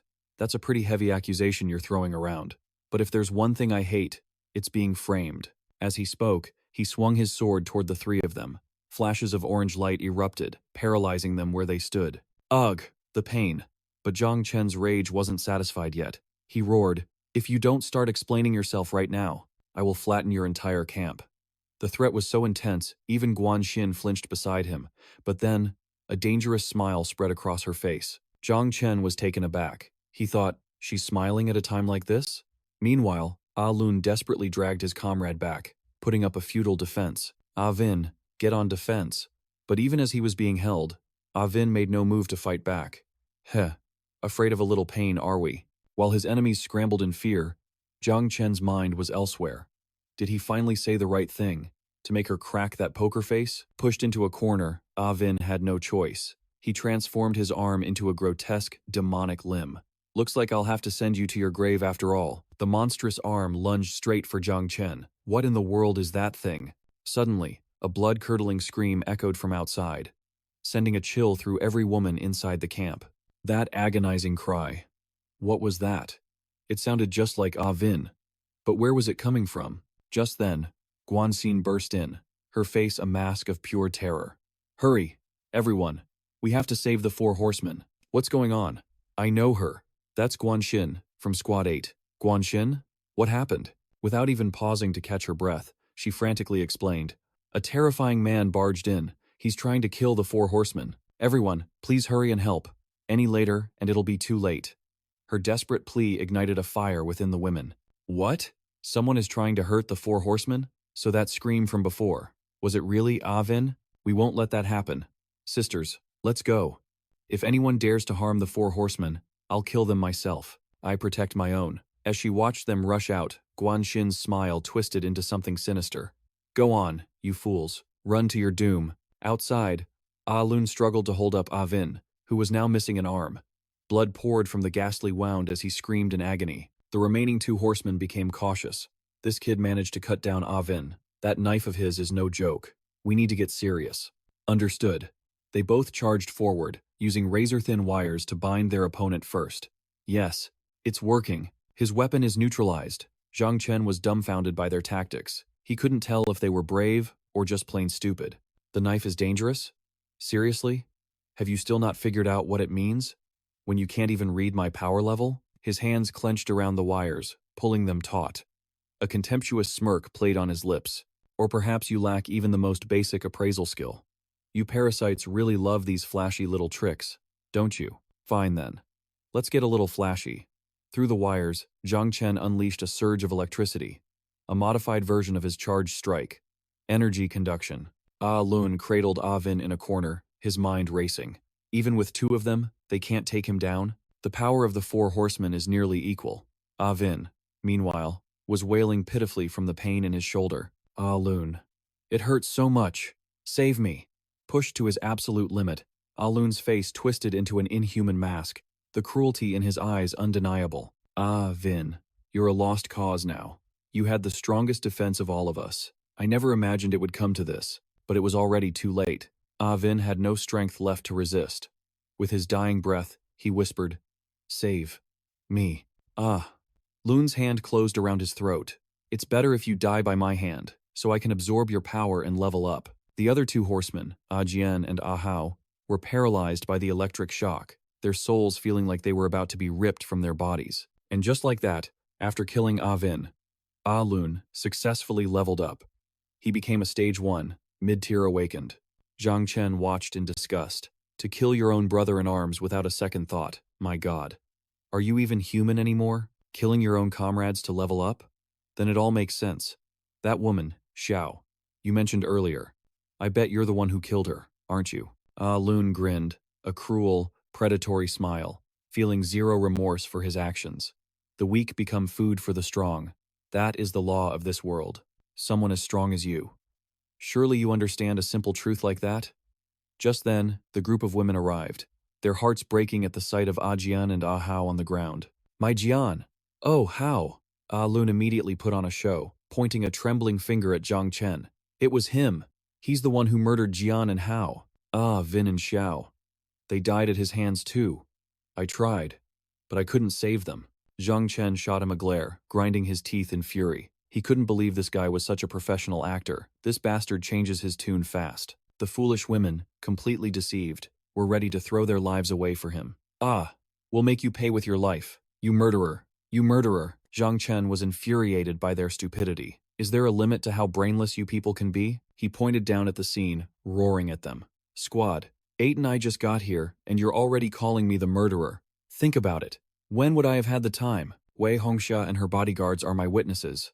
But just yelling wasn't enough. He immediately turned the tables on Ah Lun. And another thing. You say I killed that masked guy? Then take a good look. Who was it that just leveled up? Isn't it obvious who has his gear now? Don't let him use you as his pawns without even realizing it. Use your heads for once. I don't want to kill innocent people. But don't push me. Ah, Lun suddenly recalled the look on that other woman's face. And it all clicked.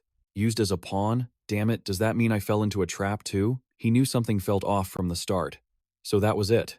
When logic fails. Now, just look at me. Would I ever lie to you girls? I'm your one and only Alan. Zhang Chen stood by, feeling his stomach turn. The stench of his lies was unbearable. How could anyone believe this garbage? Did people this stupid and powerful actually exist? The horde of women charged at him. Alan would never lie to us. The 4 horsemen would never deceive us. I believe anything Alan says. This man is the real killer. Get him. Kill him. Zhang Chen was swarmed by the frenzied women. Wow, he thought. So, this is what brain-dead fangirls look like. He unleashed his inner energy, blasting them away. Get off of me. Don't assume I'm some pushover. But this mob of women wouldn't give up. Kill you, kill you, kill you. Meanwhile, Alan was completely unopposed. A mysterious, triumphant smile spread across his face as he casually slung his 2 teammates over his shoulders, preparing to leave. He barely took a few steps before Zhang Chen yanked him back. You bastard, you're not going anywhere. Using a bunch of ordinary women as a human shield? What kind of man are you? Suddenly, one of the fanatics lunged forward, stabbing him with a dagger. You're not allowed to hurt our Alan. From the very beginning, he never wanted to harm them. But since they struck first, he refused to hold back and take the loss. Zhang Chen's face darkened, staring at the foolish women clinging to him. He flicked his wrist, sending her flying. Are you insane? That flimsy dagger couldn't have hurt him anyway. He pulled it out of his body with ease. He then noticed all the women carried identical daggers for self-defense. He just tried to hurt Alan. We can't let him get away. That's right. Don't let him escape. Anyone who hurts our beloved Alan must die. They all must die. At this point, Zhang Chen couldn't even summon the energy to be angry with them anymore. His brain just stalled. completely helpless. Have these women lost their minds? They had no self-respect, no reason, no judgment. They were no different from brainless zombies. Just then, the system chimed in with a notification, helping to explain. Core resonance can affect humans. It's just that the effect is weaker than on zombies. He thought to himself, in this apocalypse, people like this will either be used or die. A cold light flashed in his eyes. Core resonance. He swiftly decapitated them, dealing with the foolish mob once and for all. Meanwhile, Alan carried Ken and Hao away from the danger zone. He set them down under a nearby tree. Ken was exhausted, but still managed to speak. Thanks, bro. I can't believe you saved us in a life-or-death situation like that.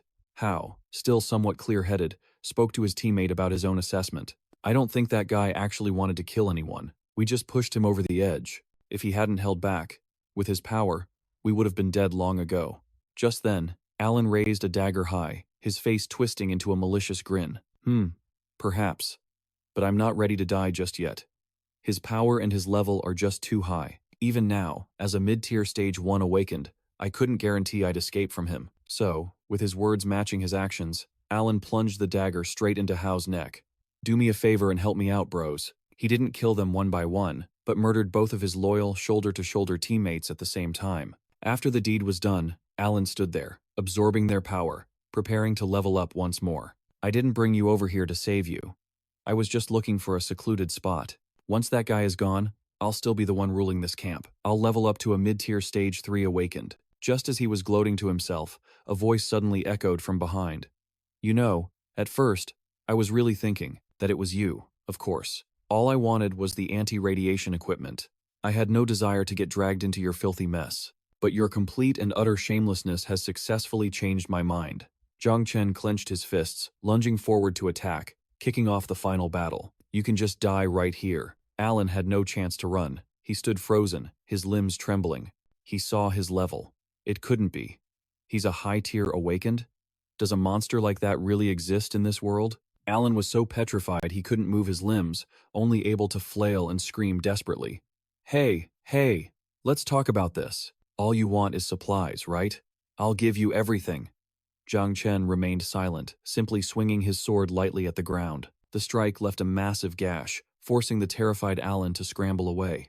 Fighting back now would only delay the inevitable. He'd only be prolonging his final moments. There was no way to beat this lunatic, but with his current strength, escaping shouldn't be too hard. As Zhang Chen relentlessly attacked, Alan could only retreat, until he backed right into the cages holding the zombies. He smashed them open, unleashing them all. If those stupid women couldn't be used, then I'll use these brainless things instead. Core resonance. Zhang Chen leaped and weaved, agilely dodging the horde. Alan glanced back for a second, then bolted without a moment's hesitation. It's a long shot, but with this many zombies, if they can hold that monster back for even a second, it's worth it. Zhang Chen launched into the air, landing a powerful kick on his back. Alan, caught off guard, slammed face first into the dirt. What do you want? Those foolish women. They believe whatever we tell them. Who would risk their life fighting monsters? Just give them a little sweetness, and we do nothing. We rake in tons of resources, making upgrades a total breeze. So, what do you say you team up with me? We can be the Apocalypse Bros. We could live better here than in the modern world, maybe even greater. Zhang Chen listened, then fell silent for a moment before speaking. So you don't fight the monsters, but the radiation zombies at the border are real. He reached out, preparing to withdraw his sword. Then, what about the radiation gear? If you never go to the border, why is the equipment missing? Loon answered bluntly, not bothering to argue. I don't know anything about that. It's not important. Forget it. What do you think of my idea? The Apocalypse Bros? Before he could finish, Zhang Chen's sword slashed down. His face was ice as he cursed. Apocalypse Bros my ass. Didn't I already tell you to go die? You animal. Automatically collecting energy core, 937,540. 80% talent acquisition. Obtained 230 signature cards from some group, 520 weapon props, and 1 basic water purifier. 196 crossbows, 1 crossbow blueprint, 182 sharp short swords, 1 sharp short sword blueprint, and a map of Binthon City, along with 722 storage ring fragments. The moment he dealt with this guy, the rest of the horde swarmed in. Zombies surrounded them, leaving no path to escape. Staring at the giant zombie before him, Zhang Chen remarked, "Oh, a big fish slipped through the net." He drew his blade with a cold sneer. "Let me see you off." Just as he raised it, a desperate scream cut through the air. Don't hurt him! Guanxin rushed out, shielding the zombie with her own body. Mr. Zhang, the radiation suits you need. I'll give them to you. I'm begging you. If you must kill, then kill both of us together. Zhang Chen's face twisted with pure annoyance. He raised his knife again, intending to take down both the human and the zombie in one clean strike. Guanxin never saw this coming, collapsing to the ground in shock. Zhang Chen's voice was frigid. Stop putting on an act for me. Do you really think I won't kill you? Speak. You used the radiation suits to lure me here. What is your purpose? Tears streamed down her face as she finally broke down, sobbing. My purpose, of course, was to drag every single person here down to hell. From the first time I saw you, I knew you could help me. She remembered that day. It was the day of the Four Horsemen's performance. My boyfriend and I were suddenly dragged into this apocalypse. After getting used to the initial chaos, we began to accept reality. We felt that as long as we were together, nothing else mattered. But right then, the situation took an unexpected turn. The Four Horsemen started acting like saviors in front of everyone, organizing their fans to find supplies in the name of fighting the radiation monsters. But gradually, I noticed that the men in the camp were dwindling. My boyfriend and I decided we had to escape. Then my boyfriend disappeared too, and I was pushed toward those four men. They said, "The Four Horsemen have taken notice of you. It's a blessing." What is your boyfriend anyway? A useless man. Isn't it normal for him to disappear? Being loyal to the Four Horsemen is our mission. Besides the Four Horsemen, all other men deserve to die. Guanxin's voice grew increasingly helpless. To survive, to reunite with him, I stayed in the camp. But when I finally found him, he had already become like this. She angrily slammed her fist into the ground. The Four Horsemen did this to him, and the others in this camp are all accomplices, including Wei Honghe. What's even more shameless is that those four use women to help them level up. Kneeling on the ground, Guanxin's sobs were choked and incoherent. But they never went to the border to fight the radiation monsters. They're just despicable liars. Zhang Chen's face darkened as he growled. So you used me to kill everyone here? She scrambled to her feet and ran, calling back, I'm so sorry for using you, but for someone like me who wants revenge, I truly had no other choice. Reaching a hidden spot, she pulled a tarp off a pile of items. Guanxin offered the very thing Zhang Chen was looking for. These are the protective suits I promised you. There are 4 sets in total. I've said all I need to say, so go ahead, do it. I wish to die here with my boyfriend, so you hid the radiation suits here. No wonder he couldn't find them even after tearing the entire camp apart. Putting on the suit, Zhang Chen replied wearily, I got what I needed, and killing the people in this camp yielded plenty of supplies. Let's call it even. He turned and walked away, not sparing them another glance. I have no reason to kill you, and besides, I'm in a hurry. If you want to die, feel free. After walking a short distance, Zhang Chen looked back at her and added, But are you sure that zombie boyfriend of yours really wants to die with you? Facing the giant zombie, Zhang Chen didn't even flinch. He threw a few punches and kicks, easily bringing it down. Guanxin watched in horror, screaming, What are you doing? Zhang Chen stood up, dusting off his hands with a gentle smile. What's wrong? Worried you couldn't finish the job yourself? I just broke both its arms for you. No need to thank me. With everything settled, he truly left this time without looking back. South of Tianyang City, there's a military base for the soldiers of Longzhen country. If you don't die, go there. Was good for her, they would welcome her. Clinging to her zombie boyfriend, Guanxin held on tight. Back at the Tianyang City military base, those words still echoed in his mind. Did her undead lover truly want to face the end with her? Meanwhile, Zhang Chen calmly departed from the military encampment. If she was truly as smart as he thought, then maybe they would meet again at the Southern Military Headquarters. Inside the Nanshan City Central Hospital, the submission drug's effect would last for 10 seconds, 9 seconds, 8 seconds. Zhang Chen's panic began to skyrocket. God, oh God, he wasn't going to make it in time. Was she about to go on another rampage? The second the drug wore off, Zhang Chen's mind snapped. Damn it, it's over. She's really gone berserk. Kicking the door wide open, he rushed in, screaming in terror, Shi Yue, but the sight that greeted him was Shi Yue and Xiao Shi, playing together happily. He'd told her not to shake her. Xiao Shi is quite the handful, he said, approaching Shi Yue from behind. Shi Yue, what is going on? Why did you let her out? Before she could even stammer out a reply, Xiao Shi whipped around, hugging her tight and calling out, Mommy! A stunned Zhang Chen knelt down to face the little girl. Xiao Shi just beamed and chirped, Daddy! Shi Yue didn't know what to do, so she could only whisper to him, Just play along for now. It left him completely dumbfounded. What? What was this? Xiao Shi was happily chowing down on chicken legs, bread, and all the snacks a child could want. Her eyes sparkled, completely ignoring the person across from her. Watching this scene, Zhang Chen immediately asked, was she like this when she woke up? She remembers nothing, and her appetite is way bigger than before. And she called you, Mommy? Shi Yue leaned fully against him. After she passed out and woke up again, it seems a new imprinting effect was triggered. Thinking about the old Xiao Shi, she breathed a huge sigh of relief. I'm just glad it turned out like this. You weren't here, and I let her out on my own. It was so reckless of me. She pressed close to him, closing her eyes. I'm sorry. She just gave me this pitiful look. I couldn't bring myself to say no. Shi Yue gently walked over to the little girl's side, stroking her hair. But thankfully, Xiao Shi is still Xiao Shi. Even if she doesn't remember anything, she is still our Xiao Shi. The little girl's face glowed with happiness as her mother stroked her head. Everything she doesn't know, and everything she's forgotten. We'll just have to slowly teach her all over again. And so, for the next 2 days, Zhang Chen meticulously guided Xiao Shi, bit by bit, caring for her as if she were his own flesh and blood. If you want to get to know the world again, let's start with Peppa Pig.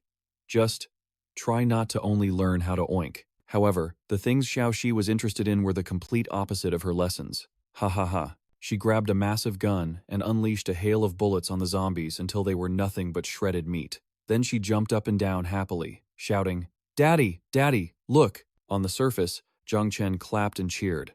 Wow, amazing.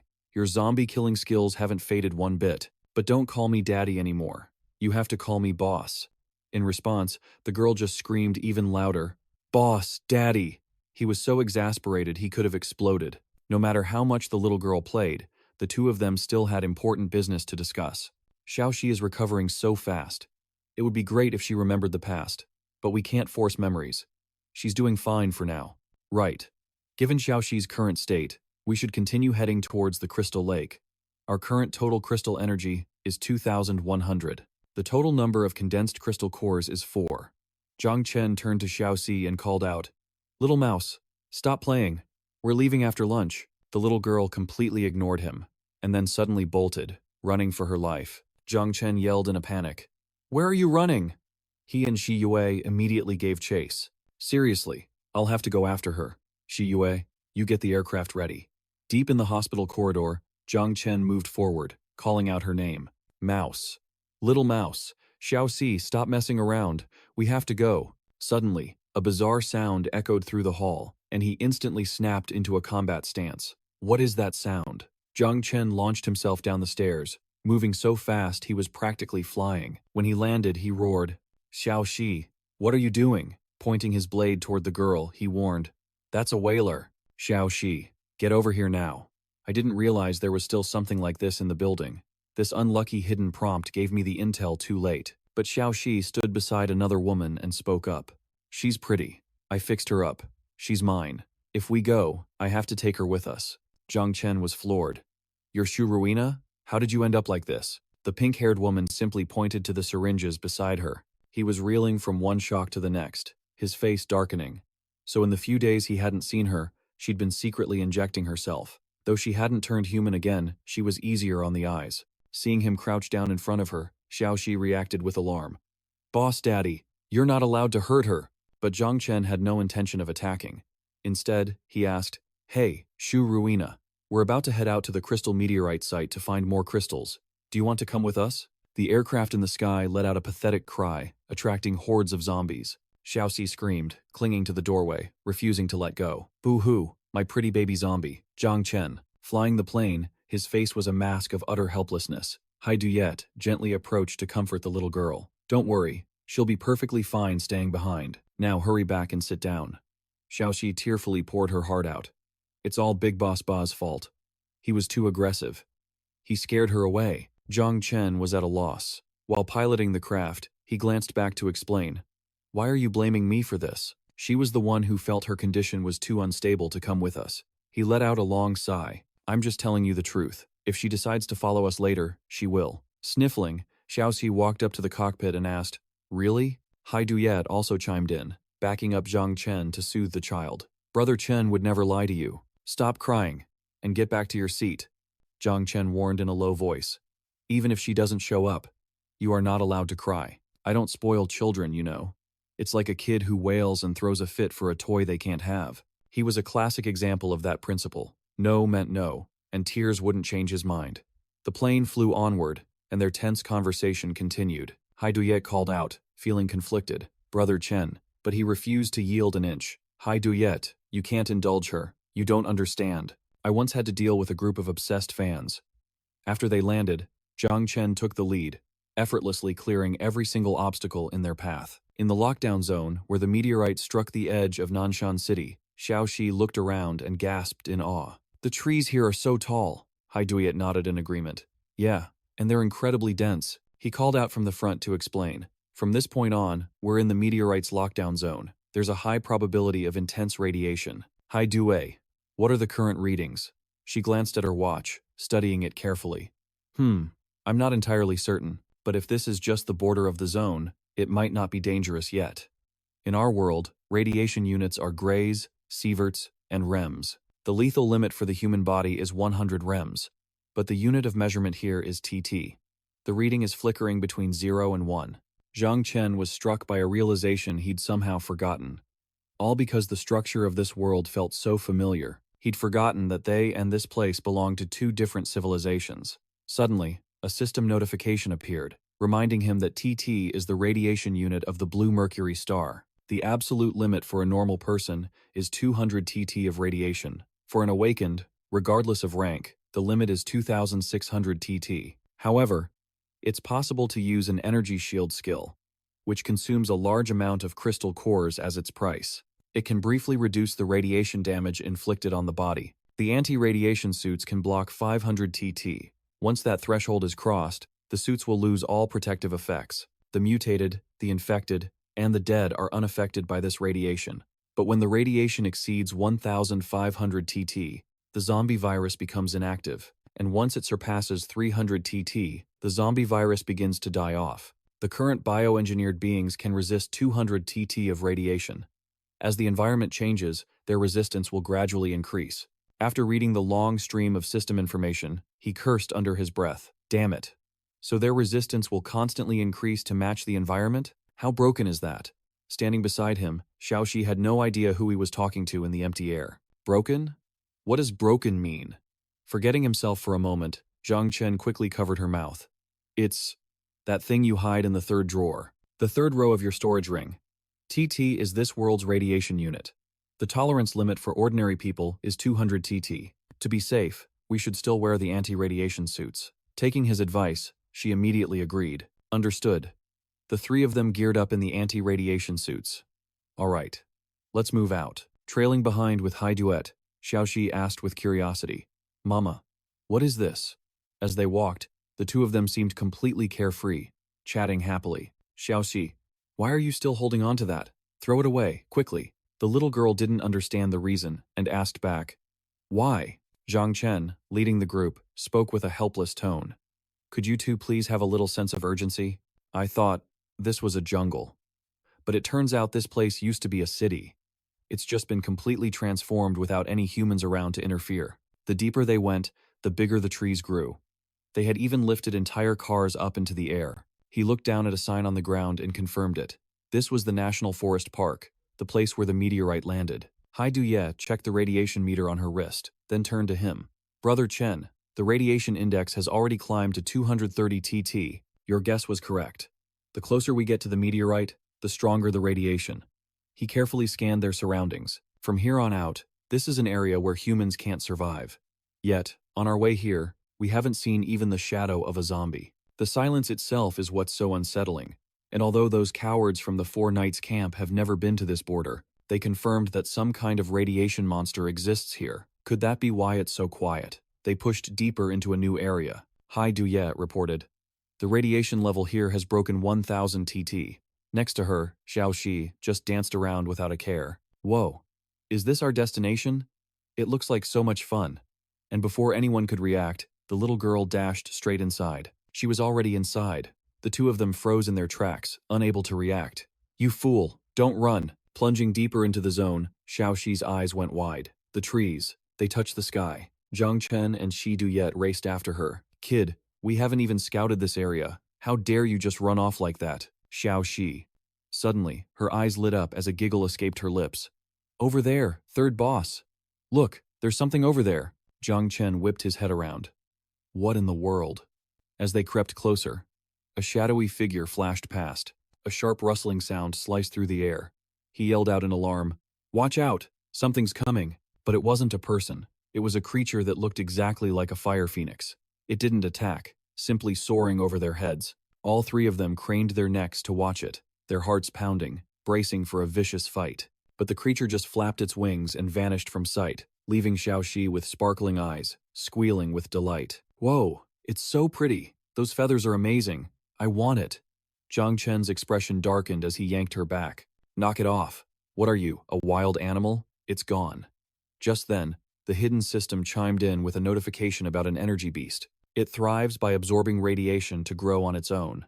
This species is a C-rank Crimson Feather energy beast, in its adult state. He stroked his chin, lost in thought. Energy beasts born from radiation. He had heard rumors, and it seems they were true, but it didn't seem hostile. If it was, he wasn't even sure he could win that fight. While he was lost in his analysis, Xiaoxi had snuck up behind him. Her eyes gleaming, she latched onto his arm. Whoa, third boss, catch one for me. Catch one. I want to keep it. I want to keep it. Zhang Chen shot that idea down immediately. If it wasn't a threat, he had no interest in inviting more trouble. Absolutely not. Non-negotiable. Let's move. It was his policy not to spoil children. Definitely not, because he knew he couldn't win. The radiation index began to spike, climbing at a dizzying rate. 1,500 T, 2,000 T, 2,100 T, 2,200 T, 2,300 T. They were now deep inside the core area. A normal human body could never withstand this. Zhang Chen noticed the strain immediately, so he turned to Shi Duet. How are you holding up? You don't look so good. She pushed herself forward and replied, I'm fine. It's probably just in my head. I just feel a little tired. From this point on, the radiation spiked with every few steps.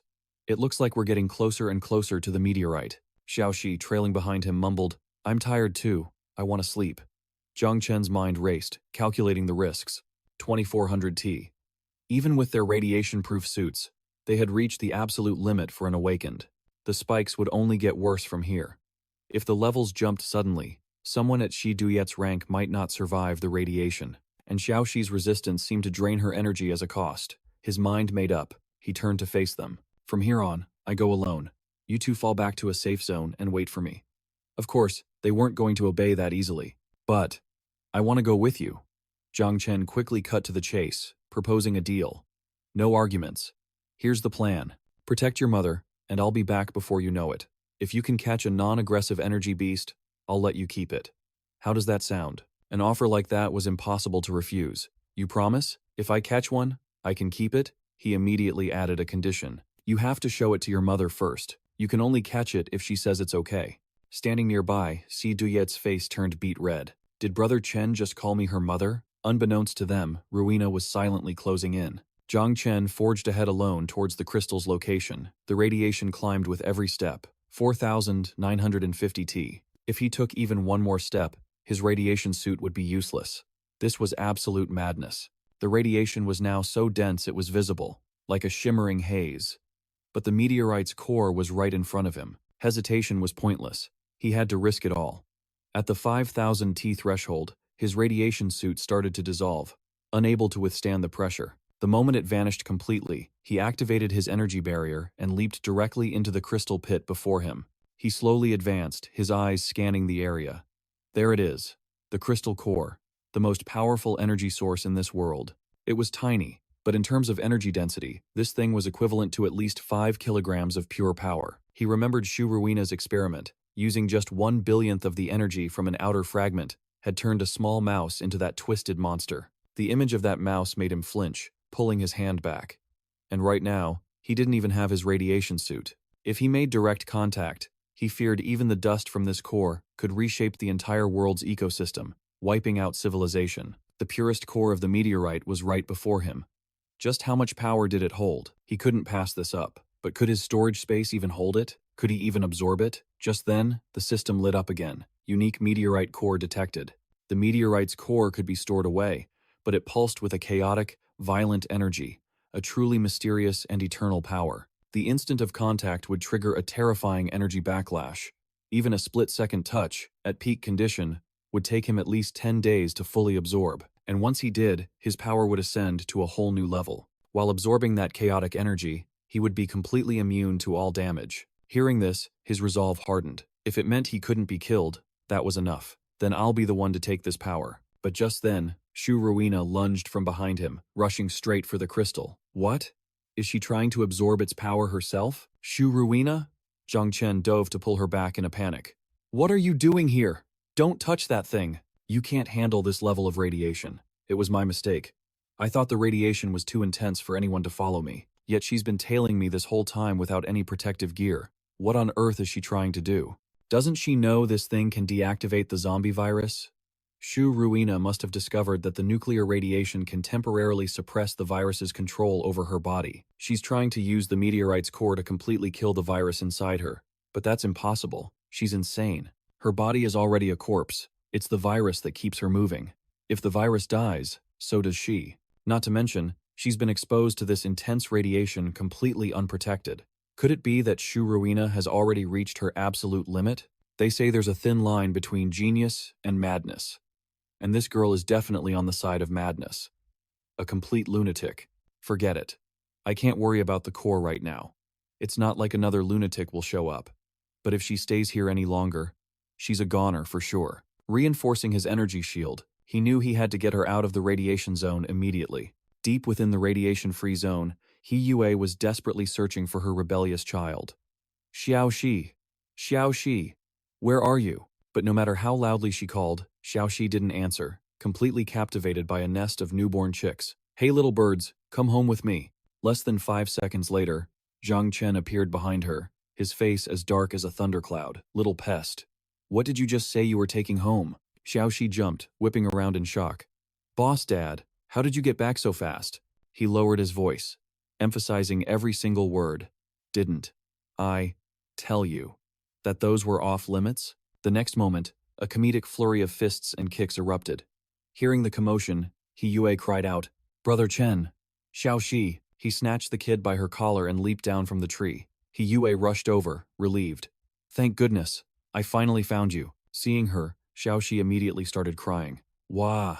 Mama Yue, Boss Dad hit me. Hearing this, Zhang Chen's rage instantly flared up again. Getting hit is the least of your worries. If you don't start listening, I'll tie you up with a rope. But Xiao Shi completely tuned out his threats. Her gaze was now fixed on something just a short distance away. Huh? A violent dad? Whatever. Ooh, a pretty zombie doll. Spotting Shu Ruina, Xiao Shi scrambled towards her. He Yue explained the situation. Brother Chen brought her back with him just now. Why is Shu Ruina here? When did she start following you? And what on earth happened to her? Zhang Chen walked over to them.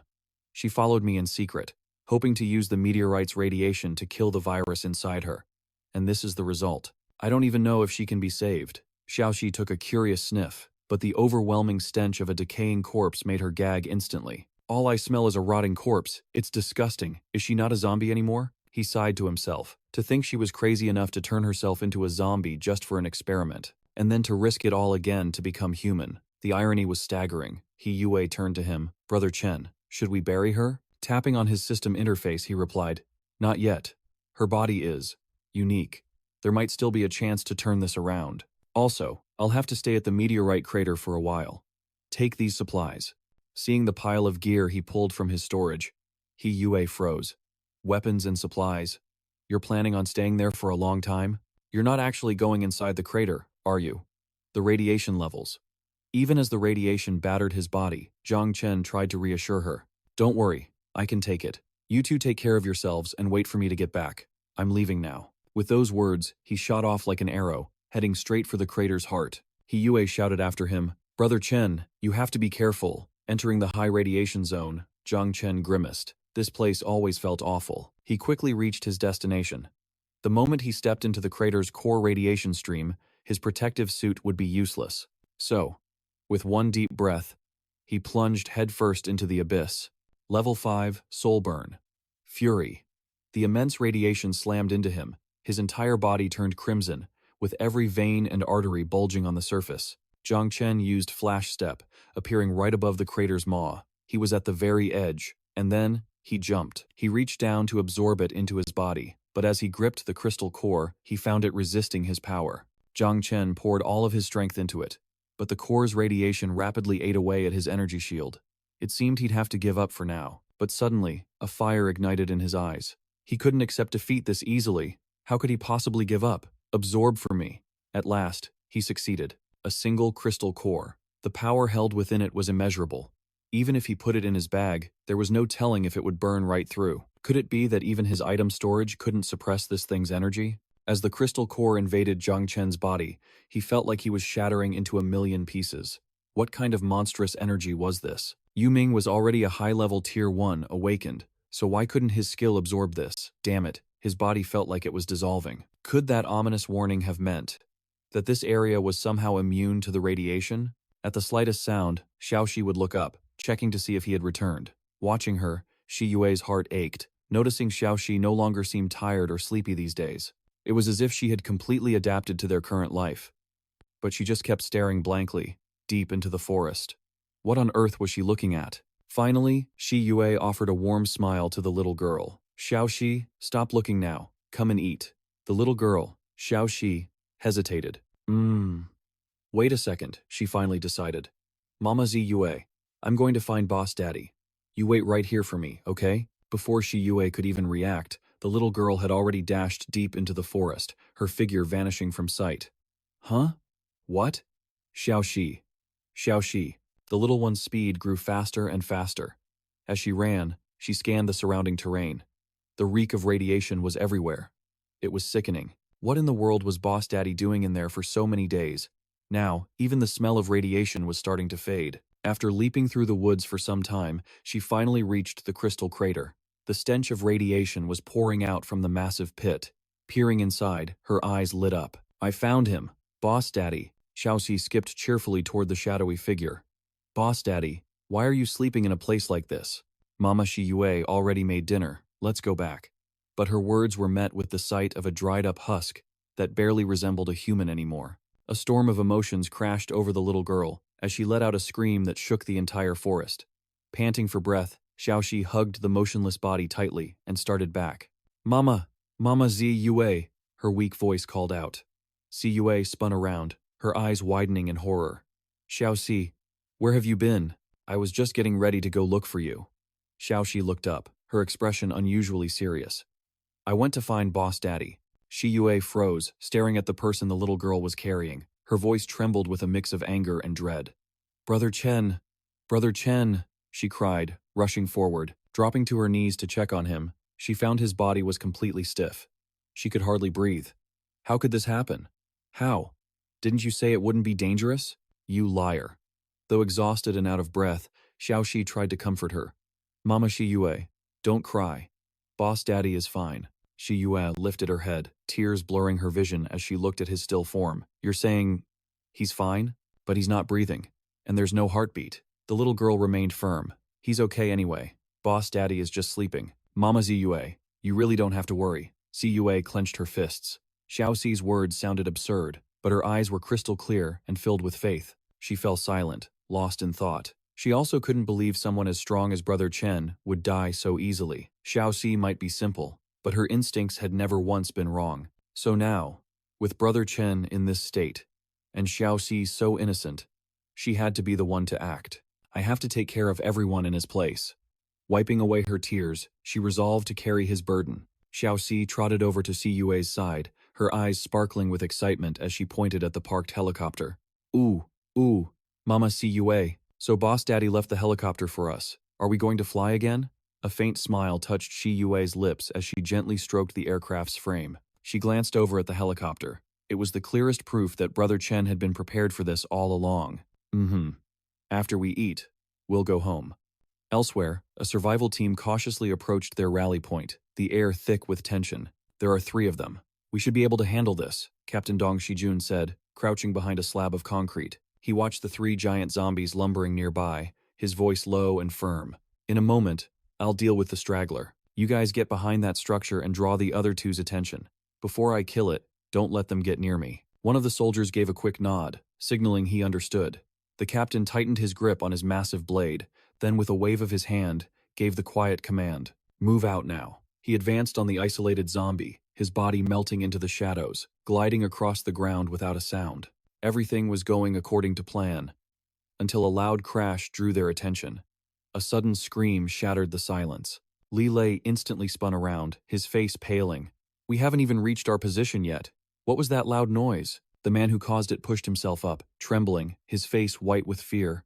"I'm sorry. I was so nervous that I tripped." Another team member looked at the captain with worry, his voice low. "Captain, the situation. That zombie has spotted us. Thanks to that sound just now. Its attention is locked on this area," he growled. Dong Shijun tightened his grip on his weapon, fire blazing in his eyes. "There's no other way. Go!" Li Lei yelled frantically to his captain. The zombie let out a furious roar. The battle could no longer be avoided. Don muttered, unable to hide his despair. "We're finished." The captain laughed, a cold, helpless sound. "Huh. Looks like we're in some serious trouble now." Captain Don charged the nearest zombie head-on. His eyes burned with crimson light, his fists clenched tight as he let out a furious roar. "Damn you, come on." Gritting his teeth, he leaped high into the air. "Just gotta take one down first." With that thought, he smashed his fist into its face, sending the creature staggering backward. But before he could recover, sharp claws swiped from the side, slamming straight into his chest. Captain Don was sent flying, crashing hard to the ground. "Captain!" Lee screamed, seeing him thrown back. Another squad member yelled out in alarm. "Lee, provide cover fire. Captain Don, you have to get out of here now." But Don just spat out a mouthful of blood and smirked. Though his body was at its limit, he forced himself back to his feet. "Run? Is that really my style? Besides, you want me to just leave you all behind as zombie chow?" The undead horde shrieked, their cackling laughter echoing ominously. Don channeled every last bit of his remaining energy, activating his final skill. His entire body erupted in a blinding light, preparing for a devastating barrage of attacks. Lee and the others rushed to his side. The captain gave them a weary grin. "Your captain is pretty incredible, huh? Took out a few of them all on my own. Quick, give me a hand. I'm feeling a little drained." Lee cried out in terror, his eyes welling with tears. "Captain!" Stunned, he whipped his head around to see what was happening behind them. Seeing the sight before him, Don's face darkened, his entire body trembling. Meanwhile, in another location, Sia sat beside Yue, pouting. "Mama Yue, I'm hungry. I want some chocolate." Yue sighed softly, offering an apologetic smile. "I'm sorry, Sia. All we have left for supplies is bread right now. Can you wait until we get back to Helios City to eat, okay?" Sia's face fell, and she started poking Chen's cheek. "Boss Dad, honestly, why didn't you pack any yummy snacks? I'm so hungry, so hungry. I want something good to eat." Yue could only look on helplessly. It wasn't that they lacked food. It was that Sia was an incredibly picky eater with a huge appetite. She only wants sweets and chocolate. Is this the downside of spoiling a child so much? Suddenly, a voice called out from outside the aircraft. Yue peered outside to see what was happening. "Captain, we can't hold out much longer. What do we do?" Don struggled to his feet, signaling his team to gather around. "Everyone, over here, now." He pulled a satchel of explosives from his belt, his expression grim. "I'll find a way to hold them off. All of you, get out of here now, you understand?" A panicked soldier tried to stop him. "No way. We can't just leave you behind." "Captain, what are you doing with those explosives?" But Don just roared back at them. For the first time, his voice cracked with both fury and desperation. "Go now, that's an order." Suddenly, a small voice shouted. "Chocolate." It was none other than Sia. Yue asked, completely bewildered. "What?" Meanwhile, Don had prepared himself to die with the horde. "Let's all go to hell together." Just then, Sia suddenly flew down from the sky. "Don't blow it up. If you do, it'll be all gone." Yue watched in absolute terror. "Sia, what are you doing?" The scene descended into chaos. Though his body was falling apart, Don stood his ground, his gaze locked firmly ahead. Sia whipped her head around to glare at him, her voice a stern warning. "No explosions." Don trembled uncontrollably, a terrifying thought crossing his mind. Is this a level 4? A zombie king that can actually talk? Before he could process it, the little girl snatched the explosives from his hand. She then hurled the satchel straight into the heart of the zombie horde, creating an earth-shattering explosion. Sia then leaped high into the air and flew towards them. "Out of my way, everyone." The little girl advanced with sparkling eyes and zero fear, a bright smile on her face as she held up a chocolate bar. "My favorite. Hee hee, this time there's plenty to eat. And it's all stuff I love." Just then, the aircraft unleashed a volley of weapons from above. The zombies roared in agony, clutching their heads as they fell back. Aboard the aircraft, Yue watched Sia with concern. Sia, you're being far too reckless. If Chen finds out about this, he's definitely going to spank you. Surrounded by towering zombies, the little girl replied calmly, Boss Dad is a total sleepyhead. He won't know a thing. Then she looked up again. Mama Yue, you won't tell on me, right? Yue sighed, coughed a few times, and then reluctantly nodded. Fine. But there won't be a next time. Back on the ground, the situation was still tense.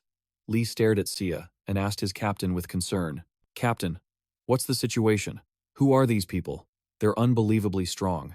Don shook his head, his sharp gaze laced with a hint of fear. I don't know. But for now, they don't seem to be enemies. We stay quiet and see how this plays out. With our current strength, getting caught in that crossfire means certain death. Suddenly, a scream pierced the air. Chen's desiccated body plummeted from the aircraft. Yue shrieked in a panic. Chen, the brutal battle between the survivors and the horde descended further into chaos. Chen's body was swallowed up by a sea of the undead. A piercing scream echoed, and Sia's crimson eyes filled with terror and despair. This is bad. They're targeting Boss Dad. The massive horde of zombies swarmed closer and closer to his lifeless body. Aboard the plane, Yue was frantic with worry. Chen. Down below, Sia ignored all danger, charging straight into the fray to save him. Get away from him! Don't you dare touch my Boss Dad! Through the swirling dust and smoke, Lee yelled out as he witnessed a horrifying sight. Captain, that man, it's horrible. There's not going to be anything left of him. The very air grew heavy with dread. Sigh. Even as powerful as they can't possibly fight off these numbers. But just then, something impossible occurred. A bizarre wave of energy erupted from the center of the battlefield. Chen was finally waking up, stunning everyone present. A wave of shock hit the survivors, especially Dong Shijun's squad. Captain, what's happening? From out of nowhere, Zhang Chen looked down at his own hands. He was awake. Ugh, that was a deep, unsettling sleep. But I'm finally back. In that instant, the entire world around him seemed to freeze. A notification echoed in his mind. Divine Domain. Awakened. Rank. High tier level 1. It finally dawned on Zhang Chen. Wait a second. Did I just level up? Divine Domain awakened. High tier, level 1. Auto-analyzing inherent talents. Reward, plus 20 talent points, plus 300 skill crystals. All stats have been increased by 100%. Acquired ultimate skill, Finger of Annihilation. Unleashes a devastating energy beam from the user's fingertip, inflicting 1,500% damage. If the target survives the initial blast, it suffers an additional 100% damage per second for 10 seconds. Cooldown time, 20 hours. Crystal Core Energy, activated. A vast well of transcendent power now awaits. The higher your level, the more you can unlock. Your absorption and efficiency with crystal energy will also increase. Just then, another zombie shrieked. The others worried, fearing he was still vulnerable. Brother Chen, watch out. But Zhang Chen simply pointed a finger, and the horde was effortlessly obliterated. A single finger tore through several buildings in its path. This time, everyone was left utterly speechless, their jaws hitting the floor. Captain, am I hallucinating? This power. It's on a completely different level. Inside the room, the air was thick with suffocating tension. Asa's eyes burned with a mix of fury and fear, his voice dangerously strained. Have you found the one with the ice vein flower or not? The woman across from him lowered her gaze, a slight tremor in her hands betraying the terrible news she carried. She took a shaky breath, struggling to keep her voice steady. Manager. The supplier who sold you the ice vein flower. He's dead. A ragged breath escaped Asa's lips, laced with pure rage. He ground his teeth, spitting out the word, "What?" Then, he struck her across the face. The sharp crack of the slap echoed in the silence.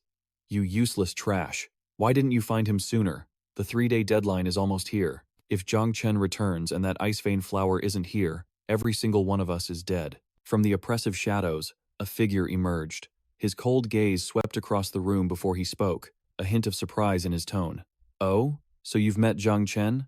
Asa froze. Confusion etched on his face. He turned to see who spoke, but before he could utter a word, a sharp command cut through the air. Where is Zhang Chen? The man was member 513, Kim Dong-sik. His fist clenched, and a suffocating killing intent flooded the room. He seized his opponent by the throat, lifting him into the air. I'll give you 3 seconds to answer. After that, you die. Sheer terror seized Asa's mind. This man's aura. It's overwhelming. Who is he? A friend of Zhang Chen's? Or a foe? Crushed by the immense pressure, he choked out the words. Honored guest. Zhang Chen went northwest. I don't know what business you have with him. He couldn't even finish the sentence. A pained scream was cut short as a single, brutal blow sent Asa flying like a ragdoll. Kim Dong-sik's icy gaze swept over them. He muttered in a low, gravelly voice, "Too much talking." Without another moment's hesitation, he turned and issued a command. Men! Pinpoint his location.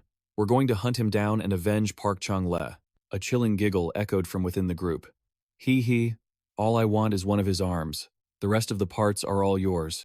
Meanwhile, on another battlefield, a brutal fight had just concluded. Xiaoxi panted, gazing up at the powerful man before her, her eyes filled with pure admiration. Third in command. That was incredible. You got bit by a zombie, but you're perfectly fine. A faint smirk played on Zhang Chen's lips. He spoke with an air of absolute calm. Don't be so surprised. I just leveled up. But before the words fully left his lips, a sudden premonition of danger washed over him.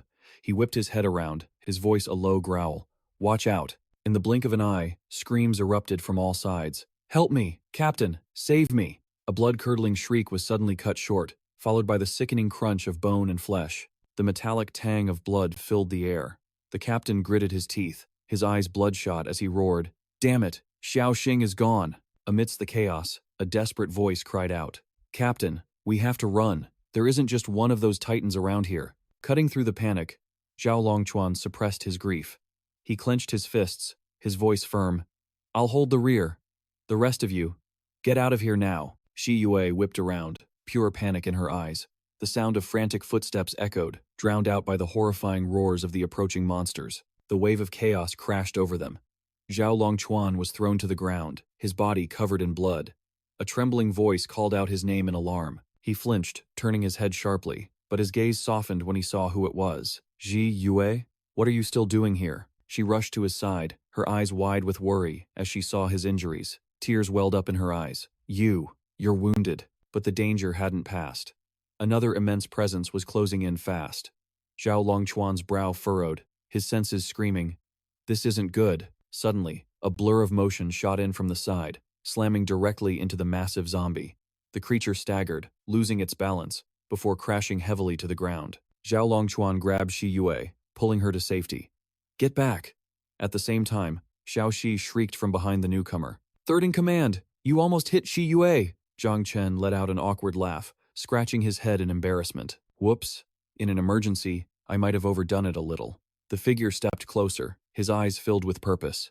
Ji Yue, she called out, her voice trembling with concern. Is Captain Zhao? Is he okay? A relieved smile finally broke through. Gratitude swelled within the captain's heart. Shi Yue bowed her head, deeply thankful. We're all right. Thank you for saving me and my comrades. But the moment of peace was shattered. All eyes suddenly locked onto one person. The air crackled with disbelief and shock. Zhang Chen? Was that him just now? There's no way. Did that kid just annihilate a titan? In a single move? Their eyes were wide with utter astonishment. They let out a collective sigh. It seems they hadn't misjudged him after all. Even heavy artillery struggles against a titan, and yet, he obliterated it instantly. Memories flashed through their minds. A few recalled the first time they met Zhang Chen. He wasn't nearly this powerful back then. From a nearby rooftop, he and Xiaoxi leaped down, landing gracefully before them. Captain Zhao stepped forward, his voice filled with sincerity. Zhang Chen, thank you. Zhang Chen just offered a faint smile, his tone calm and detached. Captain Zhao. Weren't you supposed to be scavenging for supplies on the other side? What brings you all the way over here? The captain sighed, his face a mask of shame and helplessness. It's humiliating to even say it. My team and I were investigating foreign forces nearby, but we were ambushed by titans. We lost too many good people. Noticing the gruesome wounds covering the captain's body, Zhang Chen's brow furrowed. Captain, you're injured. You need to get back to base and get treated. But Captain Zhao stubbornly shook his head. Our mission isn't finished yet. If we go back now, I'm afraid. Zhang Chen cut him off, his eyes surprisingly gentle. If you keep searching, your body won't hold out. Your life is the most valuable resource you have. A heavy silence fell for a moment. Zhang Chen then added with a slight smile. Besides, I was thinking of joining you to straighten things out. Just then, a clear voice piped up. Xiao Si, are you hungry again? Zhao Longchuan couldn't help but let out a chuckle. All right then, let's all head back. He turned to the little girl with instructions. Xiao Shi, bring Shu Ruina with you. Xiao Shi beamed. You got it, boss. A familiar sound echoed softly nearby, the light bark of a dog. Woof. Jin Dongshi's senses went on high alert. What's the situation? Are they headed in that direction? His gaze hardened, his mind racing through possibilities. I remember, there's a Dragon Country base over there. Their people have been snooping around, investigating us. A cold, sharp smile played on his lips. Perfect. We'll deal with them all today. Back at the base, a sudden, strange noise echoed from the darkness. The guards on watch whipped around, their eyes like daggers. A tense silence hung in the air. Right before a dark figure shot toward them like a bullet. Inside the base, Zhao Longchuan looked at the person on the emergency table. Zhang Chen, who is this? Zhang Chen cleared his throat, a mysterious glint in his eye. It's a long story. Her name is Shu Ruina. She's a researcher, Zhang Chen added, with a wave of his hand. She specializes in zombies, and she's hiding a lot of secrets about them. Captain Zhao's brow furrowed. Secrets? About the zombies? Zhang Chen nodded, his certainty absolute, as if he'd found a priceless treasure. That's right. Her condition is critical. We can't let anything happen to her. Captain Zhao, does the base have a doctor? Get them over here to check on her. Quickly. Zhao Longchuan immediately spun around. Right, I'm on it. But before he could take a step, a strange sound erupted. The ground shook, as if someone was dancing on the roof. Xiao Shi asked in a panic. What was that sound? Zhao Longchuan scowled, his voice laced with irritation. Damn it, something's happened. He turned sharply, giving a quick order. You guys wait here, I'll go check it out. Zi Yue ran up behind him. Her eyes were filled with worry. Be careful. But when he burst through the base's gate, the sight that greeted him almost made his jaw drop. A group of strangers had torn through the fence, swaggering in like they owned the place. Jin Dongshi sneered. So this is the Dragon Country's military base? It's so fragile. One kick, and it's down. The soldiers inside saw them and yelled out in alarm. What's going on? Zhao Longchuan leaped forward, a murderous look on his face as he demanded, Who are you? The intruder's eyes lit up like headlights as they spotted the women in the base. Whoa, look at all the women they have here. The man next to the leader licked his lips with a wicked grin. So, boss, the usual rules? He nodded, his decree sharp and final. Of course. Kill the men. Capture the women. As the group cackled, a sharp voice cut through the air. Don't move.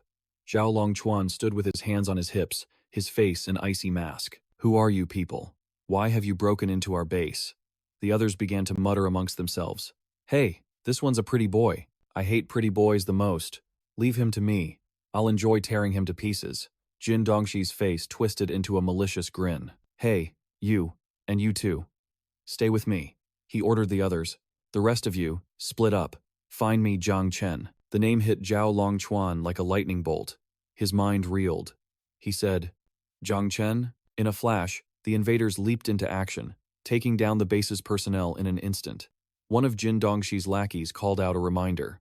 Hey, when you're hitting the women, remember to avoid the face. He let out a booming laugh, his voice dripping with contempt. Ha ha, when your opponent is this weak, it's hard to control your strength. Zhao Longchuan opened fire, unleashing a hail of bullets at them. Bastards, you dare look down on us? Attack. But in a single second, Jin Dongshi was right in front of him. You worthless grunts dare to challenge me? With just one devastating blow, the rifle in his hands shattered into 1,000 pieces. With no other choice, Zhao Longchuan charged forward, using his own body as a weapon. Brothers, now! With a thunderous roar, his team rushed in to attack. But Jin Dongshi had seen it all coming. He dodged their strikes with ease. Is this all you've got? I can handle this alone. With those words, he hurled the captain straight at his men. The team scrambled to pull back their weapons. Captain, that bastard is using our captain as a shield.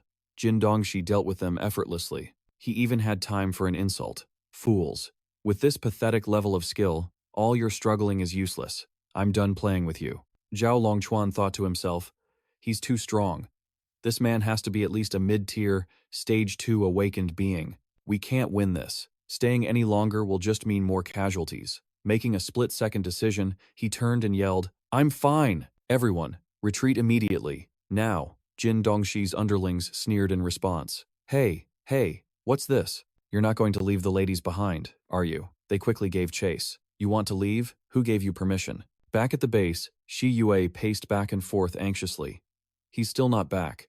I hope he isn't in any danger. Zhang Chen couldn't stand seeing her like this and spoke up. If you're that worried, I'll head out and take a look. Shi Yue hesitated for a moment. But Brother Chen, we're still waiting for the doctor to arrive. He just shrugged and smiled reassuringly. You can just wait here for them, right? Don't worry about me. Xiao Shi eagerly jumped in. Daddy boss, I want to go with you. It's so boring here. As they reached the doorway, Zhang Chen warned her, why do you pop up everywhere? I'll be back before you know it. You be a good girl and stay with Shi Yue. You can't come with me. Xiao Shi stuck her tongue out, pouting. Mean old daddy. The moment he left the room, his own worries surfaced. Seriously, I just hope the doctor's checkup can actually do something for her condition. Suddenly, the sound of the door opening startled him. Huh? What's going on? Is the doctor here already? Right as I was about to leave, Yoon and another man swaggered into the room with a leering tone. Yo, look what we have here. A couple of hidden beauties. Shi Yue's eyes widened in shock. These two, they're the doctors? The man flashed a predatory grin. Doctors?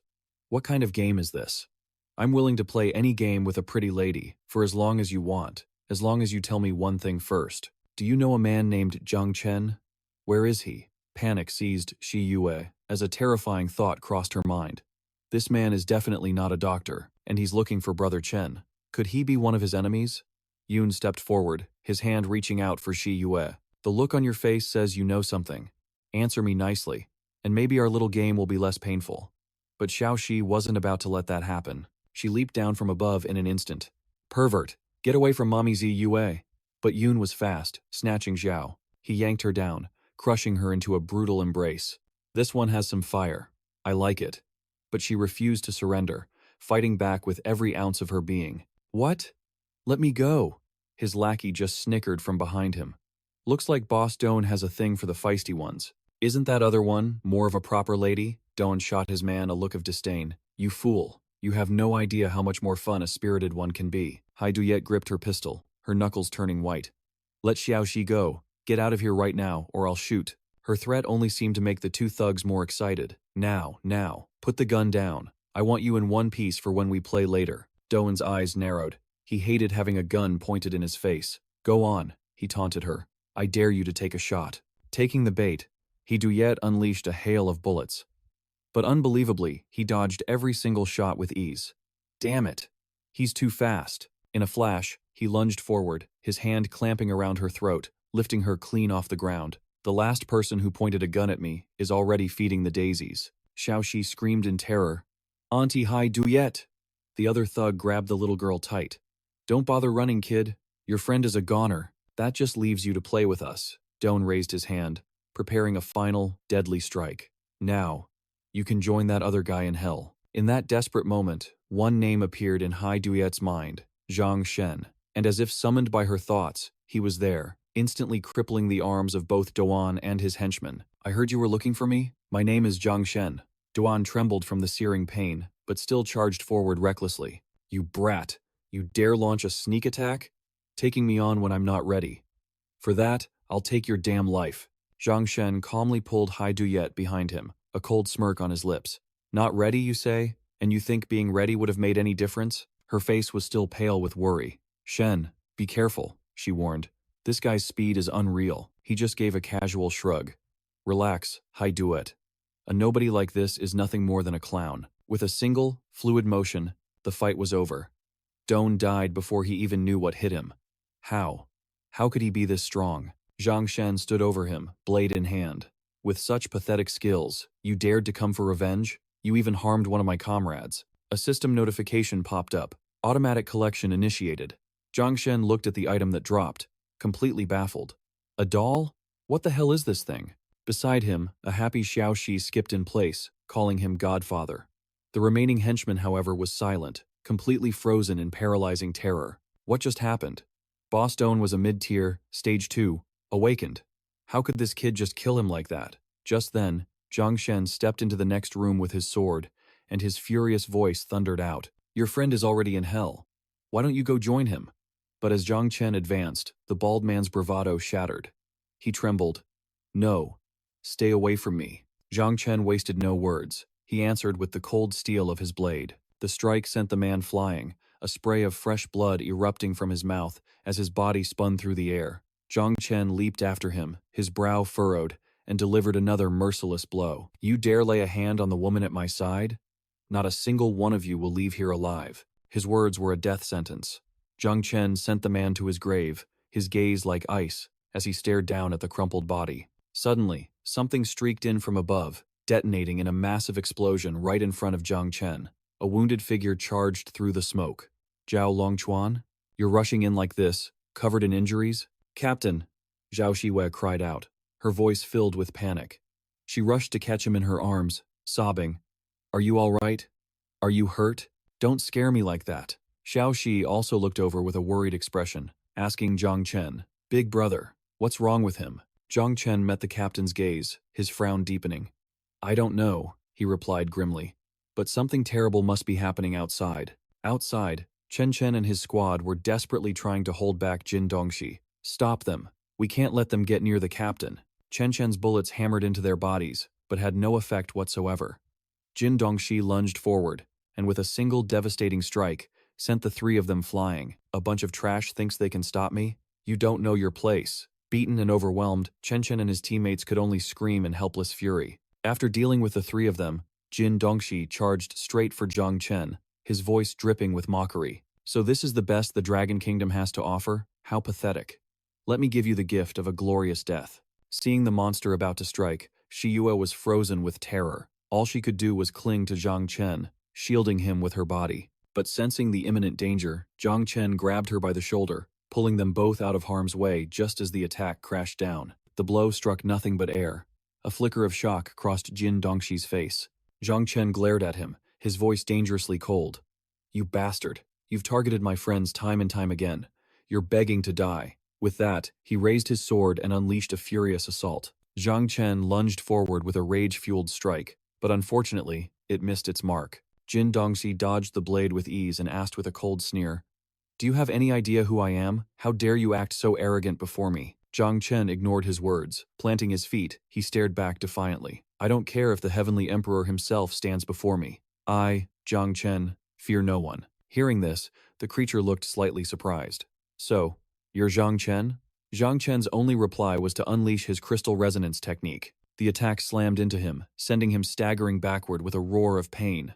But he quickly kicked off a wall to recover, a cruel smirk spreading across his face. Zhang Chen, I've finally found you. With those words, he poured all his power into a vicious, close-quarters assault. He whispered, Let me show you the true power of a Super 13. Xiao Shi screamed in panic when he vanished. Big brother, be careful, he's invisible. But over here, Zhang Chen could see him perfectly, and met his attack with a powerful kick. What invisibility? I can see you plain as day. Struck by the blow, the creature reeled back in shock, thinking, How is this possible? With an icy expression, Zhang Chen unleashed a relentless flurry of strikes directly at his face.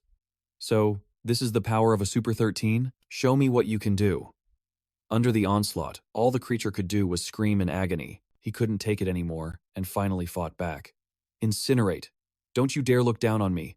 I am the leader of the Super 13. I will not be disgraced by a human like you. Now, die. With that, he countered with his soul incineration technique. Against this ultimate move, Zhang Chen dodged with effortless grace.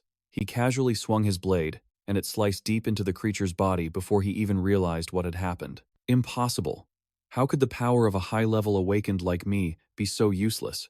Why can't I even put up a fight? Zhang Chen didn't stop. He raised his sword high once more and brought it down for another crushing blow. So what if you're a high-level awakened? Realizing he couldn't fight back, Jin Dongxi pulled out a rare artifact to bargain. Zhang Chen, I admit you're strong, but my black tortoise shield is indestructible. You'll never break it. So how about we make a deal? Just let me live, and I'll give you every item I have, and even top-secret intel on the Aborigines. Zhang Chen coldly pressed the tip of his blade to the creature's throat. If I kill you, your items will be mine anyway. As for the secrets, I'll find them on my own. The negotiation had failed. Seeing no other option, he grit his teeth and hissed. You! In that instant, a horde of his minions appeared from the shadows. He roared with renewed defiance. If you won't agree, then we'll fight to the death. No one is leaving here alive. Zhang Chen's expression remained unchanged. He raised his sword, his eyes scanning the mob that now surrounded him. Jin Dongshi's underlings charged as one, screaming, "Die!" But before any of them could even touch him, Zhang Chen had already vanished, reappearing behind them. "A disorganized rabble like you thinks they can kill me?" he asked coldly. "What a foolish fantasy." He then struck the first man, sending his head flying from his shoulders. Seeing this, the rest of the mob screamed in utter horror. When did he even appear? That speed. How is that possible? Is he not dead? Zhang Chen raised his sword, his face an icy mask, and unleashed the decisive soul-burning attack. With a single, devastating slash, the entire group collapsed. Not a single one survived. Jin Dongxi watched his underlings fall one by one, his face twisting in panic as cold sweat poured down. Damn it, how is he even stronger than a monster? After felling the men, Zhang Chen leveled his blade at him, his voice devoid of all warmth. "All right, now, it's your turn." With that, he brought his sword straight down. The sheer power of the strike shattered the very ground beneath them. Jin Dongxi defended with everything he had, but he could not escape his fate. He let out a furious roar. "Don't waste your energy. My black tortoise shield is indestructible." Zhang Chen merely arched an eyebrow, his reply chillingly calm. "Oh, is that so?" In the next instant, he unleashed a light palm strike, which immediately tore a massive hole through his opponent's torso. The black tortoise shield disintegrated. Jin Dongxi screamed in pure terror. How is this possible? With those final words, he was sent to join his men in the afterlife. Just then, the system displayed a notification. Automatic collection successful. Congratulations. You have received Energy Core XZ800 Z400. Talent increased by 80%. Thunder Accumulator times 20. Rare 7-colored Treasure Sword times 1. Rare 7-colored Treasure Sword Blueprint times 1. Rare Illusory Martial Shield Blueprint times 1. Pseudo X-Class Energy Armor Blueprint times 1. The Book of the Living times 1. Top Secret File 17 times 1. Special Core, Primary Stealth Enhancement. Top Secret Javan Lab Research Report, TZ1. Strange Video times 1. Hearing the system log, Zhang Chen couldn't hide his surprise, muttering, "Damn, this Super 13 guy was loaded." For a single person to possess so many rare items. He then moved toward the remaining bodies to continue collecting resources. He thought to himself, the others must have some good stuff too. As if on cue, a new system notification appeared. "Congratulations, player.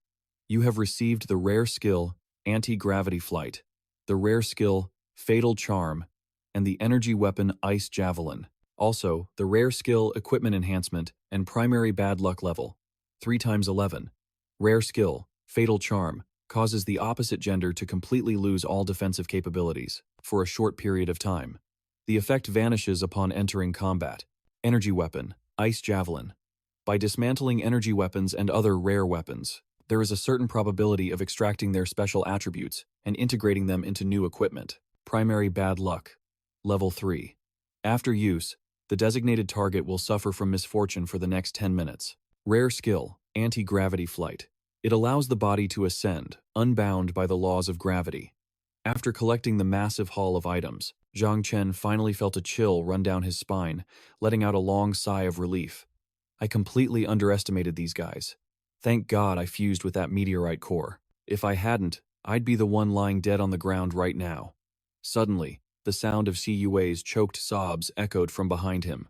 "Brother, please don't die. Wake up. No, please. This can't be happening." Hearing her cries, Zhang Chen's head snapped around in alarm. The color drained from his face as he stared at Captain Zhao. What? Zhao Longchuan is dead? Hearing this, Chen also rushed over, collapsing to her knees as she cried out, "Captain!" Zhang Chen immediately sprinted to his side, panic seizing his heart. This isn't right. It can't be. Chen looked at Shi Yue through her tears. Shi Yue, suppressing her own grief, confirmed the horror. The captain is gone. She refused to accept the painful reality, retorting, "No, he's not."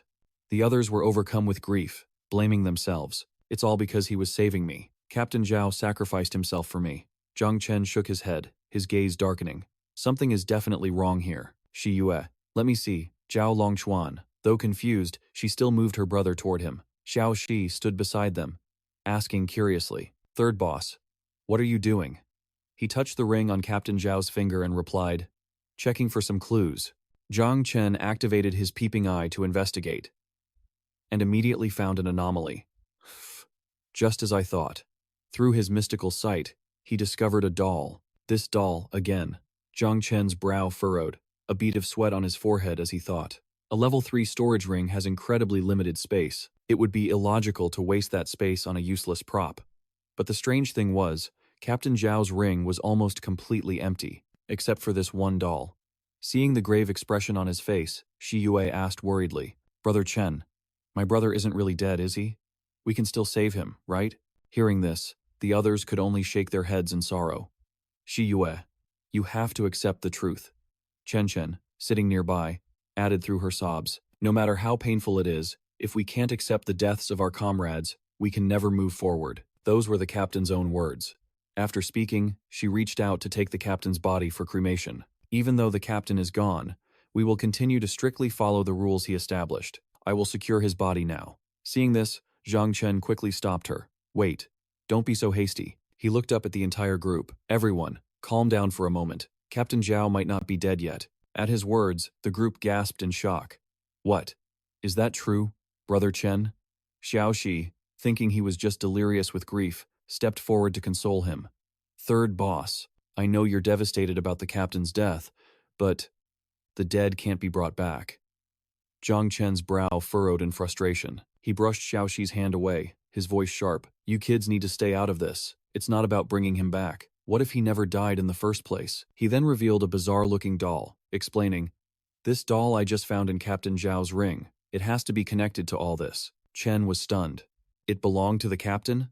Just then, a familiar voice cut through the tension from behind them. "I believe that little thing is called a substitute doll." Everyone spun around in shock, shouting in absolute disbelief.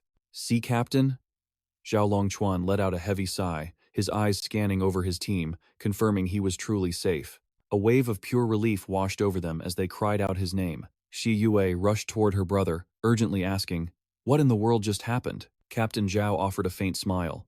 "I'm sorry to have worried all of you.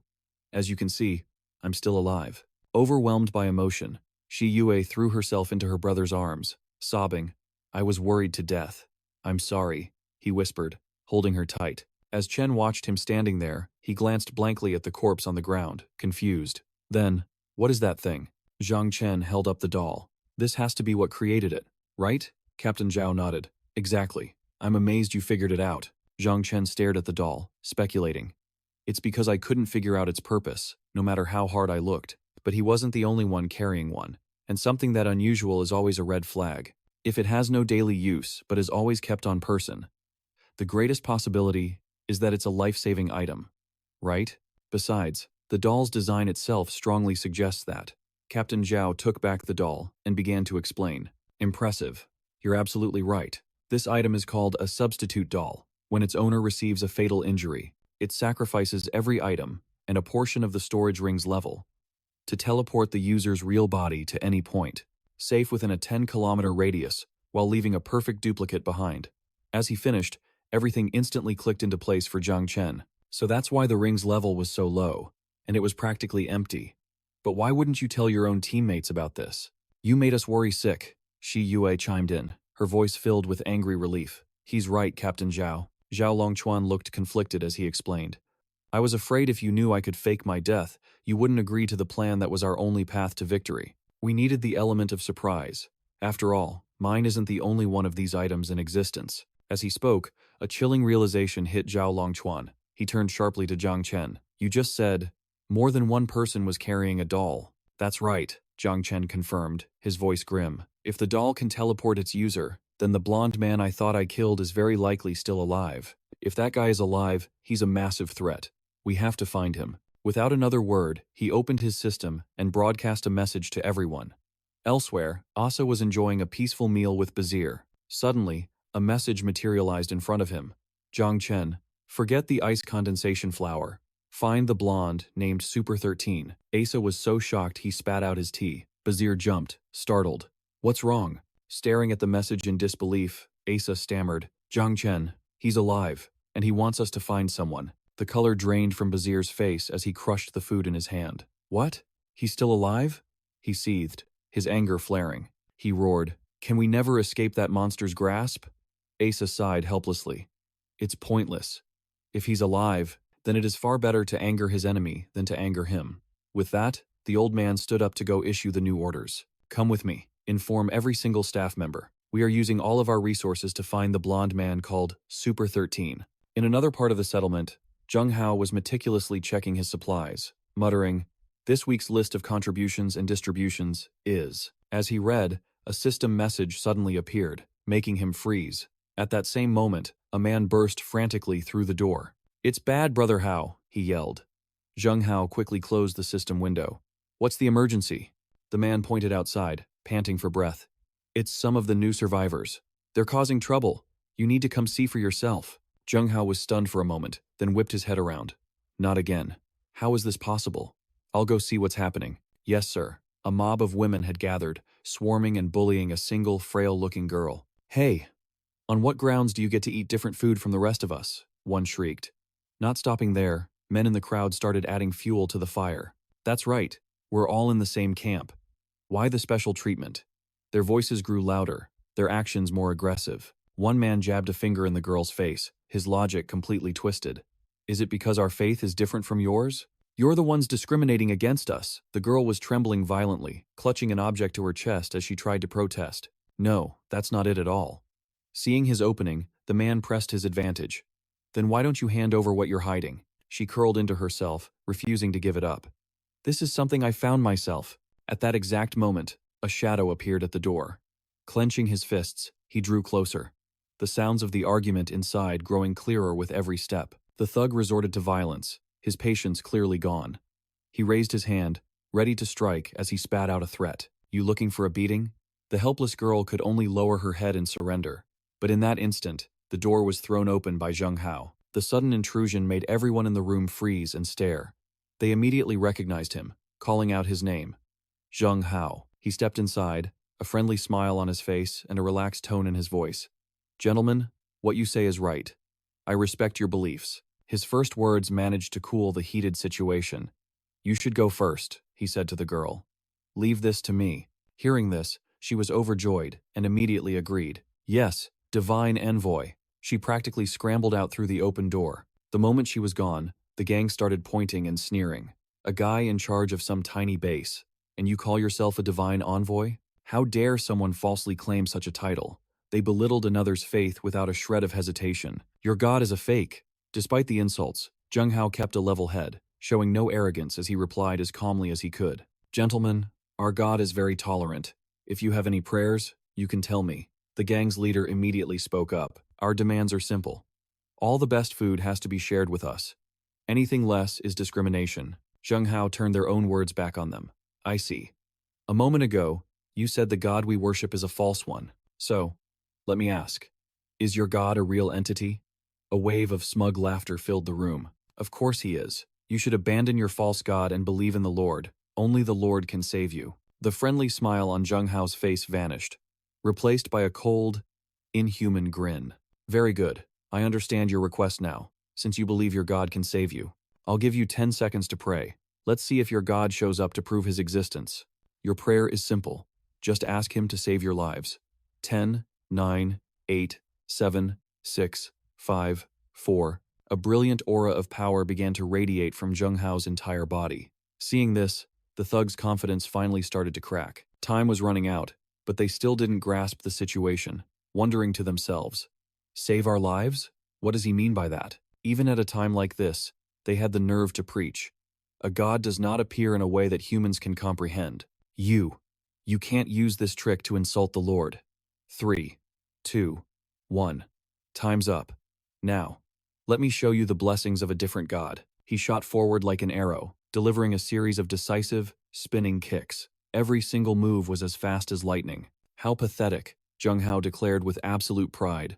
"My god made me this strong." His hand opened wide behind the leader's head, ready to crush his skull. "But your god? He can't even answer a simple prayer." He focused all his energy to eliminate the loudmouth, his comrades watching with twisted faces of horror. A final question was posed. "So tell me, whose god is the fake one now?" Every one of them would pay the price for their thoughtless words and actions. Only now did they truly understand their place in the world. The room filled with agonizing screams. Desperate cries for help echoed. "Save us." And just like that, Zhang Hao had handled the situation. Not a single one was left standing. Pools of blood stained the floor as he stepped over the pile of worthless trash. He walked outside, blood still clinging to the soles of his shoes. With every step, Zheng Hao left behind a grim, crimson footprint. Because that took some time, today's summary list wasn't finished. That's right. I think I got a private message earlier that I haven't checked. Just as he was checking the system, he discovered some startling news. Huh? It's from Zhang Chen. If I'd known, I would have checked it sooner. He read the message, his expression growing tense.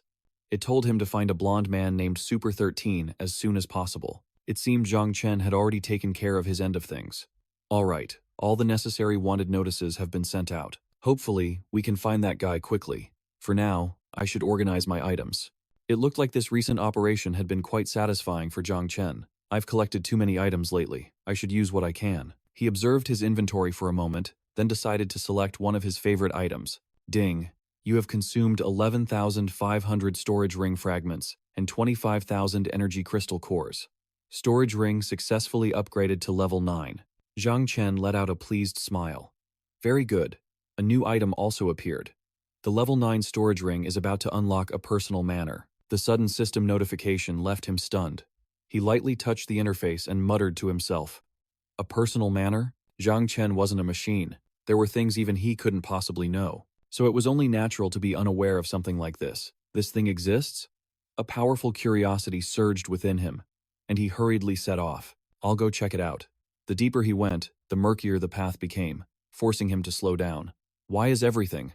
Everything was shrouded in a dense fog. Zhang Chen moved cautiously, exploring his new surroundings. The fog-free area was a clearing, about an acre wide. It was like a private estate, existing in its own separate space. He reached out, his fingers brushing against the misty wall. It seemed impenetrable, a solid barrier he couldn't pass through. So, this was the boundary of his domain. Though he'd only just arrived, his mind was already racing with possibilities. The soil looked incredibly fertile, perfect for growing crops. Without hesitation, he acted on the thought. Pouring a handful of seeds from a small pouch, he decided to plant a few as a test, adding a dose of rapid growth fertilizer to the soil. The results were immediate and astonishing. In the blink of an eye, the seeds sprouted, growing faster than he could have ever imagined. Just then, a system notification appeared. Rapid growth fertilizer used. Cultivation cycle shortened by 180 days. Potato growth cycle, 120 to 180 days. Gia melon growth cycle, 110 days.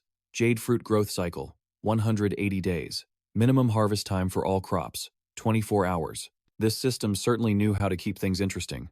Huh? The harvest time for all crops had been synchronized to just 24 hours. This was perfect. With this, he wouldn't have to worry about contaminated soil in the long run. But suddenly, at the stroke of midnight, a red emergency notification flashed before his eyes. Day 24 of the apocalypse. Food suppression protocol has been lifted. The stronger the individual, the greater their nutritional requirements will become. Speak of the devil. He wasn't sure if this timing was a blessing or a curse. Just moments after the announcement, a sharp pain shot through Zhang Chen's stomach. He grunted, doubling over from the sudden, intense hunger pangs. He never expected the effect to be so immediate. No choice then. He was starving and needed to find some real food. With that thought, he turned and dashed out of the space. Leaving the foggy domain behind, Zhang Chen heaved a sigh of relief. He was back in reality, and the hunger in his physical body was even worse. Anything to eat? As he checked his system interface, a figure lunged at him from behind. A silent assassination attempt, but with his heightened combat senses, even the slightest disturbance wouldn't go unnoticed. Zhang Chen's eyes narrowed, his voice a low growl. Who's there? His own survival was on the line. He had no choice but to draw his sword and counter, but as steel was about to meet flesh, he recognized his attacker. He froze, his mind reeling in confusion for a split second. Huh? Shu Ruina? Why is it you? The tip of his blade was just inches from her throat. She didn't dare move a muscle, and not even to breathe. Her entire body was frozen solid, like a statue. Her claws were still extended, poised to strike. Realizing who it was, Zhang Chen quickly sheathed his blade. You scared the hell out of me. When did you wake up? Perhaps still in shock, Shu Ruina simply stared back. Silent. Seeing her state, he gently patted her head. Why aren't you saying anything? Are you still not fully recovered? But his familiar gesture seemed to have the opposite effect. She suddenly grabbed his wrist, her speed so shocking it left him stunned. She definitely wasn't herself yet. Her face was blank, as if she didn't understand a word he said. A jolt of fear shot through Zhang Chen, his heart pounding in his chest. This is bad. What is she planning to do? He thought she was about to attack him, but what happened next was the complete opposite. She hugged his arm tightly, then broke into a smile as bright as the morning sun. The sudden intimacy left him utterly bewildered. She pointed toward the bathroom with a hopeful look, while also gesturing to her own body. It clicked for Zhang Chen then. She wanted to take a shower. Seeing that he understood, Shu Ruina's face lit up with joy. Zhang Chen's face instantly turned bright red. If you want a shower, go ahead. Why are you dragging me with you? Shu Ruina glanced down at her badly injured hands, her expression turning sad. Seeing this, he swallowed his embarrassment and asked her directly, You mean, you can't wash yourself because of your hands? You want me to help you? Without any hesitation, Shu Ruina immediately tore off her outer layer of clothing. She was left wearing only a form-fitting bikini. Zhang Chen, trying to act nonchalant, covered his eyes, but couldn't resist peeking through his fingers. Hey, you can't do that. Men and women should keep their distance. But Shu Ruina just walked into the bathroom, looking excited and refreshed. She stretched her back, took a deep breath, and let out a happy sigh. As the bathroom door closed, only Zhang Chen's flustered voice could be heard from inside. Hey, stop taking things off. Fine, I'll help you, okay? Meanwhile, far away, a convoy of trucks rumbled down a deserted road. A long-haired man stood up in one of the trucks, raising binoculars to his eyes. So, that's the true God cult's camp up ahead, is it? A wicked grin spread across his face. Back at the camp, an emergency bell began to clang loudly. This is bad, Divine Envoy. A young woman rushed into the room, out of breath. Divine Envoy, we've spotted a group approaching, and they don't look friendly. Zheng Hao's face hardened with irritation and alarm. What? Intruders? The girl replied anxiously. We've detected 3 separate groups closing in on our position. To the south, we have the Nin clan. To the west, a western faction. And from the rear, another large unknown group is advancing. After some time, Zhang Chen had finally completed his difficult task. He was now carefully drying off Shu Ruina with a towel. She was wrapped in another towel, which did little to ease the awkwardness. He tried to justify his actions, mostly to himself. Look, I wasn't trying to look at you in there on purpose, okay? So don't blame me for it. Shu Ruina just tilted her head and smiled. Just as Zhang Chen warned, hey, don't move. Trying to prevent an awkward situation, the peaceful moment was shattered by Xiaoxi. The energetic little girl burst in shouting, Third boss, let's go outside and play. Beside her, Shi Yue stood with a mature grace. She was a much more composed young woman. Caught in this kind of situation, Zhang Chen had no idea how to explain himself. He froze, turning his head in absolute embarrassment. Xiaoxi, they must be feeling the second-hand cringe for him. But Xiaoxi just asked excitedly, What are you doing, third boss?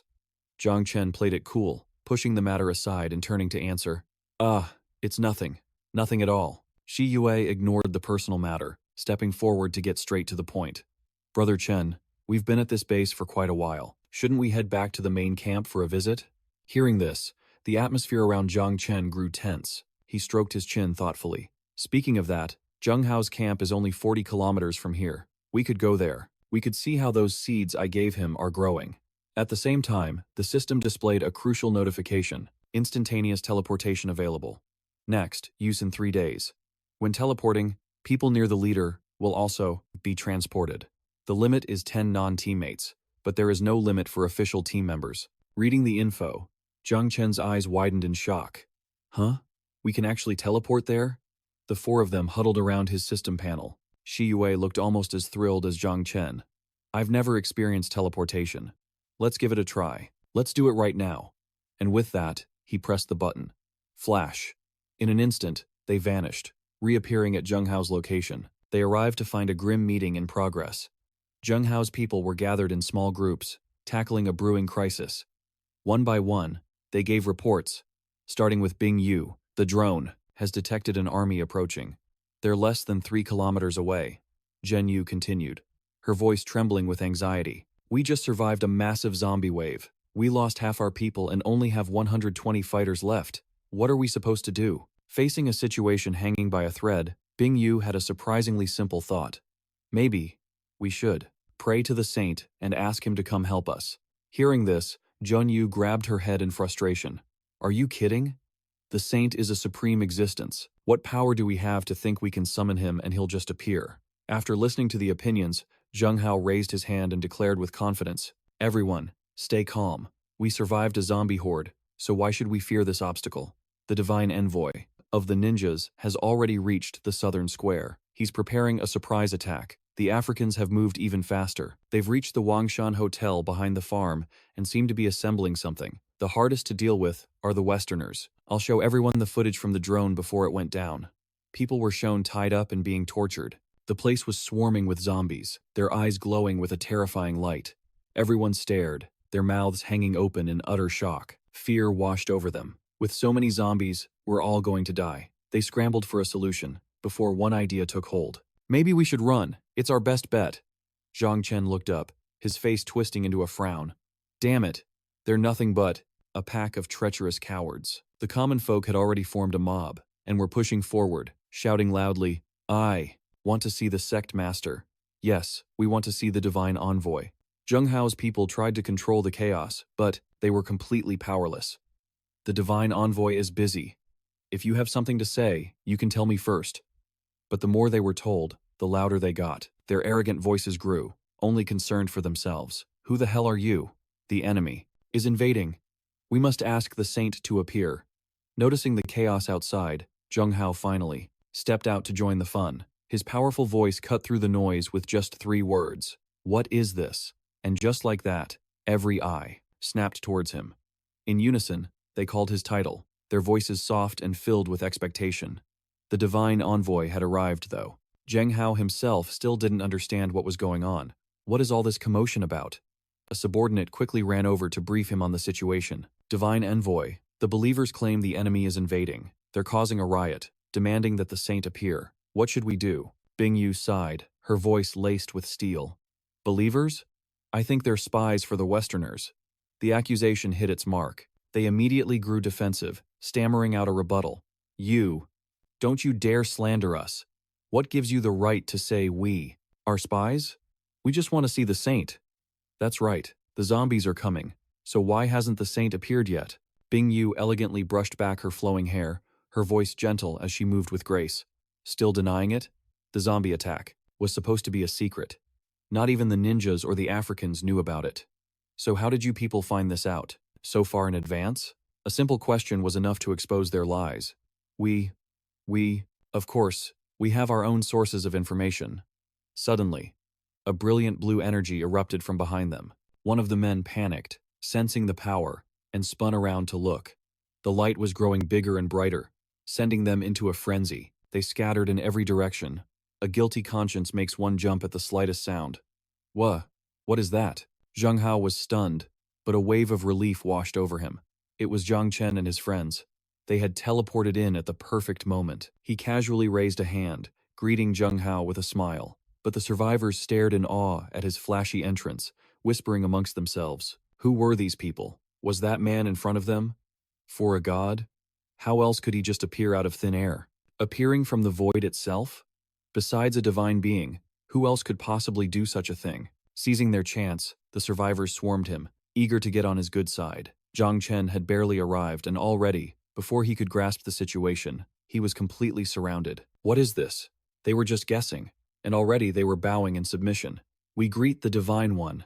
We greet the Divine One." Zhang Chen's eyes went wide, completely baffled by this sudden worship. "Zheng Hao, what's going on?" Seeing Zhang Chen mobbed, Zheng Yu asked hesitantly, "Brother Hao, shouldn't we do something?" A mischievous grin spread across Zheng Hao's face, thinking it was a brilliant idea. "You know, you're absolutely right." He eagerly ran forward, shouting, "Divine One, your arrival couldn't have come at a better time." Now even Zheng Hao was calling him that, leaving Zhang Chen utterly bewildered. A simple "huh" was his only reply. Zheng Hao cut straight to the chase. "Actually, our camp is facing a massive threat. We need your help." He was gone for just a moment, and all this happened? A threat? Yes. There's a massive horde of zombies heading this way. To confirm, he glanced towards the sky. "Is that right? Let me take a look." Zhang Chen activated his gravity flight, launching into the air with a terrifying surge of power. Zheng Hao could only stare, his jaw dropping in absolute awe. What am I seeing? The Divine One. He's flying. Unbelievable. He's even more powerful than before. Are there no limits to Zhang Chen's power? But this vantage point was perfect. From high above, Zhang Chen could see it all. Their report was 100% accurate. Danger was closing in from all sides. Are these guys insane? Why would they deliberately lure a horde this way? With a clear picture of the situation, Zhang Chen descended swiftly. Zheng Hao was the first to rush over. Divine One, what's the situation? Zhang Chen explained that 3 separate teams were luring the dead. Their strongest was only a mid-tier awakened, hardly a threat. Hold on. What did you just call me? Rui Na, not wanting to waste time, stepped forward to interrupt. We can joke around later. Let's deal with them first. Zhang Chen was a bit surprised by her eager expression. Oh, Rui Na, you want to test your skills? Seeing her enthusiasm, Zhang Chen didn't hesitate. All right, the Xiang group is all yours. But before she left, he added a crucial warning. Don't push yourself. Be careful. With a nod, Rui Na vanished in a blur of motion. Bing Yu and Zhen Yu couldn't even track her movements, she was too fast. But Zheng Hao was worried. Can she really handle them alone? Zhang Chen had full confidence in Rui Na's abilities. Don't worry, he said. She knows her own limits. Changing the subject, he turned back to Zheng Hao. How are those plants I asked you to cultivate? Take me to see them. Zheng Hao, who had taken the task seriously, led him away at once.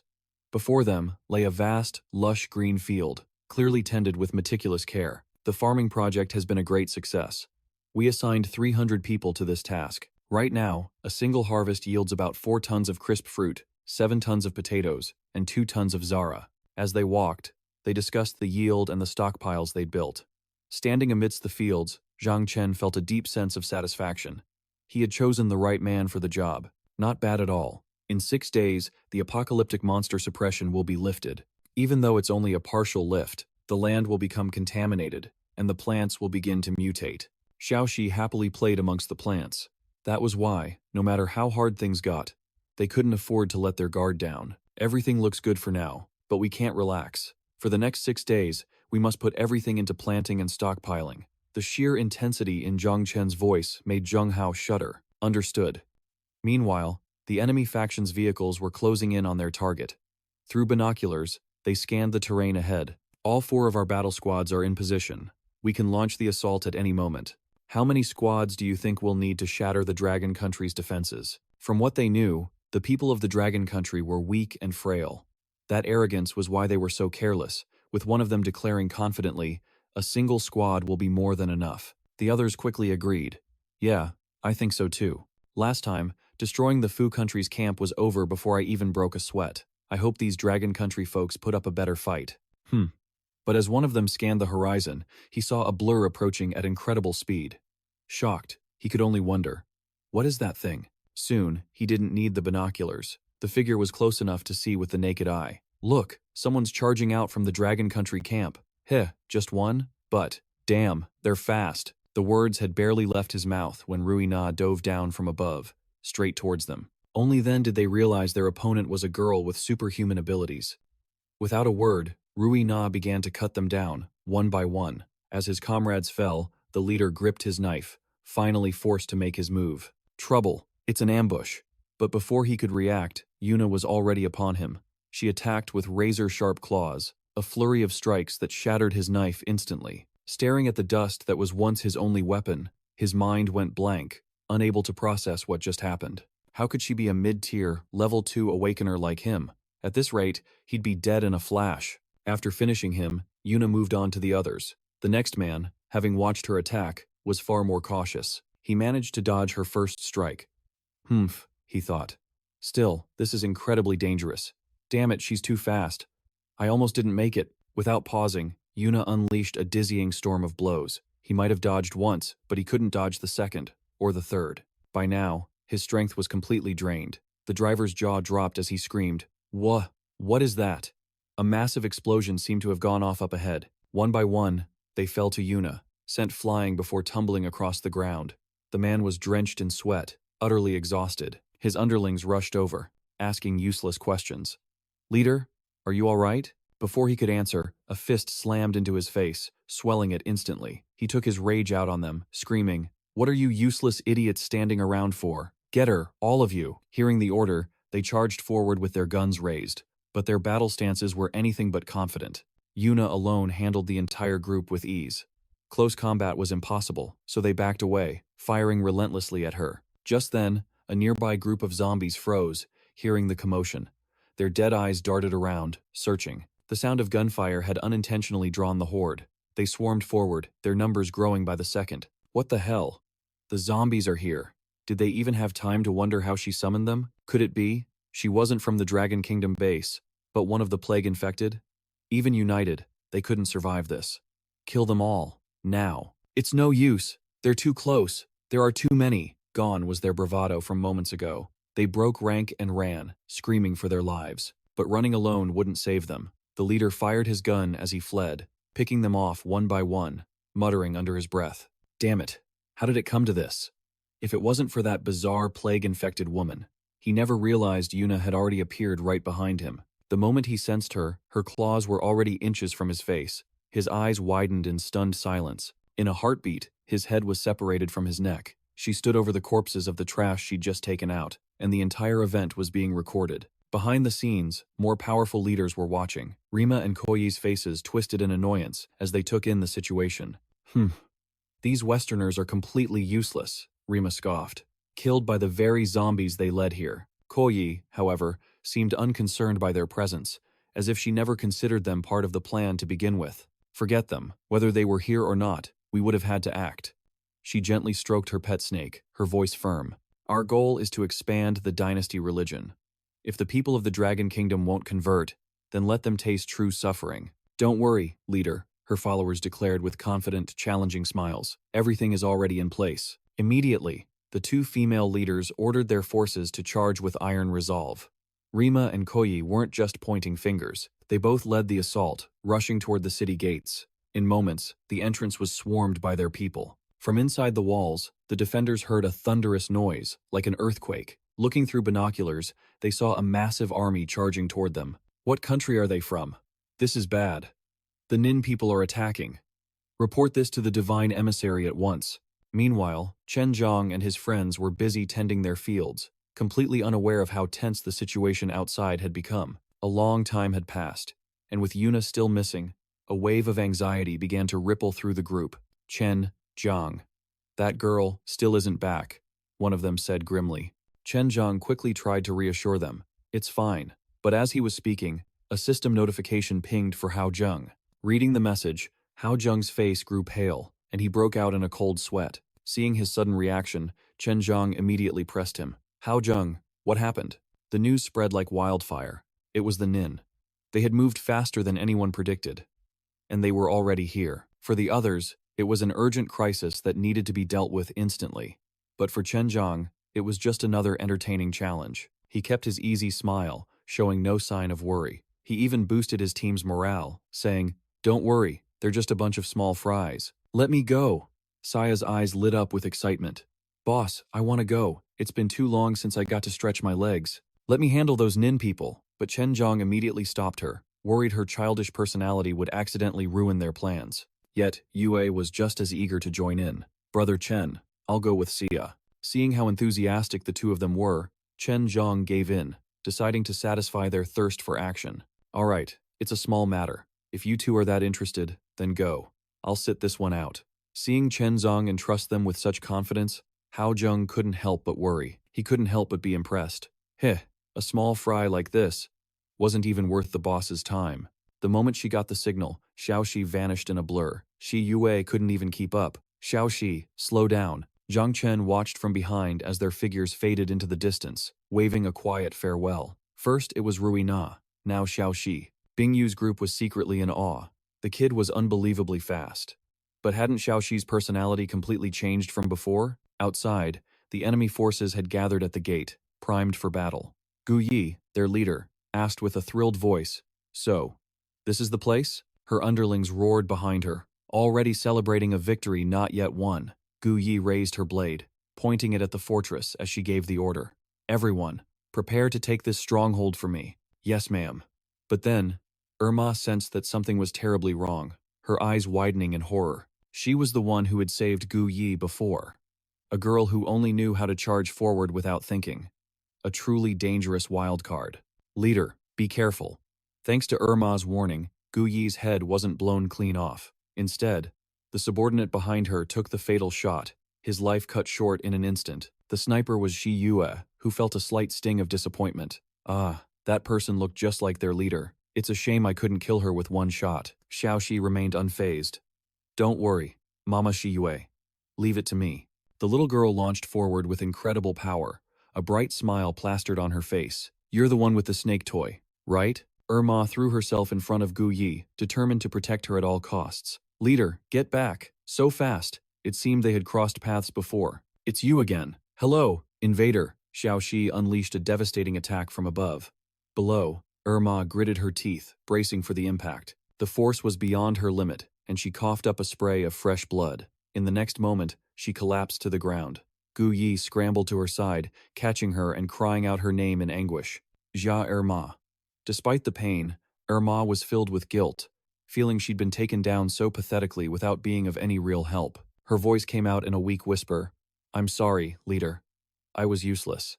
Gu Yi couldn't stand seeing her closest confidant in such pain, blaming herself. The rage, simmering inside her, began to boil over.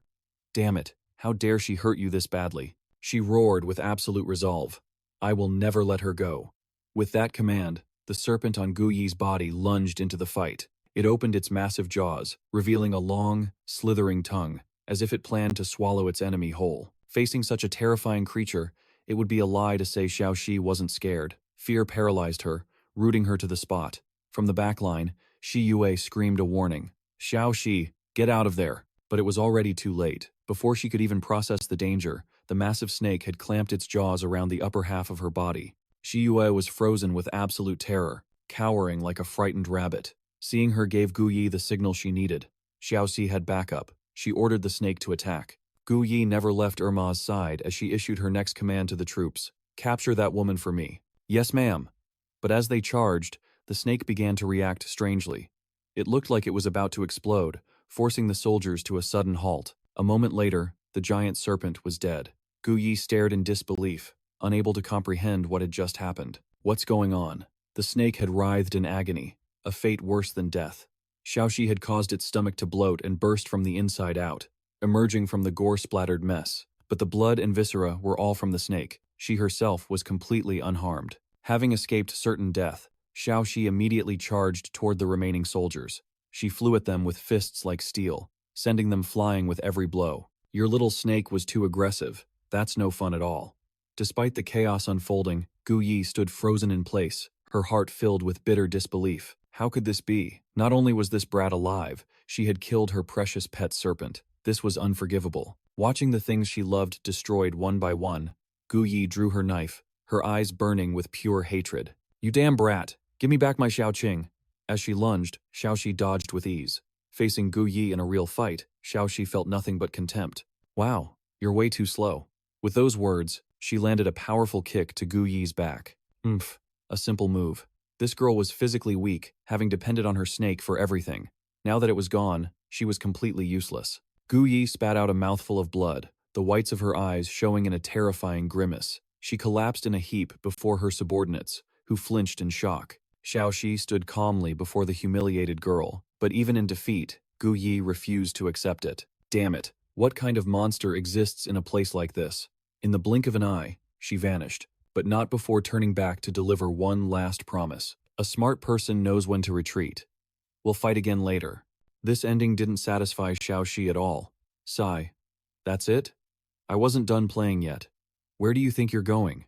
From a distance, Shi Yue had already taken aim with her massive sniper rifle. This is our territory. You don't just come and go as you please. The crosshairs settled on their target, and the bullet was released.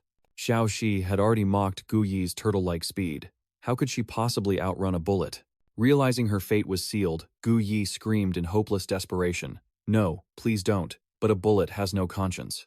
It sliced clean through the air, severing her head from her shoulders. Even in death, her mouth remained open, locked in a silent, horrifying scream. Xiaoxi watched in awe, praising Yue nonstop. Wow, you're incredible. In return, Yue didn't forget to compliment Xiaoxi. No, you're the amazing one, Xi. All I did was deliver the finishing blow. They thought this nightmare was finally over, but they were wrong. One disaster just invited another. They felt a strange tremor in the air and looked around in panic. What was that? An earthquake? Before their eyes, a massive horde of zombies appeared, their numbers impossible to count. Yue's face turned pale with horror. This is bad. It's a zombie wave. We can't possibly fight this. She grabbed Shi's hand, pulling her along. We have to go, now. Rina is the one who drew all these zombies here. The others were completely terrified, screaming in despair. What are we supposed to do now? One of the men had no strength left. Running endlessly was no solution. But stopping meant certain death. He collapsed to his knees, head hung low, and slammed his fists into the ground in absolute despair. Damn it. I can't run another step. And just like that, the zombies swarmed in, a horrifying domino effect. Rina had summoned this undead army, but now, she had lost all control of their numbers. Even she was forced to fight against her own creation. Zombie after zombie lunged forward, beginning their assault on the wall. Rina fought desperately to stop them, but she was completely overwhelmed. From atop the wall, the defenders saw everything unfold. It's over. The zombies are here, they frantically shouted, for the gate to be sealed immediately. As soon as they got the news, Chen and Hao raced back to the base. What's happening? Weren't the zombies already dealt with? The two of them stared down from the high wall. Below was a sea of the undead, like the end of the world had finally arrived. The eyes of the horde burned a hellish red. Their jaws hung open, revealing razor-sharp teeth dripping with gore. The sight made everyone freeze in terror, their bodies going limp, paralyzed by pure fear. My God, we can't just stand here and die. From within the fortress, shouts echoed from man to man. Attack! Attack now! Desperate screams filled the air. But through it all, Chen remained perfectly calm, hand on his chin, lost in thought. He hummed a faint, cryptic tune, wondering how to best handle the situation. After all, Rina did possess the power to summon the dead. Outside the fortress, Rina unleashed a flurry of powerful kicks, each one sending the undead flying for thousands of meters. Chen watched her every move with perfect clarity, but she still lacked complete control, leading to this ridiculous situation, summoning a horde only to fight it herself. What a bizarre way to waste stamina. Meanwhile, the undead horde crept ever closer. This sight made Hao truly start to worry. Isn't Chen going to do something? This is bad. The zombies are about to breach the wall. Maybe we should just retreat, one of the men said. Hearing that, Hao was filled with utter disappointment. He wanted nothing more than to slap the man, to snap him out of that cowardly nonsense. How could he say something so hopeless at a time like this? A god is standing right here. What is there to fear? As Hao thought this, he aimed his gun at the man. But the guy was stubborn, already giving up. That's a whole wave of them. Can even a god handle that? If we don't run, we're all dead. His words weren't entirely wrong, but his attitude was completely unacceptable. To Chen, a zombie wave was nothing. But Hao had no idea when he would finally make his move. Is he still not moving? Just then, Yue and Shi finally reached the top of the wall, panting for breath as they reported. Chen, the zombies are about to break through. Yet, he remained unbelievably calm, answering with a single, cold, Yue completely understood how Hao must be feeling. What do we do now? I think Hao is about to lose his patience. After observing the battlefield for a long moment, the giants in the rear had almost fully assembled. All right, Chen finally said, and with that, Chen instantly vanished without another word. Xiao Shi and Yue could only stare in astonishment. His voice echoed in their minds. All of you, stay here. I'll handle this. The first technique he unleashed was the Death Storm. With the speed of a war god, he sliced them into 100 pieces in the blink of an eye. It was a long shot, but he hoped it would force the energy from their crystal cores. This entire magnificent spectacle left the people on the wall utterly speechless. Is that a god? He charged into the zombie horde all by himself, like a living meat grinder, without the slightest bit of effort. Chen was both swift and graceful. Every single slash he unleashed was unbelievably sharp. After clearing out the small fry, it was time for the giants and the colossus. Now, the people on the wall could only watch and pray. Can he really defeat those three monsters? Even knowing how powerful he was, they couldn't place their absolute faith in him. It's impossible. The Colossus's power is on another level. But Hao didn't share their doubt. He was the one who truly understood Chen's real power. It's no problem at all. To reinforce their wavering spirits, Hao stated with conviction, "He'll be fine. I once saw that man face down several of those beasts all by himself. This should have been a minor problem, but the sheer number of them was overwhelming." Zhang Chen switched to a new technique, crystal core resonance. As sweat soaked through his clothes, Frustration began to burn. This was a deadly nuisance, and at this rate, he'd be exhausted in no time. He couldn't drag this out. He needed a lightning-fast strategy to crush these titans, a way to conserve energy for the swarms of other zombies. The raw power he unleashed sent the surrounding titans into total chaos. Zhang Chen had been waiting for this exact moment. From a distance, Zheng Hao and the others couldn't tear their eyes away. Their jaws dropped at the sudden display of overwhelming force. Zhang Chen's power formed a colossal ring, then shot out like a terrifying cannonball. The beasts had no time to react, taking the full force of the blast. The impact was deafening, kicking up a massive cloud of dust and debris. It wasn't just the titans. Everyone nearby felt the shockwave from the powerful collision. They choked on the dust that suddenly filled their lungs. In an instant, the titans had been completely annihilated. At that moment, all their doubts vanished. Xiaoxi and Shi Yue shielded their faces, but they never stopped watching him. Is this the true power of the Divine One? It's on another level. Things were finally starting to look up. The shockwave also hit Rui Na hard. She stumbled backward, falling right into Zhang Chen. He felt a pang of guilt. Sorry, I misjudged the aftershock's true power, but it wasn't over yet. In the distance, many more had survived the initial blast. The aftershock alone wasn't enough. He knew he had to keep his distance. Constantly using high-cost abilities wasn't a sustainable strategy. Time to try out a new skill. He activated his automatic sentry turret. It wouldn't just fire one bullet, but 4 at a time, creating larger explosions to wipe out the zombies faster. Collection successful. Just a preliminary test, but Zhang Chen was already satisfied with the results. Not bad at all. Automated collection successful. The situation was finally improving. Zhang Chen leaped back onto the rampart. That's enough for now. Let's head back. The people on the wall were filled with shame for ever doubting his abilities. The moment he landed, they all bowed their heads in sincerity. Divine One, I deeply regret questioning your power. He held no grudge and offered a smile. Very good. Even Zheng Hao, his longtime friend, was completely stunned.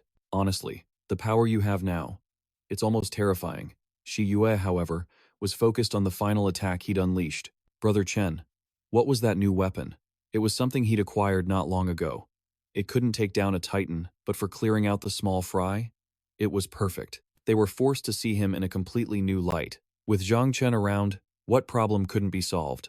Our Divine One is simply incredible. You can say that again. I thought we were all going to die here today. But his words had barely left his lips. After, when an assassin struck from the shadows, a knife plunged deep into his neck, and blood gushed out like a fountain. The person next to him screamed in horror, only to meet the same fate, a blade piercing through their back. Their killer was the bandit leader himself. If you were meant to die here today, then your life was never yours to begin with. The zombies hadn't even been fully cleared. Fast. And now a swarm of bandits was upon them. Boss, the Dragon Kingdom camp's defenses are distracted by the zombies. Now is our chance to attack. The leader let out a triumphant laugh. Excellent. And, boss, after a bit of scouting, we found a farm nearby. The bandit leader stomped on the corpse of the man he'd just killed, his voice filled with greedy delight. Oh? So these Dragon Kingdom wastes actually had something valuable? Without another word, they shamelessly sprang into action. Go.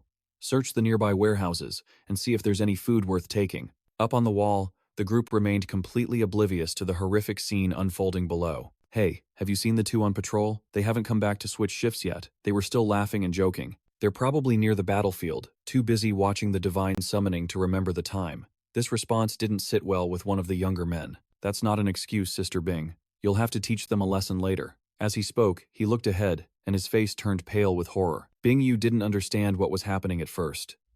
Then she saw it. Their two comrades, lying lifeless in pools of their own blood. They rushed over, their minds reeling in shock. What happened? Did a zombie get in? Wait. Look at their wounds. Sister Bing. They were murdered. It seemed their carelessness had cost them everything. We're in deep trouble. Someone infiltrated the camp? To get past the zombies and kill the patrol without alerting anyone, the enemy had to be incredibly strong. She gave a frantic order. Quickly, go find the Divine One. Ask for his help.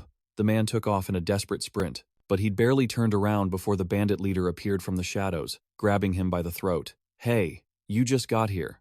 Don't be in such a hurry to leave. In the next instant, he was dead. Right before Bing Yu and the horrified eyes of his brothers. The bandits were annoyed. With witnesses everywhere, Their operation was getting complicated. What a pain. Let's just do this here. But they still had guards. Every word from their mouths made Jade want to smash their faces in. She slammed her fist into one, sending him reeling as he coughed up blood. Seeing their chance, the others scrambled to escape. All they had to do was get away and find the saint. But in their haste, one of them stumbled and fell behind. An attack from the shadows. A massive projectile tore straight through him, leaving a gaping hole like a donut in his chest. Then, from the darkness behind them, the raider leader emerged. His sinister voice sent a chill straight down Jade's spine. "Did I say you could leave?" Hearing the shout, Jade whipped around, her icy glare searching for the source of the voice. His last remaining comrade was terrified, scrambling desperately to get away, hoping to escape the Grim Reaper's grasp. He sprinted forward like an arrow shot from a bow, but something suddenly clamped down on his ankle. In the next instant, his life was snuffed out. "Die, you piece of trash." Not a bad punch. "Hey boss, let me take care of her." "Huh, just look at the pathetic state you're in."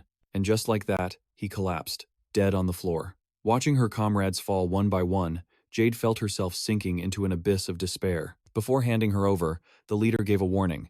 "You can deal with her, but don't you dare kill her." The words had barely left his mouth when the subordinate defied the order, screaming, "Just die already." He lunged forward, his face a mask of pure savagery. A crazed light flashed in his eyes. Jade was still in shock, unable to process what was happening. She could only stand there, frozen in terror. Despair clouded her vision. But just as the fist was about to connect, she snapped back to reality, throwing up her arm in a desperate block. At the same time, the leader saw his subordinate losing control. Ignoring his orders, he had no choice but to throw a knife to stop the chaos. "Boss!" The blade's warning was enough to make him freeze. The leader then tore into the man named Ryder, yelling, "Kid, are you out of your mind? I told you not to take her life. Didn't you hear me clearly?" Ryder just scratched his head and answered nonchalantly, "Sorry, but this woman, she's from the Dragon Kingdom's camp, so why should I show her any mercy?" The leader didn't want her dead, he just needed something from her. The people of the Dragon Kingdom hide their supplies too well. They needed a guide, and she was the perfect candidate. With that, the raider grabbed a fistful of her hair. He yanked her head back viciously. "Humph, you hear that?" Jade was in agony but couldn't break free. The leader swaggered forward, brandishing his knife as he laid out his terms. "If you don't want to die, you'll lead us to your storehouse. Hand over all of your food, or you can be my personal human shield. We can always find another guide after you're dead." But his subordinate was still itching to end Jade's life right there. He was practically begging to kill her.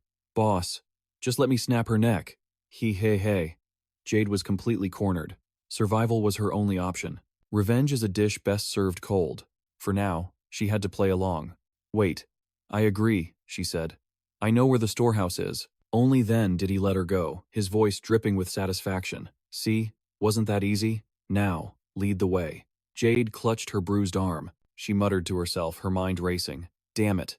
There are 2 patrol teams over there. Before the shift change, no one will be watching. I have to take them out first. Then I can find a way to send a warning." Putting on a brave face, she pointed the way, hiding her true intentions. "The storehouse is this way." But they didn't let their guard down, warning her repeatedly. "You better not try any tricks, or we won't hesitate to make you regret it. This is the place. We're here." But they were still cautious, not daring to rush in blindly. They forced Jade to open the door first. As expected of you, boss. Using a guide was a brilliant move. "All right, enough talk. Get in there and see what we've got." With that, the raiders swarmed inside. It was like stepping into paradise. Every single one of their eyes lit up with greed. "Whoa, look at all this stuff." They scrambled inside. They were ecstatic over the mountain of supplies. "Search every corner," the leader commanded.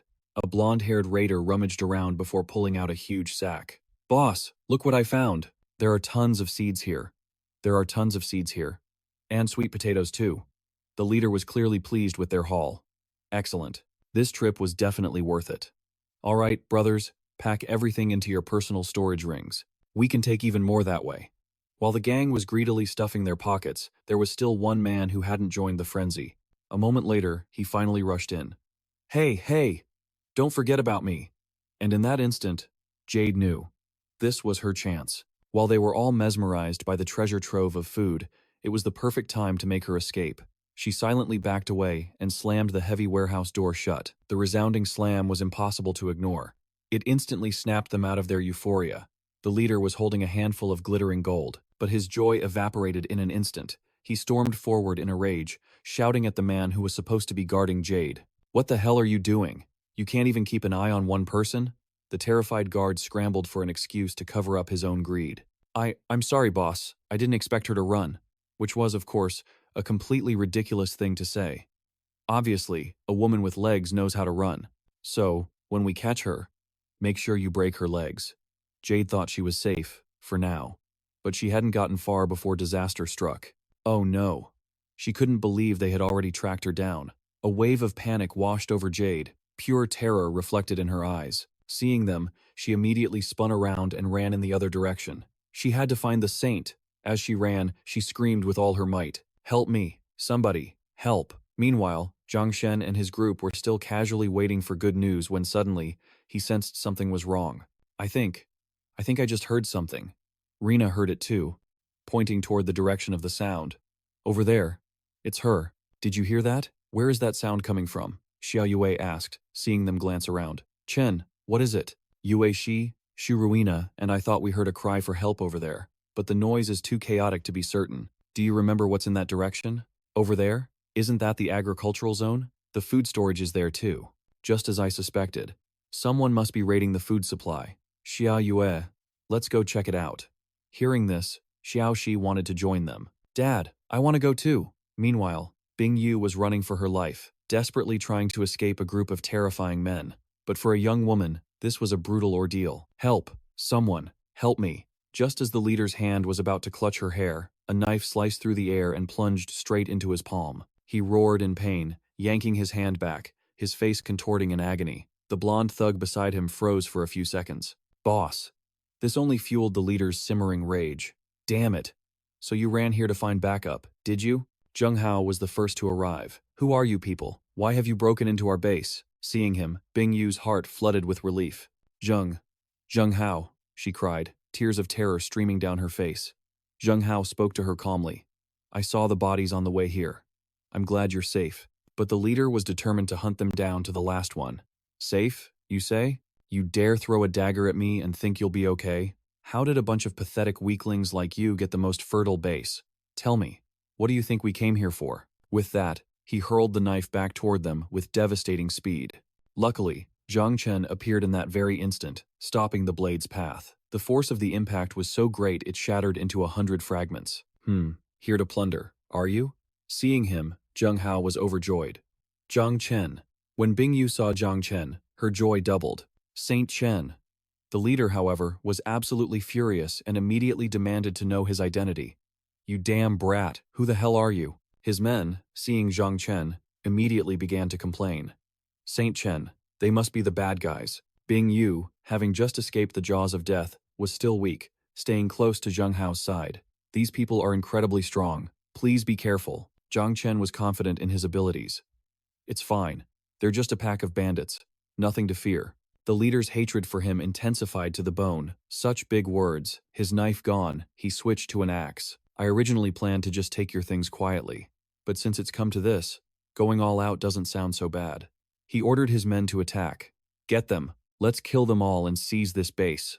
Zheng Hao brandished 2 glowing daggers. "You scum! You dare murder people inside our territory?" He charged forward confidently, slashing at his opponent, but his attack was tragically ineffective. This little bit of skill is truly disappointing. The only 2 weapons in his hands shattered into pieces. Zheng Hao couldn't believe how quickly things had turned. On the other side, Zhang Chen was effortlessly fighting 2 bandits with his bare hands. The other man watched from a distance, observing his every move. "This kid isn't so scary, but that other guy. He looks like he'll be tough to handle. We'll each take one." Next up was Shu Ruina. The woman he brought with him was no pushover like the others. "It won't be easy for our guys if we split up to fight them." Xiao Shi sent a kick with her long, straight leg into her opponent's face, almost dislocating his jaw. The leader's mind raced as he devised a plan. "I just need to kill one of them first." Seeing this, Zheng Hao immediately launched a sneak attack from behind. "Where are you looking?" He tried to land a blow, but the moment the leader noticed, he vanished completely, causing the strike to miss. It was then that he realized it was an afterimage. The leader's faint laugh echoed, though he was still nowhere to be seen. Just figured that out? Too late. A moment later, he reappeared, and this time, it was Zheng Hao who was sent flying backward. He took a devastating blow, crashing hard onto the floor and spitting fresh blood. From then on, the leader viewed them with utter contempt.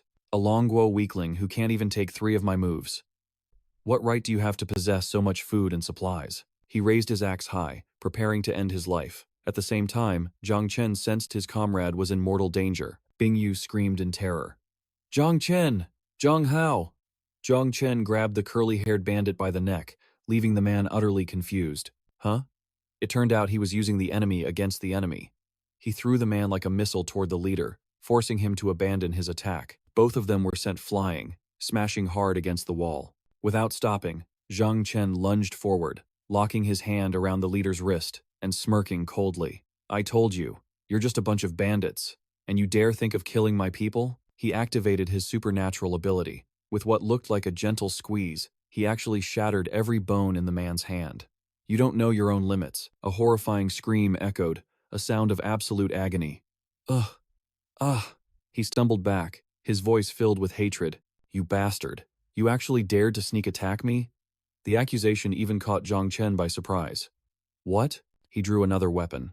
To kill scum like you think I need to use a sneak attack? Wasting no more words on the stubborn fool, Zhang Chen lunged forward, thrusting his sword at the leader's stomach, but the first strike missed. The leader dodged and sneered. You got me with a sneak attack before, so I dodged.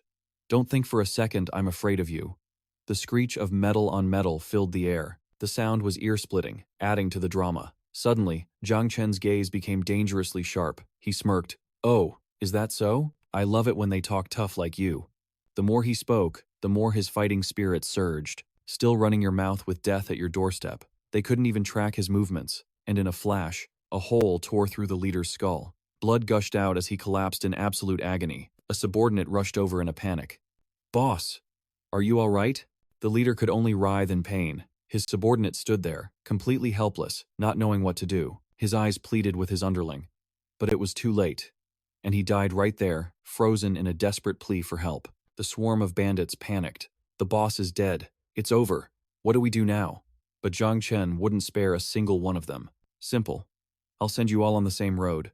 He dashed forward, a blur of slashes, before landing lightly on the balls of his feet. Just like that, they were all sent to meet their maker. Zheng Hao and Bing Yu could only stare, their jaws hanging open in shock. In such a short time, his power had grown several times over, but the fight wasn't finished. Giant beasts began to materialize, charging in to annihilate them. At this point, Zhang Chen's energy was starting to drain. He knew this would be tough, gritting his teeth and furrowing his brow. The colossal beast smashed everything with just its fists, letting out a deafening roar. Just as a terrifying punch was about to crush Xiaoxi and Shi Yue, the two dodged in a flash, yelling to each other to be careful. We have to unite now and stop it. This is our last sanctuary. We can't let it fall. After using its fists, the beast switched to its legs. The one who took the full force of the kick was Zheng Hao. Zhang Chen was confused. Strange. How did one slip through the net? He leaped high into the air, preparing for a surprise attack. Could it be I missed a section of the defensive line? Zhang Chen plunged his sword deep into its flesh. The beast let out a ferocious, earth-shaking scream. Zhang Chen focused a wave of power, blasting it with a stunning blow. And with that, the giant beast's head was severed from its neck. Smoke billowed from the battlefield. Zheng Hao was overcome with joy, unable to find the words. That was amazing. When the Holy Chen makes a move, everything's fine. With the immediate threat handled, Zhang Chen jumped onto the city wall.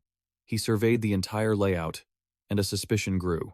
All the watchtowers are still standing. It's strange. How did the giant beast get in here? Zhang Chen pondered for a moment, then shook his head. Forget it. I'll investigate later. Let's solve the current problem first. He began collecting the weapons he had laid out earlier. As always, Shi Yue was fascinated by them. Brother Chen, this gear is incredible. If you sold it, you'd probably make a fortune. Her words made him freeze for a moment. Then he slapped his own forehead. That's right. I have a ton of this stuff. I can definitely sell it for some cash. No sooner said than done, he immediately started looking for a way to sell them. Meanwhile, at Mr. Sack's inn, waves of zombies were storming the entrance. They moved with terrifying speed. It felt like the end of the world. Aisa fired his gun repeatedly. Damn it. Zombies got inside. But this wasn't a sustainable solution. His gun clicked empty, no longer firing. He panicked. Crap. I'm out of ammo. The zombies were closing in fast. With no useful weapons left, He screamed in despair as a zombie's arm swung down. Luckily, Zaire saved Aisa's life. He grabbed his shirt, yanked him aside, and plunged a knife straight into the zombie's head, shouting a warning to be careful. Zaire was drenched in sweat. There are too many of them. If this keeps up, we're all dead. Aisa explained their dire situation. It's over. I'm completely out of bullets. And with this many zombies, there's no way we can break through the horde. Just then, Zaire had a brilliant idea and checked the system. Mr. Sack, I have a batch of weapons here. Help me sell them. Aisa was still confused. What weapons? The weapons have been sent. You'll get a cut if you sell them all. Without hesitating, the man tapped the gift box icon. The massive weapon that Zhang Chen originally owned appeared before them. They stumbled back, completely stunned by its awesome presence. Before they could react, it began firing automatically at the zombies. The horde couldn't dodge in time and were mowed down in droves. Zaire was bewildered. What? What is this thing? Aisa laughed with glee. Haha, so this is Zhang Chen's weapon. This is great. We're saved. The weapon continued its relentless barrage, showing no signs of running out of ammo. One after another, the zombies were riddled with bullets. Their bodies were torn to shreds, heads exploding right in front of them. Aisa stared at the device, thinking to himself that Zhang Chen's weaponry was on another level. The area grew much quieter as the last of the zombies fell. How did he get a weapon like this? Its timely arrival made Zaire suspicious. Bro, did he really just hand these weapons over to us? He said to help him sell them. 150 spirit stones each. For such a useful item, that price seemed incredibly low to Zaire. That cheap? He asked, surprised. Aisa thought so too. It is cheap. But I'm guessing this is an introductory price. Once it gets a reputation, the price will definitely go up. Back on Zhang Chen's side, a crowd had gathered. Shi Yue looked around and asked, Brother Chen, why did you summon everyone here? He spoke 4 simple crucial words. To rebuild the camp. He turned to Zheng Hao. Is everyone here, right? Zheng Hao stared at the chained horde, still roaring to be set free. For citizens witnessing this for the first time, their panic was understandable. Huh? Are those zombies? What's he planning? Zheng Hao herded the undead into a large cage as if they were wild dogs, then slipped out just as their grasping hands lunged for him. Zhang Chen spoke bluntly. Everyone, the last zombie crisis, showed me the cowardice hidden in some of you, but our camp has no room for the weak-willed. That's why I've set up this gate as a trial for everyone's mettle. Those who pass can stay. Those who fail must leave immediately. They shuddered at the challenge. What? Holy hell. You mean you want us to go in there and fight those zombies? Exactly. Anyone who can last for 10 minutes will be considered a survivor. You can't be serious. With that many zombies, how could anyone survive? All around, many others nodded in grim agreement. The leader is right. The camp has no use for cowards. I'm sure I'll pass this easily.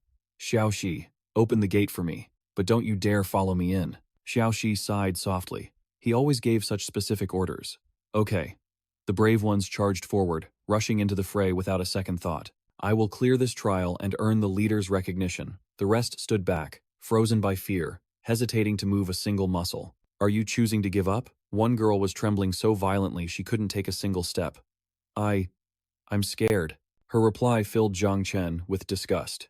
This is the dawn of the apocalypse. Are you really planning to tell a zombie, I'm scared? If you want to stay, get in. Otherwise, leave. Spurred by his challenge, they begrudgingly made their final choice. Damn it. Fine, we'll go. Inside the steel cage, chaos erupted as people shrieked in terror. They shoved and pushed each other in a frantic stampede. Help me! Zheng Hao drove his weapon deep into a zombie. Minxiu gritted her teeth and lunged, skewering another. I have to pass this trial for Zhang Chen. The screams echoed relentlessly. Help us. Shi Yue watched with a worried gaze, while Zhang Chen began a silent countdown. 8, 7, 6, 5. He glanced over, his hand tightening on his sword. Inside, a young man was desperately pounding a zombie with his bare fists.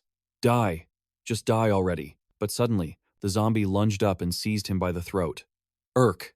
As the monstrous face drew closer, he despaired. No, this is my limit. There's no escape. In a flash of light, blood sprayed from the zombie's neck. In an instant, the creature was sliced to pieces, revealing the silhouette of its savior. The man stammered, Zhang Chen. Xiaoxi quickly announced, 10 minutes are up. Congratulations, you passed the trial. The man cried out in joy. Yes, thank you, sir. Zhang Chen immediately unleashed his fury, cutting down zombies as he issued commands. Xiaoxi, help me get these people out. Zheng Hao, get medics for the injured. They both complied instantly. Right. Understood. Zhang Chen then added, for those who didn't last 10 minutes. Once they're treated, escort them from the camp. Zheng Hao stammered. Right. After the chaos subsided, Xiaoxi approached him and asked softly, Boss, are you really going to kick them out? Zhang Chen's expression was grim. Yes. Because the apocalypse has only just begun. The dangers ahead will be far greater, and sooner or later, we won't be able to protect everyone. Shi Yue. Did Zheng Hao properly inform the group that they had to leave? Shi Yue replied slowly. Yes. Although he seemed sad about it. But this is the apocalypse. It has its own rules. It's not realistic to expect others to carry you. Zhang Chen's voice grew heavy. As a leader in this camp, he needs to understand that. The weak will only drag everyone else down. It's easy to show sympathy, but if you try to carry too many lives on your shoulders, one day you will collapse under the weight. Ultimately, I'd rather they learn to survive on their own. That goes for you, Xiaoxi, and Zheng Hao as well. Just then, Zheng Hao walked over from a distance, asking cheerfully, What about me? Shi Yue jumped and turned her head in surprise. Zheng Hao gave his report. The injured have been taken care of. What are your next orders? Zhang Chen commanded. Reorganize the camp's defenses. Don't leave any gaps like the one we had before. Zheng Hao replied immediately, You're right. I'm on it. Zhang Chen took Xiaoxi and Shi Yue by the hand. All right, we should get some rest too. Xiaoxi smiled brightly. Okay.